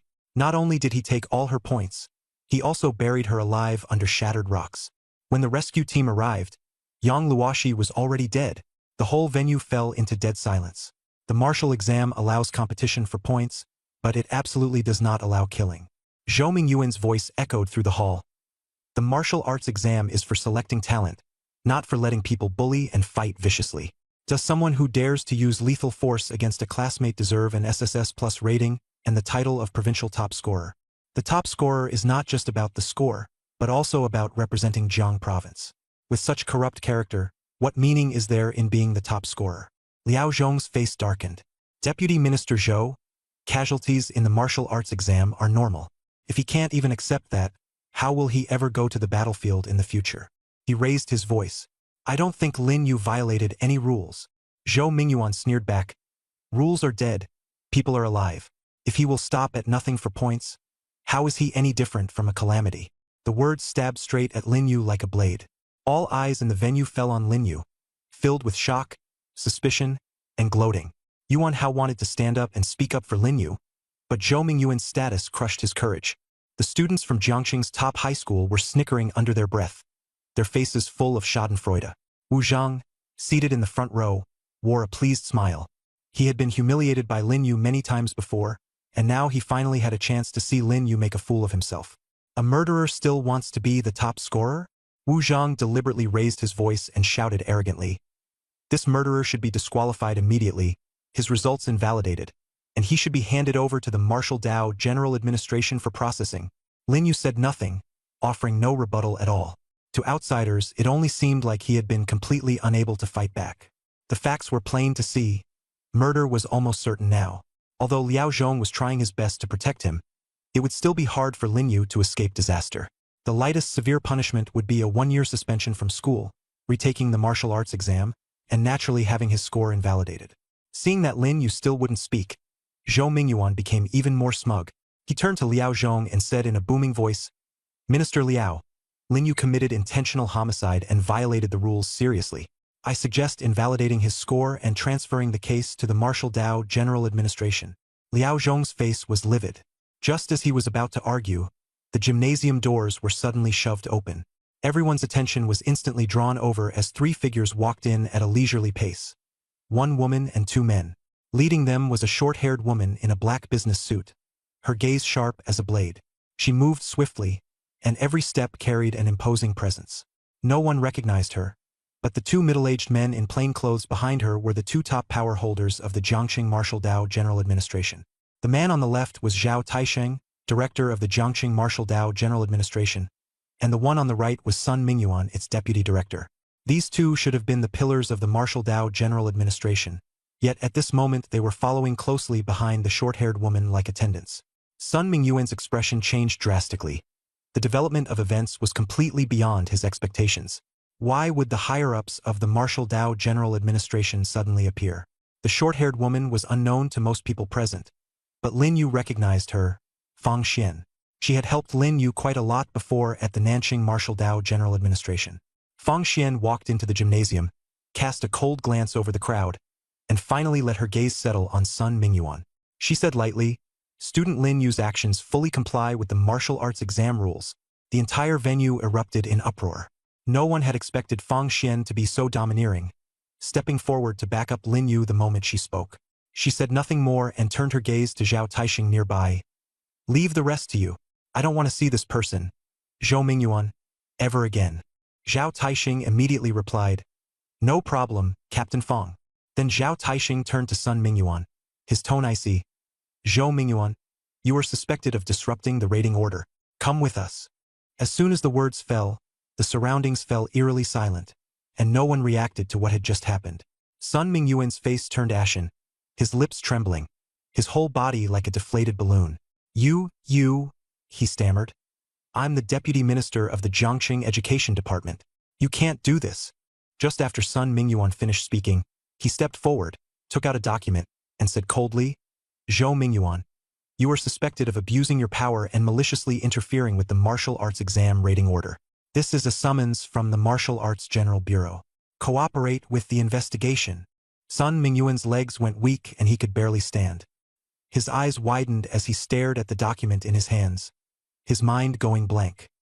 He hurriedly looked toward the minister of the Jiangxing Education Department, only to see the minister standing by coldly and ignoring him entirely. "No way!" Sun Mingyuan struggled desperately. "I'm Zhou Mingyuan. I'm." Zhao Taisheng sneered and waved his hand. 2 black-clad staff members quickly rushed in, grabbed Zhou Mingyuan from the left and right, and dragged him out. After Zhou Mingyuan was taken away, the gymnasium remained deathly silent. The Martial Arts General Bureau's intervention was overbearing to the extreme. Official authority overrode everything. Wu Zheng sat in the front row, his face pale, head lowered, not daring to look at anyone. Fang Xian was right in front of him, and when his gaze brushed over the Martial Arts General Bureau badge on her chest, those 4 words were deeply etched into his mind. His whole body was trembling, and he kept thinking of the risk he had almost been held accountable for just now. If he were suspected, would the one going abroad instead be him? But Fang Xian seemed not to have noticed him. Fang Xian's gaze met Lin Yu's in the air. She smiled and nodded, then turned and left. Zhao Taisheng and Sun Mingyuan followed closely behind, and the 3 disappeared at the entrance of the gymnasium. The scene remained silent for a long while, and no one dared to speak first. Previously, those who had been snickering all lowered their heads, like they were playing hide and seek. At last, Liao Zhong stood up, a smile on his face, and swept his gaze across the room. That was just a minor episode earlier, nothing to take to heart. Lin Yu's actions didn't violate any rules. His results are genuine and valid. His SSS Plus rating remains unchanged. He truly deserves his title as top scholar. Applause broke out slowly, then gradually rose into a thunderous roar. 3 days later, Jiang Province's martial arts exam results were announced. Lin Yu's final score was 20,000 points, with an SSS Plus rating. Even he was somewhat surprised. Only after hearing the explanation did he understand that the martial exam ranking was just the preliminary score, with a whole range of bonus points added on for outstanding performance, provincial top scholar, breaking records, and so on. These pushed his total score to a historic high of 20,000 points. Top scholar of the province. Brother Yu, the results are out. Have you seen them? Yuan Hao rushed into Lin Yu's room and shouted excitedly. I saw them. Lin Yu put down his phone, feeling more relaxed than ever before. Yuan Hao looked at the score report excitedly. Brother Yu, you and Chu Yu took first and second place in the province this time. I knew it. If I'd worked a little harder and got third, our Nanqing #1 high would have swept the top 3. What a pity. Lin Yu asked, what rank did you get? Yuan Hao logged in and checked his information. He scored 783 points, placing 581st, with an A rating. Not bad. Lin Yu praised him, a rare compliment. Yuan Hao gave a wry smile. I guess it's okay. If you hadn't helped block the strong opponents from Jiang City in the town, my ranking would probably have been over 1,000. Lin Yu comforted him. Don't think like that. If you hadn't been trying to save Chu Yu, your score could have doubled. Yuan Hao froze, then scratched his head. Brother Yu, I like that line. If I hadn't saved her, my score could have been several times higher. Maybe even first place wouldn't be a dream. Lin Yu was speechless, but still replied with a smile. I know. You can still climb higher. Lin Yu pulled out his phone and browsed the news about the results announcement. As soon as the scores were released, the class group, school group, and parents group all exploded. Principal Mu issued a notice congratulating Lin Yu and Chu Yu, thanking the teachers, and encouraging everyone to keep working hard. Yuan Hao leaned over and said, the way the principal is talking, he sounds exactly like a minister. This year's top scorer in the province received generous rewards. A lower grade Xian rank cultivation technique, a middle grade 1 rank martial art, along with various cultivation materials. It was obvious the Ministry of Education had gone all out. In previous years, the top scorer would only get either a cultivation technique or a martial art. However, the rewards had to go through the usual process and wouldn't be handed out for another month or 2. Articles about Jiang Province's martial exam champion spread like wildfire. No one had expected this year's champion not only to break Jiang Province's record, but also to set a new national record that had stood for many years, and astonishingly, he had come from Nanqing, a city that had long since declined. Just the title of province top scorer alone attracted a large number of tourists. Even more keen-eyed people dug up the martial exam video and discovered that Lin Yu had consecutively activated 2 elemental talents. Shocking! The province top scorer actually has dual elemental talents, the second person after King Ningtian. Dual talents, the first of the new generation, on par with the 7 kings of Beijing. These headlines drew a great deal of attention, but most Nanqing residents were half skeptical. After all, Lin Yu had previously awakened only the lowest level talent, and though the news had spread by word of mouth, it had been exaggerated to some extent. At the same time, top universities across the country were sending people to visit in person, hoping to recruit Lin Yu, this once-in-a-lifetime genius. At this moment, Lin Yu's father and mother were sitting in their room, on the phone with Lin Lin. Top scorer in the province? Lin Lin stood by the window, looking at the computer playing Nanqing news. When she heard the news, she was first delighted, but then a wave of disappointment rose in her heart. On the phone, Lin's mother said, top scorer in the province, 20,000 points, SSS Plus rating. Xiaolin, your little brother really did it. I know, Lin Lin replied. Lin's mother sensed something off in her tone.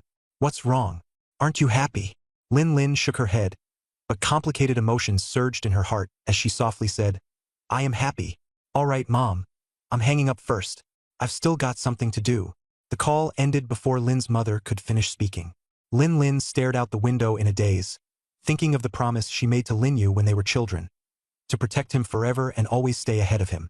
Now that Lin Yu had already surpassed her, that promise had become powerless. Her feelings were hard to describe. Of course she was happy for her little brother. After all, the champion was her pride.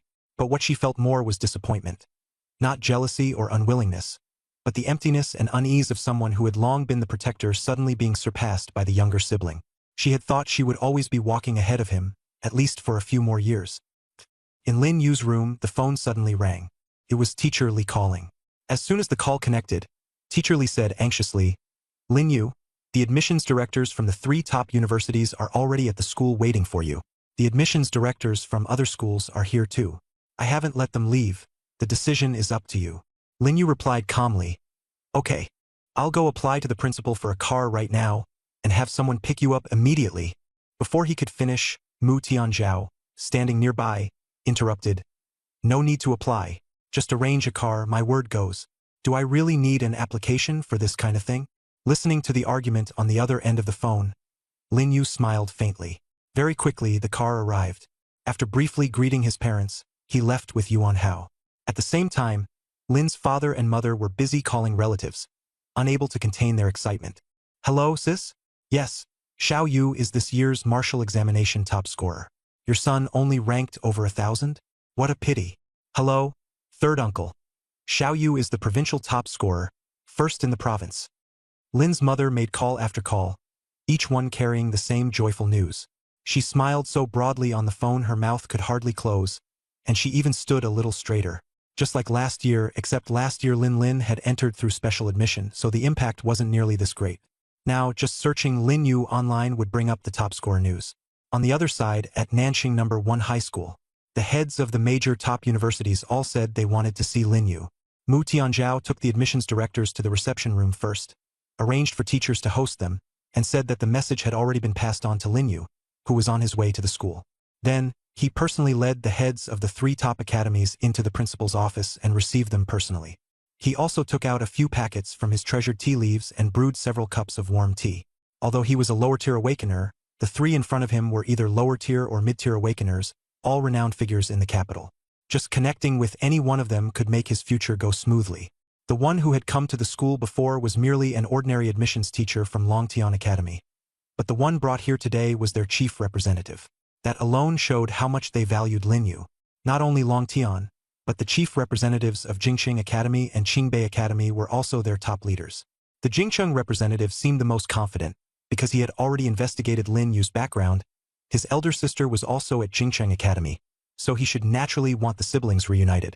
Mu Tianzhao was under immense pressure, knowing full well that these 3 were no ordinary people, and some were even mid-tier awakeners.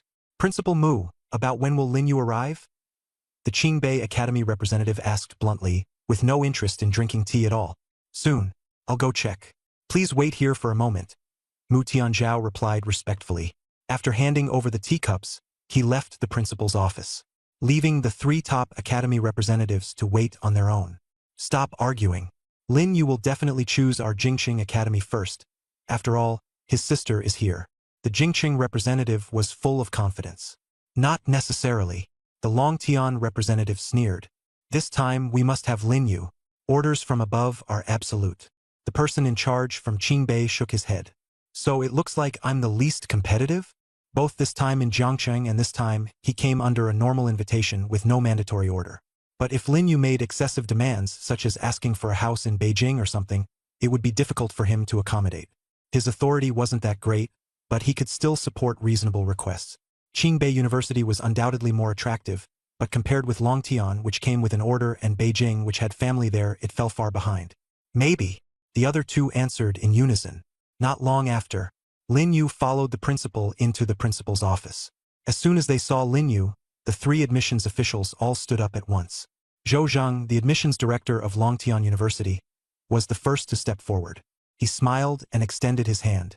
Student Lin Yu, I'm the chief admissions officer of Longtian University. Congratulations on becoming the provincial top scorer. His tone was calm and made people feel at ease. He didn't rush to talk about recruitment. He congratulated Lin Yu first. Lin Yu shook his hand in response. Thank you. Lu Shan, the admissions director of Beijing University, then walked over and extended his hand as well. Student Lin Yu, I'm the head of admissions for Beijing University. Your results are truly outstanding.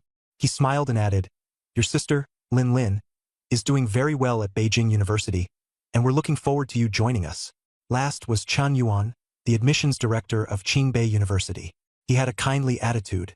Lin Yu, I'm the director of admissions at Qingbei University. Let's skip the pleasantries. Our faculty at Qingbei is top-tier nationwide, and our humanities and history programs rank first in the country. Even on a global scale, we're in the top 3. If you join us, by your second year you'll be able to go abroad for exchange, and your resources will increase dramatically. Moreover, I guarantee you'll reach the intermediate awakener stage within a year. Then, representatives from the other schools also appeared. The three admissions officers simultaneously took out documents and neatly placed them on the coffee table. The three files were different in color, but whichever one he picked could almost change a person's fate. Lin Yu shook his head. I had already decided before I came. I choose Long Tian Academy. Zhou Zhang was stunned. He hadn't expected it to go so smoothly, and immediately broke into a relaxed smile. Good. Long Tian Academy welcomes you. He had made full preparations. Even if Lin Yu teaches unreasonable demands, they could be met. He had been instructed above. Give Lin Yu whatever he wanted. But he also had no confidence that he could keep Lin Yu. In the end, Lin Yu agreed without hesitation, which was beyond everyone's expectations. Lu Shan sighed and adjusted his expression. We respect your choice, classmate Lin Yu. If you change your mind, the doors of Beijing Academy will always be open to you. Lin Yu nodded. At this moment, Chen Yuan spoke up. Lin Yu, I have a question I want to ask you. Go ahead. Chen Yuan hesitated for a moment, then slowly said, This is a bit private, so you can choose not to answer. No problem. Chen Yuan continued. Back in Jiangcheng, when I watched the battle livestream in the town, it seemed like you had two elemental talents?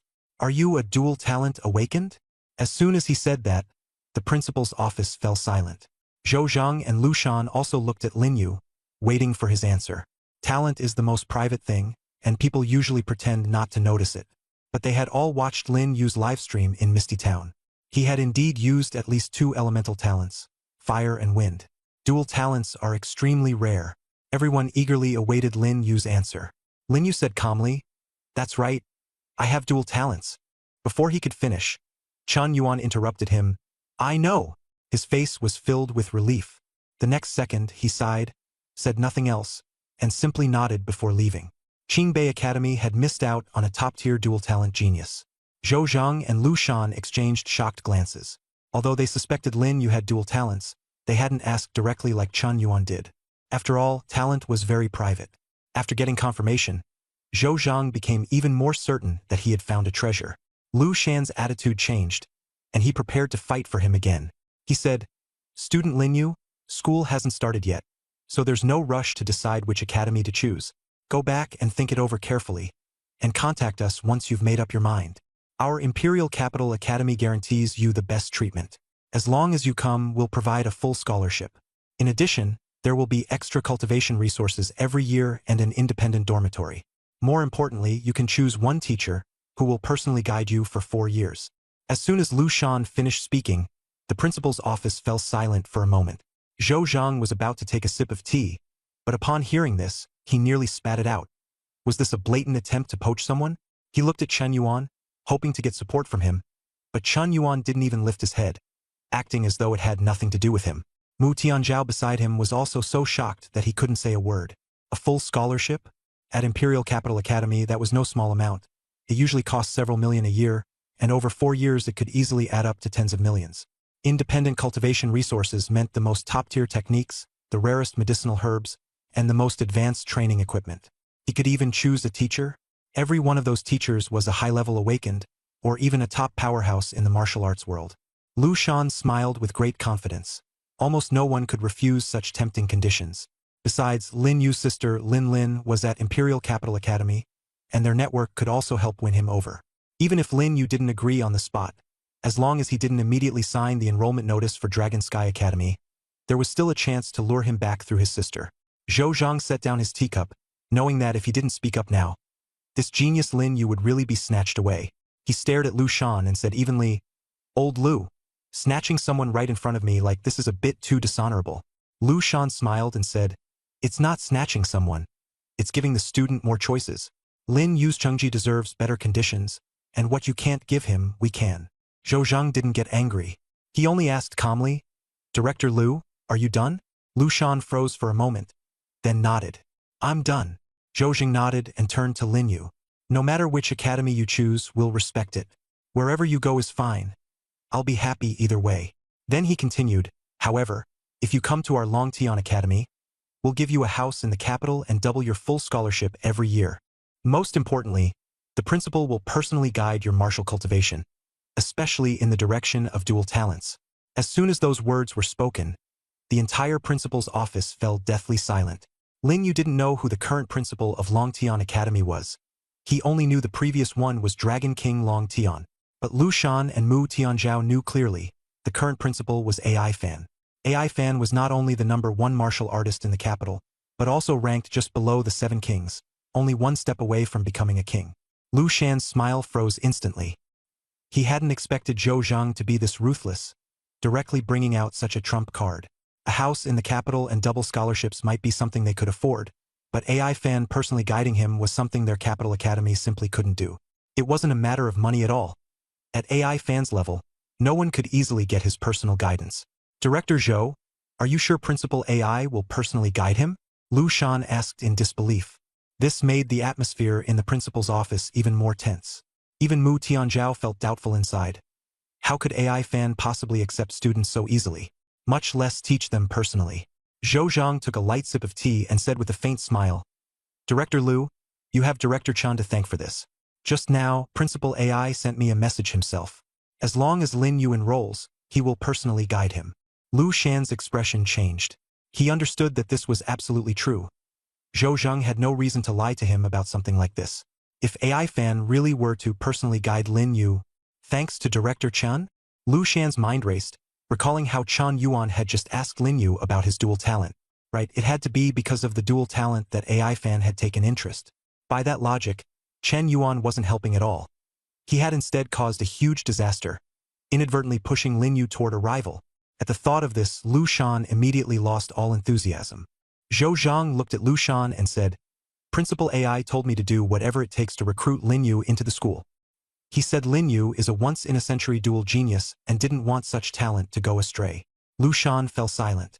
He knew this condition was something the Capital University simply couldn't offer. It wasn't that they didn't want to, it was that no one could possibly compare to AI Fan. However capable the Capital University's teachers were, they still fell far short.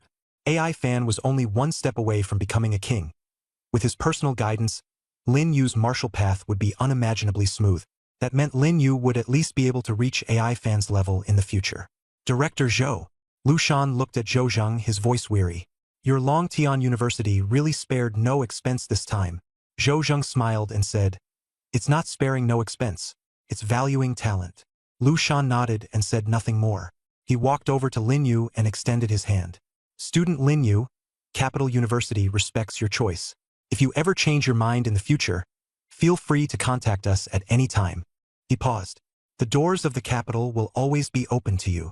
The dust settled, and Lin Yu ultimately chose Long Tian University. In truth, he had already made up his mind long ago and was almost never going to change it. No matter how tempting the conditions from the Capital University and Tsinghua University were, he hadn't been swayed. He just hadn't expected Long Tian's offer this time to be so tempting, with AI Fan personally guiding him. From Zhou Zhang, he had also learned about AI Fan. AI Fan's martial cultivation had already broken through to extraordinary awakening, making him a top-tier powerhouse. Freshman registration was on September 1st, and it was only June now, so there was still plenty of time. Zhou Zhang said he could enroll early to adapt to the environment, or he could arrive on time. Either way, it was entirely up to the student. Lin Yu walked out of the principal's office, and Yuan Hao had already been waiting for a long time. Brother Yu, what a pity. My grades aren't good enough to get into Long Tian. Yuan Hao sighed. The invincible duo is going to be split up. You'll be making a name for yourself in the capital in the future, while I'll be drifting around in South City. Thinking about it makes me kind of sad. Lin Yu had originally wanted to comfort him, but after hearing the latter half of his words, that carefree attitude left him in no mood to speak. Yuan Hao said seriously, I actually considered 2 universities. My first choice is South City First University, and my second choice is Jiangcheng University. My score is enough, an A-level rating, so I just hope nothing unexpected happens. By the way, I'm pretty curious where Chu Yu will go. Lin Yu shook his head. I don't know. Yuan Hao smiled. Aren't you even a little concerned? She ranked second in the whole province, and she also had that thing with you. That's enough, stop talking nonsense. I need to go back and tell my parents this news. Lin Yu patted his shoulder. That's fine, Yuji. I'll go with you. I also need to go back and tell Mom and Dad about applying to the academy. Yuan Hao scratched his head and stopped walking. Let's go. Bye-bye. Bye-bye. Later, Lin Yu turned down invitations from Principal Mu Tianzhao and several leaders from Nanqing. He declined all the requests for him to appear publicly and speak to draw popularity for the school. He didn't want to become the center of attention. Lin Yu opened the door with his key, only to find 3 unexpected visitors. Mom and Dad, why are they here? Lin Yu frowned. Lin's mother said with a smile, Xiao Yu, come here. Let me introduce them to you. This is your uncle and aunt's family, and this is your cousin. He knew his cousin. She had taken the initiative to look for him before in Jiangqing. He hadn't expected her to become even harder to deal with now, and she had even shown up at his door. Just as Lin Yu was about to speak, Lin's mother pulled him aside and lowered her voice. Your cousin Shin Ruoshi is very beautiful now, and she has a beautiful best friend too. When the time comes, let your cousin help set you up. As if she had guessed Lin Yu was going to object, she quickly added, whether it's suitable or not can wait until you meet. Your cousin is willing to help you. Lin Yu said helplessly, Mom, I'm only 18. Lin's mother waved her hand. What's wrong with 18? When your sister was 18, I introduced her to plenty of people. I'm not asking you to get married right away, just to get to know each other and see if you're a good fit. She lowered her voice again. That cousin's best friend. I've seen photos of her. She's really beautiful. Lin Yu said nothing. Lin's mother thought he had been tempted, so she hurriedly pushed him into the living room. Go on, chat with your cousin. Only then did Lin Yu realize things weren't that simple. Why had his sister chosen to go to a school in the capital back then? Nanqing was 3,000 to 4,000 kilometers from the capital. Aside from invitations from top schools over there, that distance alone was enough to make those overenthusiastic relatives give up. Lin Yu sat on the sofa, his expression icy. Shin Ruoshi looked up at him, a deliberately gentle smile on her lips. Xiao Yu, congratulations. You're the top scorer in the province. Her voice was sugary sweet, as if nothing had ever happened in Jiangqing. Lin Yu nodded perfunctorily. Thanks. Shin Ruoshi was stunned for a moment, then smiled. Auntie, look, Xiao Yu's even getting shy. Lin's mother beamed from ear to ear. He's never been one to talk much since he was little. Shin Ruoshi leaned closer, and the scent of perfume hit him full in the face. Lin Yu quietly edged a little to the side. Xiao Yu, do you still remember the girlfriend I mentioned before? I even brought her photo. She's pretty, young too, and her talent is B rank. You two are truly a perfect match. Her family conditions are pretty good too. She smiled sweetly, but the smile on Lin Yu's face gradually faded. Shin Ruoshi sensed the atmosphere turn stiff, and her smile became forced as she fell silent. Lin Yu's voice was slow and cold. Cousin, thanks for your kind intentions, but I'll handle my own affairs. He had originally wanted to go home and share the joy of being admitted to Dragon Sky Record with his parents. But when he saw the 3 guests from his aunt's family, his mood immediately cooled by half. He didn't have much ill will toward his aunt's family. At most, it was just ordinary relatives. But that day in Jiangqing, Shin Ruoshi's true colors were too clear, and it had deeply stung him. If his parents hadn't been there, he would have thrown all 3 of them out long ago.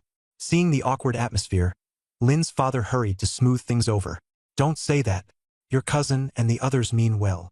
Lin Yu didn't look at Lin's father, only stared at Shin Ruoshi, his gaze growing colder and sharper. Cousin, what I said last time in Jiangqing, do you still remember? Don't keep challenging my bottom line. The last trace of goodwill he had toward Shin Ruoshi vanished completely. She had been trying to guilt-trip him under the guise of family all along. Shin Ruoshi's expression changed, and she hurriedly apologized. Xiao Yu, last time it was my fault. I shouldn't have been so blunt. But I know how difficult things are for your cousin.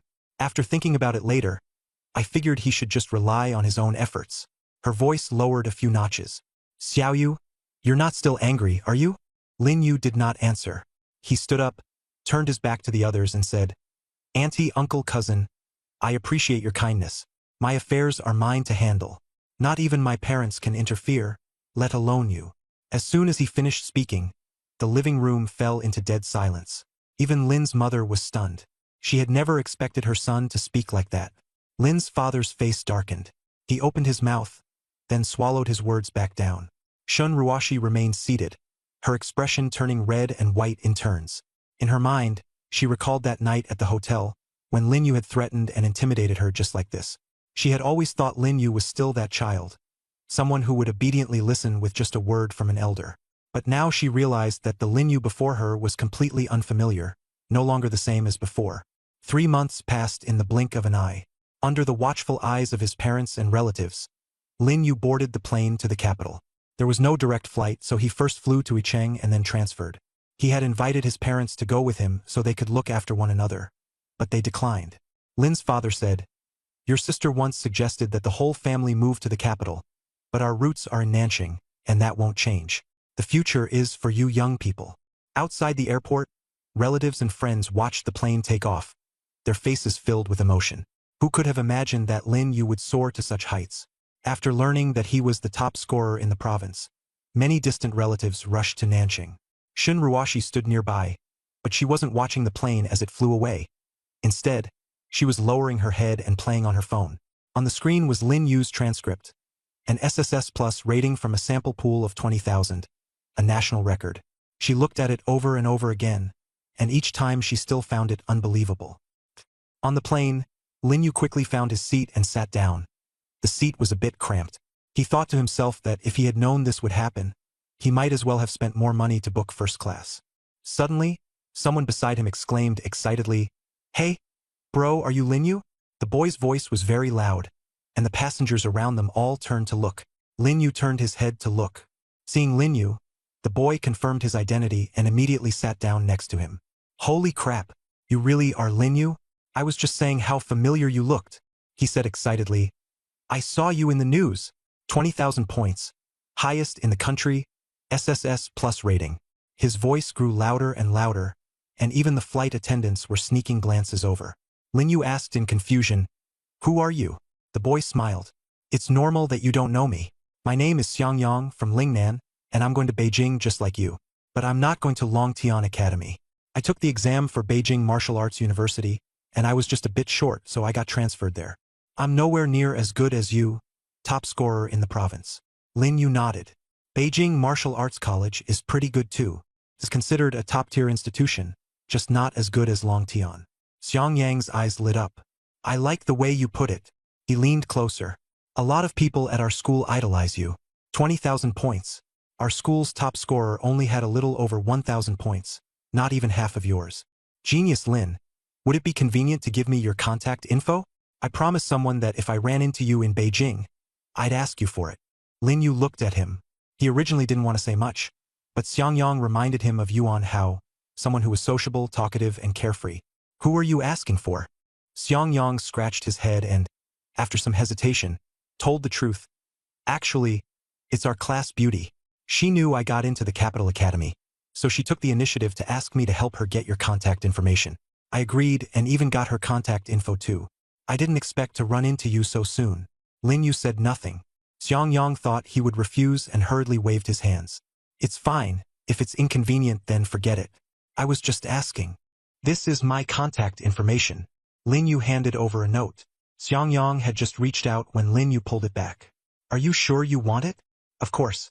I promised her," Xiang Yang said firmly. Taking the note, his hands were trembling. "Thank you, God Lin." He put the note away, stuffed it into his pocket, pulled out his phone to send a message, then remembered that phones couldn't be used on the plane and could only wait until after landing. Leaning back in his seat, Lin Yu closed his eyes. "Didn't you ever think about why she wants your contact information?" Xiang Yang froze. "Why? It must be because she admires you. You're the national record holder, and a lot of people at our school admire you. And this is my goddess's request. I have to make it happen." Lin Yu stared at him and asked, "Do you like her?"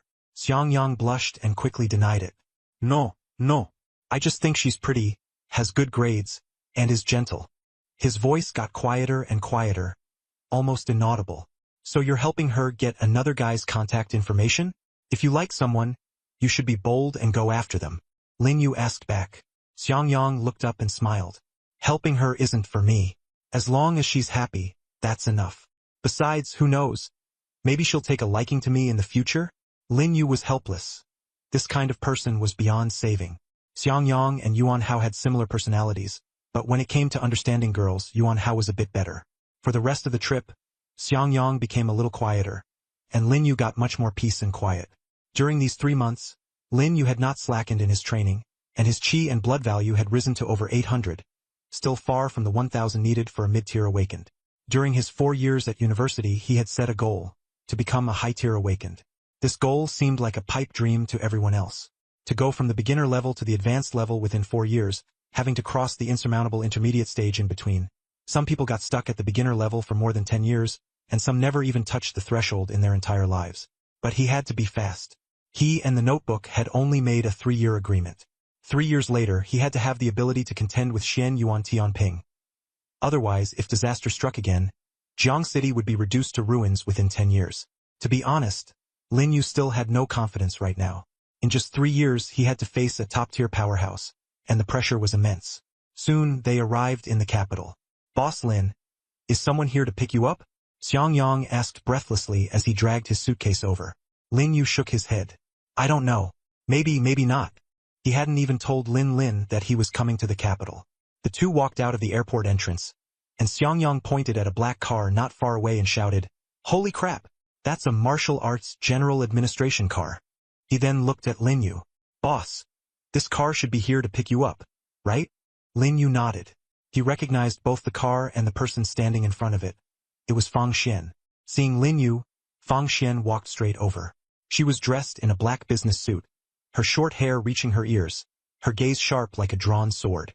"Long time no see, Lin Yu," she said coldly. Lin Yu nodded. "Yeah, long time no see. Last time in Jiang City, I was still thinking of thanking you." Fang Xian smiled slightly. "It was nothing. I had a mission at the time and had to leave in a hurry. You came to pick me up today because your sister sent you, right?" "Yes. She originally wanted to come herself, but she had training at the last minute and couldn't make it." Lin Yu asked, "How is she?" Fang Xian glanced at him indifferently. "How she is, you'll know once you see the capital yourself. Since you're here and she's here too, you'll meet sooner or later." Xiang Yang stood nearby, his eyes darting back and forth between the two. He hadn't expected Lin Yu to know someone from the Martial Arts General Administration, and Fang Xian's status didn't seem low. Xiang Yang mustered up the courage to say, "Captain Fang, can I take a photo with Brother Lin?"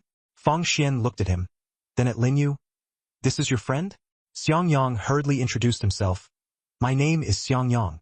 I'm from Lingnan. I got into the Beijing Martial Arts Academy. I ran into Brother Lin on the plane just now." Lin Yu stepped aside and said, "Wait a moment, Sister Fang." Xiang Yang quickly stood to the side, pulled out his phone, and snapped a photo. After looking at it, he beamed with joy. "Thank you, Brother Lin. Thank you, Captain. This will definitely make her happy when I go back." He even bowed to Lin Yu. "Brother Lin, will we meet again?" Lin Yu smiled faintly. "Beijing isn't that big. There'll be a chance." Fang Xian said nothing more and pulled open the car door. "Get in. I'll take you to eat first." As soon as the car door opened, a sound suddenly came from nearby. "Lin Yu, classmate, sorry I'm a step late. I got held up and couldn't get away." Lin Yu turned to look.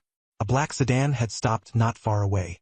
The door opened, and a middle-aged man in a suit hurried over, carrying a briefcase. It was Zhou Zheng, the person in charge of admissions at Dragon Sky Academy. When Fang Xian saw him arrive, she glanced at Lin Yu and knew this trip had been for nothing. Zhou Zheng ignored Fang Xian and went straight to Lin Yu. After catching his breath, he extended his hand and said, "Lin Yu, welcome to Beijing. I was delayed by something." "Sorry." Lin Yu shook his hand. "Director Zhou, you're too polite." Zhou Zheng turned to Fang Xian and smiled, secretly relieved that he had arrived in time. The Beijing Academy and the Martial Arts Administration were closely connected. Thinking of Lin, he knew the Academy hadn't given up on Lin Yu.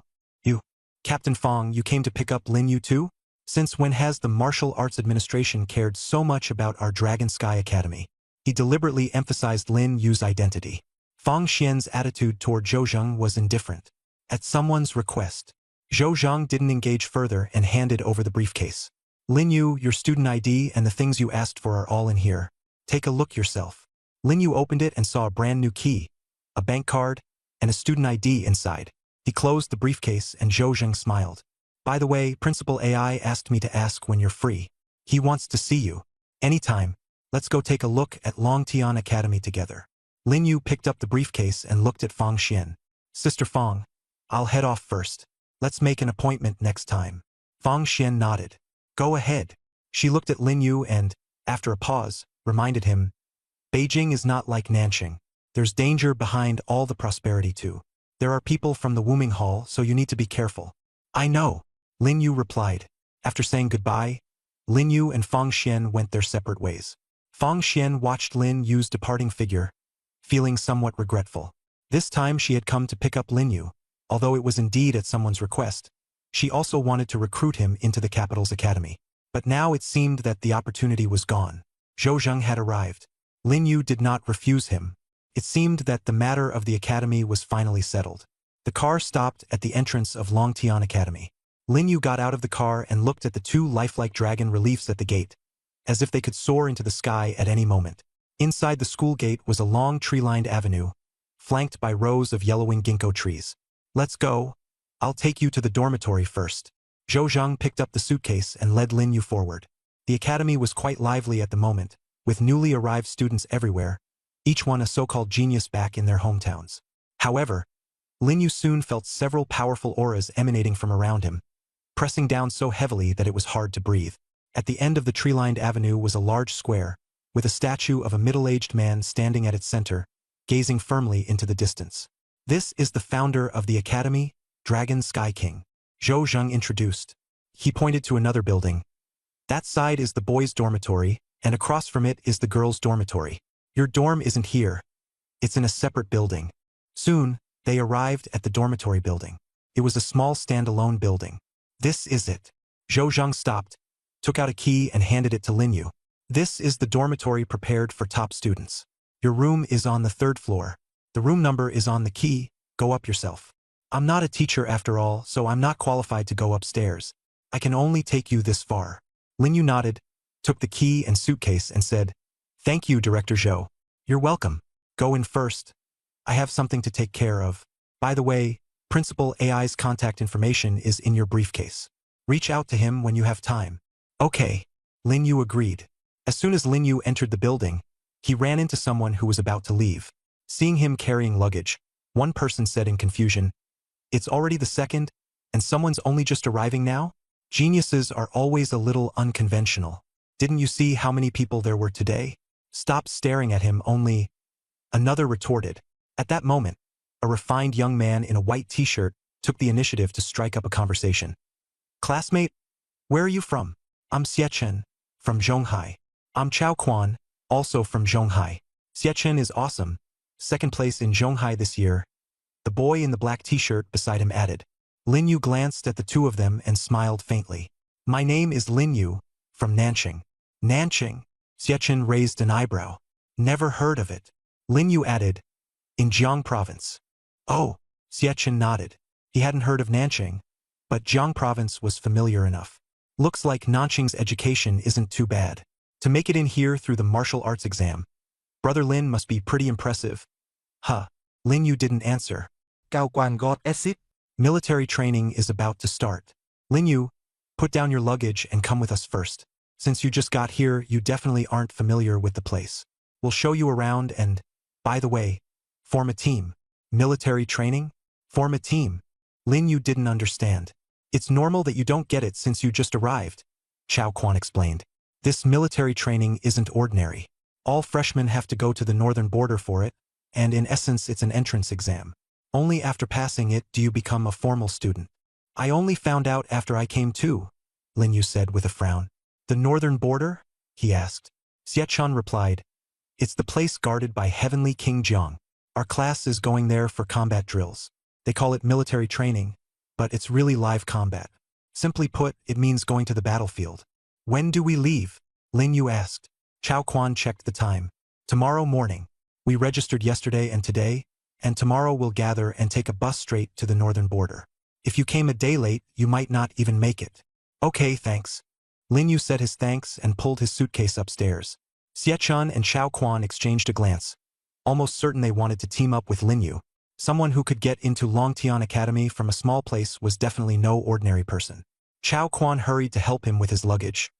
Let me help you. Which floor? Xiechen asked. 3rd floor. Lin Yu's expression showed a hint of surprise at their enthusiasm. Xiechen followed beside him, asking as they climbed the stairs, By the way, Lin bro, what was your martial arts exam score and rating? Lin Yu answered without the slightest concealment. 1st place in Nanqing. Rating SSS+. SSS+? Xiechen frowned. I know the highest is SSS. When did a plus sign get added? Chao Quan also turned to look at Lin Yu, his face full of confusion. Lin Yu said calmly, "The national record was broken by me, so the Ministry of Education specially added a plus, because my score exceeded the rating cap." Xie Chen's steps faltered, and his mind was filled with all those news headlines. Shocking! The national martial exam record has been broken. First to score over 20,000 points. Rating SSS+. Nanqing, Jiang Province, a nameless little place, produced a genius. When he first saw the news, he had thought it was exaggerated. After all, the previous record had been set by King Ning, so breaking it was normal. But this time, the Zhonghai top scorer was outrageously strong, leaving even him far behind. Although he had been wary in his heart, he had always wanted to meet the one who broke the record. He never expected it to be Lin Yu in front of him. Chao Quan set down his luggage and sized Lin Yu up and down, his voice changing as he spoke. "You're the Nanqing genius who broke the record?" Lin Yu smiled. "That's right." Chao Quan took a deep breath. Damn. Someone from a small place making it into Longtian is definitely no ordinary person. Brother Chen, we really hit the jackpot this time. No matter what, we've got to pull Lin Yu into the group. We'll be a 3-person team from now on. Xie Chen silently looked at Lin Yu, his gaze complicated. Not jealousy, not admiration either, but more like he had just been hun slapped in the face. He considered himself second in Zhonghai rated SSS, and aside from the top scorer, he thought he was bright enough. But now he understood what "there is always someone better, and beyond the heavens there is yet another heaven" meant. At first, he had not taken Lin Yu as the one who had broken the record. After a few seconds of silence, Xie Chen said with a faint smile, "All right, then we'll be a 3-person team. Brother Lin, you be the team leader." Before he could finish speaking, Chao Quan was already carrying his luggage up to the 3rd floor. On the 3rd floor, Lin Yu found his room, and Chao Quan moved his luggage inside. "Brother Lin," Xie Chen said warmly from the doorway, "there's a freshman gathering tonight. Wanna come along? Everyone's from all over the country, so it's good to get to know more people. It'll also make military training easier to handle." Lin Yu had originally planned to have dinner with his sister that night, so he had to put that plan on hold for now. Chao Quan leaned in and said, "It's just at the cafeteria. The gathering is basically just for getting to know people. This year's freshman admission rate is the lowest in history, only a little over 100 people, and just over 30 specially admitted students. Every one of them is a monster. Better to get familiar early than be clueless later." He grinned and lowered his voice. "I heard there are a lot of pretty girls in this batch, more than last year. For events like this, the chances of finding a girlfriend are the best. The 3 of us definitely have to go." Lin Yu didn't refuse. "All right, we should get to know people anyway." That night, the 3 of them went to the cafeteria together. "I heard the strongest one in this batch is already a mid-tier awakened," Chao Quan said. Xie Chen immediately objected. "Are you kidding? A mid-tier awakened? Where did you hear that, Quanzi? Even the people above me haven't advanced that fast." It had been less than a year since awakening. Going straight from awakened talent to mid-tier was nearly impossible. Lin Yu also felt it didn't sound very reliable. From starting at 0 to becoming a beginner awakened, hard work could indeed make progress quickly, but from beginner to mid-tier the difficulty increased sharply. Even his sister Lin Lin had taken more than a year to cultivate herself to the mid-tier awakened stage. And yet now, someone had become a mid-tier awakened in less than a year after their talent awakened. At this speed, fast, doesn't even begin to describe it.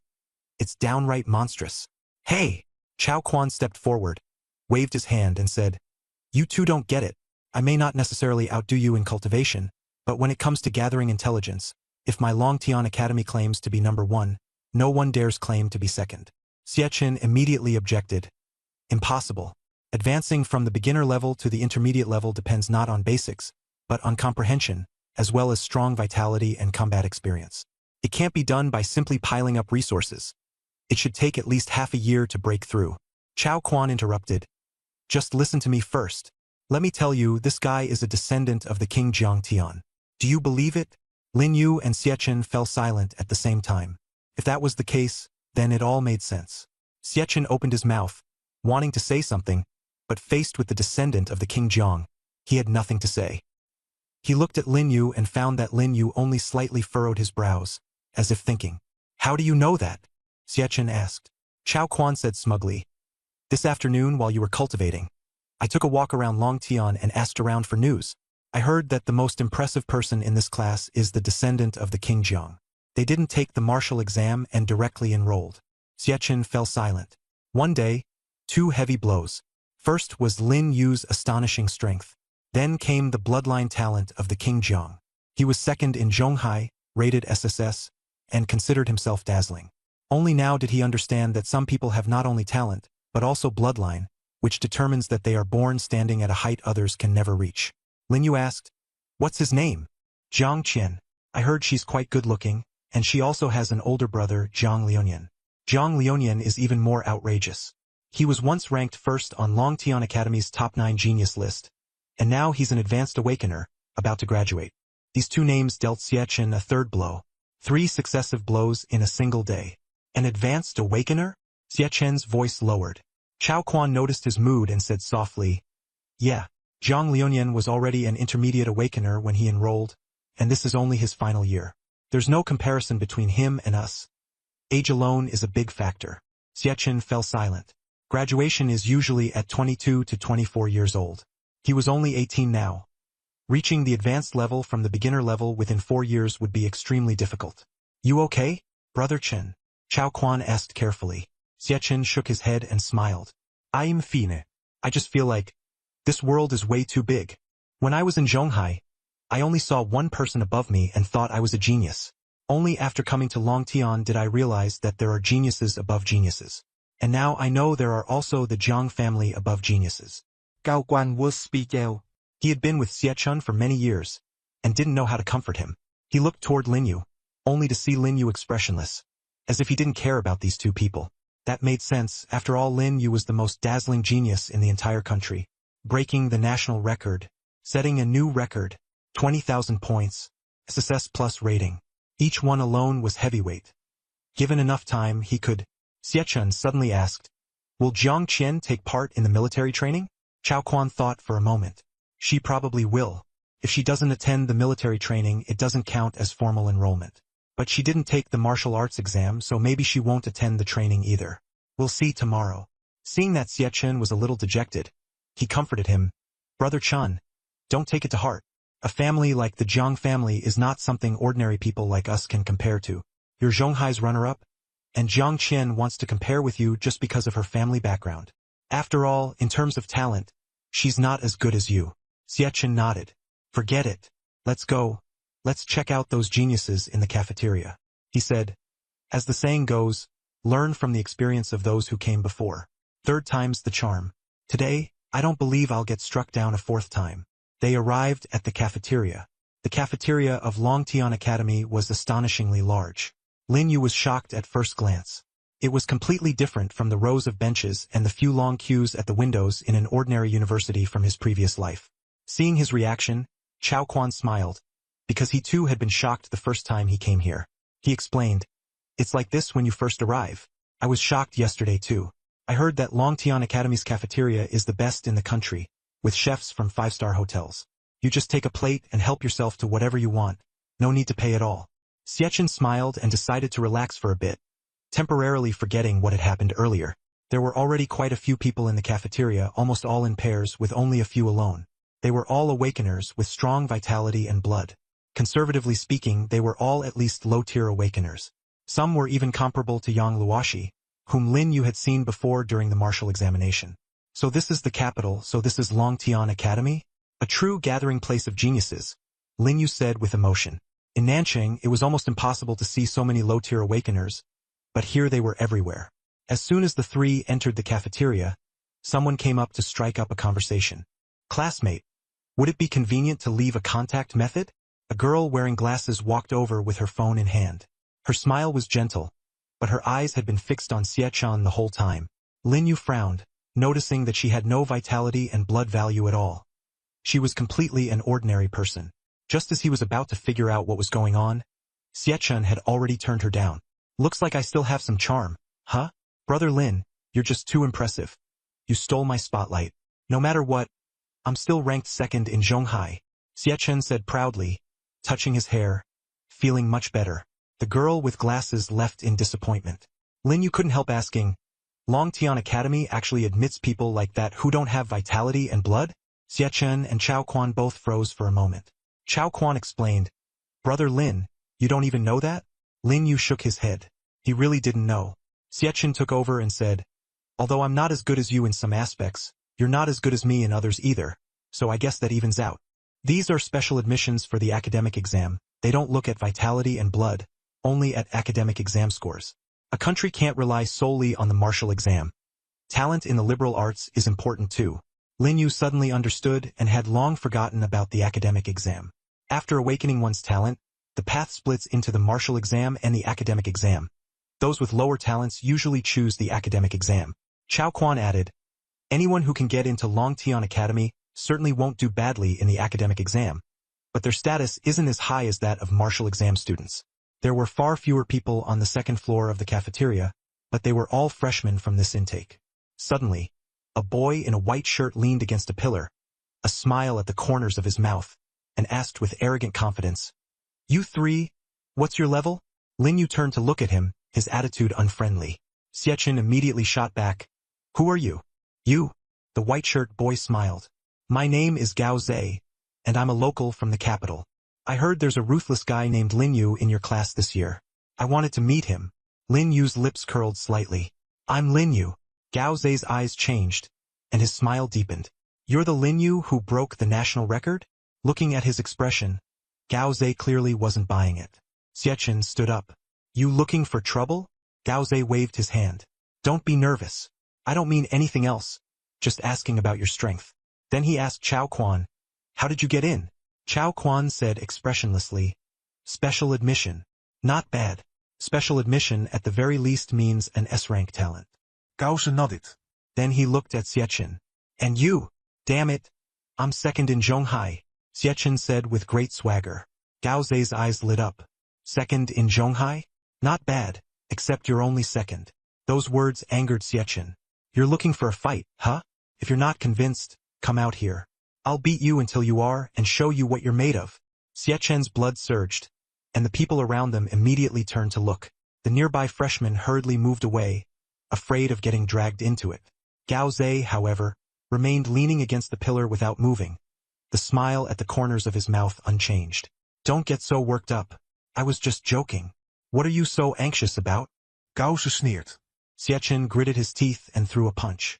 Gao Zhe, however, didn't move an inch, a confident smile on his face. Xiachen's fist was stopped by a soft, cushioning force. The momentum was dissolved layer by layer, and in the end, it vanished without a trace. Xiachen froze, his fist still hanging in the air, his whole body seeming to be locked in place.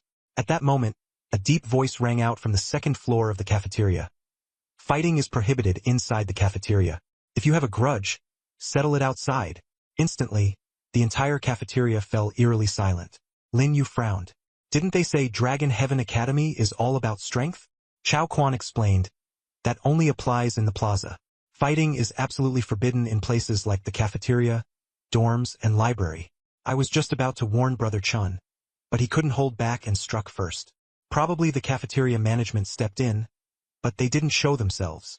After a brief silence, the cafeteria erupted back into noise. Some people were whispering, some were secretly watching Lin Yu and the others, and some were quietly eating with their heads down. Xiachen still had his fist clenched, his face flushed red, as if he'd been publicly humiliated. Chao Quan tugged at his sleeve. "Brother Chun, don't make a scene anymore. They won't allow fighting here, and even if you do fight, it'll be useless. Besides, don't worry.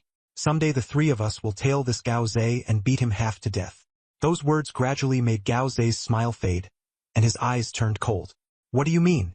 Ganging up on the few with the many?" His tone was still arrogant, but his confidence was clearly lacking. Cao Quang looked innocent. "What do we mean? We're just talking normally. Don't take it personally. Besides, my brother Chun is second in Zhonghai, my brother Yu is the top scorer in the whole province, and although I'm a bit worse, I still have S-grade talent. If you really want to tail someone, whether that person can even notice is still uncertain." Gao Zhe clenched his fists, his face dark. Xiachen couldn't help laughing.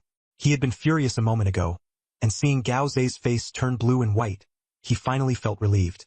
Chao Quan had a sharp tongue, but at crucial moments what he said could chill people to the bone. Gao Zhe's gaze moved from Chao Quan to Xiachen, then to Lin Yu standing quietly nearby. Lin Yu looked like an outsider, completely unconcerned, and that made Gao Zhe extremely unhappy. "Lin Yu, are you just going to let your friend talk like that?" The murmurs around them grew louder and louder. "That's Lin Yu? I heard he broke the national record and even made the news. Yeah, it's him, the top scorer in Jiang province. The one next to him is Xiechun, second in Zhonghai. Xiechun really has a temper. He almost fought with Gao Zhe. If they fought, Gao Zhe would definitely lose. Gao Zhe isn't exactly easy to deal with either. He's a local from Beijing, and he's backed by the Martial Dao administration. So what if he has connections? Longtian Academy is the real power. Who cares about the Martial Dao administration? Lin Yu asked lightly, "What did he say?" Gao Zhe was stunned. "He said he was threatening me." Lin Yu nodded. And then, Gao Zhe's face instantly flushed red. "You!" Lin Yu cut him off. "You need to understand you were the one who provoked us first, asking what level our strength was. We said that Xiechun was unfortunately only second, and that was clearly a provocation. Xiechun wanted to fight, and you deliberately counted on the fact that fighting wasn't allowed in the cafeteria, stirring things up to goad him. Your friends said a few unpleasant things, and you couldn't take it." Lin Yu changed his tone. "You should be glad you provoked Xiechun, not me. Otherwise, I would have beaten you up already, even in the cafeteria." Gao Zhe looked at Lin Yu, his face turning ugly. He finally understood that Lin Yu wasn't joking. He really had that ability. The cafeteria remained lively, but the topic had completely changed. Chao Quan's mouth is really vicious. That S-rank talent wasn't obtained for nothing. Lin Yu is even more impressive. He shut Gao Zhe down with just a few words. Gao Zhe is only backed by family. Once he's really in the northern frontier, what do those connections count for? The murmurs grew louder and louder. Shame and anger mingled on Gao Zhe's face, and in the end he fled in embarrassment. "Brother Lin, that was so satisfying just now," Chao Quan said with a laugh, patting Lin Yu. "You." Xiechun followed beside Lin Yu, feeling much better than before. Gao Zhe was truly infuriating, always nitpicking. The Minghai second place he kept talking about sounded like an honor to outsiders. But Xiechun himself knew full well the bitterness behind it. As long as that Minghai first place was still there, he could only ever be second. Cao Quang Linux over. "Brother Chun, Brother Yu, was what I said just now too much? If he holds a grudge, will he deliberately cause trouble when we get to the northern frontier?" Xiechun sneered. "Afraid of him? The three of us are afraid of just one of him? What tricks could he possibly pull? The three of us together don't even take Minghai's number 1 seriously, let alone that Jiang Qian of his." "Jiang Qian?" Cao Quang ác đét. Xiechun nodded. "Right, her. The three of us, no one to fear." Lin Yu hurriedly waved his hand. "I never agreed to team up with you two. Don't be like that, Brother Yu." Chao Quan grabbed Lin Yu's arm, his eyes turning pitiful. "If you don't team up with us, then once we get to the northern frontier we'll be total noobs. Can you bear to watch Brother Chun get chased around by Gao Zhe? Can you bear to watch me get schemed against by him?" Xiechun was speechless. "Quanzi, the way you put it makes it sound like the two of us are just useless." Chao Quan said with perfect righteousness. "We're not useless, but compared to Brother Yu, there's really no difference. You're second in Zhonghai, and he's first in the whole province." Xiechun couldn't even force a smile. The corner of Lin Yu's mouth twitched, but he still replied coolly, "I can't bear to." Xiechun quickly eased the mood. All right, Brother Lin is just teasing you. If you don't want to team up, then in the northern frontier going alone is indeed more comfortable." Lin Yu didn't explain. He didn't like teaming up.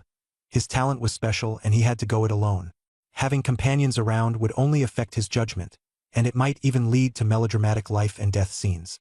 If they were rescued again, then it would just be no fun. Before, when he went to the martial exam to find Yang Luoshi, he had also refused to let Chu Yu and Yuan Hao go with him. Just after sitting down, Chao Quan suddenly tugged at the sleeves of the two of them. "Look, a top-tier beauty is here."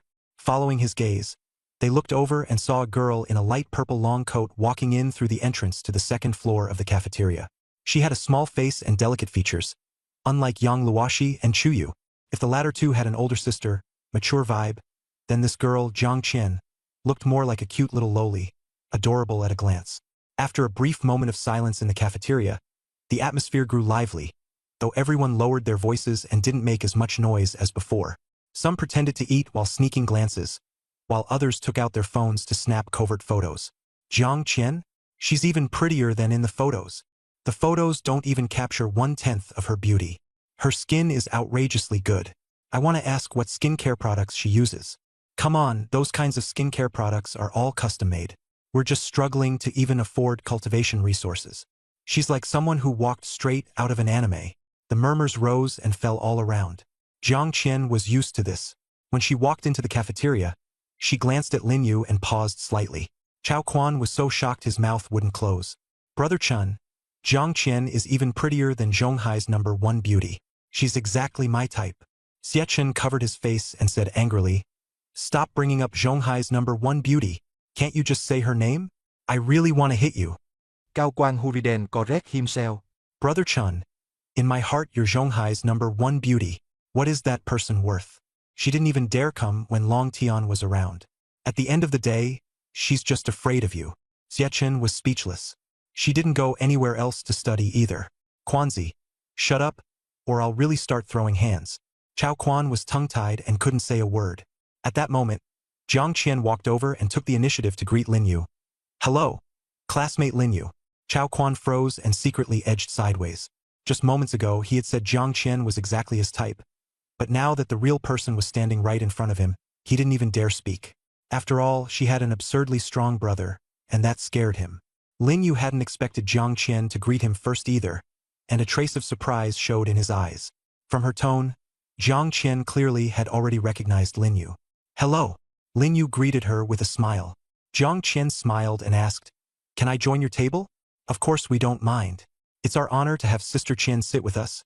Chao Quan hurriedly chimed in from the side, habitually addressing familiar people as brother or sister. Jiang Qian looked at Lin Yu. "Would it be convenient to add contact info?" The atmosphere at the table instantly fell silent, and even the people eavesdropping nearby stopped making a sound. Everyone, as if they had just heard breaking news, began murmuring, "What? Jiang Qian is Dudong asking an opposite-sex student for contact info." After the cafeteria was quiet for a few seconds, it immediately exploded into an uproar. "Who's that guy? 3 minutes. I want his full profile."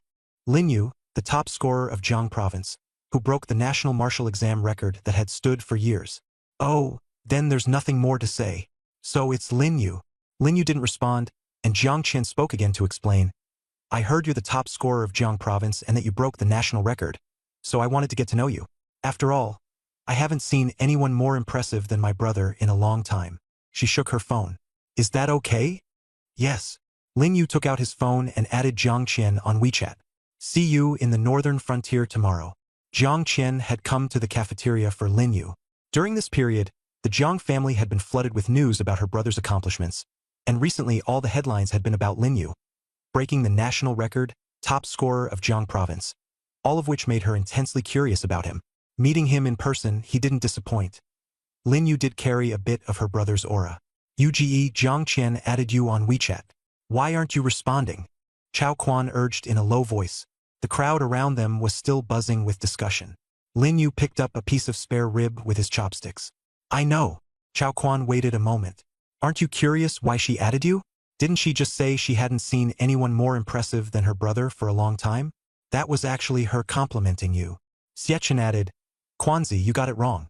What Jiang Qian meant was that her brother is very impressive, and she hadn't seen anyone who could compare with her brother for a long time. Lin Yu is the first." She was actually praising her brother while also praising Lin Yu. Chao Quan nodded in a half-understanding way. "So she's counting as praising Yu too, right?" Xie Chen sneered. "She wasn't praising you. That title of second in Zhonghai doesn't mean anything here." As soon as Chao Quan spoke, Xie Chen's expression darkened, and with one squeeze he snapped his chopsticks in half. "Quanzi, you're really asking for trouble. This is the cafeteria. You'd better not act so arrogant," Chao Quan said with a smile. Xie Chen took a deep breath and put down his chopsticks. "Don't keep bringing up the second place in Zhonghai. I'm getting sick of hearing it." Chao Quan shook his head, then nodded. "Brother Chen, this is a psychological shadow. I'll help you break it." "All right, stop talking. I'm about ready to be pissed to death just listening to you," Xie Chen interrupted. At that moment, Lin Yu's phone vibrated a few times. "Bro Yu, it looks like Sister Qian sent you a message." Chao Quan quickly changed the subject. Xie Chen picked up his chopsticks again. Lin Yu glanced at his phone. The message wasn't from Jiang Qian, but from Yuan Hao. "A friend sent me a message," he said. Chao Quan and Xie Chen immediately understood. If it had been from Jiang Qian, they might have peeked at it. But since it was a message from a friend, the two of them silently continued eating. On the screen, Yuan Hao had sent, "Brother Yu, I've settled in at Nanxing First Academy. It's a cramped 4-person dorm. My roommates are pretty nice. One of them actually has an S-rank talent. How's it going on your side? Lin Yu replied, not bad. Yuan Hao asked again, by the way, brother Yu, do you know which university Chu Yu got into? Didn't she come to Longtian Academy with you? Lin Yu didn't reply right away. Chu Yu hadn't told him where she went. After the martial exam, the two of them had almost completely lost contact, and they hadn't even met once. She probably went to a top university overseas. Yuan Hao sent another message. Brother Yu? You don't actually not know, do you? Weren't you two pretty close? I remember she even still owes you a meal. Lin Yu replied, forget it. That's her business. You're still remembering a meal so clearly. Yuan Hao quickly responded. Just a meal? Brother Yu, don't forget. Chu Yu isn't the kind of person who casually treats people to meals. If she says she'll treat you, she really means it. If you miss it now, you may never get another chance. Lin Yu did not reply. Just then, Chao Quan suddenly shouted, Brother Yu, Brother Chan, check the freshman group chat. This year's military training results are going to affect the ranking of the 9 heavens prodigies. Chao Quan's voice wasn't loud, but everyone nearby heard it. Xie Chun put down his chopsticks and leaned over to look at Chao Quan's phone. Lin Yu also walked over. The freshman group chat had already been flooded with hundreds of messages, and after a long scroll they finally found the pinned announcement. Notice, this year's 9 heavens prodigies will be selected after military training. Those with outstanding performance will be eligible. Xie Chun exclaimed in surprise, damn! Weren't they chosen directly after enrollment in previous years? I didn't expect them to change the rules this year. Chao Quan complained coldly, Brother Chun, don't be too optimistic. At most you're third. Ahead of you are still Brother Yu and Jiang Qian. Xie Chun rolled his eyes. Nonsense, of course I know that, but I have to fight for it. Why else would I come to Longtian? I'd be better off staying in Zhonghai. Chao Quan turned and asked Lin Yu, what about you? Lin Yu nodded. I'm fighting for it. He chose Longtian for this very reason, to be number 1. Chao Quan smiled. Then I'll fight for it too. If I'm lucky, who knows? It's not like everyone can be your Yu bro and Chun bro. The cafeteria immediately became lively, with everyone discussing military training. Some were excited, some nervous, and some even started looking for teammates. Chao Quan leaned in and asked in a low voice, do you know what realm the geniuses from Zhang Liuyan's class of the 9 have reached now? Xie Chun frowned. You know? Tell us. Lin Yu also leaned in. Chao Quan lowered his voice. When Zhang Liuyan first enrolled, he was a mid-tier awakened. Now, as a senior, he's already an advanced awakened. In that class, 8 of the 9 geniuses are advanced awakened, and only 1 is still at the mid-tier. This news shocked both Xie Chun and Lin Yu. Within 4 years, 7 people had jumped from the initial tier to the advanced tier, an astonishing pace. Xie Chun asked, how do you know? Chao Quan looked pleased with himself. I have my channels. I can't guarantee it's 100% accurate, but it should be about 80% right. The 9 geniuses of Longtian University are all anything but trash. Xie Chun nodded. Truly well-deserved reputation. The next morning, the freshmen were assembled in the square. Most people were still groggy with sleep. Lin Yu stood to one side, Xie Chun on his left, and Chao Quan on his right. Xie Chun was in great shape, energetic as if he'd followed his usual routine, while Chao Quan leaned on Lin Yu, clearly still half asleep. What time is it? Do we really have to get up this early? Lin Yu replied, 7 o'clock, that's not bad. Chao Quan was the typical gifted type, someone with talent but not enough effort, though his talent was sufficient. Xie Chun looked around. Where's Jiang Qian? Why don't I see her? Chao Quan said unhappily, she's not coming. Even though she'll be going to the northern frontier, she's still the Jiang family princess after all. If we go to the northern frontier first, I'm afraid we'll still have to wait for her. She's probably still asleep right now. Just as everyone was chatting enthusiastically, the air suddenly trembled. Boom! A figure descended from the sky and slammed into the center of the square, shattering the ground and sending Thuiser flying in all directions. A few freshmen who were standing nearby were startled back several steps, instantly jolting awake. As the dust settled, a man in his 30s stood at the center, dressed in casual clothes, with a scar by the corner of his mouth, his gaze sweeping over the crowd. Who is Lin Yu? He asked in a deep voice. The crowd fell silent, and all eyes turned to Lin Yu. Come out. Lin Yu walked out of the crowd. The man sized him up from head to toe. Jiang Province top scorer, broke the national record, double. A smile appeared on his face. Not bad temperament, though. All right, go back and stand properly. Lin Yu returned to the line and stood at attention according to the order. The man continued, My name is Bai En. I'll be your advisor for these 4 years, and also the instructor for this Northern Frontier military training. For the next 4 years, you'll all be dealing with me. Lin Yu is the exception. Someone asked in confusion, Why? Bai En explained slowly, He's not under my charge. He's under the principal. Principal AI will personally guide him. I'm only responsible for these few days of military training. After that, the training, classes, and assessments have nothing to do with me. As soon as those words were spoken, everyone instantly erupted into an uproar. What did it mean for Principal AI to personally guide a freshman? He was the recognized #1 martial artist in the capital. A powerhouse only 1 step away from becoming a king. Chao Quan and Xie Chen were both stunned. Bai En interrupted the discussion. All right, no need to say more. Listen to me. Since you can stand here, it means each of you has talent. You're definitely geniuses. But you must remember, even though you are gold, Dragon Sky Academy is full of gold. Northern Frontier is not the academy. No one will help you there. Death is always at your side. The beast in that place kills without leaving bones. Calamity kills without shedding blood. Between you and Calamity, only one can survive. As soon as the words fell, the crowd began to stir. Bai En sneered. Scared? If you're scared, then drop out now. I'll personally handle the paperwork for you. Dragon Heaven Academy does not take in trash. No one moved, but those words had a huge impact on the freshmen. They came from all over the country and had been cherished by the top universities. None of them had ever been so insulted before. For the first time, their youthful arrogance gave way to anxiety. Lin Yu activated Strongest Brain, his gaze locking onto Bai En. A stack of information appeared above Bai En's head. Name, Bai En, age, unknown.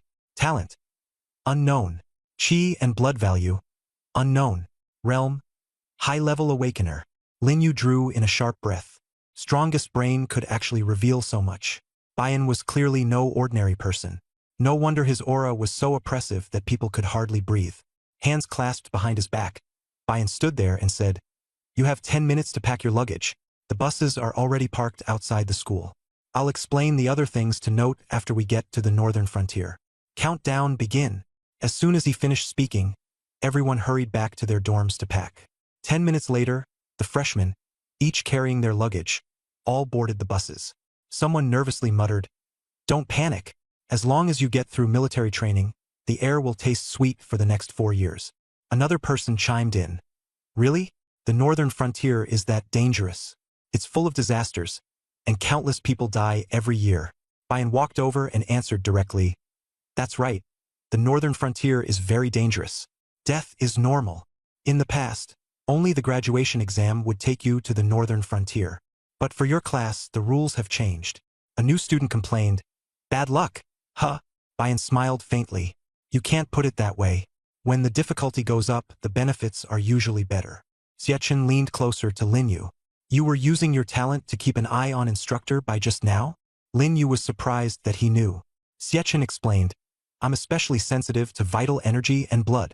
As long as someone moves their vital energy and blood, I can tell. Instructor Bai definitely knows you were checking on him. Lin Yu nodded. Chao Quan came over while chewing on bread. Yu Ji, Chun Ji, what talent are you two talking about? Xie Chen rolled his eyes. Eat your bread. What do you know? Chao Quan refused to fuchi. I've got an S-rank talent. I know plenty. Xie Chen laughed mockingly. Haha. How many people on this bus can even activate their talents? Chao Quan said nothing, so he had no choice but to keep munching on his bread while staring out the window at the scenery. The coach bus left the city center, and the buildings gradually thinned out.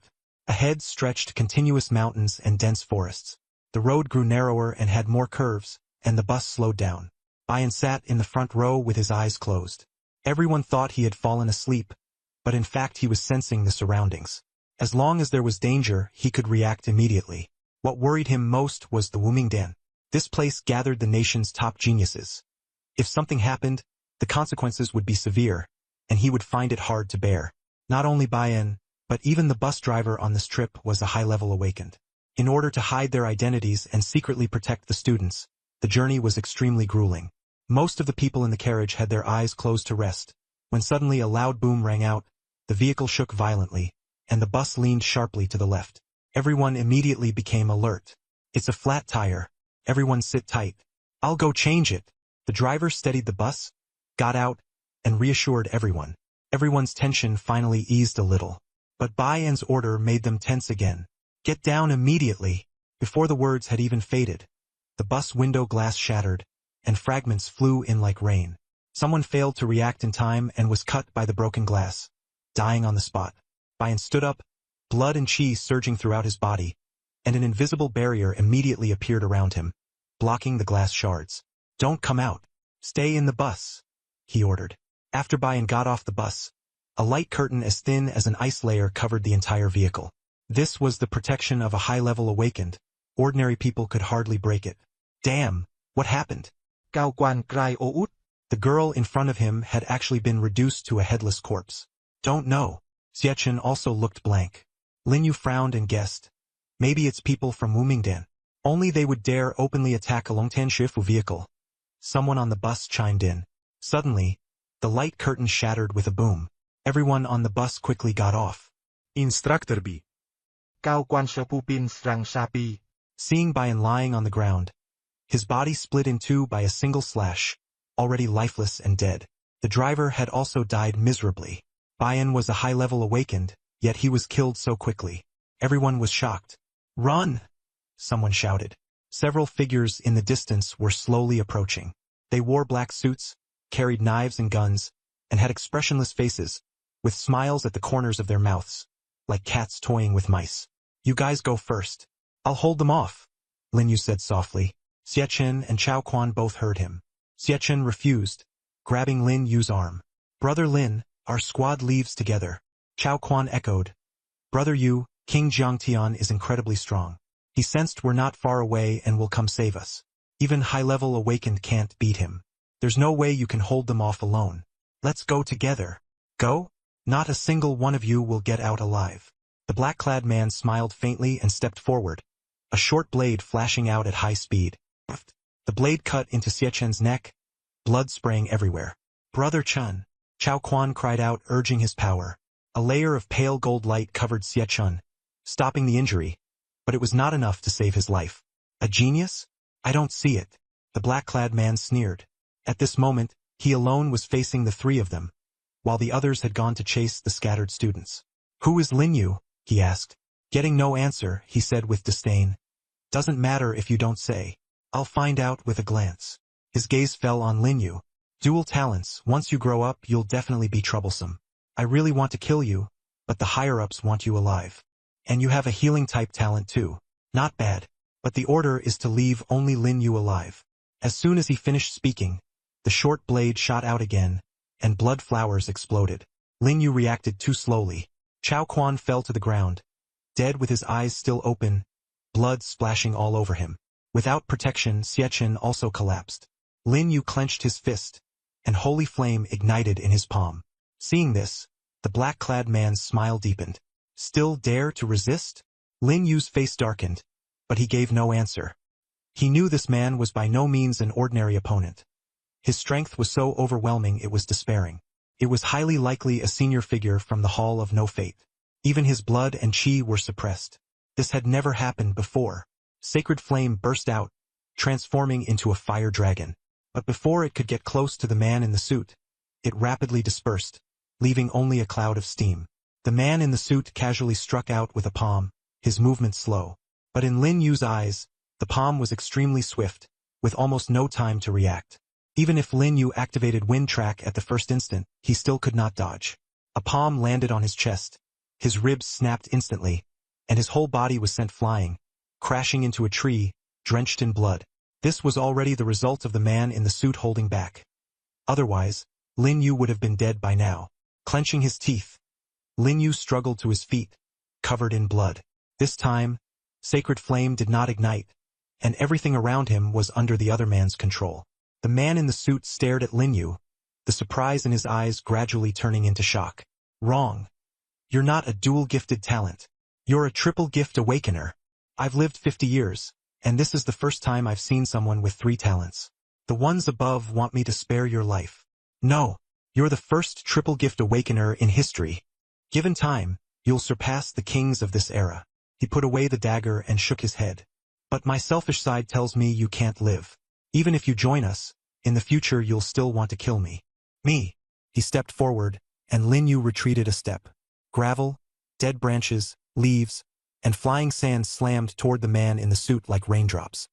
He casually waved his hand, and the dust shattered and dispersed with the wind. The man in the suit took another step forward, and a colossal pressure instantly bore down, as if a mountain rested on his back. He wasn't killing Lin Yu, but tormenting him. Time passed. Lin Yu was dead. The body was a gruesome sight. The concept-level immortal talent activated, reviving and restoring the previous state. Plunder successful. Obtained 3 points of vitality from the other party. The time-space rewind talent activated successfully, returning to 2 hours ago. A mechanical voice sounded in his mind. Lin Yu was once again back at the moment he had just boarded the bus. He was puzzled. Why hadn't he plundered a talent, but instead the other party's vitality? By reason, the probability was extremely low. Unless the other party had no talent at all, only then would other attributes be plundered. The initial introduction was, kill your enemy, and they will be marked. You will automatically plunder attack, defense, agility. If they have a talent, you will also plunder the talent. As Lin Yu was pondering, Xie Chen leaned over again and asked about the question from the beginning. Then Chao Quan also stepped forward. Time passed. The bus burst a tire again. The driver got off to inspect it. Bian shouted, "Everyone, get down!" Soon, Lin Yu died again. Talent concept level immortality activated. Revived. Plunder successful. Gained 3 years of the other party's life. Talent time-space rewind successful. Returned to 2 hours earlier. Lin Yu opened his eyes and gasped for air. How could this be? I still didn't plunder the talent. He began to question life itself. He had died twice in a row, watching Xie Chen and Chao Quan die twice before his eyes. Yet he was powerless to stop it. What a joke! What exactly was that man in the suit? A thought surfaced in Lin Yu's mind. Unless that man in the suit didn't have a talent at all. But how could that be possible? If he had no talent, how could he cultivate to such an overwhelming level? On closer thought, perhaps it wasn't impossible. He had never once seen the man in the suit use a talent. It was also possible that the man in the suit was so powerful that he didn't need to use a talent at all to easily crush them. At this moment, Xie Chen and Chao Quan were still alive. One had his eyes closed, resting, while the other was chewing on a bun, completely unaware of what was about to happen. "Brother Lin," Xie Chen said, pulling Lin Yu back to reality. "Why do you look so awful? Did you use your talent to look at Instructor Bai?" Lin Yu frowned. The words were the same, but the tone and wording were slightly different. Before long, Chao Quan came over again, and time slowly passed. As expected, Lin Yu died again at the hands of the man in the suit. You have successfully activated the concept-level immortality talent.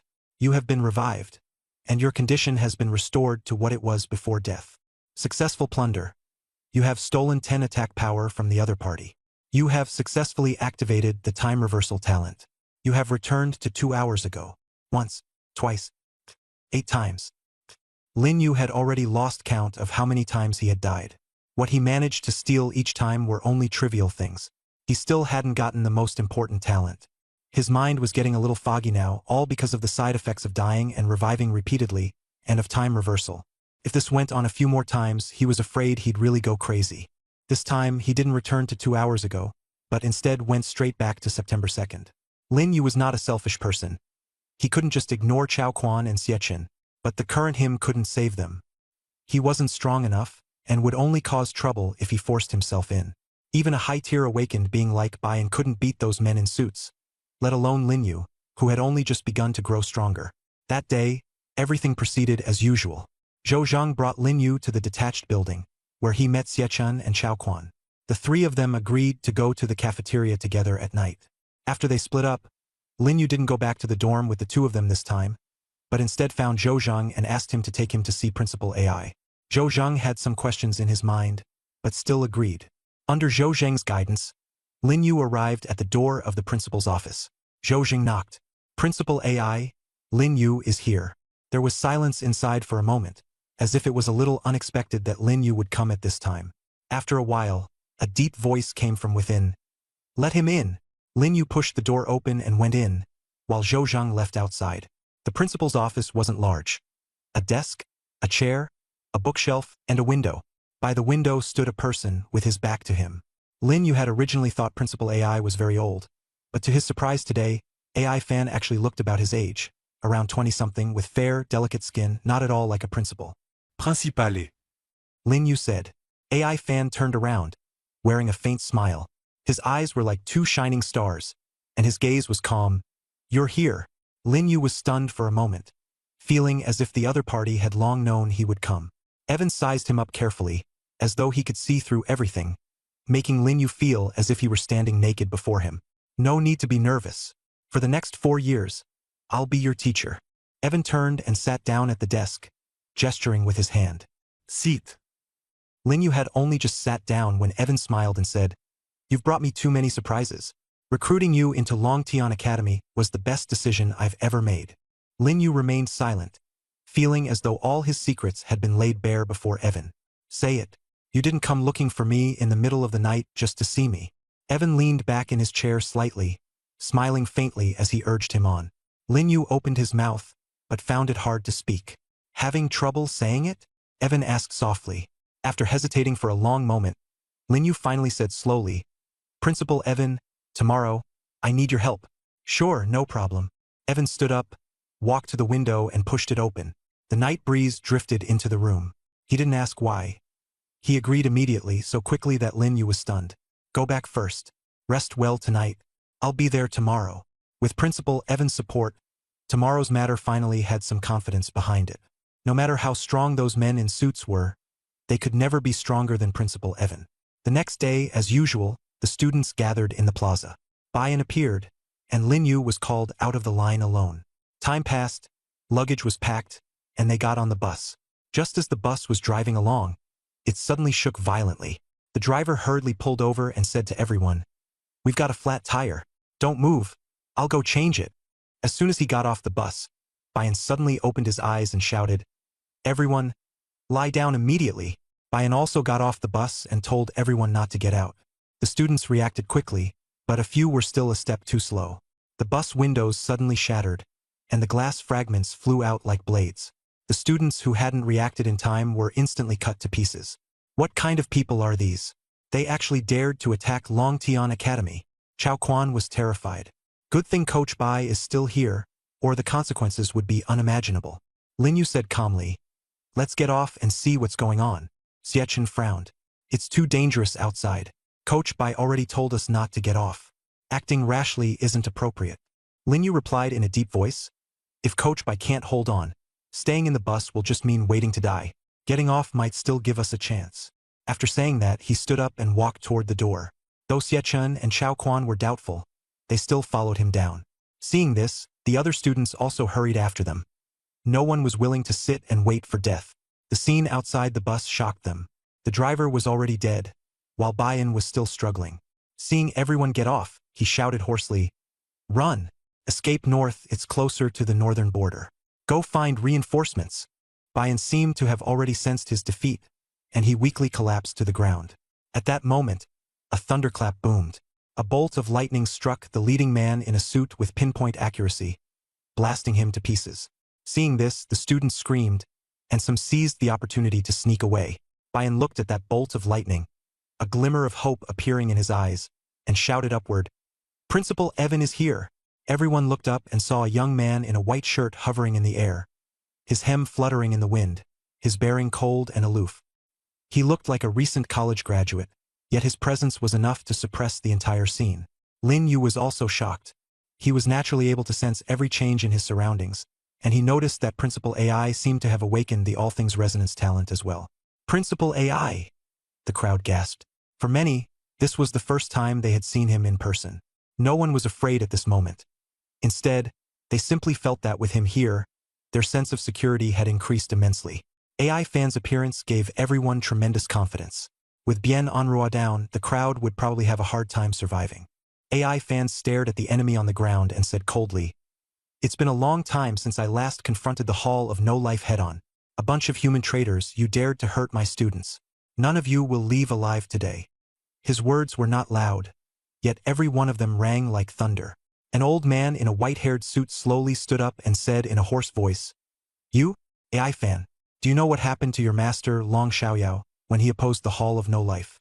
Do you really want to follow in his footsteps? As soon as he spoke, the surroundings fell completely silent.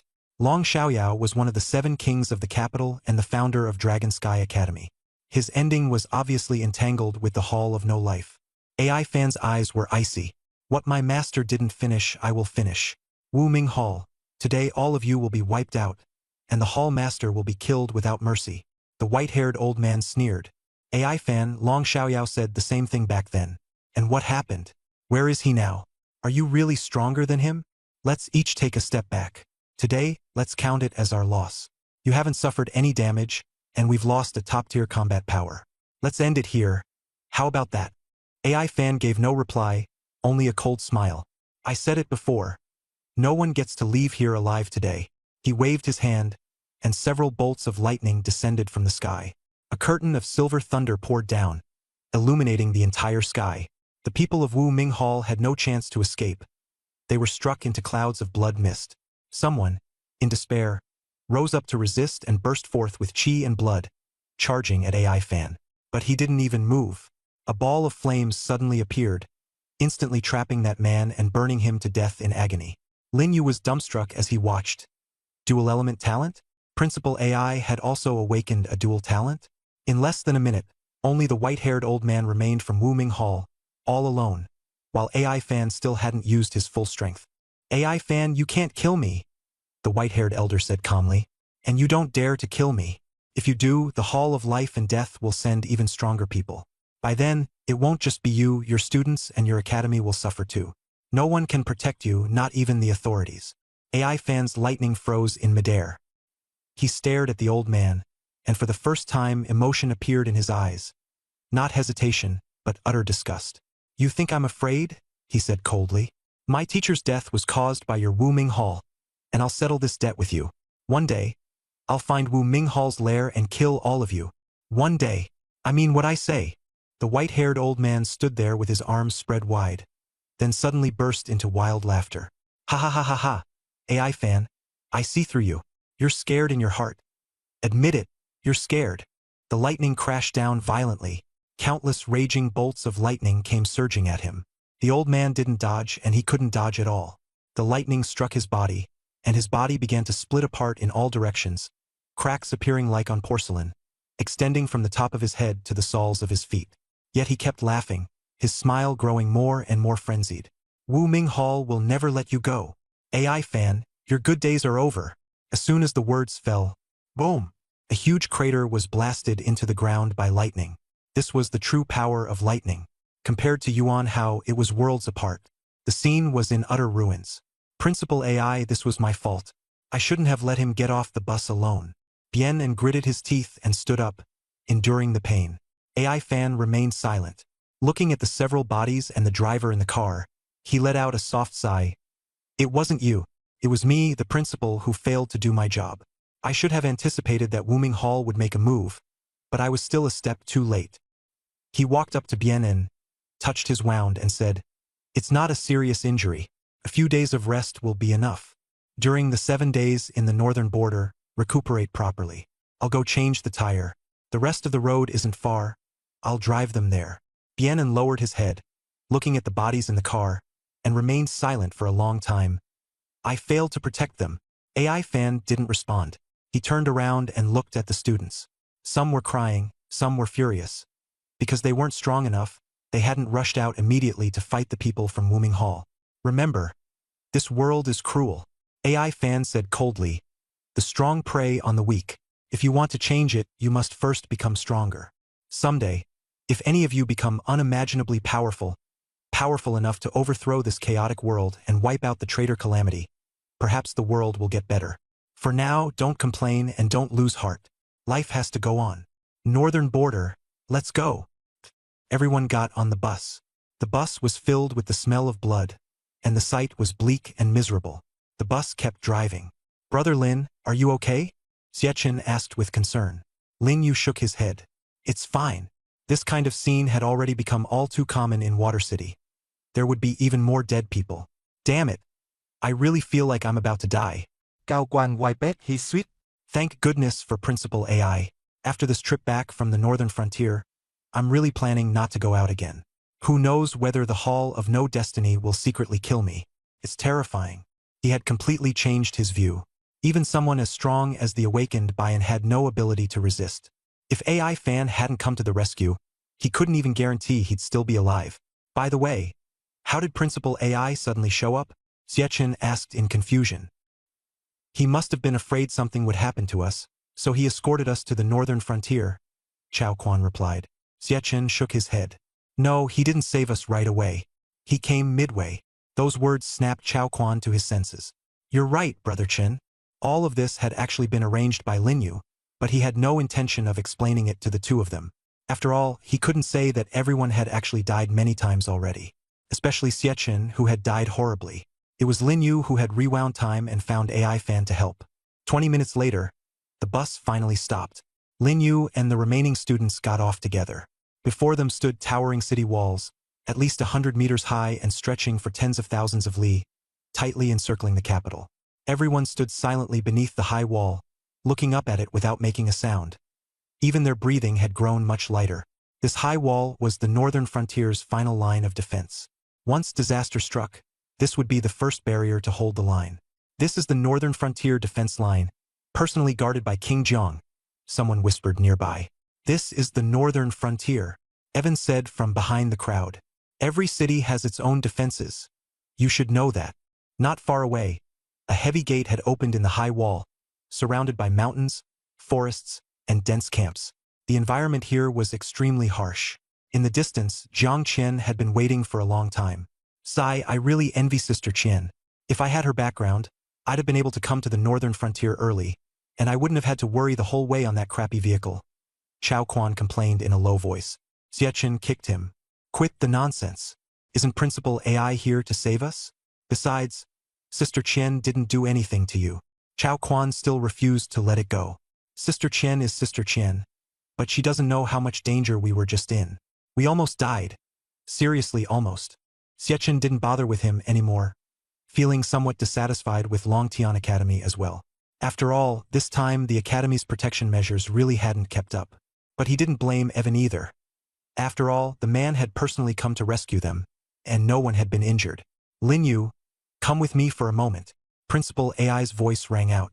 The crowd immediately fell silent, all eyes turning to Lin Yu. Earlier, when they had gathered at Longtian Academy, Bianen had mentioned that Lin Yu was personally mentored by Principal AI, and that had shocked everyone. Jiang Qian also glanced at Lin Yu. Thinking about it, it made sense. Lin Yu was not only the top scorer in Jiang Province, but he had also broken the national martial exam record and possessed dual talents, with a score of 20,000.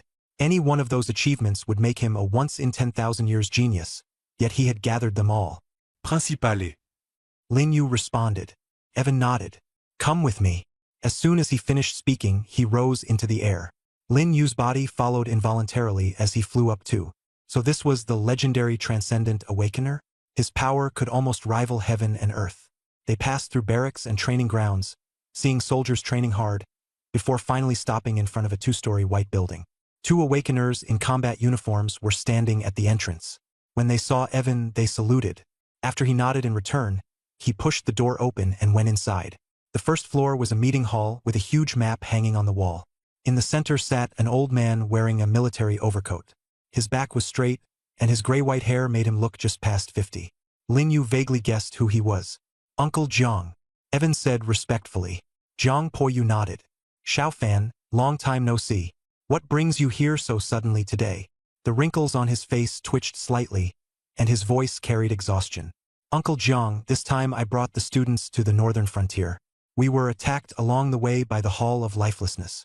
Luckily, I stayed right behind them or the new students would have been wiped out. I'd never be able to answer to the teacher. The Hall of Lifelessness? Jiang Poyu's face darkened. Those dog bastards. Who knows what benefits the calamity gave them, to make them willing to work for it. He sighed. Internal and external troubles. Within 10 years, China will surely be in chaos. Jiang Poyu's words struck Lin Yu's heart like a heavy stone. If anyone else said something like that outside, it would sound like mad rambling, but the person before him was one of the 7 kings of the capital, King Jiangtian. His words were not a prophecy, but a countdown. Thinking of the notebook's previous prophecy, Jiang City had fallen, and the tide of calamity had surged in. Ivan fell silent for a long time before finally asking, Uncle Jiang, can it be stopped? Jiang Poyu shook his head. Stopped? On what grounds? With the Hall of Lifelessness causing trouble from within and the calamity eyeing us from outside, the capital may seem solid, but in reality it's riddled with holes. He paused, his gaze fixed on Lin Yu. Ivan saw Jiang Poyu's concern and reassured him, It's fine, just speak plainly. Lin Yu is one of us.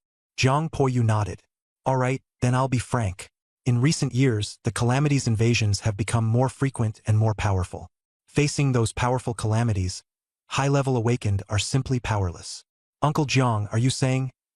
Ivan was utterly shocked after hearing this. He had been in the capital all these years and knew nothing about the situation outside. He had originally just wanted to ask Jiang Poyu to take extra care of Lin Yu along the way, but instead he had heard such an astonishing revelation. Jiang Poyu nodded. You're right. Those calamities are evolving.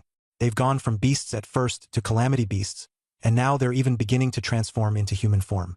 Calamities that have just taken human form are terrifyingly strong, easily crushing high-level awakened. They're still mutating, becoming stronger and stronger. Ivan was silent for a long time before asking, What about the other realms? Same there. Jiang Poyu stood up and pointed at several marked points on the map. The 3 realms have no guardians, and the situation is dire. The leaders of the 3 realms reported to me that in recent years the calamity tides have been incessant, with ever-growing scale. In particular, the calamities along the southeastern coast have already started coming ashore. Now only the northern frontier is temporarily calm, but that's only on the surface. Lin Yu looked at the map, and the notebook's prophecy flashed through his mind. Jiangcheng would fall, and Xian Yuantian was actually the disaster. This was definitely not good news. Everything was heading in a bad direction. Lin Yu. Jiang Poyu suddenly called out to him. Lin Yu looked up. Xiao Fan said you're a dual awakening talent holder? Jiang Poyu asked. Lin Yu did not hesitate and nodded. Yes, I have dual fire and wind talents. He didn't reveal all his secrets. After all, the other party was a king, and saying too much wouldn't be good. Jiang Poyu stared at Lin Yu for a few seconds, as if appraising a piece of uncut jade. After a while, he smiled. Dual elemental talent of fire and wind is indeed rare, but I'm not interested in your talent. He turned and sat back down. What I care about is you as a person. A dual talent awakener is rare. Jiang Poyu continued. Ning Yuan is very suitable to be your master. He also has dual talents, but... But what? Lin Yu pressed. Jiang Poyu sighed. He hasn't shown up for a long time. Why? Lin Yu frowned. Disasters have grown stronger, and the human race also wants to break through. A king is not the end. Their disappearance was to pursue a higher realm. Jiang Poyu shook his head. I'm already at this age. Even if I want to continue, it's hard to make any progress. At this moment, AI Fan said, Uncle Jiang, I still have matters at the academy, so I have to leave first. Lin Yu will be in your care for these 7 days. I can't help him much. Dual talent awakeners are people I haven't seen in many years. People like this will achieve great things in the future. I just hope he doesn't go down the wrong path. Jiang Poyu waved his hand. Go on, I've got things here. AI Fan nodded and left. After AI Fan left, Jiang Poyu's expression grew solemn, and the true aura of a ruler from the northern frontier emerged. He stood up. You're Xiao Fan's student, so you count as half my student as well. As a meeting gift, I'll give you a weapon. A weapon? Lin Yu took out the black short blade he had bought in Water City. I already have one. Jiang Poyu shook his head and lightly flicked the short blade. The faint glow of spiritual energy that had been in it instantly faded away, turning it into scrap metal. You're still carrying this? Jiang Poyu said coldly. Lin Yu put away the short blade. Actually, I prefer using my fists. The Northern Frontier's armory has invisible gauntlets that strengthen the arms. There aren't just weapons there, but also many treasures. Are you sure you don't want to take a look? Jiang Poyu revealed a smile. If you miss it, there won't be another chance. Others don't get this privilege. I'm giving it to you because you're AI Fan's student. Baby? Lin Yu's eyes lit up. Jiang Poyu looked at him, his smile full of an elder's generosity toward a younger generation. Come with me. He stood up and led Lin Yu through the barracks straight to the storeroom. Opening the heavy door, Jiang Poyu gave it a push, and an invisible force field slowly swung the door open. This is the Northern Frontier storeroom, Jiang Poyu said as he led the way. All these things were accumulated over the years, Some were snatched from disasters, some were picked up on the battlefield, and some are ownerless items. Some of my own treasures are here too. He casually picked up a pair of black gauntlets and introduced them. These are invisibility gauntlets, a high-tier Shen rank spiritual artifact. Once worn, you control them with spiritual power. Normally they provide no strength boost, but after being activated, they can increase your strength by at least 30%, though the exact effect varies from person to person. Just as Lin Yu was about to take them, he hesitated again. Forget it. I'll look at something else. Suit yourself. Take your time choosing. I have some matters to handle first and will be back later. Jiang Poyu didn't ask further. Since he had agreed to give Lin Yu something, of course he would let him choose freely. After Jiang Poyu left, Lin Yu pulled out the notebook and asked himself, which item in here is good? Which one should I pick? The notebook quickly displayed text. There is a damaged chi blood cultivation technique deep in the storeroom. Though incomplete, it suits you. Lin Yu put the notebook away and started searching deeper into the storeroom. After flipping through one weapon after another, he finally found a few gemstones and a thin book inside a small wooden box covered in dust. The book had no cover. The first page was exposed directly. The handwriting was crooked and messy, somewhat similar to the notebook's text, but much uglier. Lin Yu's own handwriting was even better than this. He wiped off the dust, and the first page read, "The way of chi and blood lies not in quantity, but in refinement. When refined, it flows. When it flows, it transforms. When it transforms, chi and blood become endless." Lin Yu kept flipping through. The second page, the third page. Each page had only a brief amount of content. Some had only a few words and some even only punctuation, as if written just to get by. When he turned to the second to last page, there was only one sentence. This chi blood cultivation technique is not suitable for cultivation. Though it can cultivate chi and blood, it can only cultivate chi and blood. The corner of Lin Yu's mouth twitched. Damn it! He pulled out the notebook again and demanded, "Is this the good stuff you were talking about? You didn't lie to me, did you?" The notebook replied, "I never said it was good stuff. For others, it's unremarkable. It only increases your chi blood value. The Vajrabhati technique you had before could improve multiple attributes. This one only boosts chi and blood." Lin Yu was puzzled. "So you mean it only increases chi and blood, not defense? Then wouldn't it be even easier for me to go die in the future? Is that what it means?" The notebook asked back. "I'm not stupid. What about speed? It hasn't increased. What about strength? It hasn't increased." Lin Yu fell silent. The notebook continued explaining, "You've also seen those people without talents. They have no talent, yet their strength is terrifying. After you die, you can plunder their various attributes, not their talents. This blood and vitality technique, combined with your talent, means that later on you won't even need to cultivate. By jumping off buildings and killing yourself every day, you can still grow stronger." Lin Yu gave a wry smile. "Get stronger by jumping off buildings and killing myself every day? Sounds like madness, but I know the notebook isn't crazy.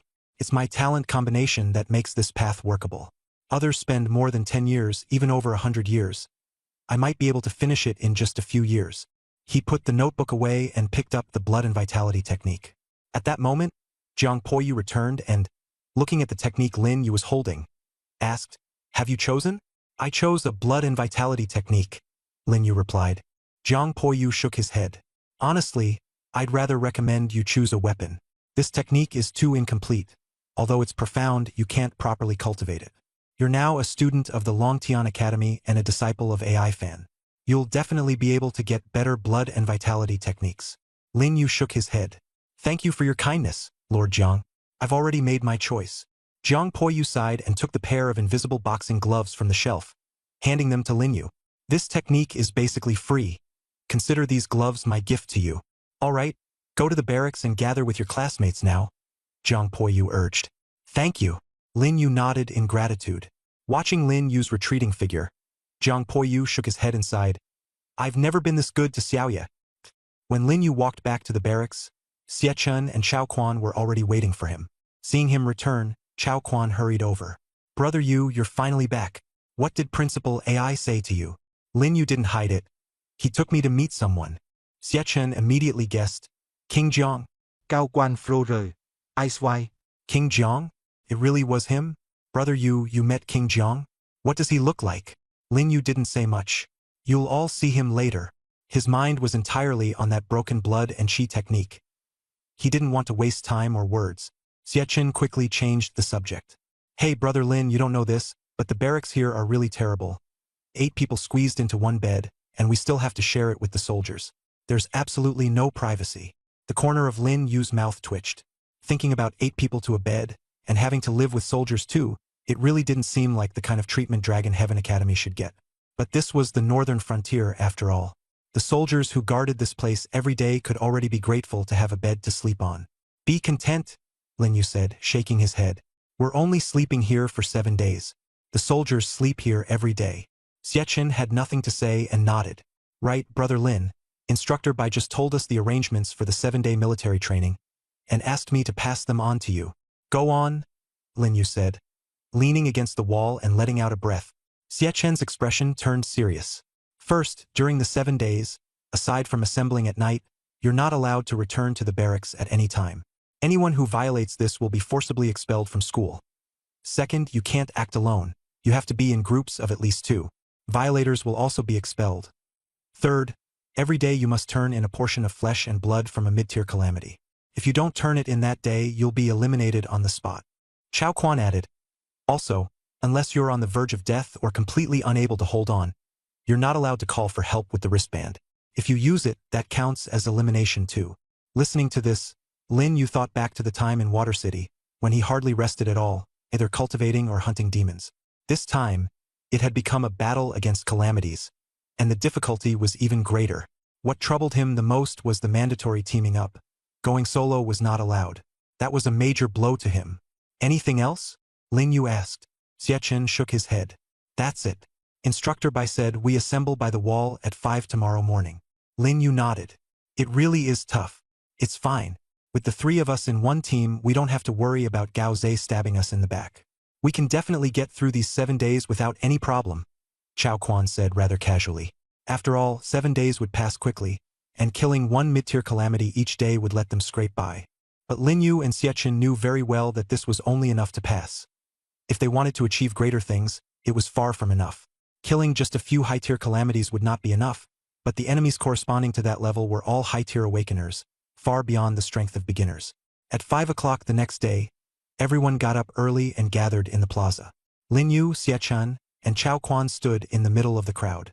Jiang Qian stood at the front, while Bayan leaned against the wall, his face pale, though his voice was stronger than yesterday's. You all know the rules. 7 days, at least 1 demonic beast inner core must be turned in each day, and no one is allowed to act alone. The outside world is full of danger. Remember, come back alive. Everyone, come collect your gear. Everyone promptly received combat suits, weapons, and healing medicine.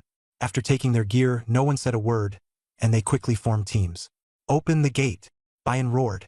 The heavy gate slowly opened, revealing a wasteland beyond it. The soil was dark gray and barren, with not a blade of grass growing. The distant forest was also pitch black, completely unlike an ordinary forest, with all its leaves black. The crowd walked into the wasteland, and the heavy gate slowly closed behind them. Standing in the wasteland, Lin Yu looked toward the nearby urban area, his mood heavy. This stretch of wasteland had long been abandoned, occupied by calamities, with no trace of life left. Suddenly, Lin Yu sensed an extremely powerful aura. The moment he touched it with his spiritual power, it instinctively recoiled. A high-tier calamity? He thought, his heart stirring. No, this calamity is much stronger than Instructor Bai. Lin Yu frowned tightly. Bayan was a recognized high-tier awakener, yet his sense of oppression was nowhere near this aura. Normally, beings above the level of high-tier calamities had no low intelligence, did not easily show themselves, and would not leave their territory. What's wrong? Xiachen noticed Lin Yu's unusual reaction. Lin Yu said bluntly, there's an extremely terrifying existence in the forest. A high-tier calamity? Chao Quan pressed. Xiachen frowned. A high-tier calamity wouldn't make Lin brother react like this. As long as the 3 of us join forces, even a high-tier calamity wouldn't be able to beat us. Unless Brother Lin has encountered a more advanced calamity, he said. Lin Yu nodded. That's right. That calamity was at least at the initial stage of the high tier. Those words instantly left Xiachen and Chao Quan silent. An initial stage high-tier calamity meant an enormous threat. Look over there. Gao Zhe. Chao Quan suddenly pointed into the distance. Everyone around knew that Lin Yu and the other 2 had conflicts with Gao Zhe, and they all watched curiously. Xiachen followed the direction of the point and saw that beside Gao Zhe were two freshmen from Longtian Academy whose strength was not weak. He's here too, Xiachen sighed. Chao Quan said disdainfully, he's a freshman too. Who wouldn't come to military training? Don't just keep staring at him. This batch of freshmen is all here, just in different groups. Still, his group doesn't look that impressive. Lin Yu shook his head. The one in black is very strong. Seriously, Xiachen teased. So strong. And he can still be stronger than you? Lin Yu sneered. Among those of the same tier, I am invincible. As soon as the words fell, everyone nearby heard him and turned to look. Cao Quan sờ mouth hung open. Brother Yu, you're way too arrogant. Xiachen knocked him on the head. That's called confidence. Those words seemed to be said to Chao Quan, but also like a warning to Gao Zhe not far away. Lin Yu led the way. Come on. Let's kill a few calamities first to warm up. Xiachen and Chao Quan followed. In the distance, the man in black spoke up. Brother Zhe, they're leaving. Should we make a move? Gao Zhe rolled his eyes. Are you stupid? One is the top scorer in Jiang province. The other is second in Zhonghai. Who do you think we can beat? Another one in white said in a low voice. I can beat Chao Quan. Gao Zhe shot him a cold look. I'll take care of Chao Quan. You go deal with Lin Yu and Xiachen. Don't talk nonsense. I want to deal with them too, Gao Zhe said darkly. What happened in the cafeteria yesterday, those three mocked me. I haven't forgotten. As long as he had the chance, he wanted to kill Lin Yu and the others. The man in black suggested, the three of us aren't enough. Let's find three more. Even if they're strong, they can't hold out against a 2-on-1. Gao Zhe's eyes flickered. How do we find them? The man in black smiled. You left early yesterday at the cafeteria, but Jiang Qian showed up and even took the initiative to ask for Lin Yu's contact information. Everyone's attitude toward Lin Yu changed. If we pull a few people together, someone will definitely be willing to teach Lin Yu a lesson. Besides, Lin Yu said he's invincible among those of the same rank. He's bound to have stirred up plenty of resentment. Gao Zhe confirmed with his eyes. Really?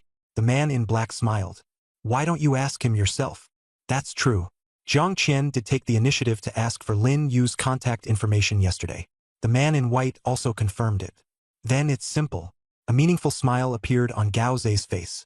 He and Jiang Qian were high school classmates, and he knew how many powerful suitors she was surrounded by. As long as he spread the word, he wouldn't even need to personally deal with Lin Yu. Even if those people might not be able to beat Lin Yu, Jiang Qian also had an older brother, Zhang Lionian. If he had to describe Zhang Lionian in 4 words, Gao Zhe would say without hesitation, a siscon. If Zhang Lionian found out that Lin Yu was pursuing Jiang Qian, then whether it was true or not, Lin Yu would definitely have to take a beating. No matter how strong Lin Yu was, he absolutely wouldn't be a match for Zhang Lionian, who was already an advanced awakened. Lin Yu, oh Lin Yu, don't blame me. The smile on Gao Zhe's face slowly twisted and distorted. Lin Yu's trio had long since split from the main force. Along the way, they encountered quite a few low-level calamities, but with the 3 of them working together, those calamities had no chance to fight back at all.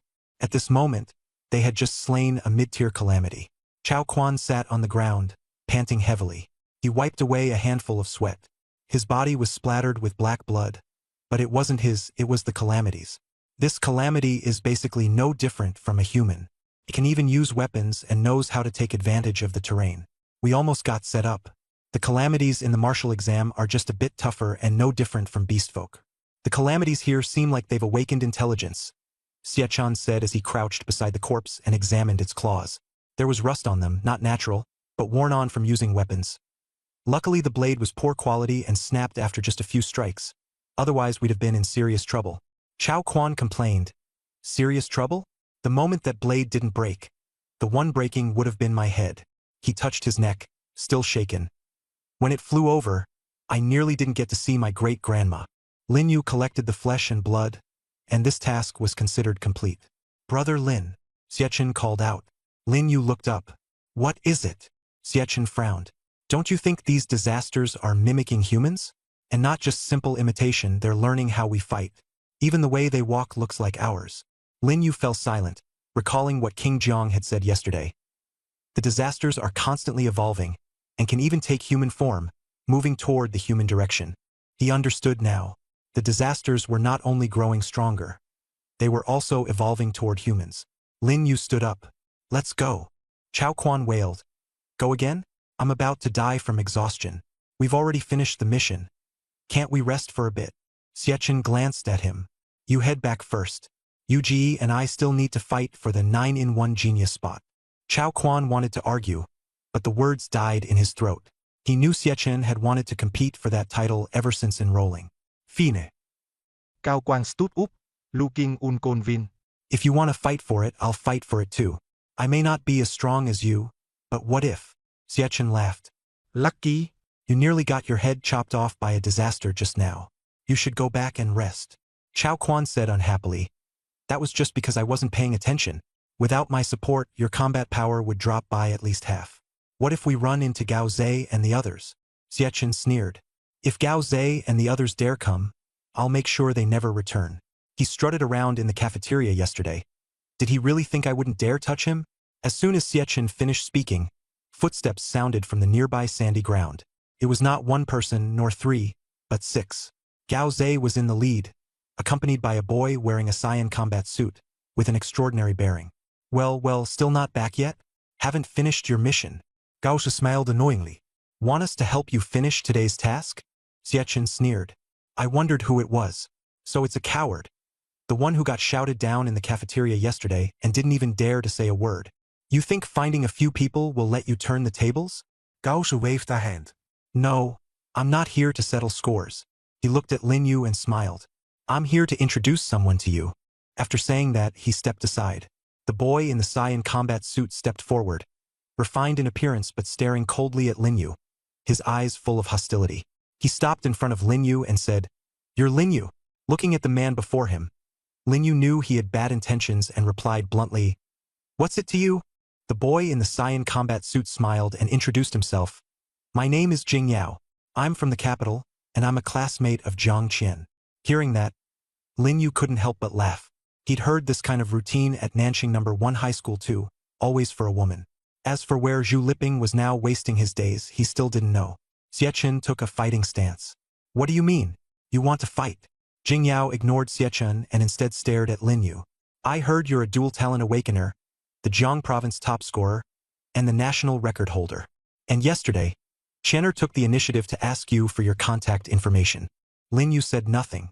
Jing Yao waited a few seconds, then smiled and extended his hand. Nothing much. I just want to get to know you and make a friend. Lin Yu gave a cold look and didn't take it.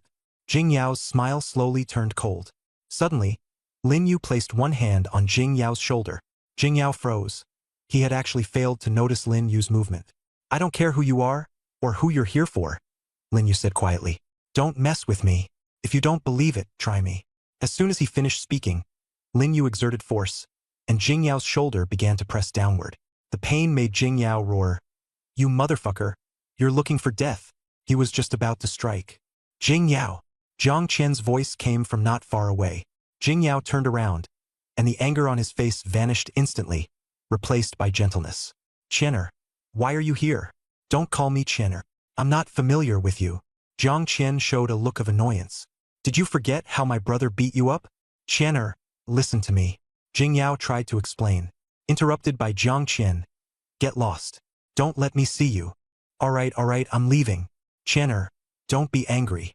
Jing Yao nodded repeatedly and left with his people. Gao Zhe looked baffled.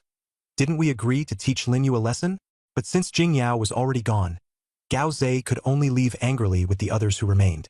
Chao Quan seized the moment and kicked Gao Zhe in the butt. Gao Zhe lost his balance and fell flat on his face. You! Gao Zhe jumped up in fury, glaring at Chao Quan. What right do you have to be mad at me? Cao Quang sneered. Want to fight? Come at me. If you get close, I'll call you daddy. After saying that, he deliberately moved closer to Xiachen, acting so arrogantly that even Xiachen couldn't stand it. You'll regret this. Gao Zhe glared at him. Unable to argue back, he could only leave dejectedly with the others. Chao Quan stood there laughing until he doubled over. Did you see that? That fall was perfect. He tried to imitate it and almost fell over himself. Xiachen hurriedly steadied him. Stop getting full of yourself. Gao Zhe is petty. He'll come back for revenge sooner or later. Chao Quan didn't care. Let him come and seek revenge from me. I'll give him another kick. Jiang Qian suddenly spoke up. Lin Yu, I'll handle Jing Yao's matter. Lin Yu shook his head. No need. I never spoil people. Bold words, Jiang Qian said with a smile. So this year, Long Tian only has you as the champion, right? Does that include me? Jiang Qian teased. Xie Chun and Chao Quan immediately fell silent upon hearing this. After all, Jiang Qian was a mid-tier awakened. Lin Yu answered astonishingly, "That's right. It includes you too." Jiang Qian wasn't angry. She gave a soft laugh and tidied her hair. "Interesting. It's getting late, and my teammates are still waiting for me. I'm leaving first." After taking a few steps, she looked back and lowered her voice. "Don't worry about Jingyao. If anything happens, come find me. I'll help you." Lin Yu shook his head. "No need." Jiang Qian looked at him, reaching out as if to say something but stopping herself, her gaze questioning. After a silence, Lin Yu said, "Because I don't need it. Relying on women isn't my style. If Jingyao dares come looking for trouble again, I won't be as polite as I was today. Today you saved him, not me." Jiang Qian nodded, said nothing more, and turned to leave. The Jiang family had protected Jiang Qian far too tightly, and her family strongly opposed her taking part in military training. After all, her martial cultivation level was already very high. Even without military training, she could still secure a place among the 9 prodigies.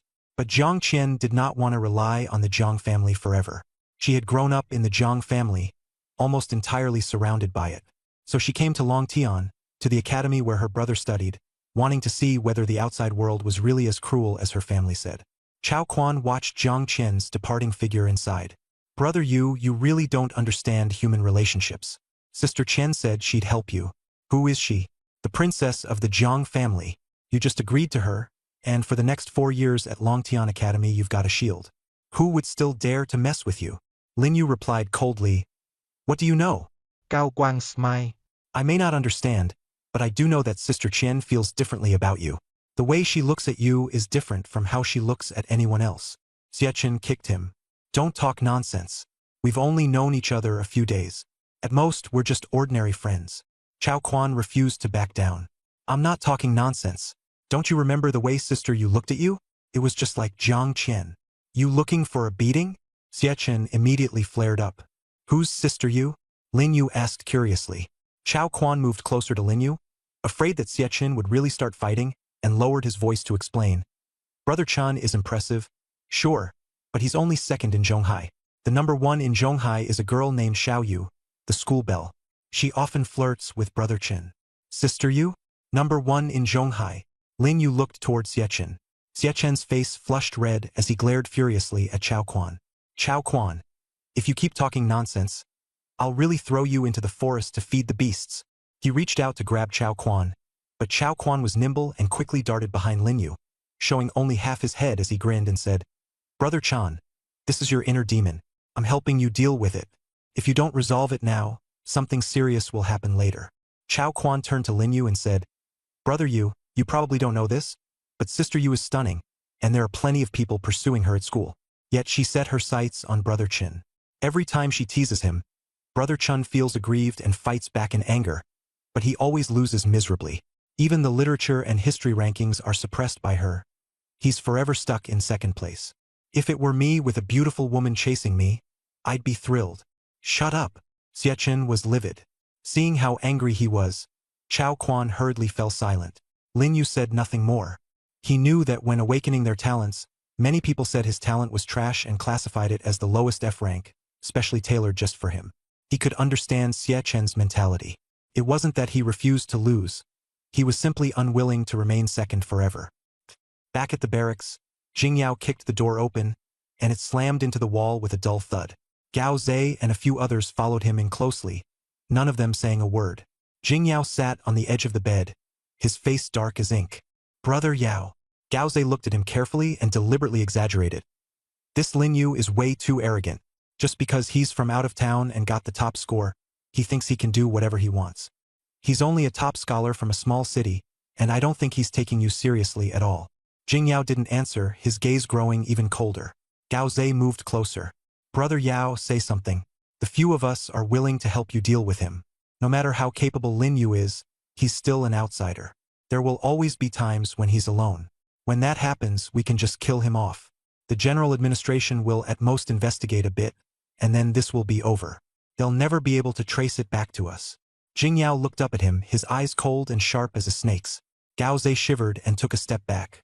Though he was a genius, he was still far inferior to Jing Yao. He's very strong. The few of us may not be able to beat him, Jing Yao said calmly. Gao Zhe clearly didn't believe it. Impossible. Lin Yu is only one person. How could the 6 of us not beat him? From Lin Yu's moves just now, Jing Yao had completely confirmed that his strength was no ordinary thing.